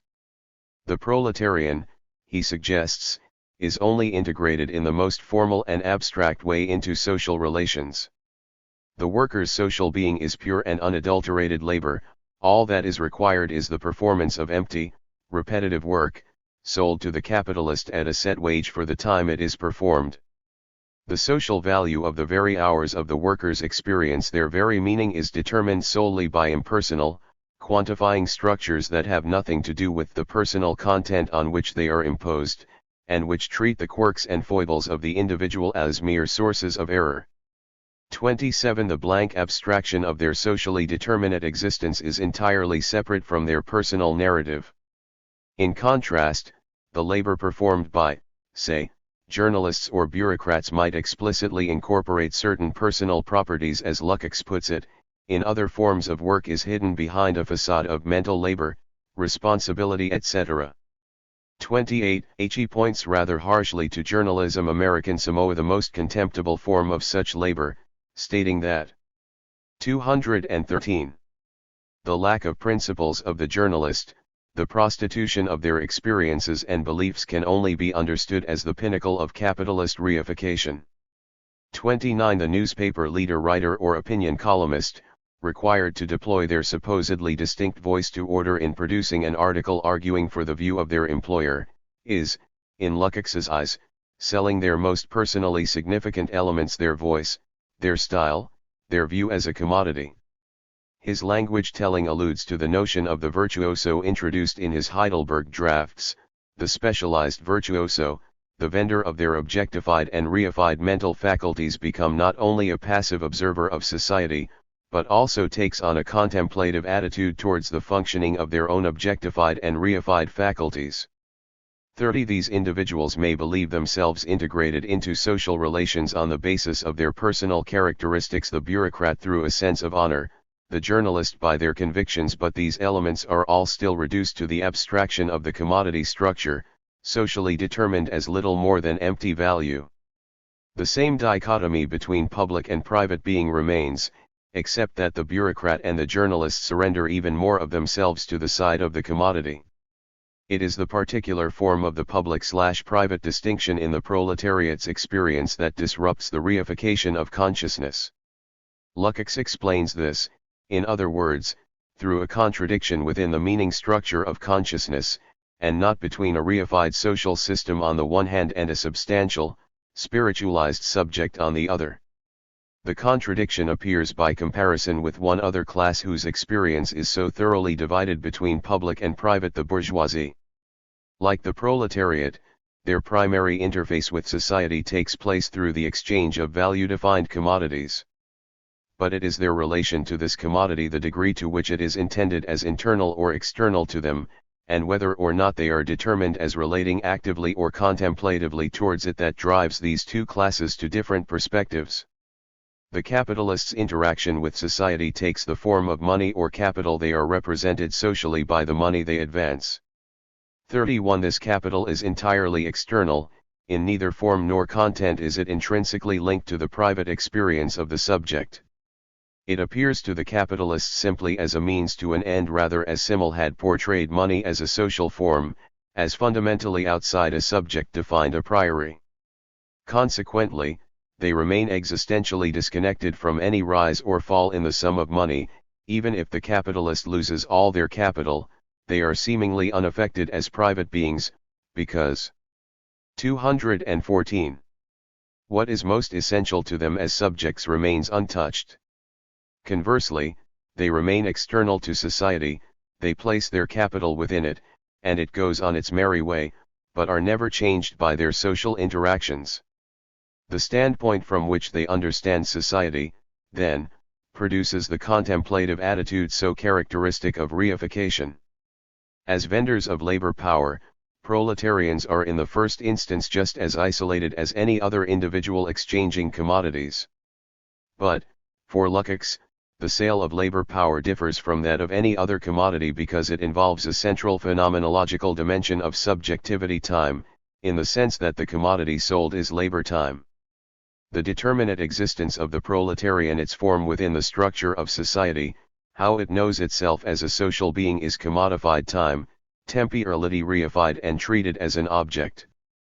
But unlike money, which remains external to the subject, time is also the defining existential form of their determinate being as subject, as human being. 32. It is the subjective dimension in which objectivity unfolds, within which consciousness is treated as experience. For the capitalist and others, this temporality is purely private. It is this that defines them as the isolated individuals of bourgeois society, because their substantial experience does not ground their relations to others. They are at least assumed to retain a private sphere outside social relations. Yet for the proletarian, this very temporality is the commodity they sell and integrate into society as a value. For the worker, every change is one of quality in its innermost essence. 33. The increase or decrease of labor time is, in other words, both an increase or a decrease in the quantity of the commodity sold, and also a direct deprivation of the subject's experiential being. The same element of consciousness is determined in two sharply contradictory directions. This double determination of the labor hour makes the social existence of the worker and the forms of their consciousness dialectical. 34. The proletarian experiences their consciousness as contradictory in both form and content. In the first place, the worker's social being is unavoidably linked to their experience, in a way that is simply not the case for the capitalist. The worker's only commodity, labor time, is inseparable from his physical person, so its sale and integration into the economic system is, quite directly, the integration of the worker as a substantive individual into social being. 35. Unlike the capitalist, they cannot keep their formal subjectivity as commodity traders separate from their substantial identity. But in this very integration into social relations, the worker is treated only as a number reduced to a 215. Pure, abstract quantity, a mechanized and rationalized tool. 36. The contradiction of form and content is experienced within the worker's own life. On the one hand, their time remains subjective and personal, on the other hand, it is determined as nothing more than an abstract value. And, unlike the bureaucrat or the journalist, this form of objectivity is absolute. All that the worker is defined as contributing is the universal value of their labor, with no subjective contribution expected in its performance, nothing more than obedience to the manager's instructions and the demands of the machine. This rigidly abstract social being collides directly with the lived experience of the individual. It is a dialectical opposition of quantity and quality. 37. At the same time, the worker experiences a formal contradiction between the self as subject and as socially determined object. Interpellated as private citizen outside of social relations, capitalists enjoy the illusion of agency in the sale and purchase of commodities separable in principle from themselves. They appear as subjective in the limited sense of manipulating the movement of objects that are nevertheless determined by a principle alien to them. At first glance, the proletarian shares this limitation of subjectivity, as the independent individual supporting themselves through the sale of their labor as commodity. But with this very transaction, in their social being, the workers are immediately placed entirely on the side of the object, they appear to themselves immediately as an object and not as the agent of the social labor process. 38. The value of the worker's commodity is determined objectively in relation to the socially necessary standard of labor, while their lives are governed entirely by these impersonal economic forces. As Lukács's use of Reification indicates, the problem is one of a contradiction within phenomena, not between phenomena and a reality supposed to lie beneath them, a point reinforced by the contrast he draws between the proletarian and pre-capitalist laborers, serfs, and slaves. The latter are directly determined as objects of the social process driven by the ruling powers, whereas the commodity structure shaping the proletarian social relations presupposes that the worker is simultaneously determined as a subject outside the system of relations. Rather than a contrast between objective social structures and a latent, hidden human essence, then, Lukács builds his case on this formal contradiction within consciousness. The double determination of the worker produces, then, a double contradiction which plays the decisive role in disrupting the reification of consciousness. In the first place, it is this that brings about the dialectical. 216. Overcoming of the isolated individual. Objectively determined as a commodity, the worker is made aware of the social character of labor even as they act as independent vendors of their own work. They are themselves directly commodities, as Lukács puts it. This contradiction produces the self-consciousness of the commodity. 39. Once again, his language indicates the phenomenological thrust of his argument. The proletarian really is determined as a commodity in capitalist social being. This is no epistemic error. Conscious that they are commodities, therefore, the workers may become conscious of themselves as social, and of their class relations to capital as a whole. Moreover, this same recognition reveals that social being does not consist of a set of relations between objective things, but rather between humans. It produces something like the external coherence Riegel had identified in Dutch art. The structure of determinate social being is now shown to depend on human action, not on the formal waltz of reified capital and labor. Lukács is careful in his manner of expressing this. As he puts it, this discovery brings about an objective structural transformation in the object of its discovery. 41. That is, when the proletarian commodity becomes conscious, it is determined differently, it appears as my labor in social relation to others. These relations are thereby manifest as the kinds of cultural practice that Feinberg rightly sees in Lukács's theory.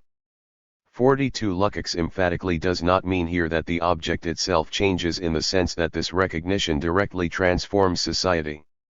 Rather, it means simply that what had seemed natural, automatic, and real is revealed instead as contradictory and riddled with difference.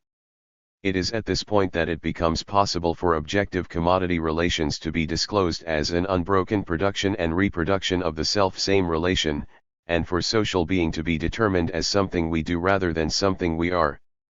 43. Lukács's explanation of the surpassing of reification does not, therefore, depend on a proletarian subject that exists in principle outside of consciousness, theoretically capable of sloughing off the effects of reification and restoring an unsullied perspective towards and capacity to act on society.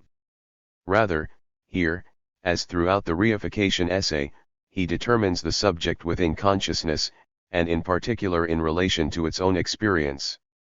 It is the internally contradictory manner of this determination that breaks through reification. On this interpretation, Lukács avoids the 217 charge that he sought, as Arato and Brains put it, to express reality as the deed of a subject. 44. He draws in subtle ways on both Hegel and the phenomenological mélange of Lask and Husserl that had informed his Heidelberg works. Once again, he uses Hegel's logical categories, identifying a dialectical contradiction between essence and appearance in the clash between formal and substantive subjectivity. But the contradiction appears within the distinctly phenomenological realm of meaning, not between a subject and an opposed object. The problem, I have suggested, lies within the very way reified social being intends its objects, and the subject pole associated with this structure. His account therefore draws together these two different strands of thought in innovative ways. Nevertheless, such a formulation of his case brings new problems of its own. At one level, Lukács simply ignores the possibility that workers might find any kind of fulfillment whatsoever in their work, or any localized or limited camaraderie with their fellow workers. He describes proletarian labor patronizingly as so entirely mindless and bereft of any possible satisfaction that it must necessarily come into complete contradiction with subjective existence. He ignores too any other possibilities for the individual to relate subjectively to social being in ways that might compensate for the loss of subjectivity involved in the sale of one's labor, for example, as a consumer with the capacity to choose between a range of items or brands offered for sale. Such interactions offer some kind of subjectivity, however limited. Lukács's account must remain incomplete as long as he looks only at one side of the worker's existence, as producer. These substantial problems reflect the logical aporias in his argument. The problem Lukács identifies can be described in two ways: as the worker's lived experience of a lack of control over their life, and as a logical contradiction between subject and object. It is not clear that the experience of the former necessarily brings the latter to consciousness in the sense Lukács's argument seems to need.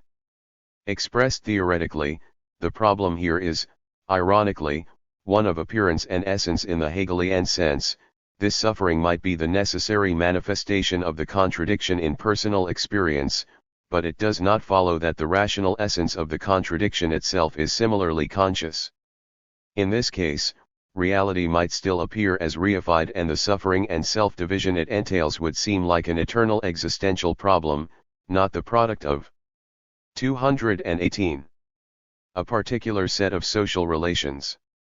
Even if the experiential contradiction and the rational contradiction were identical, too much rests on the modality of Lukács's claim. Is it the case that the worker necessarily experiences this double determination as contradictory, or, more strongly, that this contradiction is conscious as contradiction? Or is it merely possible for the worker to do so? Where Lukács's argument suggests that this contradiction itself should rise to consciousness, it seems that he falls into the very same trap of which he accuses Hegel. It may be logically necessary that this come to pass, but it does not necessarily lead individuals to acquire an advanced awareness of the nature of social forms.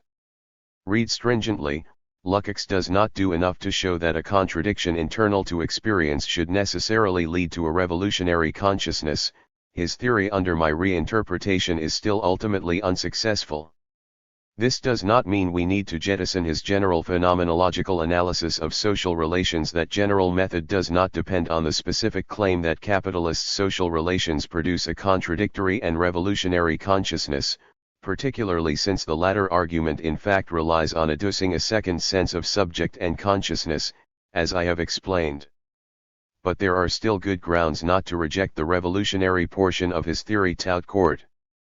First, there is little reason to believe that Lukács saw the possibility of this contradiction as itself directly producing revolution or transforming society.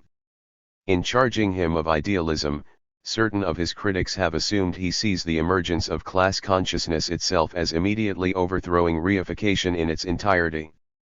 45. As Lowy has rightly pointed out in rejecting such claims, though, Lukács explicitly states only that such consciousness offers the possibility of such a transformation. 46. Lukács repeatedly clarifies that their supersession cannot therefore be merely a movement of thought, it must also amount to their practical supersession as the actual forms of life in society. 47. The same is true even of the contradiction that might give rise to consciousness. The mere fact that this commodity has the possibility of becoming aware of itself as a commodity does not resolve the problem at once. 48. Indeed, Lukács even qualifies such self-consciousness as merely a possibility, not something that necessarily emerges. Reading Lukács's account as more fluid, then, he sees the situation of the proletariat as perhaps a necessary, but not in itself a sufficient condition for the disruption of reified consciousness. Such disruption is at best highly unlikely for those in other situations, such as the journalist or the bureaucrat, because they do not. 219. Experience the contradiction between their subjective and objective social being in so stark a fashion, the commodity they sell has at least the veneer of subjective expression, even if performed in mechanized fashion. While Lukács's forceful language may give the impression that this contradiction will necessarily arise in its fullest form, there is ample textual support to read him as suggesting no more than that it is possible. If so, this points towards a nuanced theory of the party as a way that a personal, substantial experience of suffering under capitalism can be raised to consciousness of the formally contradictory structure of reification as a whole.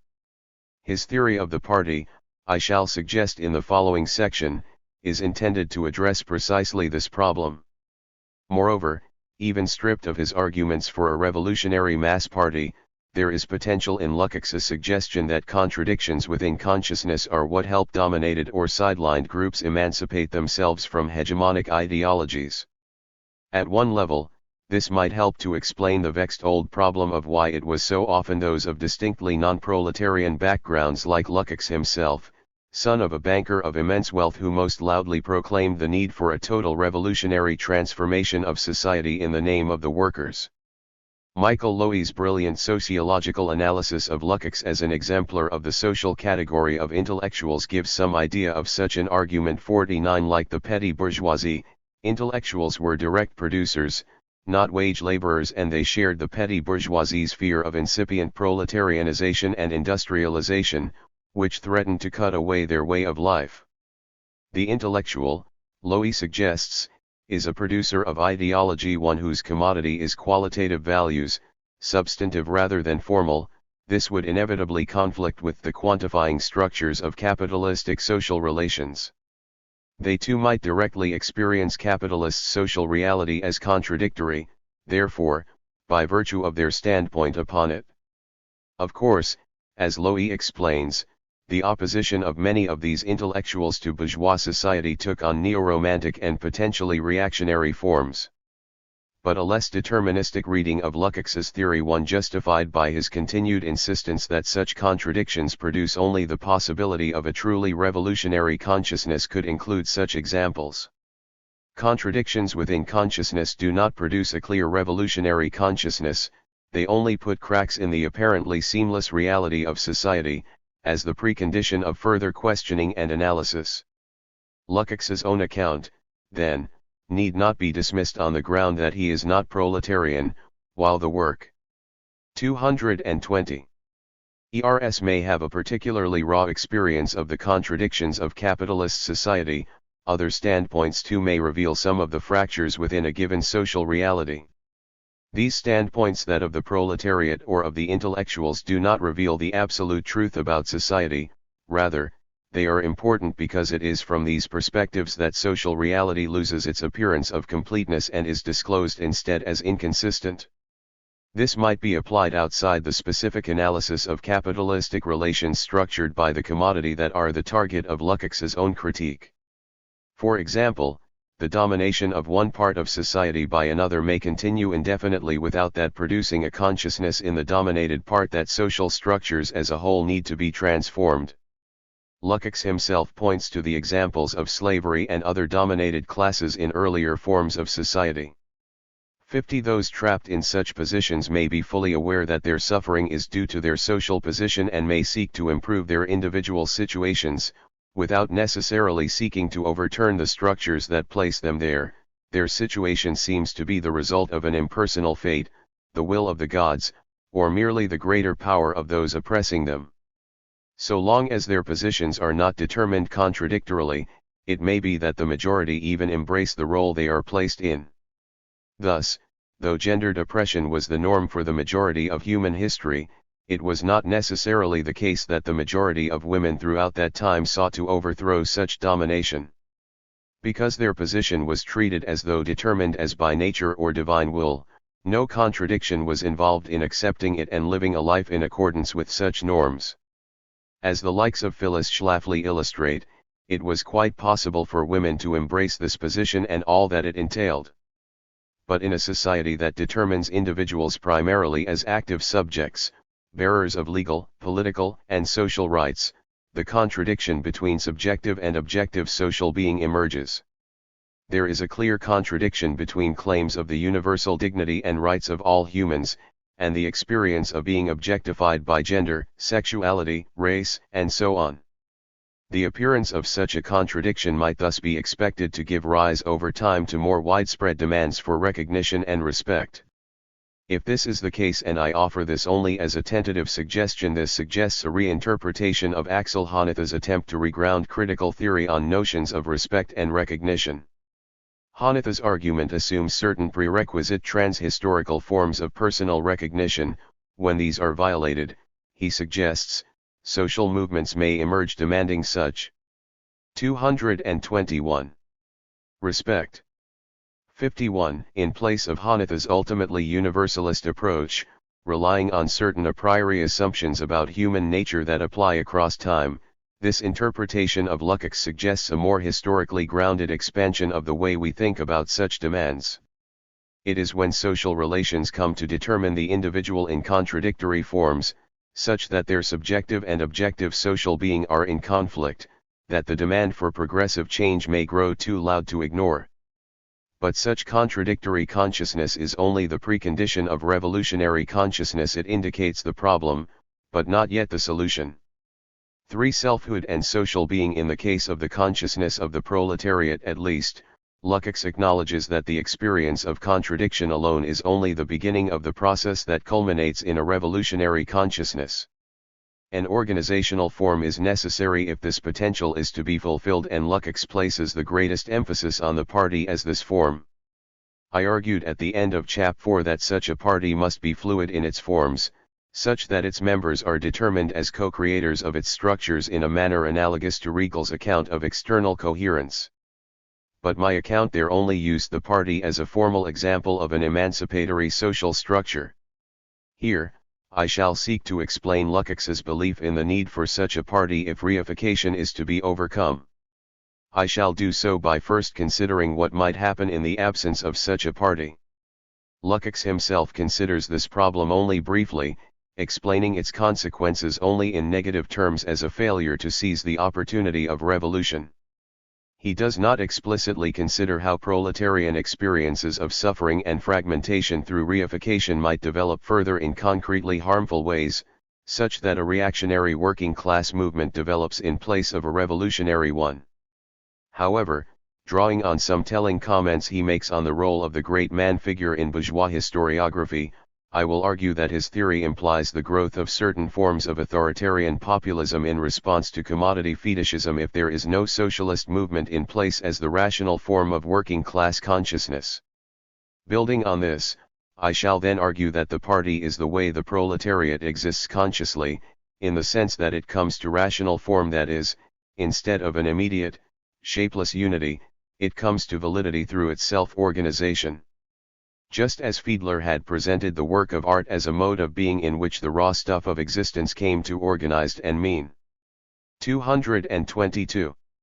Ingful form, so too does Lukács treat the party as the formed substance of proletarian existence.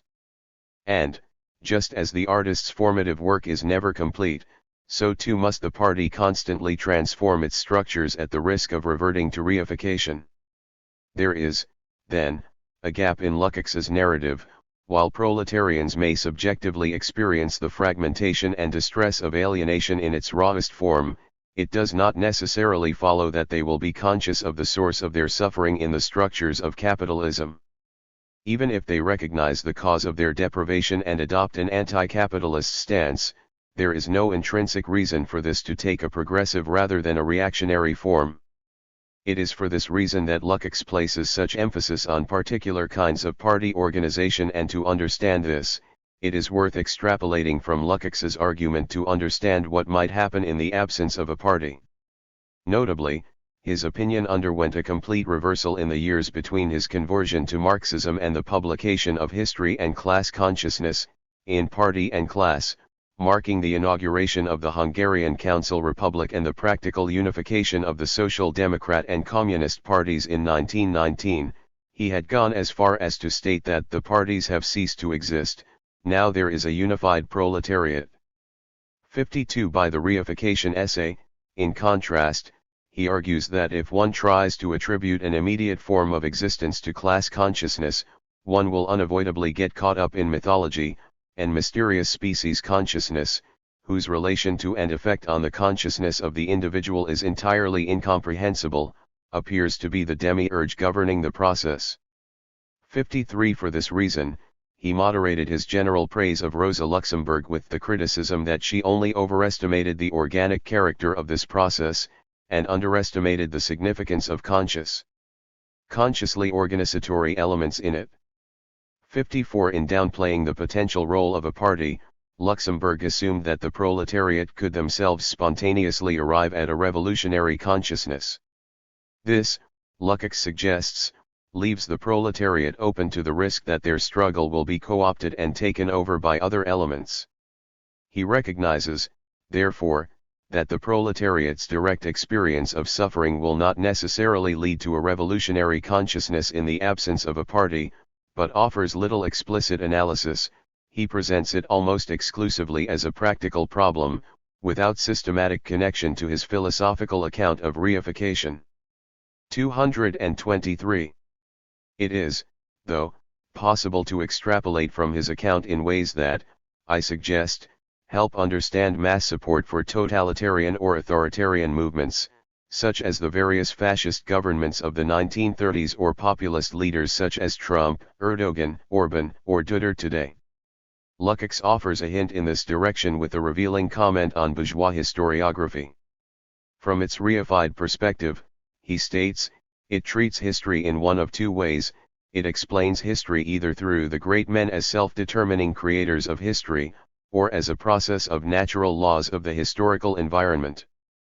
55. Consequently, the logic of every bourgeois view of history leads to mechanizing the masses and irrationalizing the hero. 56. This distinction obviously parallels that of the impersonalized, predictable, rational functioning of reified social relations on the one hand, and the irrational isolated individual designated as standing outside the borders of society on the other. The sharpness of this distinction is reflected in these two contradictory accounts of historical processes. Needless to say, Lukács's criticism of such figures precludes the kind of hero worship entailed by the personality cults of Stalin, Mao, or the Kim dynasty.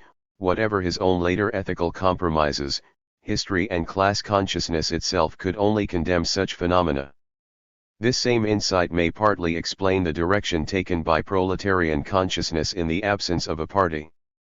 To take our contemporary example, the 2008 economic crisis led to widespread anger at globalized capitalism far beyond the activist, progressivist left. It produced a general sense of dissatisfaction at the suffering caused by the rationalized, reified structures of late capitalist society, but without the recognition that it was intrinsic to capitalism as such. The fact that the traditional parties of labor had moved to the political center throughout the 1990s, and that the labor unions that had formed their organizational base had been disempowered by anti-union legislation from governments of both right and left, exacerbated the situation. These older forms of labor organization were undoubtedly flawed, but at least offered the possibility that the working classes could have a rationalizable form. That is, they were brought together with institutional forms that set the terms of validity for presenting their needs, and for understanding their situations. Rational in this sense does not presuppose any particular goal, nor does it imply an instrumentally rational attitude towards achieving goals. Instead, I mean only that a substantial mass of people was brought to social existence through 224. Determinate practices that regularized their interactions and modes of bringing their grievances to light.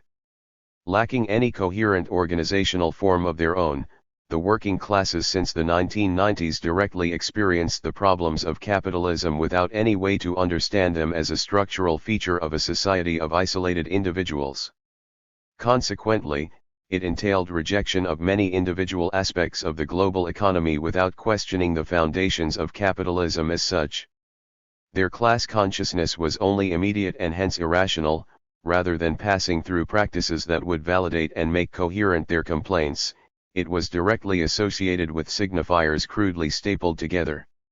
It might entail identification of oneself as a decent, hard-working American, one of millions simply trying to get by, for example. Moreover, the specific content of this immediate class consciousness can be expected to contain all those elements excluded by the abstract social relations that are the source of this plight. In place of these rational forms, society seems to consist of an undifferentiated, irrational unity of shared features. We are joined in society with those who are similar to us, with the same values, ways of life, religious beliefs, lifestyles, and routines. Rather than a structure of relations that coordinates heterogeneity, society comes to be seen as defined by immediate homogeneity, with the result that anything different is viewed as necessarily outside the possible bounds of social relations. Nativism and xenophobia surge. Social being takes precisely that mysterious form of species consciousness that Lukács identified with Hegel's Volksgeist. It is based on pure, spontaneous subjectivity, on the direct expression of the will of the people without any attempt to give this expression a coherent form as such. In certain respects, such class consciousness parallels the failed artwork of the dilettanti in Lukács's Heidelberg drafts. The latter, recall, simply projects their experience into the work without seeking to give it a coherent form, just as such immediate class consciousness simply consists in the direct expressions of a supposed popular spirit. Corresponding to immediate and expressivist class consciousness, of course, is a rejection of the formal structures of reified capitalism and of the general demand for validity, coherence, and consistency as such. To the degree such rational forms specifically exclude all the irrational elements that have come to signify group identity, those forms are themselves perceived as alien and threatening. Expertise, rational argumentation, Sci. 225. Entific method and evidence all are denounced in favor in spontaneous expressions of will and feeling. The alienation of people from manifest rational forms is total. Yet the material threat of the global economy to the well-being of individuals remains, no matter how much the retreat into spontaneous and immediate social being entails denying it. This produces two opposed ways to deal with it, which could find no clearer embodiment than the opposing candidates in the 2016 U.S. presidential election. On the one hand, Hillary Clinton represented a technocratic response, accepting the natural laws of the socio-economic environment as fundamentally unalterable. She offered measured responses that might ameliorate its problems without damaging the system overall. Her campaign was predicated on her own outstanding credentials and capacity to understand the system from within, and on warning against an irresponsible opponent whose stupidity might lead to the collapse of long-standing institutions. Donald Trump, on the other hand, stood quite proudly as the antithesis of an expert, as epitomized by his claim that nobody knew healthcare could be so complicated when seeking to replace the Affordable Care Act without any coherent plan of his own. But Clinton's criticisms of him missed the point. Indeed, for many of his supporters, her warnings against the damage he could do to established rational institutions may only have contributed to his appeal. He stood instead as pure, potent will, untrammeled by formal reason, as the great man who could operate outside of these regularized structures. Promising to make America great again, and so much winning, you'll get bored with winning, he offered to demolish the global structures that his supporters viewed as the source of their woes by, for example, dismantling NAFTA. His frequent racist and misogynistic utterances were seen only as a tendency to tell it like it is, without being bound by political correctness.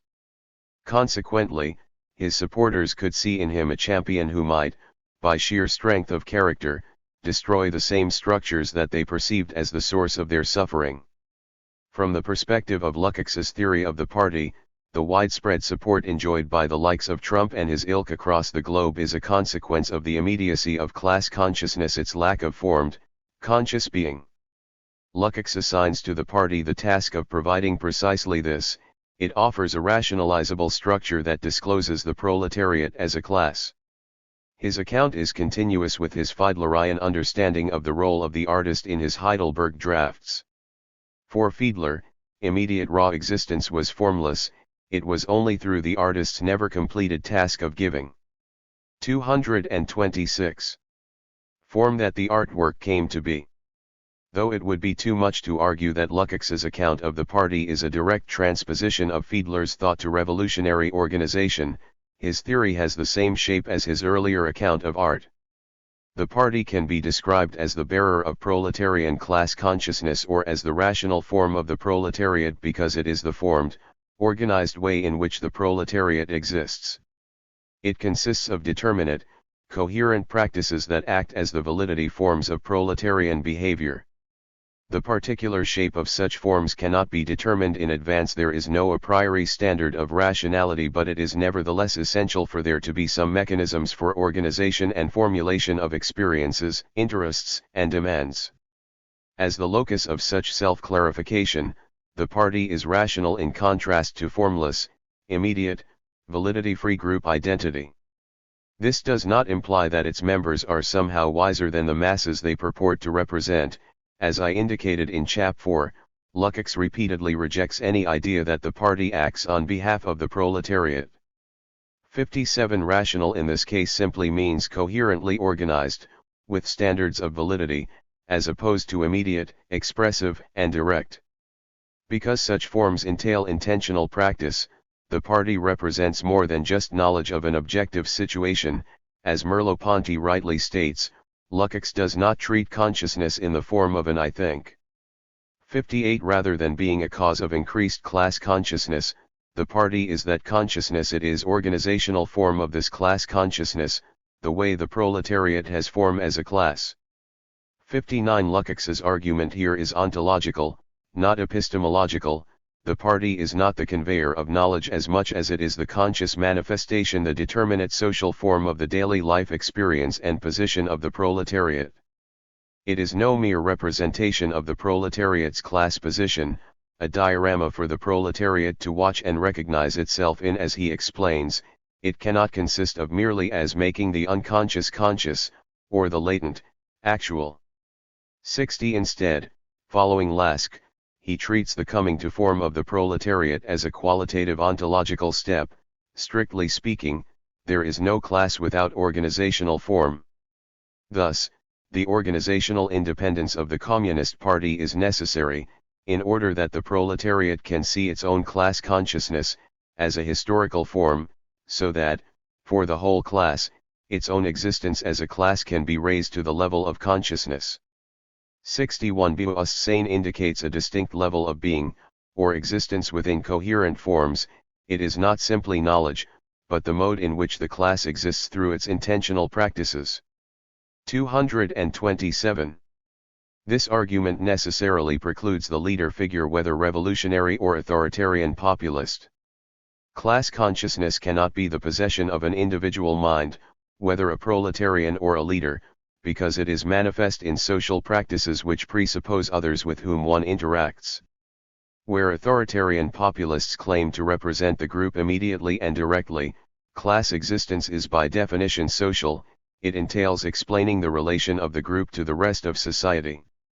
Rather than simply expressing the will of the proletariat, then, the party explores its situation within social being, explicating the structure of its experiences in relation to society as a whole. It is inherently mediating.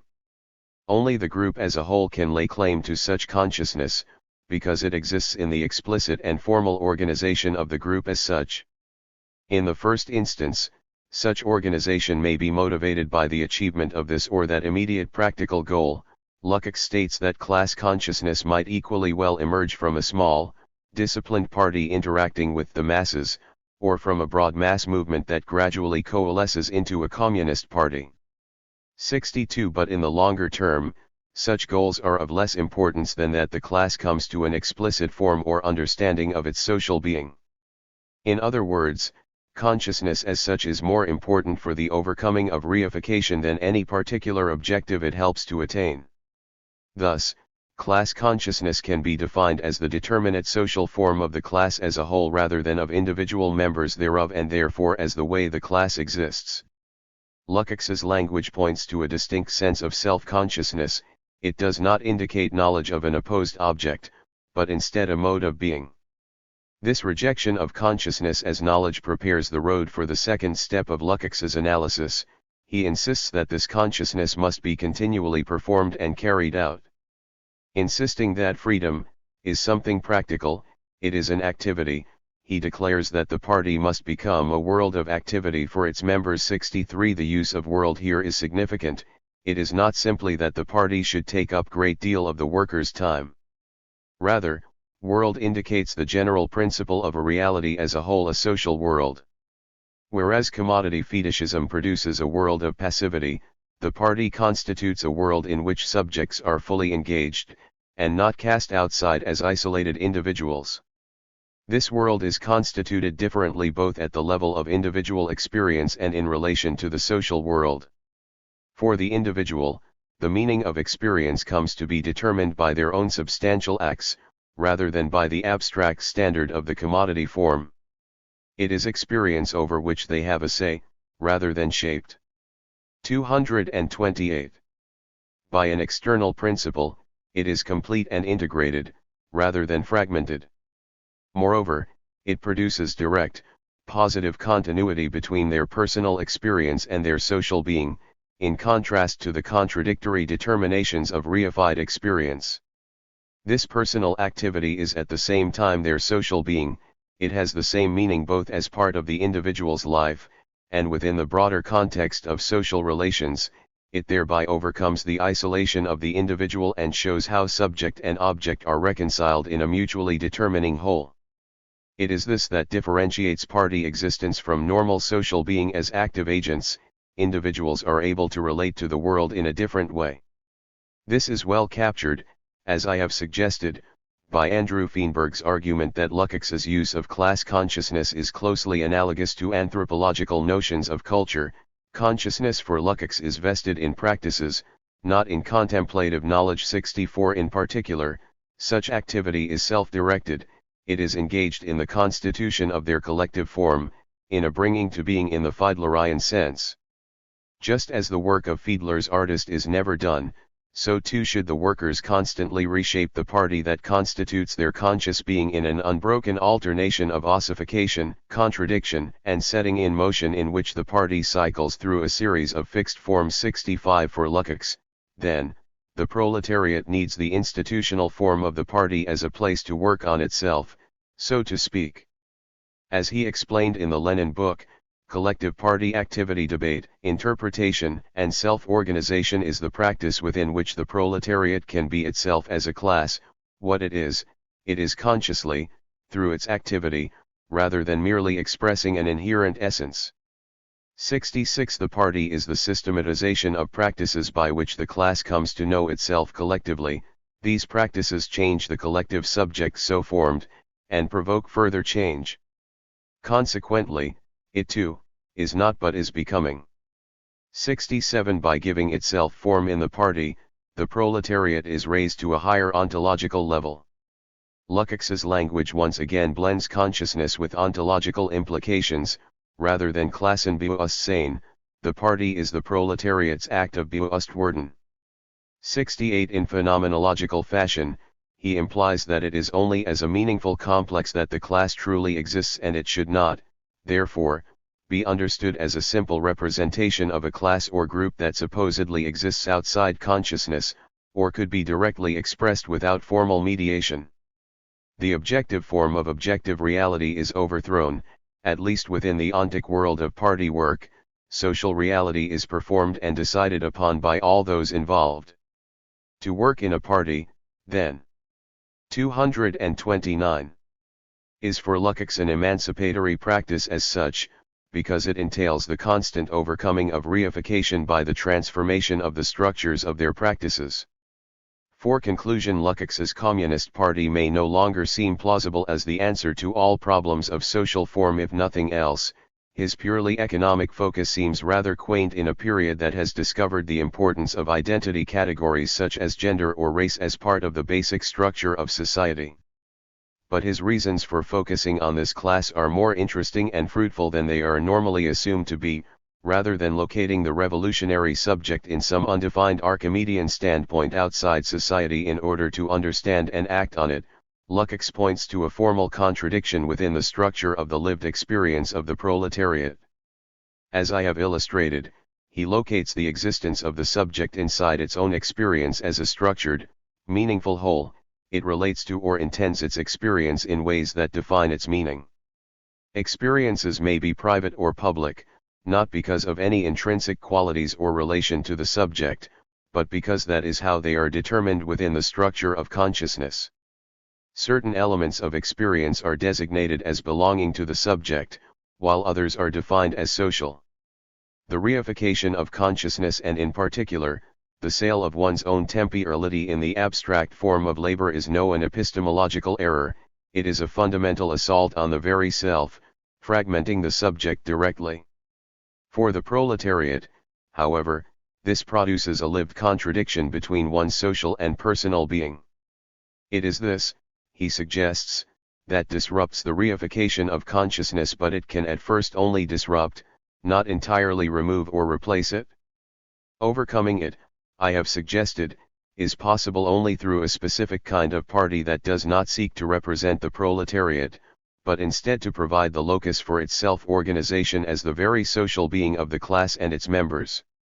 For obvious historical reasons, it is not possible to share Lukács's belief in the revolutionary potential of the proletariat, even if we acknowledge that he saw this only as a possibility, one that could be stymied by the absence of any party structure. Nevertheless, this phenomenological account of his theory fails more productively than the outdated interpretation of history and class consciousness as a neo-romantic theory of subjectivity. I shall briefly mention two possible avenues for further exploration: one, directly theoretical, and two, with practical implications.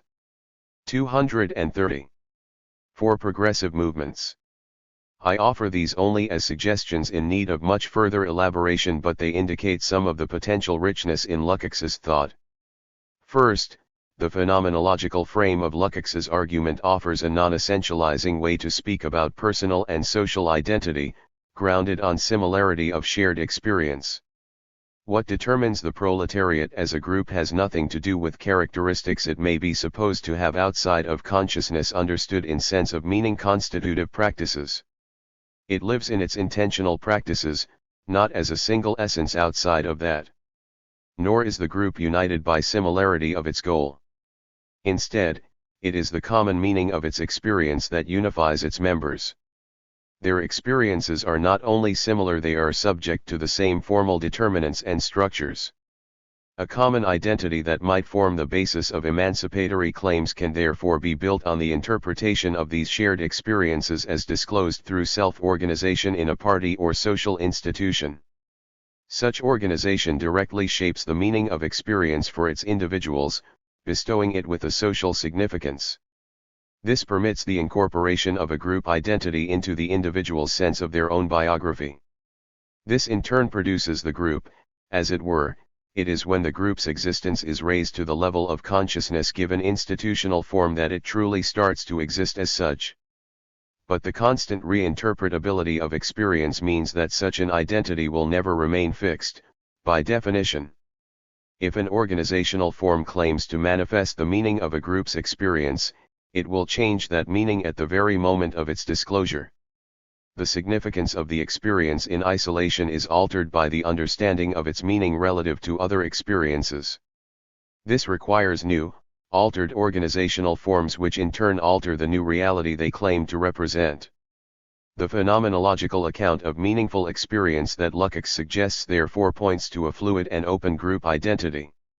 To the degree that it becomes fixed, such an identity will come into conflict with the personal experiences of those it purports to represent. Any shared identity is, therefore, possible only if it is made conscious but then left open to continual revision. Second, Lukács's account of the party suggests that progressive movements or parties claiming to act in the interests of large groups should be understood as ways of forming that group through a mass democratic organization. The specific objectives to be achieved by any such party are less important in the long term than the degree to which they are capable. 231. Of elevating the group or class to conscious being, or by giving mediated, clear form to that group.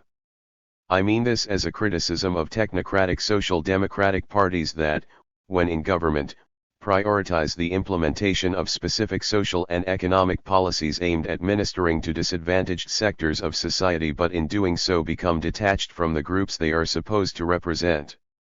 Such policies can be materially beneficial, the problem is not with them as such. Rather, it is the focus on expertise that is dangerous. As I noted above, in the 1990s major social democratic parties in the capitalist West moved to the political center.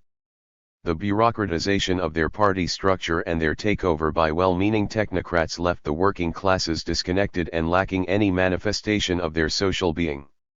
However effective such governments were in enacting their policies, their actions could only seem imposed from above upon those they aimed to help. They were reified.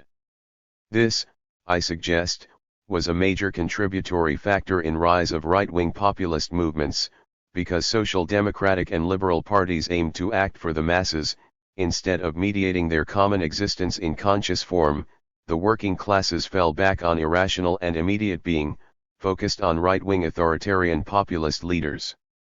Despite the inefficiencies and difficulties of a mass-based movement, then, it is a far better bulwark against the slide into political danger than a focused, technocratic, but detached elite party acting for the people. Moderate technocrats and triangulators might seem like the unlikeliest Leninists, but they share a tendency to act for those they claim to represent. Lukács clearly seems to have been far too optimistic about the tendencies of the Bolshevik Party, perhaps conflating it too easily with the Soviets, but his theory at least is very different from the reality. The ultimate implication of his theory of the party is that a mass movement should never be built on a passive mass left only to follow their leaders. Group identity cannot be understood as directly expressing a unity that pre-exists its representation, rather, it is an ever-reconstructed collaborative effort building on shared experience. By focusing on the interactions of people as they generate their own determinate social form together, Lukács shows how the isolation of the individual may be abolished in the creation of a shared and fluid social being. The individual's identity is constructed as a co-creator or co-member of society, and neither as someone entirely detached or detachable from it, nor as part of a group existing in essence already and in need only of representation. It is this idea of the fluid, open, ever-changing self that Lukács offers as the remedy to reification. Part 3. Beyond the Proletarian Revolution. Chapter 7. The Social and the Natural. Lukács's account of reification and its resolution does not, I have argued, need to rely on a subject outside the phenomenological totality of social being. Because he understands the subject as a structurally defined position from which society makes sense as a complete reality, and which entails certain possible actions or attitudes towards society, Lukács has no need for the sort of neo-romantic demiurge that many of his critics have claimed to find in his work. It is possible to explain everything: the structure of capitalist society, the clash of private and public, soul and society, and the disruption of reification from within social being as such. But having steered clear of the Scylla of subjectivism, Lukács risks the Charybdis of too imminent an argument. By explaining everything from within society itself, he offers little way to explain the impact of anything outside society. If the social being of things is determined within a set of relationships, and the logic of these relationships determines their interactions, then there seems to be no scope even to think about the existence of, say, the natural world or of the human individual who occupies a particular position in society except as formless, indeterminate being. Consequently, there is no theoretical scope to explain any interaction between society and that reality, either the effect of nature on society or the manner in which society relates to nature. 242. Perhaps the most striking example of such criticisms is that of Lukács himself towards the end of his life. As I noted previously, looking back on history and class consciousness, he insisted that the fundamental ontological error of the book is that I only recognize existence in society as true existence, ignoring the independence of nature and the role of labor as the mediating factor between the social and the natural. The older Lukács portrayed this relationship in fundamentally positive terms.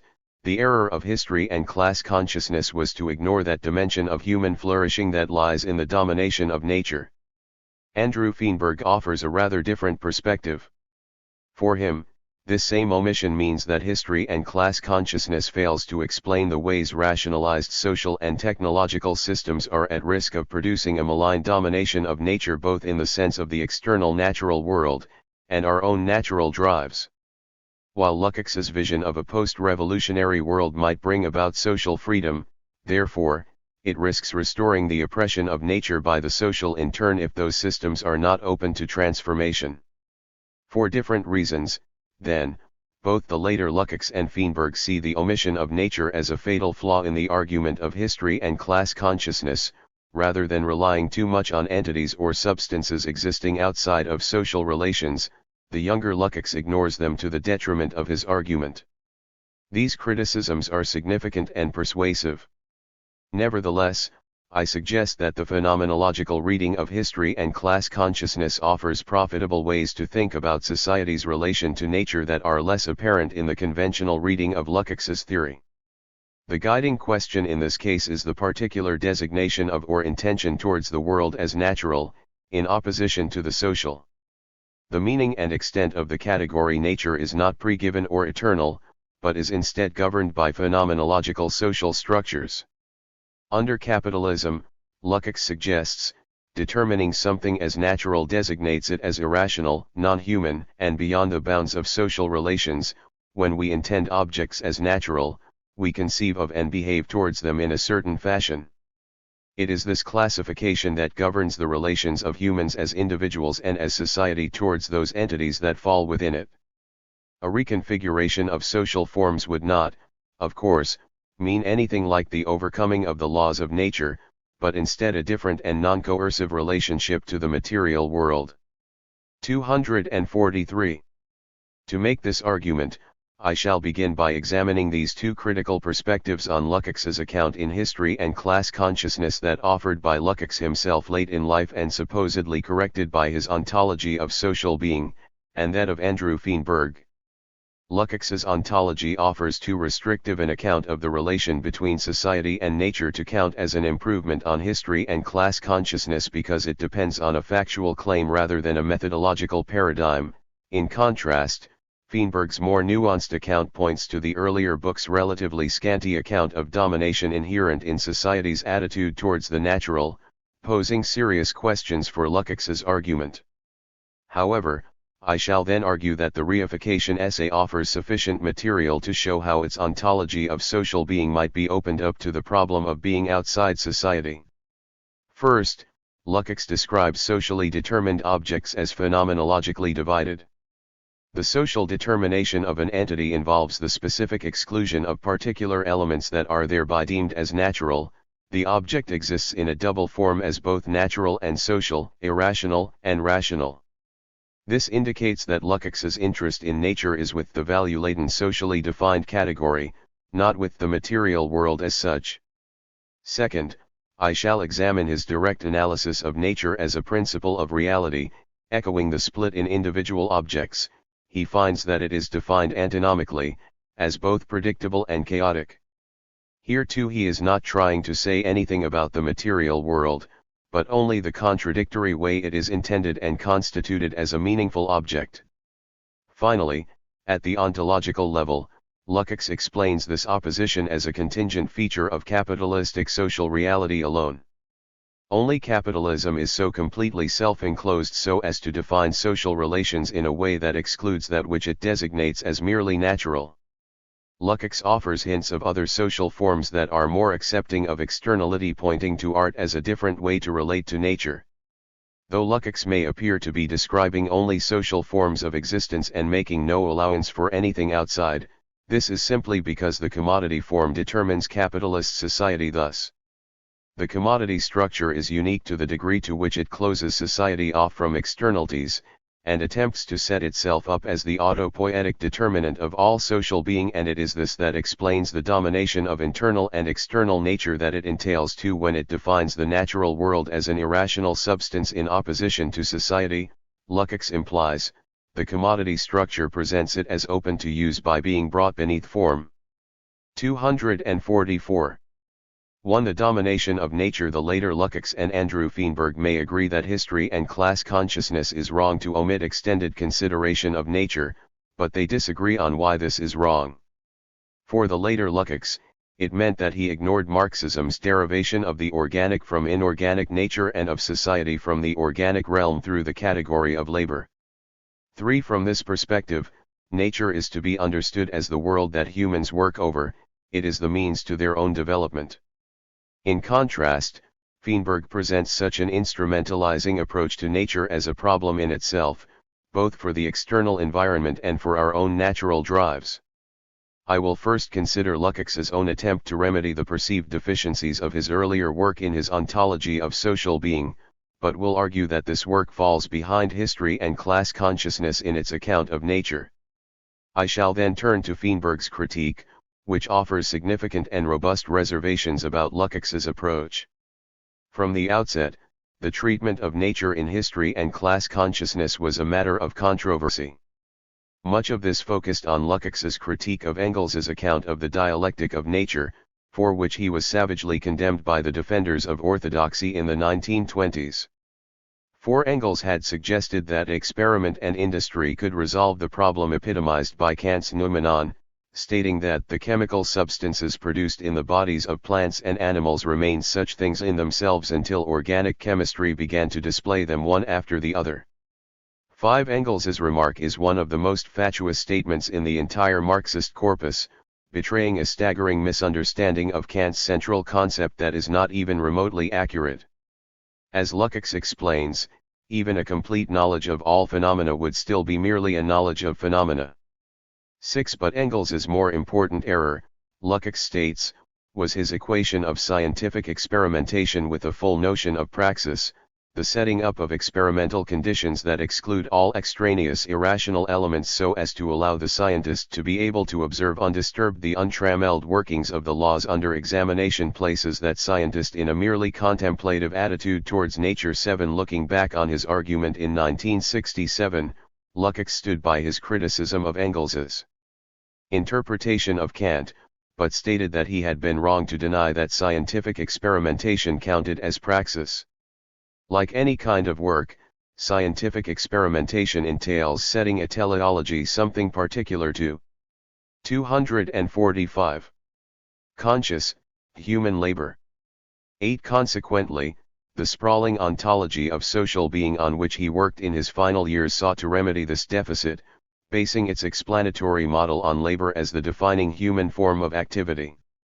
This opens the way for a rather Promethean Marxism, one focused on the development of people who labor, in which human development is construed in terms of the growth of the productive capacities of humanity as part of a gradual emancipation from and assertion of control over the natural world. 9. Originally intended as merely the preface to a comprehensive Marxist ethics, the late ontology grew to a sprawling work of over 1,000 pages. Though completed in draft form and discussed with his closest students, it was never published in his lifetime. Given the length of the text, it is impossible to give a full account and evaluation of it here. It should be noted, though, that Lukács's own students were highly critical of the contradictions, imprecisions, and loss of sophistication in the work, a verdict I am inclined to share. 10. What is relevant here in distinguishing this later theory from history and class consciousness is the central role played by labor in his account. It is the nexus of humanity's interaction with nature, an interrelation between humans and nature, and, to be precise, with inorganic nature as well as organic. 11. Human labor is distinguished by its conscious character, entailing deliberation, forethought, and a degree of planning. In order to carry out such a plan, individuals must identify tools which requires them, as Lukács puts it, to posit a teleology in natural objects. He explains that both the means and the object of labor are in themselves natural things subject to natural causality, and only in the teleological positing, only through this, can they take on the positedness of social being in the labor process, although they remain natural objects. 12. Their existence as tools, as social objects, is qualitatively and ontologically different from their natural existence. This is the root of more complex forms of teleology, which Lukács sees at the root of social relations. A task too great for one worker alone requires the positing of a teleology within a group of people, the leader must bring another person to carry out concrete teleological positings for their own part. 13. Thus, labor is the beginning of social being. It is in the new form of existence acquired by the tool, or by individuals as part of a laboring group, that more developed aspects of social existence may first appear, and hence brings about the ontological leap-like transition, from one level of being 246 to another, which is qualitatively different.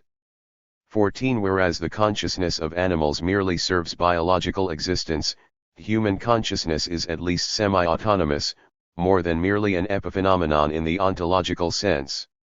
15. In this respect, the ontology advances a rather traditional position. Humans are conscious, free, geistliche beings, distinct from an unconscious, determined natural world. It is through labor that humans are emancipated, because human labor presupposes conscious planning. Humanity becomes more free, the more conscious it is in its control of social relations and the natural world. Intriguingly, there are certain striking continuities with history and class consciousness. Most significantly, the ontology treats subjectivity as an emergent position within the overall structure of consciousness, rather than as something a priori. Labor requires the individual to be able to reproduce reality in their mind, and to distinguish themselves from the world they seek to control, from which Lukács draws an important inference, stating that this consciously developed separation of subject and object is a necessary product of the labor process. 16. This produces an objectively effective but ontologically relative independence of consciousness from the body, as we come to see ourselves as something more than our material being. 17. Note here the parallels with the earlier work. The subject is ontically separate from the material world, but ontologically constituted as a totality of subject position and objective reality. But the difference in how this is explained is pivotal. The late ontology makes a direct factual claim that aspires to transhistorical validity. It is the labor process that is the source of subjectivity, social relations, and human emancipation more broadly. It rests its explanation on a single source. Ultimately, more complex phenomena are traceable back to labor as the form of all social relations. This explanatory dependence on a single factor is what undermines Lukács's final work. His theory stands and falls on the plausibility of this claim, which can be formulated in empirically testable ways. For example, the point in its development at which the infant becomes aware of itself as separate from the world is something that can be evaluated and tested by psychological methods. There are a number of competing explanations of this grounded in systematic observation, some of which have been taken up in subsequent critical theory. For example, Axel Honneth's adaptation of Donald Winnicott's object relations theory. 18. Whatever the merits of any particular one of these, they illustrate the kind of evidence that might be needed for Lukács's own argument to hold. 247. Up none of which he offers. In this context, Feinberg's critique of the labor-centric approach of the young Marx applies just as well to Lukács's later ontology, as he points out, an everyday coping, play, aesthetic appreciation, recognition and contemplation. Humans relate to being perhaps just as fundamentally as they do in labor, without attempting to remake objects in their own image.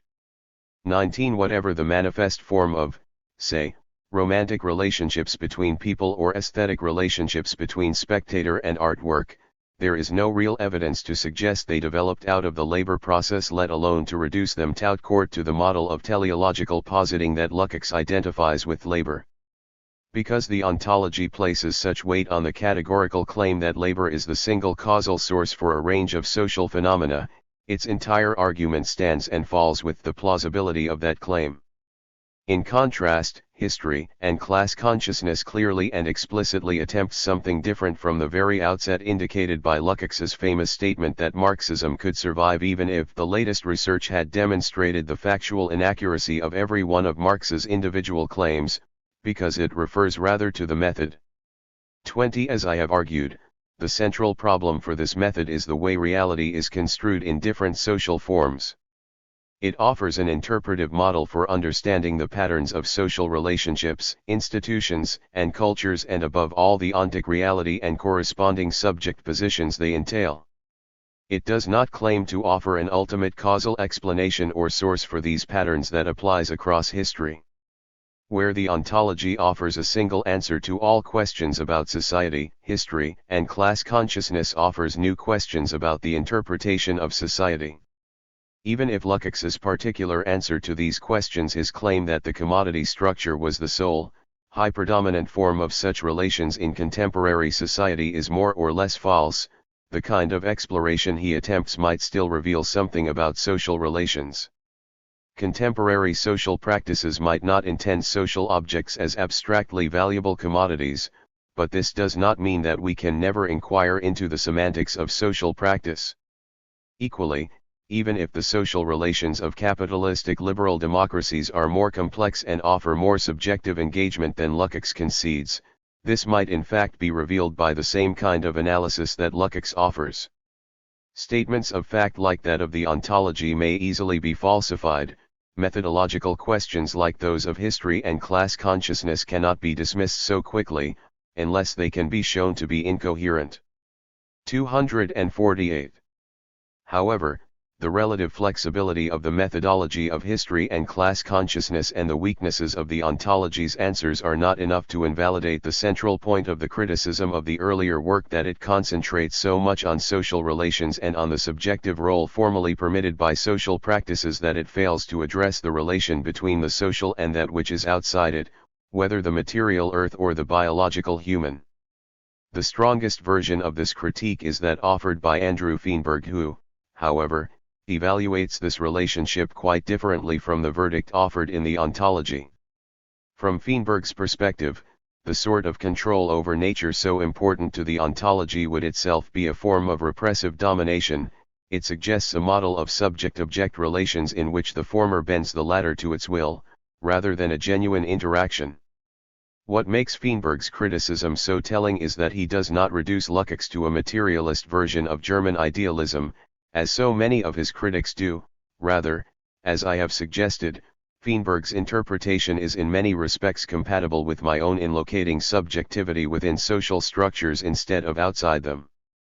Though broadly sympathetic to Lukács's theory, Feenberg nevertheless finds it lacking because it fails to address the problem of the domination of nature, and the reification of the structures by which we relate to the natural world. Rightly rejecting the criticism that Lukács sought an identical subject-object capable of transforming the natural world at will, Feenberg insists correctly that Lukács nowhere denies the independence of nature or the validity of the sciences that study it. 21. Of course, in his own retrospective critique of history and class consciousness, Lukács criticized himself precisely for having implicitly denied the ontological independence of nature. In this case, though, Feenberg's evidence is more persuasive than Lukács's auto-criticism. While Lukács may not have examined the problem explicitly, his comments on the matter are entirely compatible with the assumption of a material world existing outside the sphere of social relations. Lukács's claim, he argues, is simply that the increase in our understanding of nature is a social phenomenon, facilitated by and itself having effects on social structures. Feenberg offers two possible explanations for those places where Lukács seems to hint that social change might also transform science and our relation to nature more generally. 22. First, just as Marxism reveals the historicity of social forms, so too might we recognize historical aspects to the natural world. Feenberg points to thermodynamics and evolution as examples. Where this concerns the results of scientific inquiry, Feenberg's second angle focuses on the forms and methods. 249. Of that inquiry itself. In this case, we might become aware that our ways of construing the natural world is linked to social structures. 23. The second interpretation is quite consonant with certain elements of my interpretation of Lukács, particularly those aspects where I have highlighted parallels with Riegel's notion of Kunstwollen. If different societies have contrasting basic ideas of reality, it would make sense to assume that these ideas were reflected in the explanatory frameworks that shaped their scientific inquiry about that reality. However, the first interpretation poses problems. It is not clear to me that evolution and thermodynamics represent history in any significant sense. While both describe changes occurring over time, Such changes involve the working out of objective natural laws that do not themselves change. Specific phenomena may be altered, but the underlying laws are not. There is, therefore, no ontological change of the kind that Lukács sees in the historical emancipation of society. What this implies, as Feinberg makes clear, is that nature as a whole cannot be deified in the way that society can.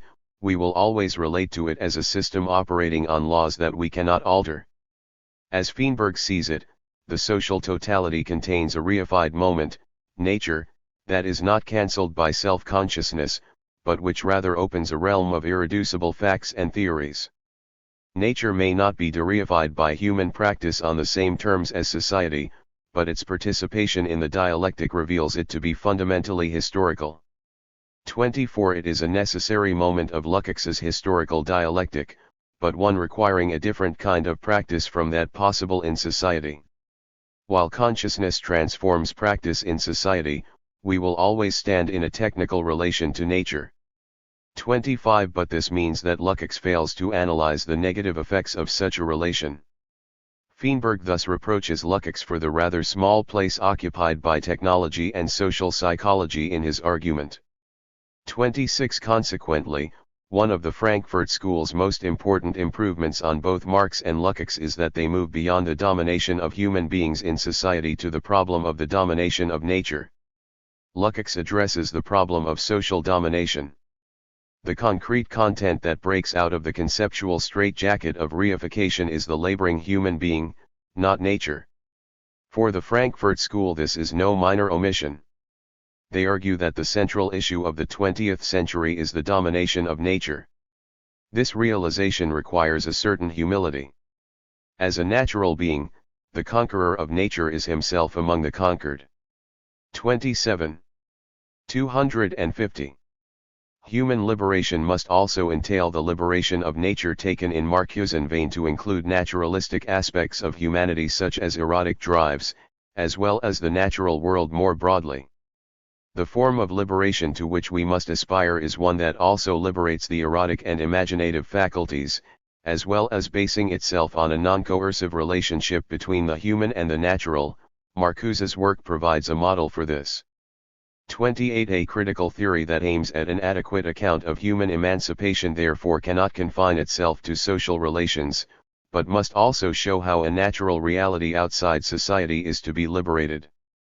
Indeed, it should be teleological insofar as it identifies a certain potential for flourishing that exists, in some sense, independently of social forms that currently restrict it. Feinberg himself is less romantic about nature, but instead turns to the notion of the ecological niche in his own explanation. Humans occupy a particular place in an ecosystem, one defined in part by our technological engagement with the material world. Our subjectivity is defined relative to that niche. Anything we do to nature will affect us as subjects in turn, including, for example, pollution.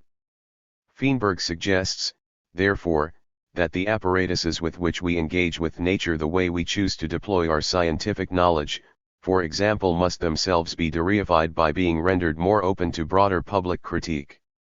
Even though nature itself remains as a self-governed system whose principles and laws cannot be altered, our practices towards it can be altered, such that our ecological niche can be sustained. Feinberg may not agree with the later Lukács's normative framework, but both criticize history and class consciousness for the inadequacy of its account of the relation of society and nature. For the later Lukács, his earlier failure to account for existence outside of social forms of being foreclosed any understanding of human emancipation as a development of our conscious control over the natural world. From Feinberg's perspective, this aspect of Lukács's ontology must be reprehensible. It determines the relation to the material world as one of control.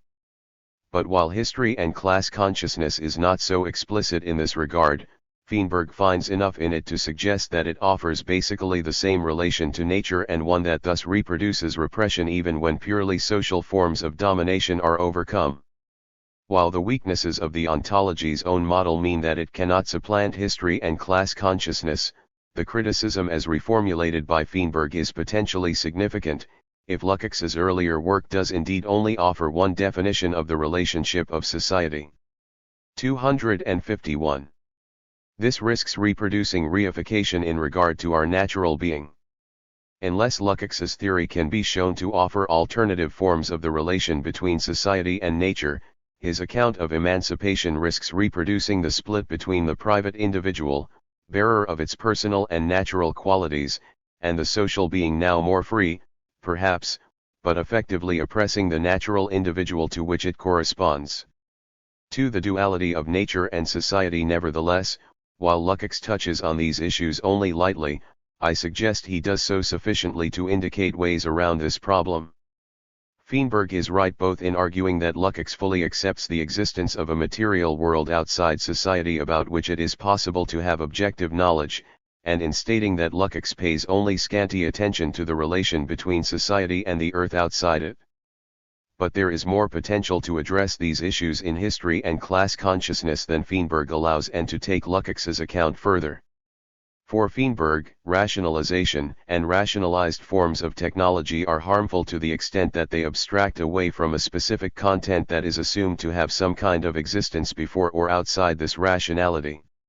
Imposed as the governing principles or society and our own nature, such rational structures are like a Procrustean bed, constraining, distorting, and mutilating the nature on which it is imposed. This, though, implies the possibility of defining this nature in its own terms even essentialistically and without reference to the dialectical relationship that defines it as natural. For Lukács, this very concept of nature and the natural is itself in question. While he certainly presupposes some kind of material existence independent of social being, it is the qualification of this materiality as natural a concept laden with significance that is at stake. The logic of the commodity structure as phenomenological form is one of inclusion and necessary, liminal exclusion. The specific sense of natural used in particular contexts determines whether something is within or outside social relations. Like any object in the ontic reality of capitalism, nature has a double signification equivalent to the use value/exchange value of the commodity, or the private/public of the individual. It is this that for Lukács explains the relation of society and nature. While Feinberg's account implies that nature exists out there already, undisturbed until it comes to be dominated by the logic of a rationalization that expands and seeks to encompass everything within its borders, Lukács's analysis of the commodity offers an explanation as to how. 252. Certain aspects of materiality are determined outside the borders of society, portrayed as primordial and pre-social, and ultimately designated as that which must be dominated. While earlier social forms certainly made use of nature, their logic did not rule out a more curatorial approach to the natural world, for example. In contrast, Lukács's argument implies that capitalist social relations intend nature almost exclusively as a thing to be exploited. Lukács's approach is visible in a number of examples of the social determination of naturalistic beings, that is, of entities or relations that might be assumed to have some kind of existence outside of social relations.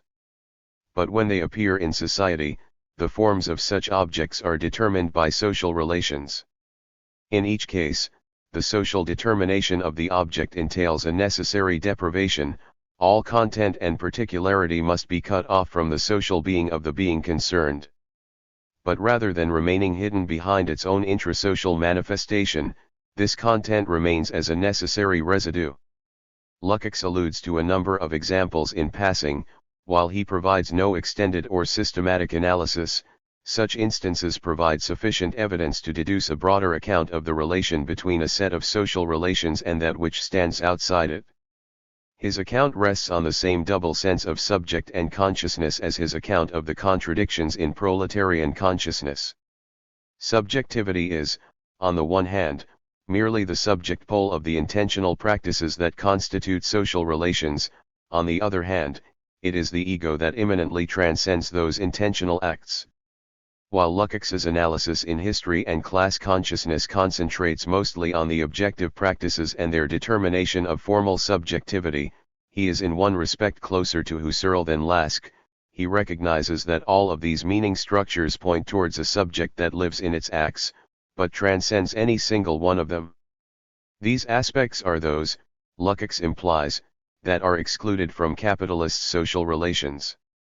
As far as social being is concerned, they are excluded, but this does not mean that they simply do not exist at all. I shall focus on three of Lukács's examples: the relation of marriage, or the social determination of biological reproduction, the individual's faculties and capacities, or their internal being, the object of natural scientific inquiry. The first of these, marriage, is the most straightforward. Lukács quotes Kant's characteristic description of marriage as the union of two persons of different sex aimed at the lifelong exchange of each other's sexual attributes, presenting it as a fairly typical example of bourgeois attitudes to marriage. 29 He describes this in telling terms, stating that there is no nature. 253. Real form of the relation of people to one another, no possibility for a person to bring their physical and psychic qualities to bear, in which they would not be increasingly subordinated to these forms of objectivity. 30 Lukács here identifies a tension between qualities and natural relations, and the way in which such things can be said to exist within society. His use once again of the distinctly neo-Kantian Gegenständlichkeitsform emphasizes the ontological depth of the problem, a sense perhaps reinforced by the idiomatic zur Geltung bringen, or to bring to bear the use of Geltung, validity, echoing Emil Lask's theology. Marriage is not simply the way we know such naturalistic desires or relations, it is their determinate social being, or the actual practice through which they exist in society. In this case, such qualities can only come to valid social being through the specific forms of objectivity of capitalist society. They are, in effect, shut out of the system of relations that constitute social reality. Of course, even Kant's desiccated description presupposes the sexual desire underlying marriage, but as the objective social form of this desire, marriage is reduced to a formal contract between identical partners. We see here, therefore, the same doubling up as in the commodities separation of substantive use value and formal exchange value, wherein it is only the latter that enters social relations while at the same time presupposing the former. The same logic is at play in Lukács's references to the qualities, needs, and drives of the individual, including those elements of our individual psychological natures that Feinberg identifies as repressed by rationalized systems. Here too Lukács acknowledges the extra-social being of such qualities, while insisting that they are only socially valid within certain forms that deprive them of their specific content. He makes a number of references to this. For the worker, the modern work process extends into the soul of the worker, even their psychological qualities are separated from their complete personality, objectified in opposition to it, so as to be able to integrate them into specialized rational system and reduce them to calculable concepts. 31 Note here the double determination of the soul, it is manifest at once as both quantifiable, abstract capacities standing in relation to the entire work process, and as a substantial total personality that remains outside the system on the other. By implication, anything that cannot be assimilated to the system must be excluded. There is no valid form of social existence for individual peculiarities, which once again are not hidden but instead determined as mere sources of error. 32 In fact, Lukács suggests that the proletarian 254 has a distinct advantage in this regard. The bureaucrat or the journalist, whose honorable sense of duty or political convictions respectively are the nexus of their integration into society, cannot distance themselves from this system in order to cast a critical eye over it. In contrast, though this atrophies and cripples soul, this soul itself is not treated as a commodity, it is only as empty, repetitive labor requiring no personal engagement that the worker is socially determined. 33 What remains outside society, then, is the formless, irrational soul, a term that Lukács here, as almost invariably in the Reification essay, places within scare quotes. He is clearly not alluding to some quasi-romantic notion of an expressive, creative, feeling soul defined by some eternal essence that comes into conflict with empty rational structures that have nothing to do with it. Rather, soul refers to the semantic residue, the content that is left outside the structures of social being through the abstraction that generates social forms. The soul is the byproduct of societal rationalization, the latter is possible only through the exclusion of the former. Inherent to Lukács's conception of social being, then, is that it excludes and conflicts with certain qualities of the individual, that it designates as non-social those aspects of us that might include drives, desires, and anything personal to us, or private matters under the commodity structure. Finally, even the material world itself is determined differently when manifest in social relations. This comes through in Lukács's account of scientific experimentation in his critique of Engels's dialectic of nature. Such experimentation, he states, is determined by total socio-economic system that stipulates what needs to be investigated. It manifests in a product that is entirely socially determined. Lukács explains it thus.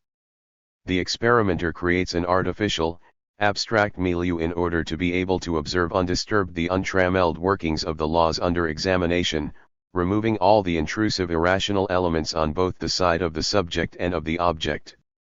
He strives to reduce the material substratum of his observation, as far as possible, to the purely rational product, to the intelligible matter of mathematics. 34. Of note here is that the milieu determines the object in certain ways. It posits a purified, rationalized object stripped of anything that cannot be assimilated to the rational forms of objectivity. The very artificiality of this occurrence of the object highlights the problem. 255. The matter under investigation must be isolated, treated as a single fact rather than integrated into the world as a whole. It is cut off from all external factors. Scientific experimentation thus brings such elements of nature within the broader set of social structures by as limited, isolated facts or complexes of rules. These elements are given a new meaning by their incorporation in the whole set of social relations, their significance as part of the whole of nature, for example, as part of an ecosystem, is effaced as they are reinscribed with a new meaning as part of the production of commodities. Thus, the needs of nature as a whole are ignored. Considered as part of nature, the tree may be a habitat for animals. The scientist, in contrast, may only wish to find out its strength so it may be used in building houses or furniture. The effects of removing it from its ecosystem are ignored when it is intended solely in this commodified form. Such isolation of the fact makes it available for instrumentalization.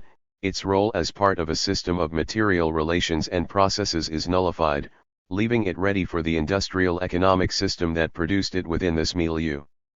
Once again, this means stripping off all irrational factors both of subject scientist and objective material under investigation. They are not concealed, but remain present as the excludans, that which the scientist must ensure does not distort the experiment. In all three cases, then the biological relation of reproduction, the drives and capacities of the individual, and the material object of investigation social determination entails particular forms of objectivity that exclude anything about the object that cannot be incorporated in society. The externalized residue is, of course, presupposed and implied by the formally constituted social object, which depends on the very substance it negates. Marriage implies the sexual desire that it constrains. The laboratory setting presupposes the external world it seeks to exclude from the investigation of the truth. What this shows is that Lukács is fully aware of existence outside or separate from social relations. Materiality as such is the stuff of such relations. These relations cannot, however, be viewed as merely epistemological categories. It is not the case that Lukács treats them as simply the way such material is imperfectly known in society. This is not only because of Lukács's language and framework as outlined in the preceding chapters. Rather, exclusion of that which is deemed irrational is central to such categories.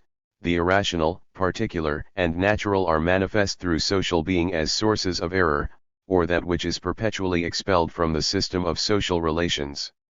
This deprivation is manifest in the social being of the object, by the very designation of material particularity as irrational, or 256. As that which must be effaced in order to bring objects into social relations with one another. Every object thus has a two-faced existence, its rationalized social form in relation to other objects, and its particularity, which stands outside these relations. Lukács's phenomenological account of this dichotomy of the object therefore not only acknowledges the natural or material outside society, it presupposes such externality. 3. The ontic antinomy of nature. This division within the object is mirrored, Lukács argues, within the concept of nature as a whole. It has two incompatible definitions under capitalism, as both rational and irrational, determined and spontaneous, and formal and substantial. The concept of nature and the natural is so fundamental to the ontic social reality of capitalism that this antinomy shapes the relations of humans to society, and of social relations to the external world. I shall first outline the two different senses of nature that Lukács identifies, before arguing that these should be understood not as mistaken knowledges of nature, but as different noema, intended in quite different ways. They are thus real objects, incorporating a particular stance towards them. Whatever Lukács's thoughts on material being outside of social relations, nature is an socially defined category incorporating particular intentionalities. What he says about nature cannot, therefore, be explained without that intentional aspect. Lukács points to the concept of nature as a central example of the tendency of bourgeois thought to fall into antinomies. He identifies two opposed conceptions of nature emerging from the discourses of the 18th century onwards. The first refers to a reality governed by formal, predictable laws. We have already pointed out the definition of nature as embodiment of conformity with law governing all events, formulated most clearly by Kant but essentially unchanged from Kepler and Galileo to the present day. For here nature clearly shows the marks of the revolutionary struggle of the bourgeoisie, the law-bound, the calculable, the formal and abstract character of the approaching bourgeois society seems natural next to the artificiality, the caprice, and the disorder of feudalism and absolutism. 35. 257. Nature in this sense is the object of the natural sciences. It is increasingly understood to be governed by universal laws, applicable in all places and at all times. The laws of nature are entirely stripped of the moralizing tone they have even in, say, Hobbes. The cosmos as a whole is understood as governed by an abstract set of laws, rather than by the will of a deity, or by magical forces. It is conceived, moreover, as a total system of such laws, governing all objects and their interactions. They are a universal account of the way different objects relate to one another. Nature is in this respect analogous to the rational social relations of the commodity structure, whereby social relations are conceived through the exchange of abstract, quantifiable values that bring different particulars into relation to one another. A fortiori, it corresponds to other social forms that correlate with the commodity structure, such as the rationalized system of law mediating the relations of abstractly conceived individuals. Things are treated abstractly as exemplars of universals, their relations governed by fixed overarching laws, rather than as particulars. This produces the same problem as Kantian epistemology: focus on the general laws of nature or what is revealed when material objects come into relations with one another leaves the objects themselves as unknown and unknowable noumena. In opposition to this abstract formalism, Lukács suggests that Rousseau exemplifies a radically different conception of nature, one that refers to everything that is left by the stripping away of rational categories. As he puts it, with a complete reversal of meaning that never becomes conscious, nature becomes the vessel in which all these inner tendencies against the growth of mechanization, deadening, and reification are combined. T can represent that aspect of human inwardness which has remained natural, or at least tends or longs to become natural once again. 37. For such a conception of nature, it is feeling, sensation, or mood that is most authentic and hence natural, in contrast to the artificial structures of human civilization. 38. Spontaneous expression, untrammelled by universal structures that fail to reach down to the particular, is cast as the more natural, which in this case has become a value concept. 39. Here, Lukács is alluding to a classic neo-Kantian distinction: nature comes to designate something both factual and normative, two entirely different. 258. And incompatible spheres. but he denies that this is any more the reality of nature than the formalized version of the sciences. What is important for us here is only the structure of the objects, that this apparent pinnacle of the interiorization of nature is in fact precisely the renunciation of any real penetration of it. Identifying mood as the form taken by content implies unpenetrated and impenetrable objects just as much as the laws of nature. 40. He refuses to endorse such an irrationalist conception of nature, whereby emotional intuition or interiority is held as more valuable than abstract rationalism. The abstract rationalist and the concrete emotionalist approaches provide similarly inadequate accounts of reality. Each claims to know the reality of the object, but each fails.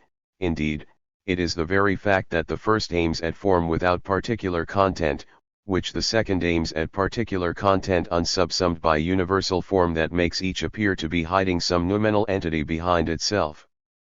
But these conceptions of nature are inextricably and dialectically interrelated, they are defined by their exclusion of the other. The conception of nature as law-governed and predictably requires formalization and abstraction, in other words the exclusion of content. Conversely, the romanticized conception of nature consists of the residue of such abstraction, it is explicitly formless, spontaneous, and opposed to abstract reason. These two senses of nature are not meant as different ways of knowing nature, nor as mere representations of something underneath these definitions. Lukács's focus on the conceptual ambivalences of the word nature reminds us that he is not arguing that external materiality as such is affected in its internal being, rather, he is concerned with how this materiality is treated as nature, a concept that entails certain meanings and practical orientations. In each case, nature is a complete noema, an object intended as a total meaning complex. Indeed, they are quite distinct kinds of objects. In the first sense, nature is meant in a primarily descriptive sense. Systems are to be understood as operating naturally, or in a predictable and law-governed fashion. In the second sense, nature is, as Lukács puts it, a value concept, a term with normative implications used to critique existing social institutions as artificial. This points to a crucial dimension of Lukács's definition of nature. As he puts it, the ambivalences in the concept are decisive for the self-understanding of bourgeois man in his position relative to the world. 41. 259. That is, each conception of nature is bound up with an attitude towards it by the viewing subject, it cannot be extricated from the expected subjective stance towards it. The two senses are not, therefore, competing empirical claims to knowledge of a natural world that exists independently of knowledge, rather, they distinguish different attitudes towards a material reality understood in distinct ways. Consequently, the antinomy between these two definitions of nature produces direct practical consequences. In the first place, the equation of natural with predictable universal laws means that our relation to nature is essentially contemplative, just as Lukács argues in his critique of Engels. It is not that such produces inaccurate knowledge of nature, but simply that any such attitude places the individual outside the system of natural laws as an observer, capable only of exploiting these laws for personal benefit. There is no genuine interactive relationship between the human subject and the natural world. Second, the extension of these naturalistic laws to society, combined with the absolute antinomy between the formalist and substantial conceptions of nature, has direct implications for the individual. It is this that renders nature in the second, irrationalist sense as that which must be excluded from or repressed by social relations. Only to the extent that it can be rationalized and rendered universal can it be permitted to enter into social relations. Thus, Lukács preempts Feinberg's citation of Marcusean concerns with our own natural drives by suggesting that it is the way in which such drives are deemed natural that determines them as that which needs to be suppressed. Emotion is defined a priori as irrational because it is that which is specifically excluded by irrationality defined in terms of formal and universal fungibility. Therefore, it must experience any such rationality as a restriction or imposition from outside. For the individual, one's concrete particularity, spontaneity, bodily desires, and so on. All that might be placed beneath the umbrella of one's character must be suppressed in order to be a member of universal, rationalized social relations. It is not possible to bring one's individual nature, or one's soul into society. Similarly, for abstract rational systems, the intrusion of any concrete particular risks undermining the integrity of the system as a whole. It must be eliminated. That which is outside the border of the set of social relations is, by definition, irrational and disorganized. No part of it can stand in a predictable relation to any other element. Ultimately, then, the antinomy within the concept of nature is manifest as a real opposition between the rational and the irrational, or between 260. The particular individual and the abstract universal. The natural in the second sense is manifest in total opposition to the rationalized world of the first sense. Of course, as we have seen, Lukács suggests that the reduction of social relations to the model of the natural sciences interpellates the individual subject as powerless to intervene, left only as an observer of a naturalistic social system. But here we see that the same phenomenon has in addition the obverse implication. Where social relations are cast in this abstract form, humanity as a universal category is equated with rationalization of this kind, in opposition to the irrationality of the nature left outside. Consequently, the material world as not yet comprehended nor brought into social relations stands in opposition to humanity. Nature in this sense is manifest merely as an inert, shapeless material that must be brought beneath rational forms. As an example of this, Lukács points to Marx's statement that Descartes with his definition of animals as mere machines saw with the eyes of the manufacturing period, in contrast to the Middle Ages, for whom animals were man's assistants. 42. At the same time, humanity as a whole comes to be equated with its rationality, in opposition to nature. Humanity's telos, the unfolding of Geist, as it were, is emancipation from shapeless nature by ever-increasing rationalization and abstraction. Lukács's account implies a different narrative of rationalization from that given by Weber. Where his mentor describes a rather one-sided process, Lukács suggests a dialectical development. The increasing formal rationalization of societal rationalization necessarily entails the externalization of substance as spontaneous, irrational nature, and its presentation as formless material bereft of its own ratio, and hence laid before humanity to be turned to its own purposes. For Lukács, then, nature does not designate an organic material reality either in the sense of the individual's natural desires or the broader ecosystem of the natural world. He has no intention of denying or undermining the knowledge of the material world acquired by the natural sciences. Rather, his concern is with the assumption that detached knowledge is the only correct attitude towards that material world. It is the way in which nature is construed that determines this stance. The two antinomic senses of the word that he identifies designate different noema, each intended differently.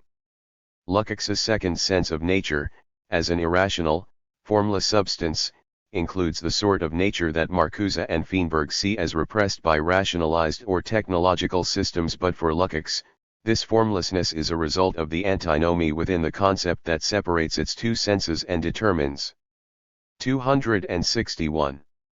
Such radically different stances towards them. The opposition between the organic world and rationalized social structures is therefore only ontic.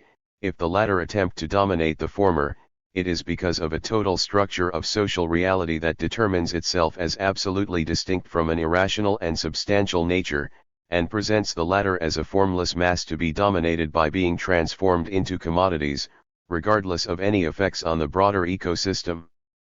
For the historical basis of the antinomy of nature, rather than analyzing the epistemological conditions of our knowledge of a nature that might be defined in essence a priori, then, Lukács is concerned with the phenomenological problem of the way nature is intended as an object, and the stances we might take towards it. Thus, although he explains detached scientific knowledge as one such stance, he has no intention of questioning the objective knowledge about the material world gained thereby.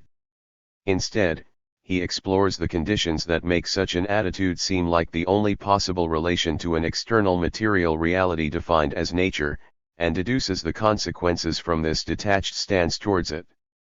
In certain respects, Lukács's critique of this attitude to the natural world prefigures some of the concerns later expressed by Husserl in his Crisis of European Sciences.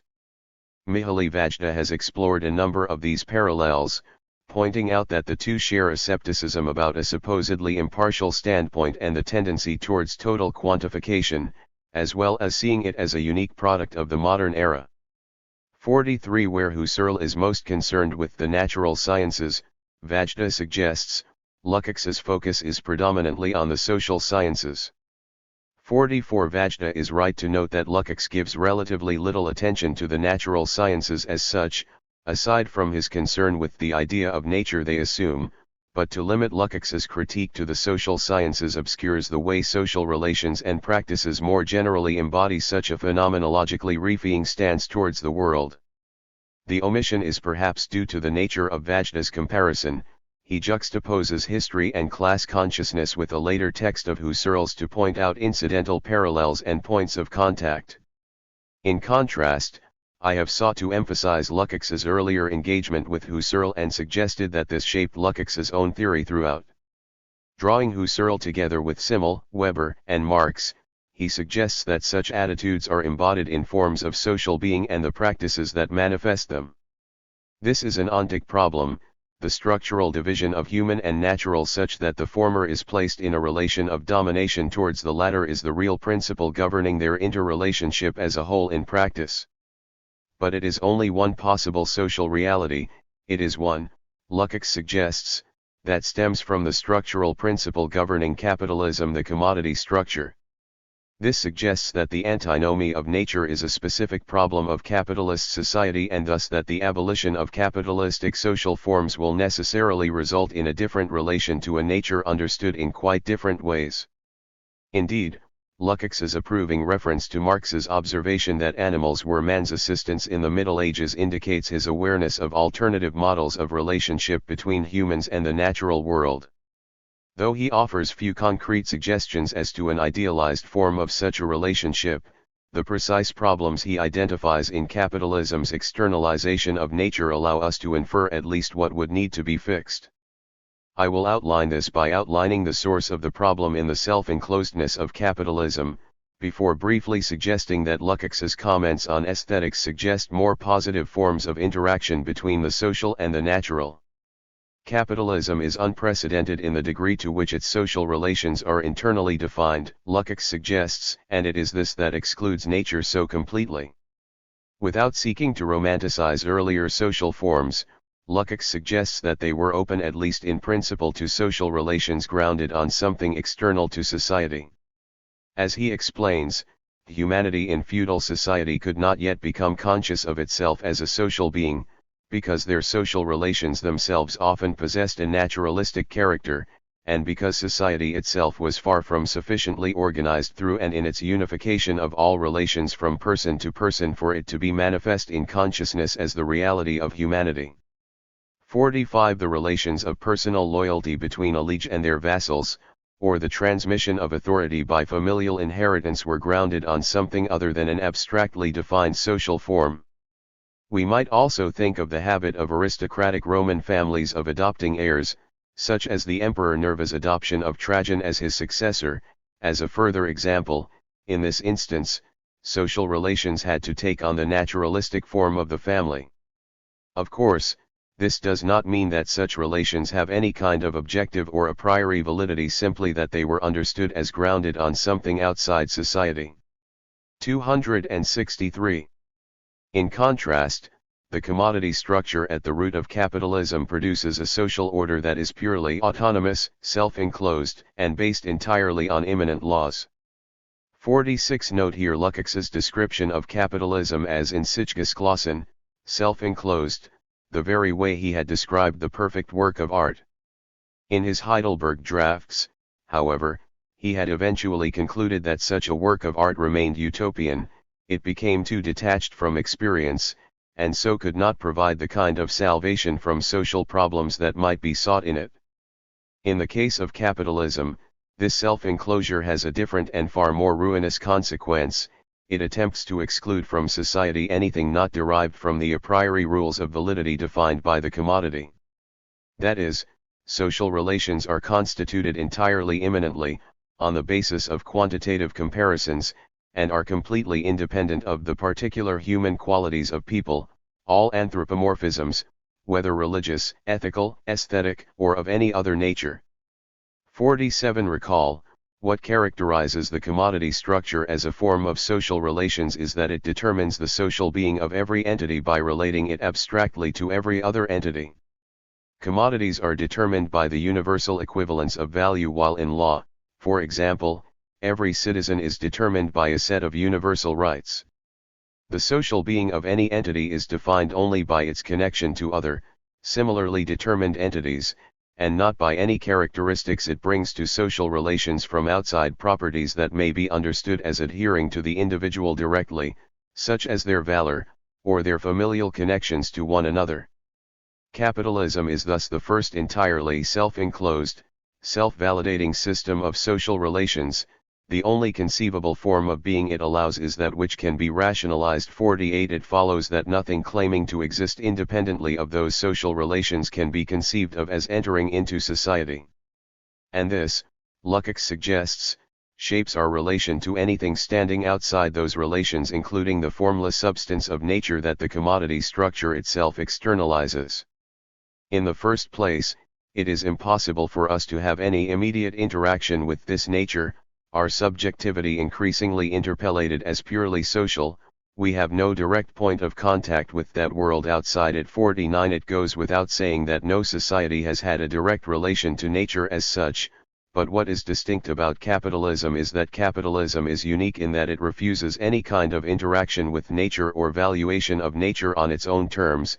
It sees nature only as something to be transformed into commodities. Thus, the self-enclosed totality of capitalist society is unable to tolerate anything external. 264. To it, it seeks the achievement of control over nature, through the subjugation of nature to the categories of socialization. 50. This socialization entails the shattering of any pre-existing bonds, and indeed the destruction of any image of nature as a totality in its own right. The external material world is understood as having only a formal unity. The laws that determine the relations between each part of it connect these parts only isolated elements or atoms interacting in determined ways, rather than as a totality in its own right. This isolation of such parts makes each of them available for use and exchange, rather than being conceived as part of a total ecosystem with its own value. Lukács thereby implies that the notion that technology or rationality stand in a relation of domination towards nature, whether an external organic world or internal psychological drives and instincts, is, directly, a product of the separation of form and content exemplified by the commodity form. If Lukács is correct, then, it would be wrong to conceive of the domination of internal or external nature in terms of some kind of Weberian iron cage that is, a set of restrictions imposed from outside upon an existent entity with a set of properties, tendencies, and characteristics of its own, not defined by those restrictions. Such an interpretation would assume that humans would behave in a certain manner if only they were not prevented from doing so or otherwise distorted by artificial impositions on them. In this, it is rather like the Rousseauian paradigm of nature to which Lukács alludes. The problem stems instead from the separation of form and content in the structure of social relations that shape our confrontation with the material world by determining nature in these contradictory ways. Though Lukács offers only very general hints as to how this might be transcended, we can infer that it must involve an ontological change in the very structure of social relations. For a society built on the commodity structure, nature will always appear as an external substance to be fragmented and exploited. By extension, a change in the structure of social relations may be expected to produce a corresponding change in our relation to nature, because it will manifest that material world and our relation to it differently. Though history and class consciousness offers no comprehensive account of a redeemed relation to nature, it is possible to construct a model in the spirit of Lukács's argument that offers the prospect, of non-reified relations from human to human and between human and nature. 51. Such a model would certainly not entail a return to social relations. 265. Grounded on naturalistic ties, such as patriarchal forms, whatever the flaws of the commodity form, its total socialization of all relations raises humans to the level of conscious social being for the first time, he argues. This at least permits the active inclusion of subjects in the constitution of social relations in a way foreclosed by the givenness of a society purportedly organized on a naturalistic basis. Instead, Lukács looks to art as offering an idealized model of a non-coercive relation to nature, albeit one that cannot be realized simply in art as such. Noting the growing significance of the concept of art from the 18th century onwards, Lukács suggests that in it we find above all an interaction between humans and nature. 52. This dialogue is in the form of aesthetics. Here we find a conception of form directly orientated towards the concrete content of its material substratum, in contrast to the abstraction of capitalistic social forms. 53. Intriguingly, Lukács's discussion of the problem in the Reification essay is supplemented by a lengthy footnote in which he cites his own earlier piece touching on the same themes in relation to Schiller, the subject-object relationship in aesthetics, originally written as part of the Heidelberg Drafts 54. There, of course, he had contrasted aesthetics with logic and ethics as the only real manifestation of an authentic subject-object relationship. While the subject of logic merely mouthed objective rules, and ethics was concerned above all with the subjective side over its objective worldly consequences, aesthetics posits the subject and object in a necessary interaction, defining the subject as that which becomes a subject in experiencing an artwork. 55. Recall here that the subject is not conceived a priori, independently of the work. Lukács continues to define it only as one moment in a subject-object totality. Relating to the work as a self-enclosed totality, Lukács argues, is no denial of subjectivity, but is instead its fulfillment. As he explains in the Reification essay, it is crystallized in the emergence of a third conception of nature beyond the two antinomic definitions outlined earlier. He finds it above all in Schiller's play instinct as the overcoming of the rigid dichotomy between form instinct and content instinct. 56. As he explains in the earlier work, it is this that generates a complete person, one in whom all elements and faculties are reunited as well as the person in full, able to experience the world as a substantial totality in their own experience. 57. Where the self-enclosed totality of capitalism only permits the most formal kind of subjectivity, that of art allows the incorporation of substance and particularity too. By accepting the self-sufficiency of the object as a complex of meaning, the subject gains a new and more fulfilling relation to reality. 266. Art alone cannot resolve all the problems it might be thought to. Even at the level of aesthetic, Lukács expressed doubts. In his Heidelberg Drafts, he attributes this to the utopian character of the artwork. It is too self-sufficient, depicting a perfection that can be realized neither by the creative artist nor by the receptive audience. 58. This was even more true for the social problems examined by the Reification essay. Attempting to transfer aesthetic attitudes to society would result in either even more extreme contemplativeness or the mythologizing of the power of the creative subject to shape objective reality. 59. But this model does perhaps offer suggestions as to Lukács's idealized relations between humanity and nature. Any interaction with nature must start from the premise of nature as a total ecosystem valid in its own right, rather than as a set of isolated fragments ready to be exploited. That is, the needs of nature must be attended to, the meaning of individual parts of nature should be understood in relation to the whole functioning ecosystem in which it is found, rather than transposing it into the economy and redefining it as a commodity or source of profit. Lukács offers no practical suggestions as to how such relations might take place to parallel his account of the party as a realm of emancipated relations. 60. It is, though, clear that he believes that the transformation of social forms more generally will permit such a non-coercive relation to the material world. If the social being of objects is no longer determined solely by an abstract, quantifying principle, our relations to them will be more varied. It follows that this would apply to the material world more generally. Natural objects would no longer be determined purely as values, but as rich complexes of form and content. The formal integrity of the environment as a substantial whole could be respected. Where nature is manifest through the quantitative forms of the commodity structure, it is infinitely divisible into parts that can be extracted for their value. Treated as a form-content whole in its own right, it would no longer be so easily exploitable. This does not imply some kind of Gaia worship, but merely that we temper our relations to the natural world by recognition that its parts have a meaning independent of their economic value.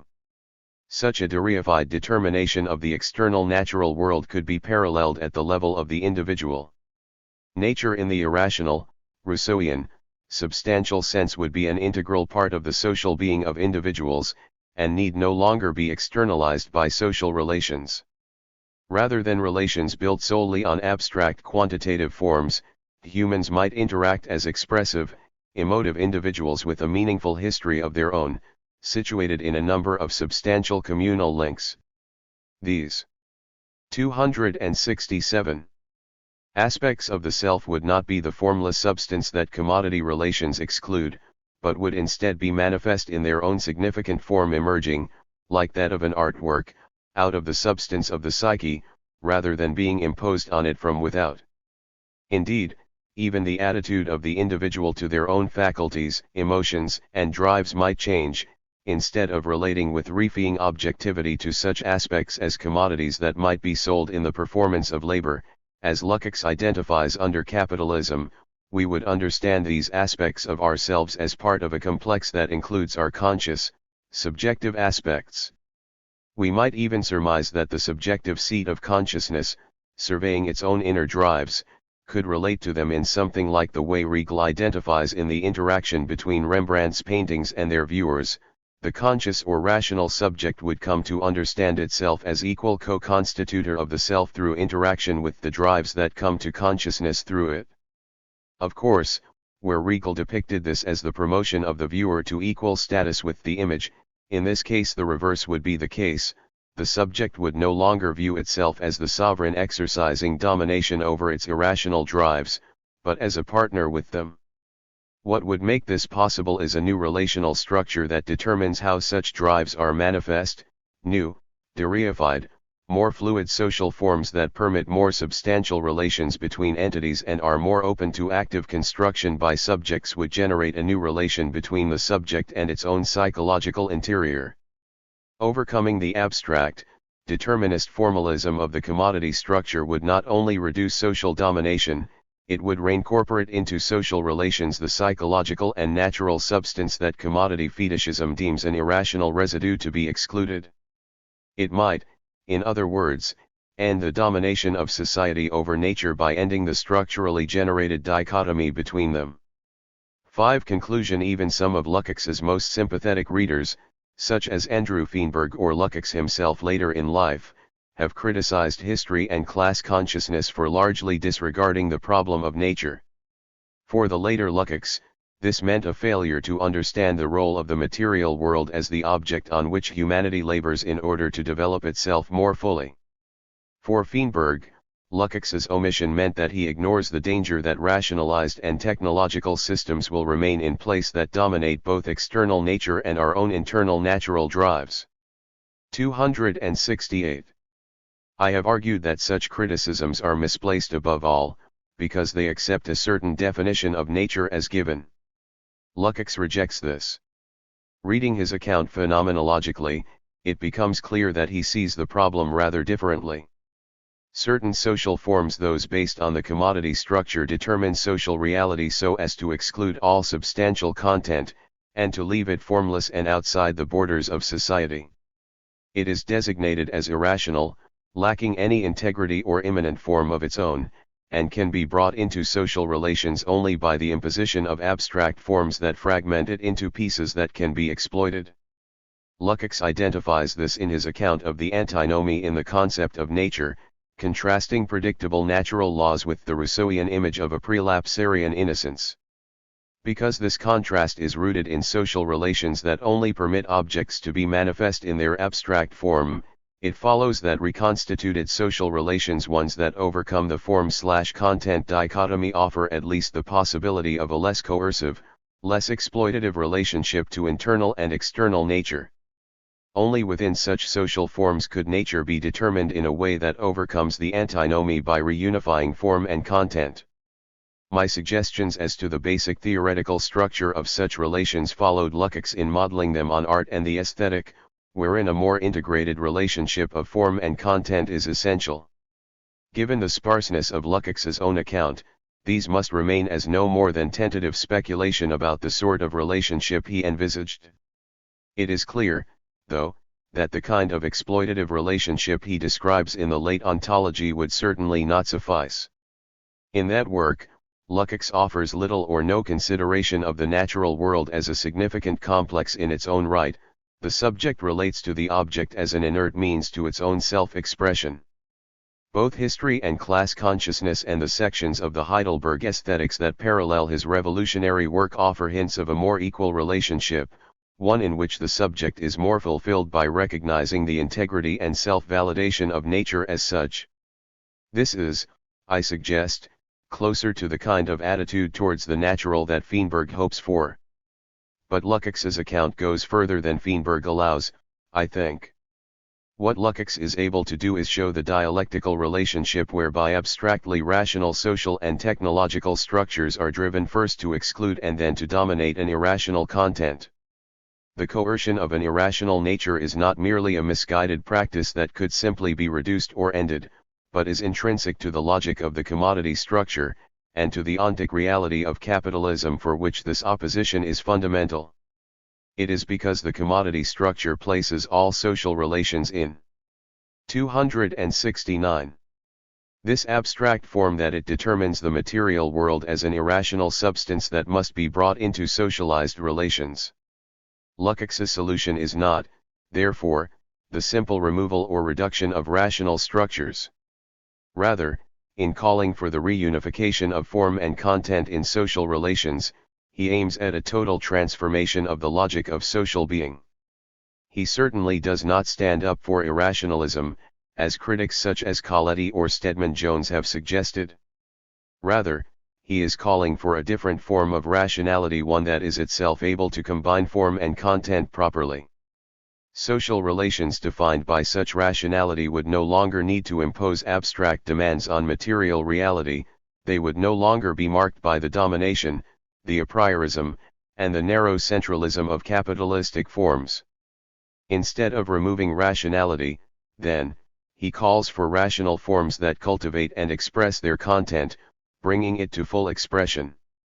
It is this possibility of a new form of reason, I will suggest in concluding, that is Lukács's greatest potential contribution to contemporary debate. Chapter 8. Conclusion, Lukács in Late Capitalism. The renewed resonance of Lukács's early thought a century on despite quite different social circumstances is intriguing. Perhaps this return to reification indicates a sense of discontent with a social reality that has come to seem contradictory and no longer able to provide coherent, meaningful context to the lives of individuals, rather like that which Lukács himself experienced. He was uniquely well situated to describe this condition, with an intellectual hinterland spanning literature, philosophy, and sociology even before he embraced Marxism. The first presented the effective symptoms of the problem, the second offered a framework to analyze it, the third explained the social and historical background that brought such experiences. What his early literary essays have in common with history and class consciousness is this preoccupation with the isolation and meaninglessness experienced by the individual in contemporary society.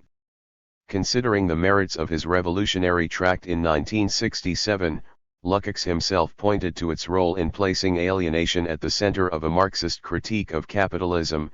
Thanks to its concern with this central problem of the time we live in, it had won a number of good communists over to the movement. Lukács's continued preoccupation with this theme from at least soul and form to history and class consciousness makes it understandable that so many of his interpreters identify his thought as essentially continuous throughout this period, in a way that makes his Marxist text appear as a revolutionary, neo-romantic solution to the problems of life in bourgeois society. 276. The common identification of alienation as a decisive problem does not necessarily mean a shared philosophical paradigm, however. The later Lukács himself freely acknowledged the parallels with Heidegger and Sartre in this regard, two thinkers from whom he otherwise wished to distance himself entirely. Two equally, just because history and class consciousness and soul and form also share this focus does not mean that they analyze or seek to solve it in identical ways. Lukács's works throughout this period use at least two frameworks for understanding this problem. The first, epitomized by soul and form, sits within the broader tradition of Lebensphilosophy, criticizing the coldly artificial structures of bourgeois society for stifling the living culture beneath. 3. It is possible to distinguish a slightly different version of this in Lukács's notes for a book on Dostoevsky. In this case, it is a spontaneous, immediate, and effective unity grounded on fraternal love that is restricted by social relations based on unfeeling calculation. For this second version is perhaps more responsible for the messianic sectarianism that the later Lukács criticized in his work of the time, and clearly visible in the essays he wrote in the first months after embracing Bolshevism. 5. In both cases, the individual experienced such conflicts as an external restriction on their more natural, immediate existence. Their natural cultural or emotional expressions were restrained and mutilated by the structures that surrounded them. The living, substantial soul, cultural or affective, was distorted by forms that had nothing to do with it. This perspective treats society and the individual as entities whose existence outside and separate from these artificial relations and social structures is at least thinkable. Under this paradigm, there are direct relations between humans that are then perverted by the forms of contemporary society. At the level of the individual, the soul exists in its natural form until mutilated by restrictive social relations. The pre-existence of this spiritual, cultural, or affective substance explains both Lukács's normative demand and his identification of the solution of the problem. It is desirable that this substance somehow be set free from the structures that enchain it, by shedding them so it is able to express itself freely. The fact that it has some kind of existence outside of the structures means that it can, in principle, act against them. As we have seen, for many of Lukács's critics, history and class consciousness follows the same model. Reification entails the distortion of more natural social relations. To overcome it, Lukács assumes that the proletariat exists as subject outside these relations as their creator, this ontological priority of 277. The subject allows the working class to seize control of those relations once again and dominate society. In some form, this model has been the most common interpretation of Lukács's Marxist theory, shared in different variations by Arato and Brains, Habermas, Postone, or Rockmore, for whom Lukács represents some kind of broadly defined neo-romanticism. In place of this, I have identified a second, distinct strand of theoretical development in Lukács's work of the time, one that draws instead on his incomplete Heidelberg drafts towards a philosophy of art, and points to the importance of thinkers such as Edmund Husserl, Emil Lask, Alois Riegel, and Conrad Fiedler in shaping his thought. With the exception of Lask, Lukács's engagement with these thinkers has been largely ignored hitherto despite their obvious presence throughout the Heidelberg manuscripts and, in the cases of Husserl and Riegel, specific instances of Lukács directly noting their importance in later work. Read through the prism of these thinkers, Lukács appears more of a phenomenologist. He interprets social being through a formal semantics of practices and the meaning of objects. Meaning cannot be reduced to a subjective projection, nor are phenomena simply representations of an object that exists outside of meaning. Instead, meaning is sui generis, it has its own structural logic or validity forms. These meanings necessarily entail intentionality, or a way in which subjects are oriented towards them. At the same time, any domain of meaning may have an overarching governing principle that determines what kinds of meaning are possible within that realm. This phenomenology is explicit in his philosophy of art. The work cannot be understood as a representation of an external world, but is, rather, a sphere in which things come to formed, determinate existence directly. A work of art sets up a world within itself, structured by a principle akin to Regel's Kunstwollen, and becomes its own self-enclosed source of meaning. By showing that some of Lukács's central categories, the standpoint, totality, the subject-object relation, emerged in the Heidelberg philosophy of art that engaged so explicitly with these writers, I have argued that their thought continued to shape the philosophy of social being found in the later essays of history and class consciousness. Consequently, determinate social being, the formed, conscious being of society, cannot be understood as a mere depiction of a more real social substance underneath. Reification is not a misrepresentation, it is the actual existence of objects in a society governed by the commodity structure. Such meanings are embodied in intentional practices that determine objects by the way we are oriented towards them. Moreover, it is the logic of these meanings. 278. That drives social practice, not an underlying material or natural reality that is supposedly represented in socially significant objects. It follows that the theory of subjectivity in this version of Lukács's thought at the time equally does not rely on a subject outside society that knows or creates its objective social world.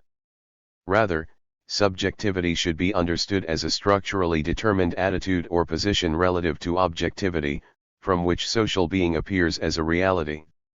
Alienation is not the result of a conflict between structures and subjects that could be defined as ontologically distinct.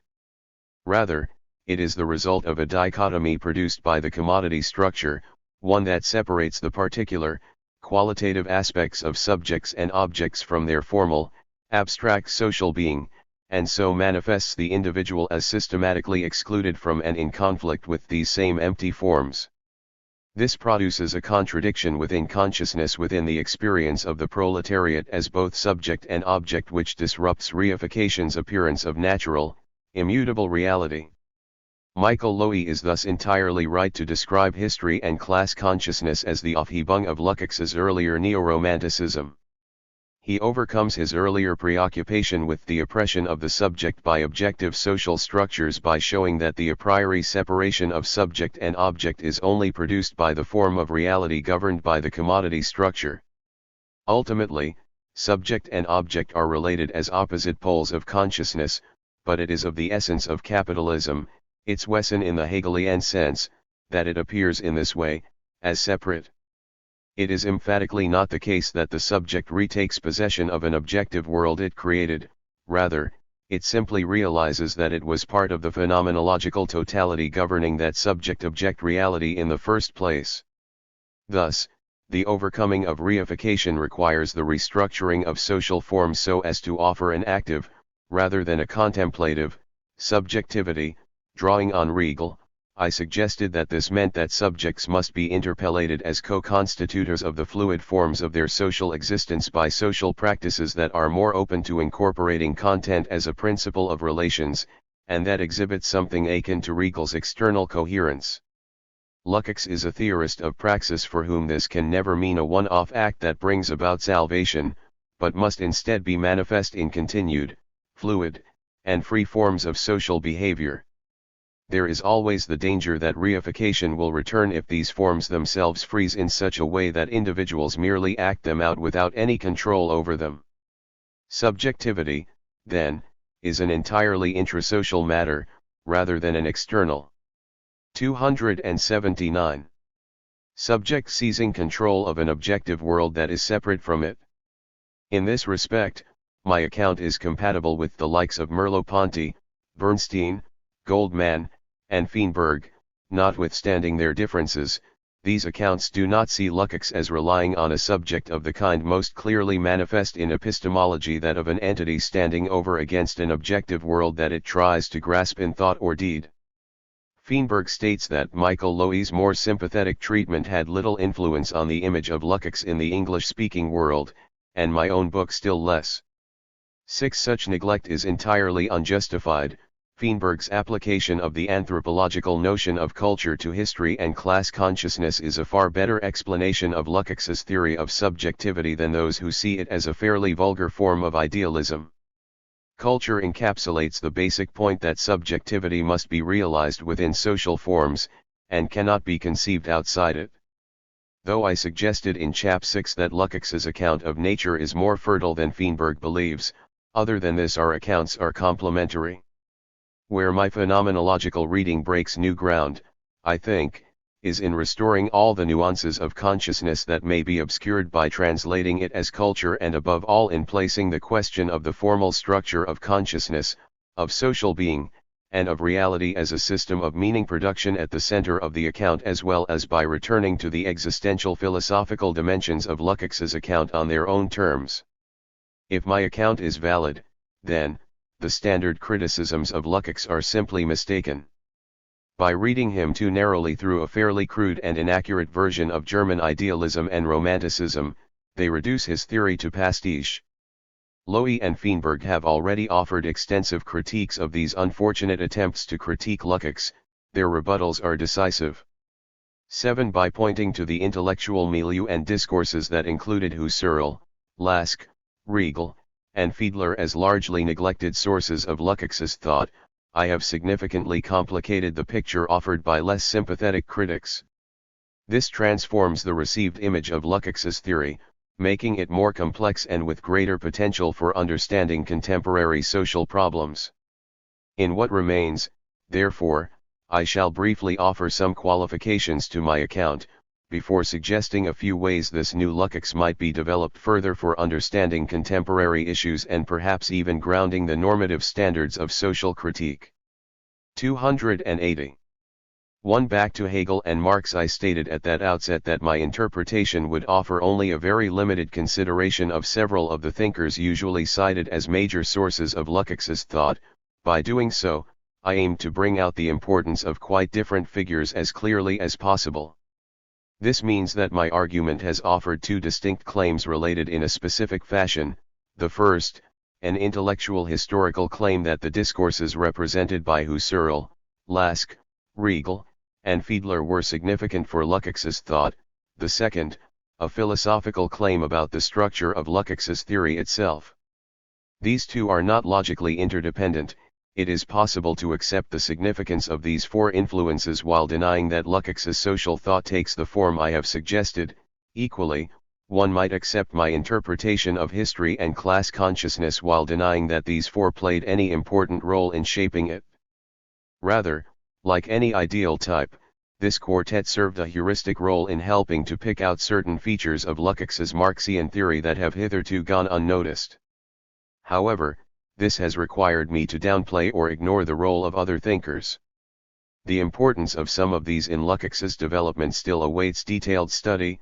There has, for example, not been much sustained and systematic explanation of Heinrich Richter's significance, despite Lukács's repeated references to him. A proper consideration of Richter's systematic work placed next to Lukács might be very revealing.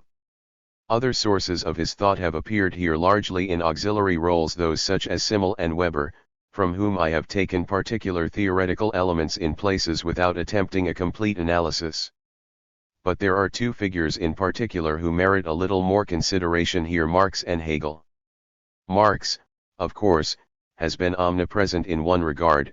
It is his analysis of the commodity structure that is the starting point for Lukács's discussion of reification. It is Marx's class analysis that Lukács relies on in pointing to the proletariat as the potential disruptor of reification, and Marx's overall analysis is assumed throughout. But in the account I have offered here, Marx is taken for granted. As it were, he is the object viewed through a lens comprising Husserl, Lask, and Riegel. Rather than offering a complete systematic account of his thought and its effects on Lukács, I have concentrated on certain concepts refracted through this particular set of Lukács's influences. It might in principle be possible to undertake the same procedure in reverse to ask how far Lukács's understanding of 281. Husserl, say, was shaped by his reading of Marx, and thereby to treat the phenomenologist as the object instead. More importantly, this raises the question of the degree to which Lukács can be thought of as in any sense an orthodox Marxist, and the ways in which he differs from Marx. Setting aside both tailism and the dialectic, his defense of history and class consciousness on the one hand, and his assorted auto-criticisms on the other, it is still difficult to see how Lukács could claim to represent Marx's complete theory with any kind of fidelity. He states at the very start of the Reification essay that he has no real intention of dealing with the economic analyses that are, in fact, the bulk of Marx's own later theory. There is no real space here to consider matters that loom large in Marx's thought, such as surplus value, the composition of capital, or the tendency of the rate of profit to fall. This is not a fault of my interpretation, these matters barely figure in Lukács's text. The one that does appear does so in a distorted fashion. In Lukács's account, the changing rate of surplus value is important because of its effect on the worker's sense of identity. 8. The difference between Lukács and Marx might be summed up thus: Lukács offers a theory of capitalism, while Marx gives an account of capital per se. That is, Lukács interprets the entirety of capitalist society as a totality governed by a central structure, or with form, while Marx is concerned with the growth in capital as such, as the motor force of the capitalist mode of production, and hence with substance. Moishe Postone is right to argue that it is capital that is, for Marx, the self-grounding, self-moving subject. 9. For Lukács, in contrast, there is no such single agent.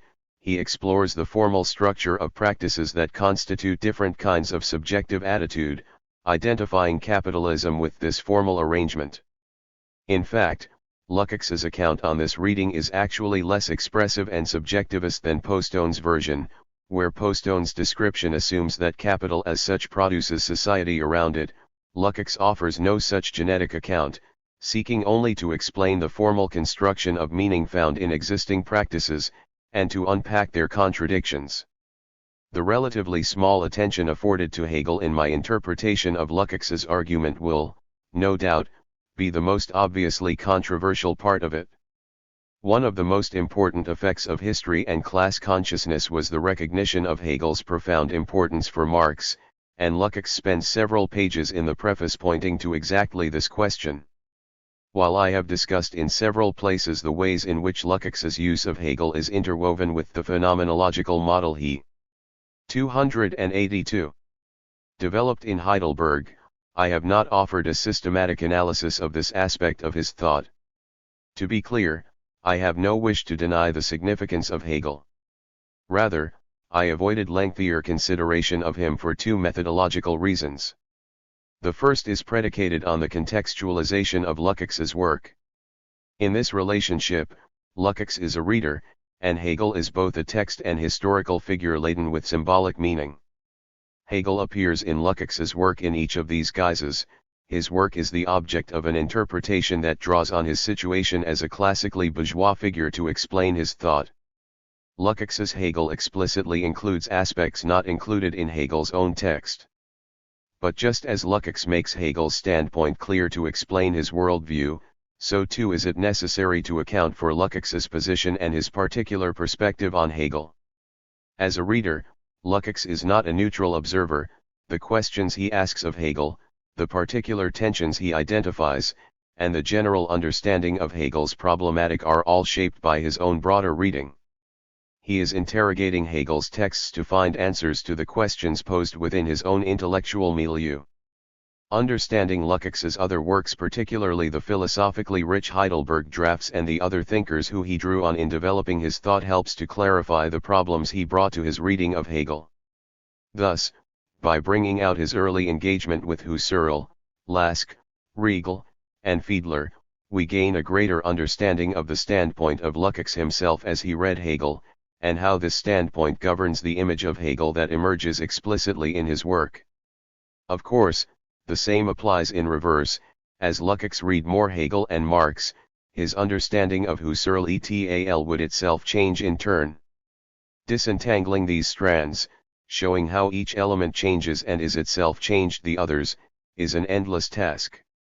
The complexity of Hegel's own thought makes the judgment of his significance in Lukács's thought particularly difficult to explain with any certainty, and would require a lengthy separate work of its own.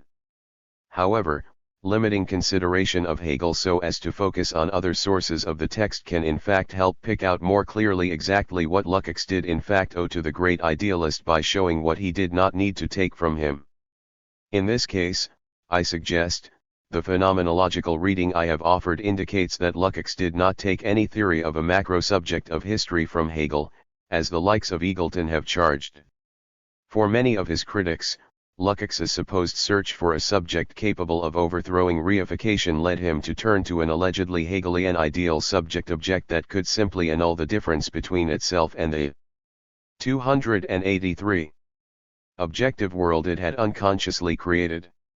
In place of Geist operating behind our backs, the proletariat could instead become the conscious subject capable of shaping its objective world at will.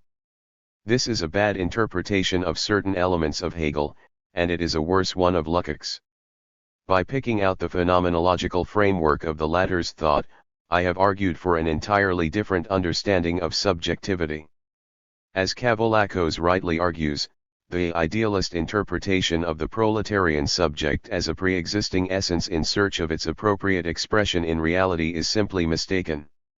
10. I have shown that Lukács's theory remains coherent when stripped of these elements of Hegel. What Lukács does instead take from Hegel is drawn from logic, and not from the more superficially subjectivist phenomenology of spirit. Lukács's basic ontological question is Hegelian. He seeks to understand social reality as a whole, something constantly reproduced and transforming itself, not a fixed and stable being. This reality comprises subject and object in interaction, such that the social world is ultimately revealed as comprised of human practices. Like Hegel, Lukács argues that the existence of an object is necessarily determinate. It is in being determined that it can properly be said to be actualized. Not only does he draw on Hegel's terminology to explain this, terms such as Dasein and Wirklichkeit are deployed in their Hegelian sense, he also employs Hegel's dialectical method to identify possible cracks in reified social reality. It is a contradiction between essence and appearance that, he argues, comes to light in the consciousness of the proletariat. While the essence of capitalism is the generation of a completely self-enclosed, self-validating social sphere, its appearance at the level of subjective consciousness is one of absolute individuation. We seem to stand outside social relations as private beings, interacting only on the most limited terms. It is because the proletariat as commodity experiences itself as at once social and individual that reification might start to crumble. Of course, as I argued in Chap 5, this is one of the least plausible arguments in history and class consciousness, at least in the form Lukács presents it. But it does illustrate the continued importance of Hegel in his thought, providing the underlying structure of his explanation. Though Lukács interpreted Hegel's thought as limited in crucial ways that he sought to remedy through his phenomenological 284 model, the abstraction of his categories, the separate and parallel development of thought and being, and the failure to make the subject-object relation much more than recognitive instead of grounding it in practice, his significance is impossible to deny. My hope is that by clearing away the charge that Lukács relied on a subjectivist Hegel, it becomes more possible to appreciate his use of Hegel's objective, ontological logic. 2. Towards a new phenomenology of social being, the hybrid that emerges from this interpretation of Hegelian objective spirit through Husserlian and Riegelian lenses has, I suggest, much to offer for social theory. In the following section, I shall consider its potential for a specifically critical social theory, suggesting that Lukács's theory generates a more fluid and substantive notion of rationality that can be used as the basis of critique.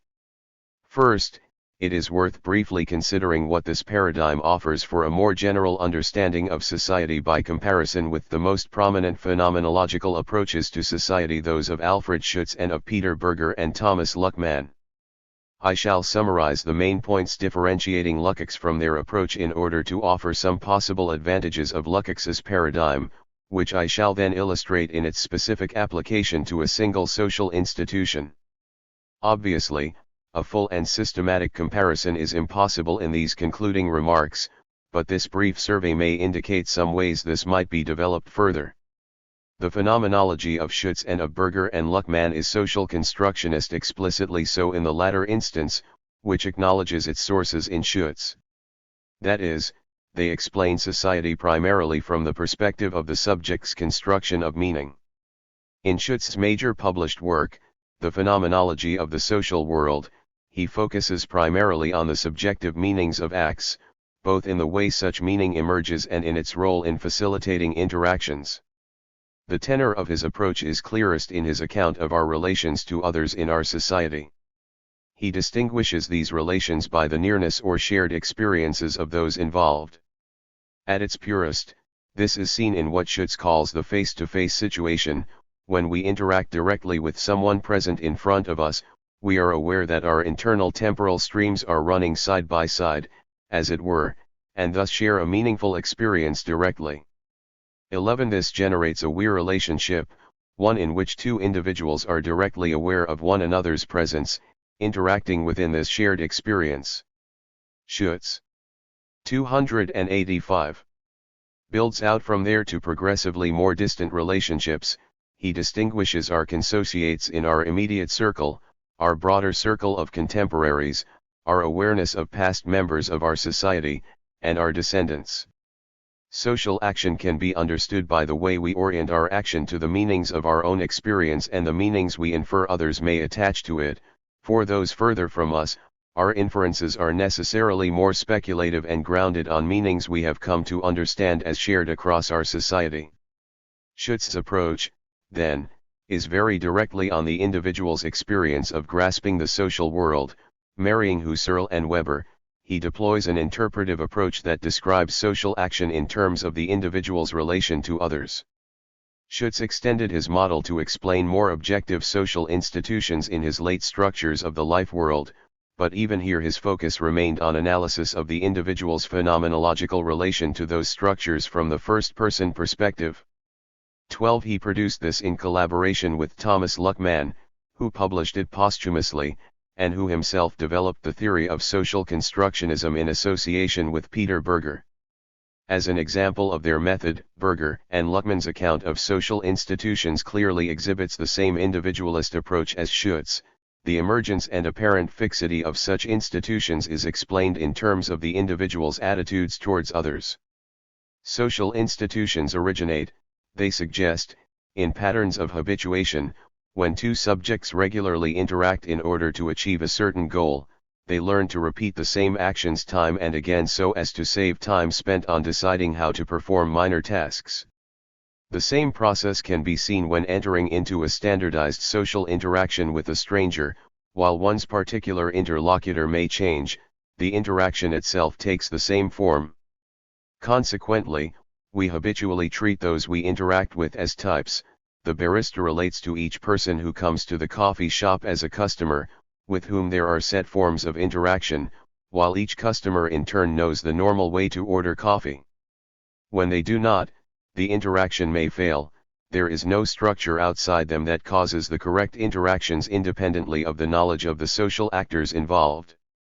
Thus, for Berger and Luckmann, institutionalization occurs whenever there is a reciprocal typification of habitualized actions by types of actors.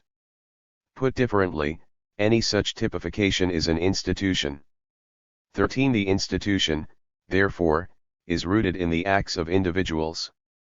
Thus, when a new generation is born, they find themselves in a world in which what was to their parents the result of a relatively deliberate choice has become a set. 286. Of fixed institutions whose origin has been lost. 14. These institutionalized habits appear to have the inevitability of a natural process, reinforced by the application of sanctions to those who deviate from the accustomed ways. Thus, over time, action becomes more and more ordered and predictable, as the very possibility of doing things differently seems to recede. Berger and Luckmann's description of originally free actions coming to be governed by fixed social forms that have slipped out of human control and taken on the appearance of eternal validity has very obvious similarities with both the standard interpretation of Lukács and with certain elements of Marx's Paris manuscripts on alienation. In all three cases, social relations and institutions are a product of human activity that has somehow come to oppress and restrict us in turn. But their account differs quite sharply from the new interpretation of Lukács that I have offered.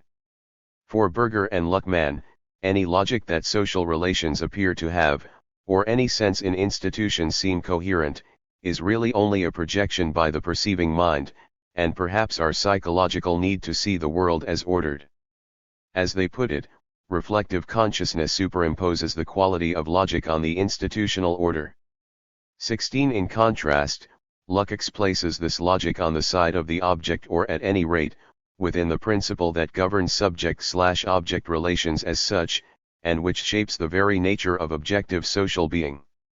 As outlined in Chap 3, it can be analyzed directly in order to understand what kinds of objects can appear in society and what sorts of interactions they can have, as well as the kinds of subjective relation to them that are possible. This is where Lukács's account complements that of Berger and Luckmann. He offers a way to understand social relations that largely does not need to speculate on internal mental processes. Rather, he explains directly the properties of given sets of social relations and practices in terms of their own logic and semantics. He presents practices as meaning-constructing acts, or intentionalities towards objects. A particular significant practice presupposes certain kinds of participation by the subject. Thus, he can directly analyze cultural practices, the formal structures of institutions, and the shape of social objects such as the commodity directly, to understand what kind of reality they present. This means that his account is more immediately specific than that of Berger and Luckmann. They present a general and trans-historical account. 287. Of social being from the perspective of a subject. This does not necessarily direct our attention to the ways subjectivity and objectivity may differ across history and cultures. Lukács in contrast looks directly for the specific features of this or that principle of objective social reality. His phenomenology of social being is predicated on the differences between societal forms of objectivity. The same is true on the side of the subject. Berger and Luckmann treat the subject as an individual agent seeking to achieve certain ends in the world. Habituation ensures greater efficiency in achieving those ends.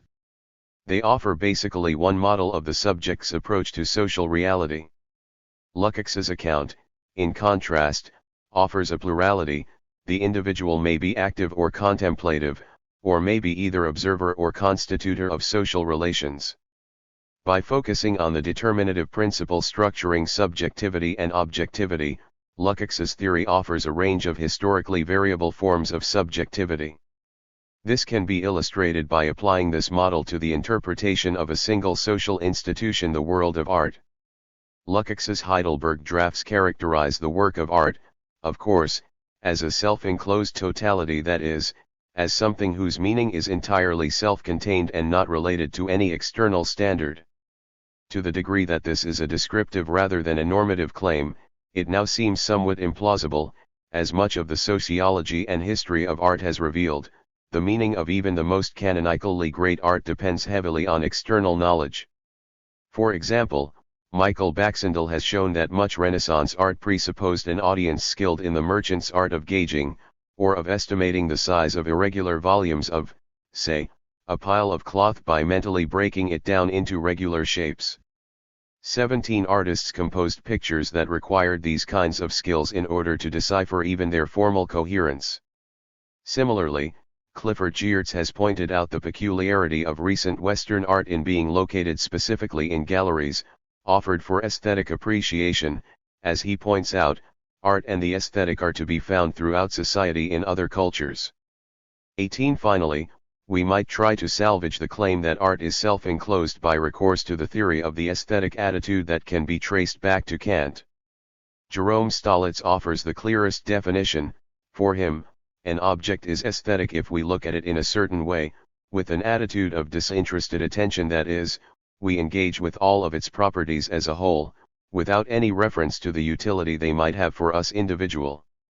19 Aesthetic attitude theories fell out of fashion after a scathing critique by George Dickey, who argued that the very idea of 288 disinterested attention was logically incoherent, and that we could never have sufficiently clear an insight into someone's mental states as to judge whether they were truly disinterested in the pleasure they were taking from art. 20 If critiques such as Dickey's, Geertz's, and Baxendale's are valid, then Lukács's claim that the work of art is as such a self-enclosed totality must be wrong. However, if we instead project his social theoretical model backwards to transform his philosophy of art into an account of art as a social institution, it may yet have some worth. Western art institutions from the Enlightenment onwards often tended to present works of art out of their context, solely for aesthetic regard as, in a sense, self-enclosed totalities. A classic example of this is the notorious Primitivism in 20th-century art exhibition at MoMA in 1984. The philosopher of art Arthur Danto excoriated this exhibition for presenting objects from non-European cultures as works of art, doing so without regard to the actual place of these objects in cultural practices. He argued, fundamentally misrepresented their meaning. 21 Danto was right to say that MoMA's exhibition gave a misleading account of these objects, but the very problem with it points to something important about the formal construction of social meanings. When we place an object in a gallery, we remove it from the context within which it may have been used, and from which it may have drawn some of its significance. In the terms of Lukács's Phenomenology of social being, it is placed in a new set of relations to all the other objects of the art world, rather than in relation to the rest of society. This determines it as an art object, defined by a set of purely artistic features that are independent of the meaning it may have in other contexts. The same might be said of works such as Duchamp's Fountain or Warhol's Brillo boxes. The latter was the spark that inspired Danto's own description of the art world in terms of the kind of statements that can be made about and properties attributed to works of art as an ever-growing realm. We might use Lukács's theory to extend Danto's version by focusing instead on the set of meaning-creating practices around works of art. Such a phenomenological reading simultaneously defines the specific relation of the subject to the work in a way that perhaps salvages Stalitz's defense of the aesthetic attitude. The visitor to the gallery is expected to behave in a particular manner towards the work, not to touch it, but rather to appreciate it by directing their attention to certain features considered in their own right as part of the whole work. This attention may indeed be counted as disinterested. We are not supposed to express sex. 289. UAL desire for nudes, for example. The presentation of the object as a discrete, meaningful, and unique entity thus entails a corresponding subjective stance towards it that ensures it appears in this way. But it is the structured complex of social relations constituting the art world that produces both object and subject in this way. This social institution can thus be understood as itself a distinct realm of the being of objects. The same item may be a devotional icon in an Orthodox church and as the consummate specimen of 14th-century Muscovite painting to be appreciated disinterestedly by the aesthete. The fact that the art of the past century has sought to break down this relationship, the interactive performance art of Marina Abramovich being one striking recent example, merely serves to confirm this, as does the growing emphasis on understanding the context of individual works or items. It is a redefinition of art through altering the way an object is situated relative to the world, and the stance expected of the percipient. These are changes in the art world itself, in the way it presents objects to viewers. It is the different set of objective social relations that determines what the object is and how subjects are to relate to it, and not anything to do with the properties of the object or faculties of the subject outside of any such relations. Of course, it would be possible to extend this analysis beyond art, as Lukács wishes, to society as a totality. The detached stance towards art by the aesthete seeking disinterested pleasure is analogous to the isolated individual commodity buyer of capitalism. Even without doing so, this example illustrates how this Lukácsian phenomenology of social being could be applied to understand social institutions. They may be understood as particular domains, within which objects are constructed in distinct ways that govern the kinds of properties they have, and relative to which subjects may have different stances. The two-sided nature of Lukács's explanation, incorporating both subject and object as two poles of a complete reality, has the potential to offer distinct insights into specific areas of social reality. 3. The late capitalist subject today. Any attempt to extend Lukács's model to society as a totality is bound to provoke suspicion.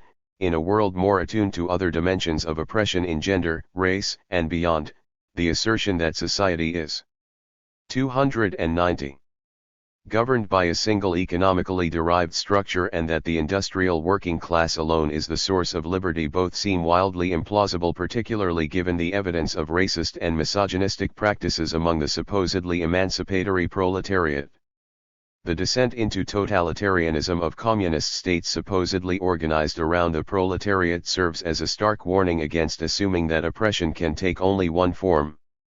Lukács's own preoccupation with totality has meant, as Frederick Jameson points out, that in the koine of contemporary theoretical debate, the name Lukács has become interchangeable with those of Hegel or Stalin for the word that illustrates the enormity of all these values by uniting them in a single program. 22 Rather than a world comprehensible as governed by a single central principle or process, postmodernity is characterized by fragmentation and diversity of a kind that makes any attempt to return to class politics alone seem just as repressive of difference as any authoritarian society. Thus, for Jameson, late capitalism and postmodernity entail a subjective sense of dislocation, a being lost on a sea of signifiers with no governing logic behind them. 23 At the same time, this very disunity is celebrated in its own right as the very bonus of pleasure and libidinal investment of the new social order as a whole. 24 It is not something to be overcome, but to be reinforced. Despite its vintage, Jameson's account of postmodernity is still applicable in important respects. It picks out certain features of contemporary life that limit the applicability of Lukács's account to modern forms of subjectivity. His concentration on signifiers detached from any signified seems to capture a political situation in which markers of gender, race, or nationality play an increasingly large role. The contemporary concern with the symbols of such identity suggests quite different problems from those of Lukács's day. In particular, the question of alienation must now be given a new form. The difficulty is illustrated in Jameson's complaint that the literary form of parody has been eclipsed by pastiche. 25 When we read a parody of, say, Faulkner, we recognize the distinct voice or style we associate with his works more broadly, expressed in a different context to comic effect. Certain signifiers, turns of phrase, a distinct register, particular images are used to indicate the target of the parody. Such parody presupposes the existence of the author behind the text, which in turn is an expression of the former. The meaning of the parody refers back to something behind it, of which it is the manifestation. In contrast, pastiche simply gathers together signifiers ad hoc, presenting them together without any claim that they represent or manifest anything other than themselves. The meaning is 291. Derived entirely from the surface juxtaposition of these signifiers, no interiority or hinterland is implied. For Jameson, this epitomizes postmodern selfhood. Postmodern theory rejects the claim that there is a single unified subject behind our thoughts and experiences, not only as a collective subject, but even individually. Thus, the self is now almost exclusively conducted on the surface as a play of signifiers, rather than in terms of the entity that supposedly underlies them. Consequently, he suggests that concepts such as anxiety and alienation are no longer appropriate in the world of the postmodern. 26 Alienation presupposes some kind of interiority that could come into conflict with one's social existence. Where that interiority is abolished, the concept becomes meaningless. Had Lukács presupposed some fixed human essence or spirit as the basis of subjectivity, his exploration of the problems of reification would indeed seem antiquated by the terms of this analysis. The interpretation I have offered, however, avoids this charge. Jameson himself suggests that such postmodern subjectivity should itself be understood historically rather than as itself reified as a feature of human existence. At one point, the modernist self of interiority may have dominated. At present, postmodernism better describes our conditions of selfhood. The phenomenological reading of Lukács, particularly those elements drawn from Hegel, offers a systematic framework for the developing Jameson's claim here. Most obviously, Lukács provides a way to understand the form of subjectivity with which alienation is associated. The commodity structure designates certain elements of experience as private, internal, and beyond the bounds of society. It is this that produces such interiority. It is part of the phenomenological structure of experience as such. As I pointed out in Chap 6, Lukács repeatedly uses scare quotes around the term soul in history and class consciousness. He is at pains to stress that the soul is not a substantial reality, but rather a part of experience designated as private and personal. Alienation can be understood, therefore, as the structurally produced conflict between those parts designated as private, and those that are public. It is a contradiction produced within the totality of experience by the structure that makes it meaningful, not one between a timeless human essence and an external world of a fundamentally different substance.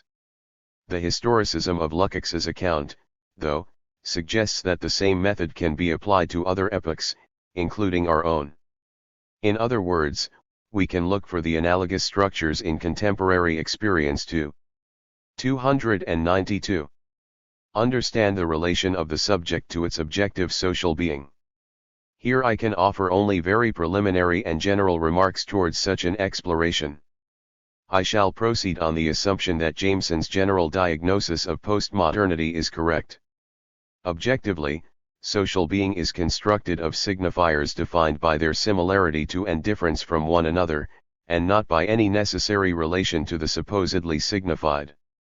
Humans are determined socially by these signifiers, by brands, by markers of gender or race, by patterns of consumption, and so on. The distinctions and relations between these signifiers are what govern our relations to one another. In Lukács's original analysis, the social relations of the classic commodity structure took place between qualitatively identical and only quantitatively variable items.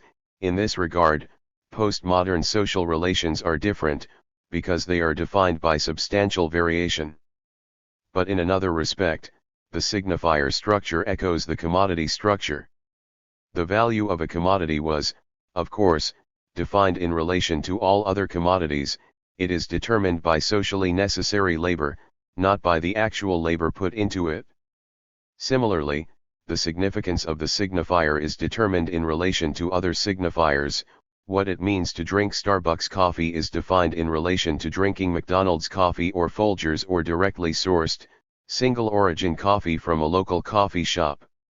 Consequently, just as the value of the commodity varies independently of the contribution of its producer, so too does the significance of the signifier vary regardless of the intent of the purchaser. 25 years ago, IKEA may have represented a progressive modernist aesthetic for the cosmopolitan city dweller. Now, it is a source of cheap fittings for student dorms. The logic of such social relations is one of similarities and differences. We are connected to those with whom we share a signifier or signifiers. We are connected through opposition with those whose signifiers are defined in contradistinction to our own. To be conservative means to be opposed to liberal, and vice versa. It barely matters what policies any particular party offers the electorate. Their programs might be almost identical in substance, but what is important is the opposition of the signifiers. This, of course, can produce strange bedfellows as groups that would otherwise be strenuously opposed come together because they are both signified in opposition to the same common foe. But the dominance of this logic produces endless differentiation. Each signifier must be broken down within itself, infinitely divisible into ever more particular units of meaning, and new oppositions and conflicts form between those who, at a 293 more general level of meaning, seem otherwise identical. In their own way, signifiers share the logic of the commodity, itself broken down into smaller operations of production and microscopic fractions of value. Just as Lukács linked the social relations of the commodity structure with a particular interpellation of the subject and itself, so too do the social relations of the signifier structure position the subject in a certain way, one that Jameson is right, I think, to see as radically different from that of the high bourgeois era. Previously, the private aspect of the self may have been excluded from social relations, but as such, it offered a single, substantial frame of unity for the subject, or a gathering point for individual experience. It offered at least the demand for individual experience to be rendered as coherent whole, as a self-enclosed totality, as consistent and meaningful within itself. The collapsing of this dimension reduces the capacity of the individual to be a center of meaning themselves. Instead, the self is, like pastiche, a meeting point of a jumble of signifiers with no imminent demand for coherence. Consequently, the meaning of the subject's self constantly runs away from it. It is diffused endlessly across the chain of signifiers, each one that it takes into itself defined in terms of an opposite that stands outside the self. Jameson aptly describes the sense of dislocation produced by this infinitely ungraspable meaning in terms of hysteria. 27. Moreover, the tendency towards ever greater differentiation means that even within the subject's set of signifiers, new and ever smaller distinctions emerge. One wishes to specify not only that one is a cocktail drinker, but to identify with a specific cocktail. In place of the fractured subject of the commodity structure, the signifier structure offers a fractal subject. Its reliance on differences and oppositions recurs at each new degree of specificity, symmetrically reproducing the distinctions found at the more general level. In place of the alienation between interior and exterior, then, the signifier structure produces an endless disintegration, a self ceaselessly collapsing in on itself to a fourth spatial dimension of signification. I offer this account only as general adumbration to suggest that Lukács's phenomenological method might be applied to quite different social conditions. One might reject Jameson's account of postmodernity or consider it outdated.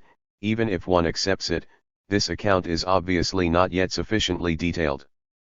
But it shows the flexibility of Lukács's approach. The method remains the same. It rests on identifying the structures that govern meaning in society such that they validate it as an apparent. 294. Reality. In light of Lukács's own belief that high capitalism is the first and only society entirely dominated by one such formal principle, using his interpretive method does not even commit us to claiming to uncover the sole dominant structure of all contemporary social forms. It may simply shape particular social institutions or kinds of interaction. This claim is entirely consistent with Lukács's method. It is such principles that shape social relations and thereby define what objects are and how it is possible for them to interact, whether as commodities or as signifiers. Moreover, it positions the subject relative to that reality in ways that explain both how we relate to one another, and the kinds of pathologies that might result. There is still no need to refer to an external human essence. The logic of phenomena explains it adequately. For the rational critique of postmodernity, Lukács's theory was aimed at the critique of society, at identifying precisely what was wrong with capitalism and how it could be improved. As we saw in discussing the distinct situation of the proletariat, he sees the disruption of reification as the result of a contradiction between the private and the public selves within consciousness.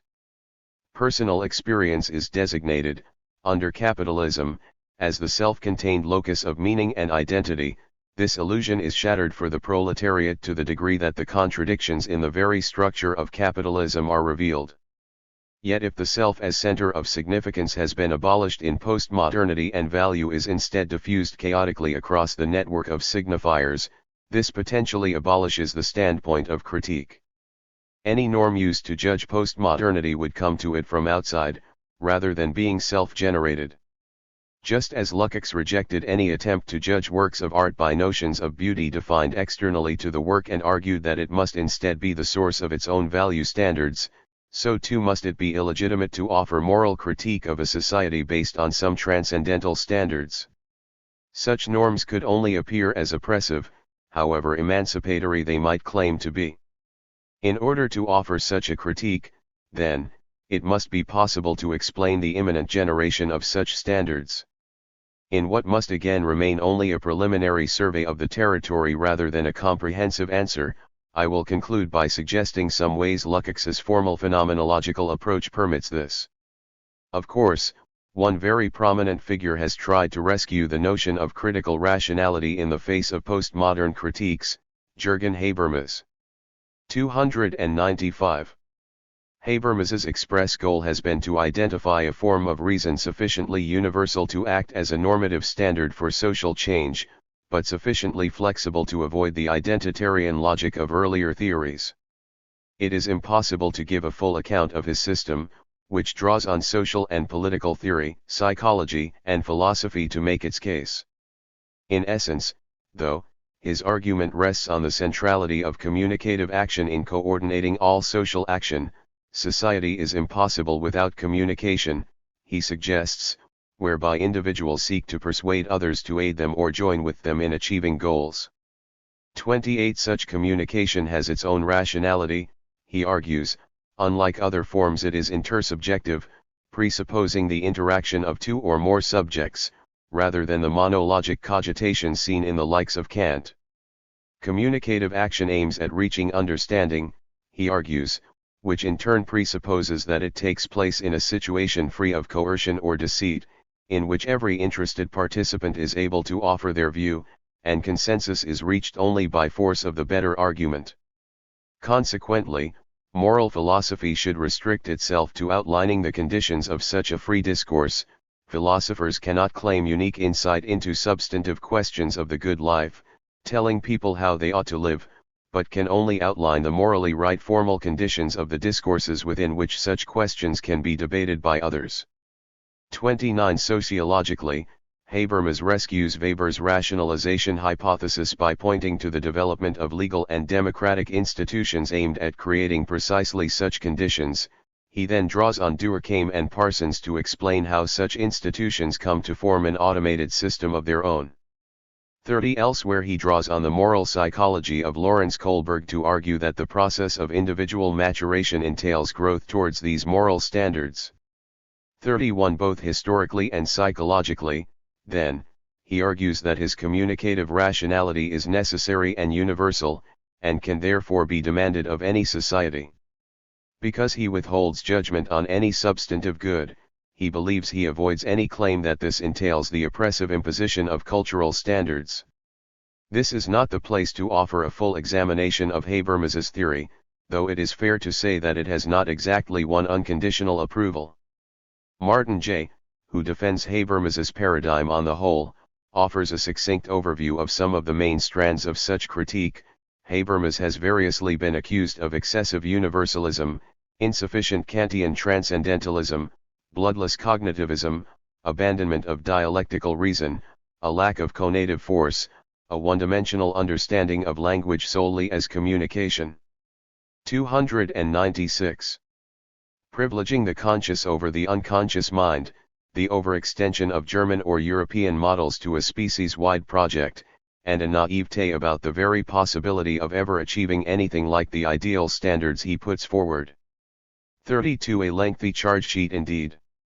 J., however, defends Habermas for holding fast to a dianoetic conception of truth and reason as opposed to the noetic approach of the likes of the later Adorno. For the latter, truth might be vouchsafed to us intuitively and directly as, for example, in a sudden revelatory experience of works of art. Habermas's approach, in contrast, emphasizes thought and deliberation as the path to truth.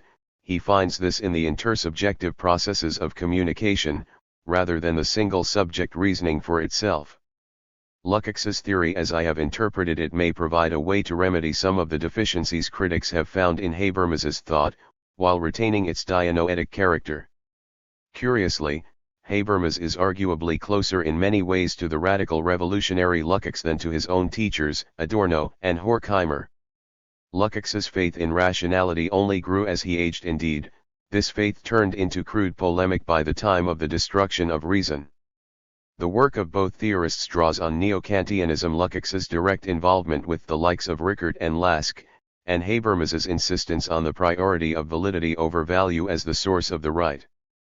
But what brings them closest together on my account of history and class consciousness is that both Lukács and Habermas treat reason as something fundamentally social, and vested in social relations. Habermas's most important claim is that a particular kind of relation, communicative action, has its own inherent standards of validity, and that these standards can provide the basis for a set of norms of discourse. His theory has been criticized in this respect because it seems to impose one narrow, universalist model on a kind of activity that has many possible meanings, and for overextending this rather intellectualist view of social relations to cover all other kinds of social interaction. What Lukács offers is a way to extend Habermas's basic insight by searching for the differing validity forms of numerous kinds of social relationship. For Lukács, the very meaning of rationality is itself structured socially. Rationality is, for Lukács, a bringing of things into determinate relations. It entails positing the connections and possible interactions between discrete particulars, understanding the ways they stand relative to one another, through cause and effect, logical necessity, quantitative comparison, signification, and so on. In this regard, social forms are rational in the sense that they set up the principles by which objects can relate to one. 297. Another socially, they define the conditions of validity relations between things. From this perspective, it is not necessarily the case that rationalization must mean abstraction, formalization, and the removal of particular content. Other kinds of coherent, valid relation are possible. Lukács's program of social organization as the steady overcoming of ever-returning reification is in this sense a kind of rationalization. It entails the practical working out of standards of validity and social coherence over time, always subjecting those standards to renewed scrutiny rather than accepting them as unalterable. To lay out a general theory of rationality on this basis is, of course, far beyond the scope of this work. I seek here only to suggest some ways Lukács might contribute to debates in contemporary critical theory, as a starting point for further exploration. One potential way forward on these lines is suggested by Timothy Hall, who argues that the model for this is aesthetic reason, in the sense that aesthetic form is both non-subsumptive and putatively rational. 33. I do not mean by this the kind of intuitive revelation that the later Adorno sees in art. Instead, it is in composing or deciphering the formal organization of works of art that we find different kinds of validity. In other words, it is perhaps a rather cognitivist or formalist approach to art that is implied, not one grounded on emotional responses that bypass deliberative thought. In art, the principle by which the different elements of a work are brought together is clearly rational in the sense that there are consistent, coherent reasons behind it, but at the same time, it is also far from abstract and universalist. Lukács's account of the commodity structure can be described as aesthetic in that he looks for the structuring principle, the Kunstwollen that governs the social reality of capitalism. This is its rationality, the rule by which its elements are meaningfully determined by their relations to one another. Just as we try to understand artworks on their own terms, by the immanent standpoint through which they make sense, so too should we look to the structure determining the rationality of social relations. Ultimately, Lukács's approach has normative implications of its own. Aesthetically, it is necessary to fix meanings at least to a degree by bringing them to a coherent form, though, like Fiedler, we must always remember that such work is never final, never complete. In a postmodern reality that denies the private self, such meanings will necessarily be shared and collective. 298. Grounded on common experiences. People should be socially related to one another, in other words, by way of their particularities, not only the properties they share universally with all others, but these particularities can be formalized artistically into shared identities. The aim is to rise up from such particulars to a meaning-generating form, in the manner of Lukács's artistic genius finding the standpoint that emerges from the material rather than being imposed on it. We might imagine social practices of collective storytelling that interpret the experiences of different locations in society as a whole. Jameson points to something like this in describing history and class consciousness as an unfinished project. We should build out from Lukács's concern with the proletariat to include the specific experiences of other oppressed groups and positions within society. But this is only the raw material. Such raw experiences will need to be brought together artistically in a way that manifests their meaning in the context of the whole. They can then form the basis of social relations that generate pools of meaning, rather than mutilating it in the manner of the commodity or signifier structures. A Lukácsian aesthetic reason, with its concrete grasp of varied social forms, seeks social relations that permit the generation of substantive meaning and notions of the good, but ones that are at the same time rendered valid and right. Needless to say, if such meanings are to remain alive, these relations should also remain fluid and formally open to continuous reconstitution by the subjects whose lives they govern, in the same unbroken alternation of ossification, contradiction, and setting in motion that Lukács sought in the Party 34. Only in this way can we avoid the reification of social relations, their complete detachment from and exclusion of anything specific, and the consequent isolation or fragmentation of the individual. It is Lukács's call to find new forms of objective social being, and new subjective stances correlating to it, that makes him relevant to the very different society of today.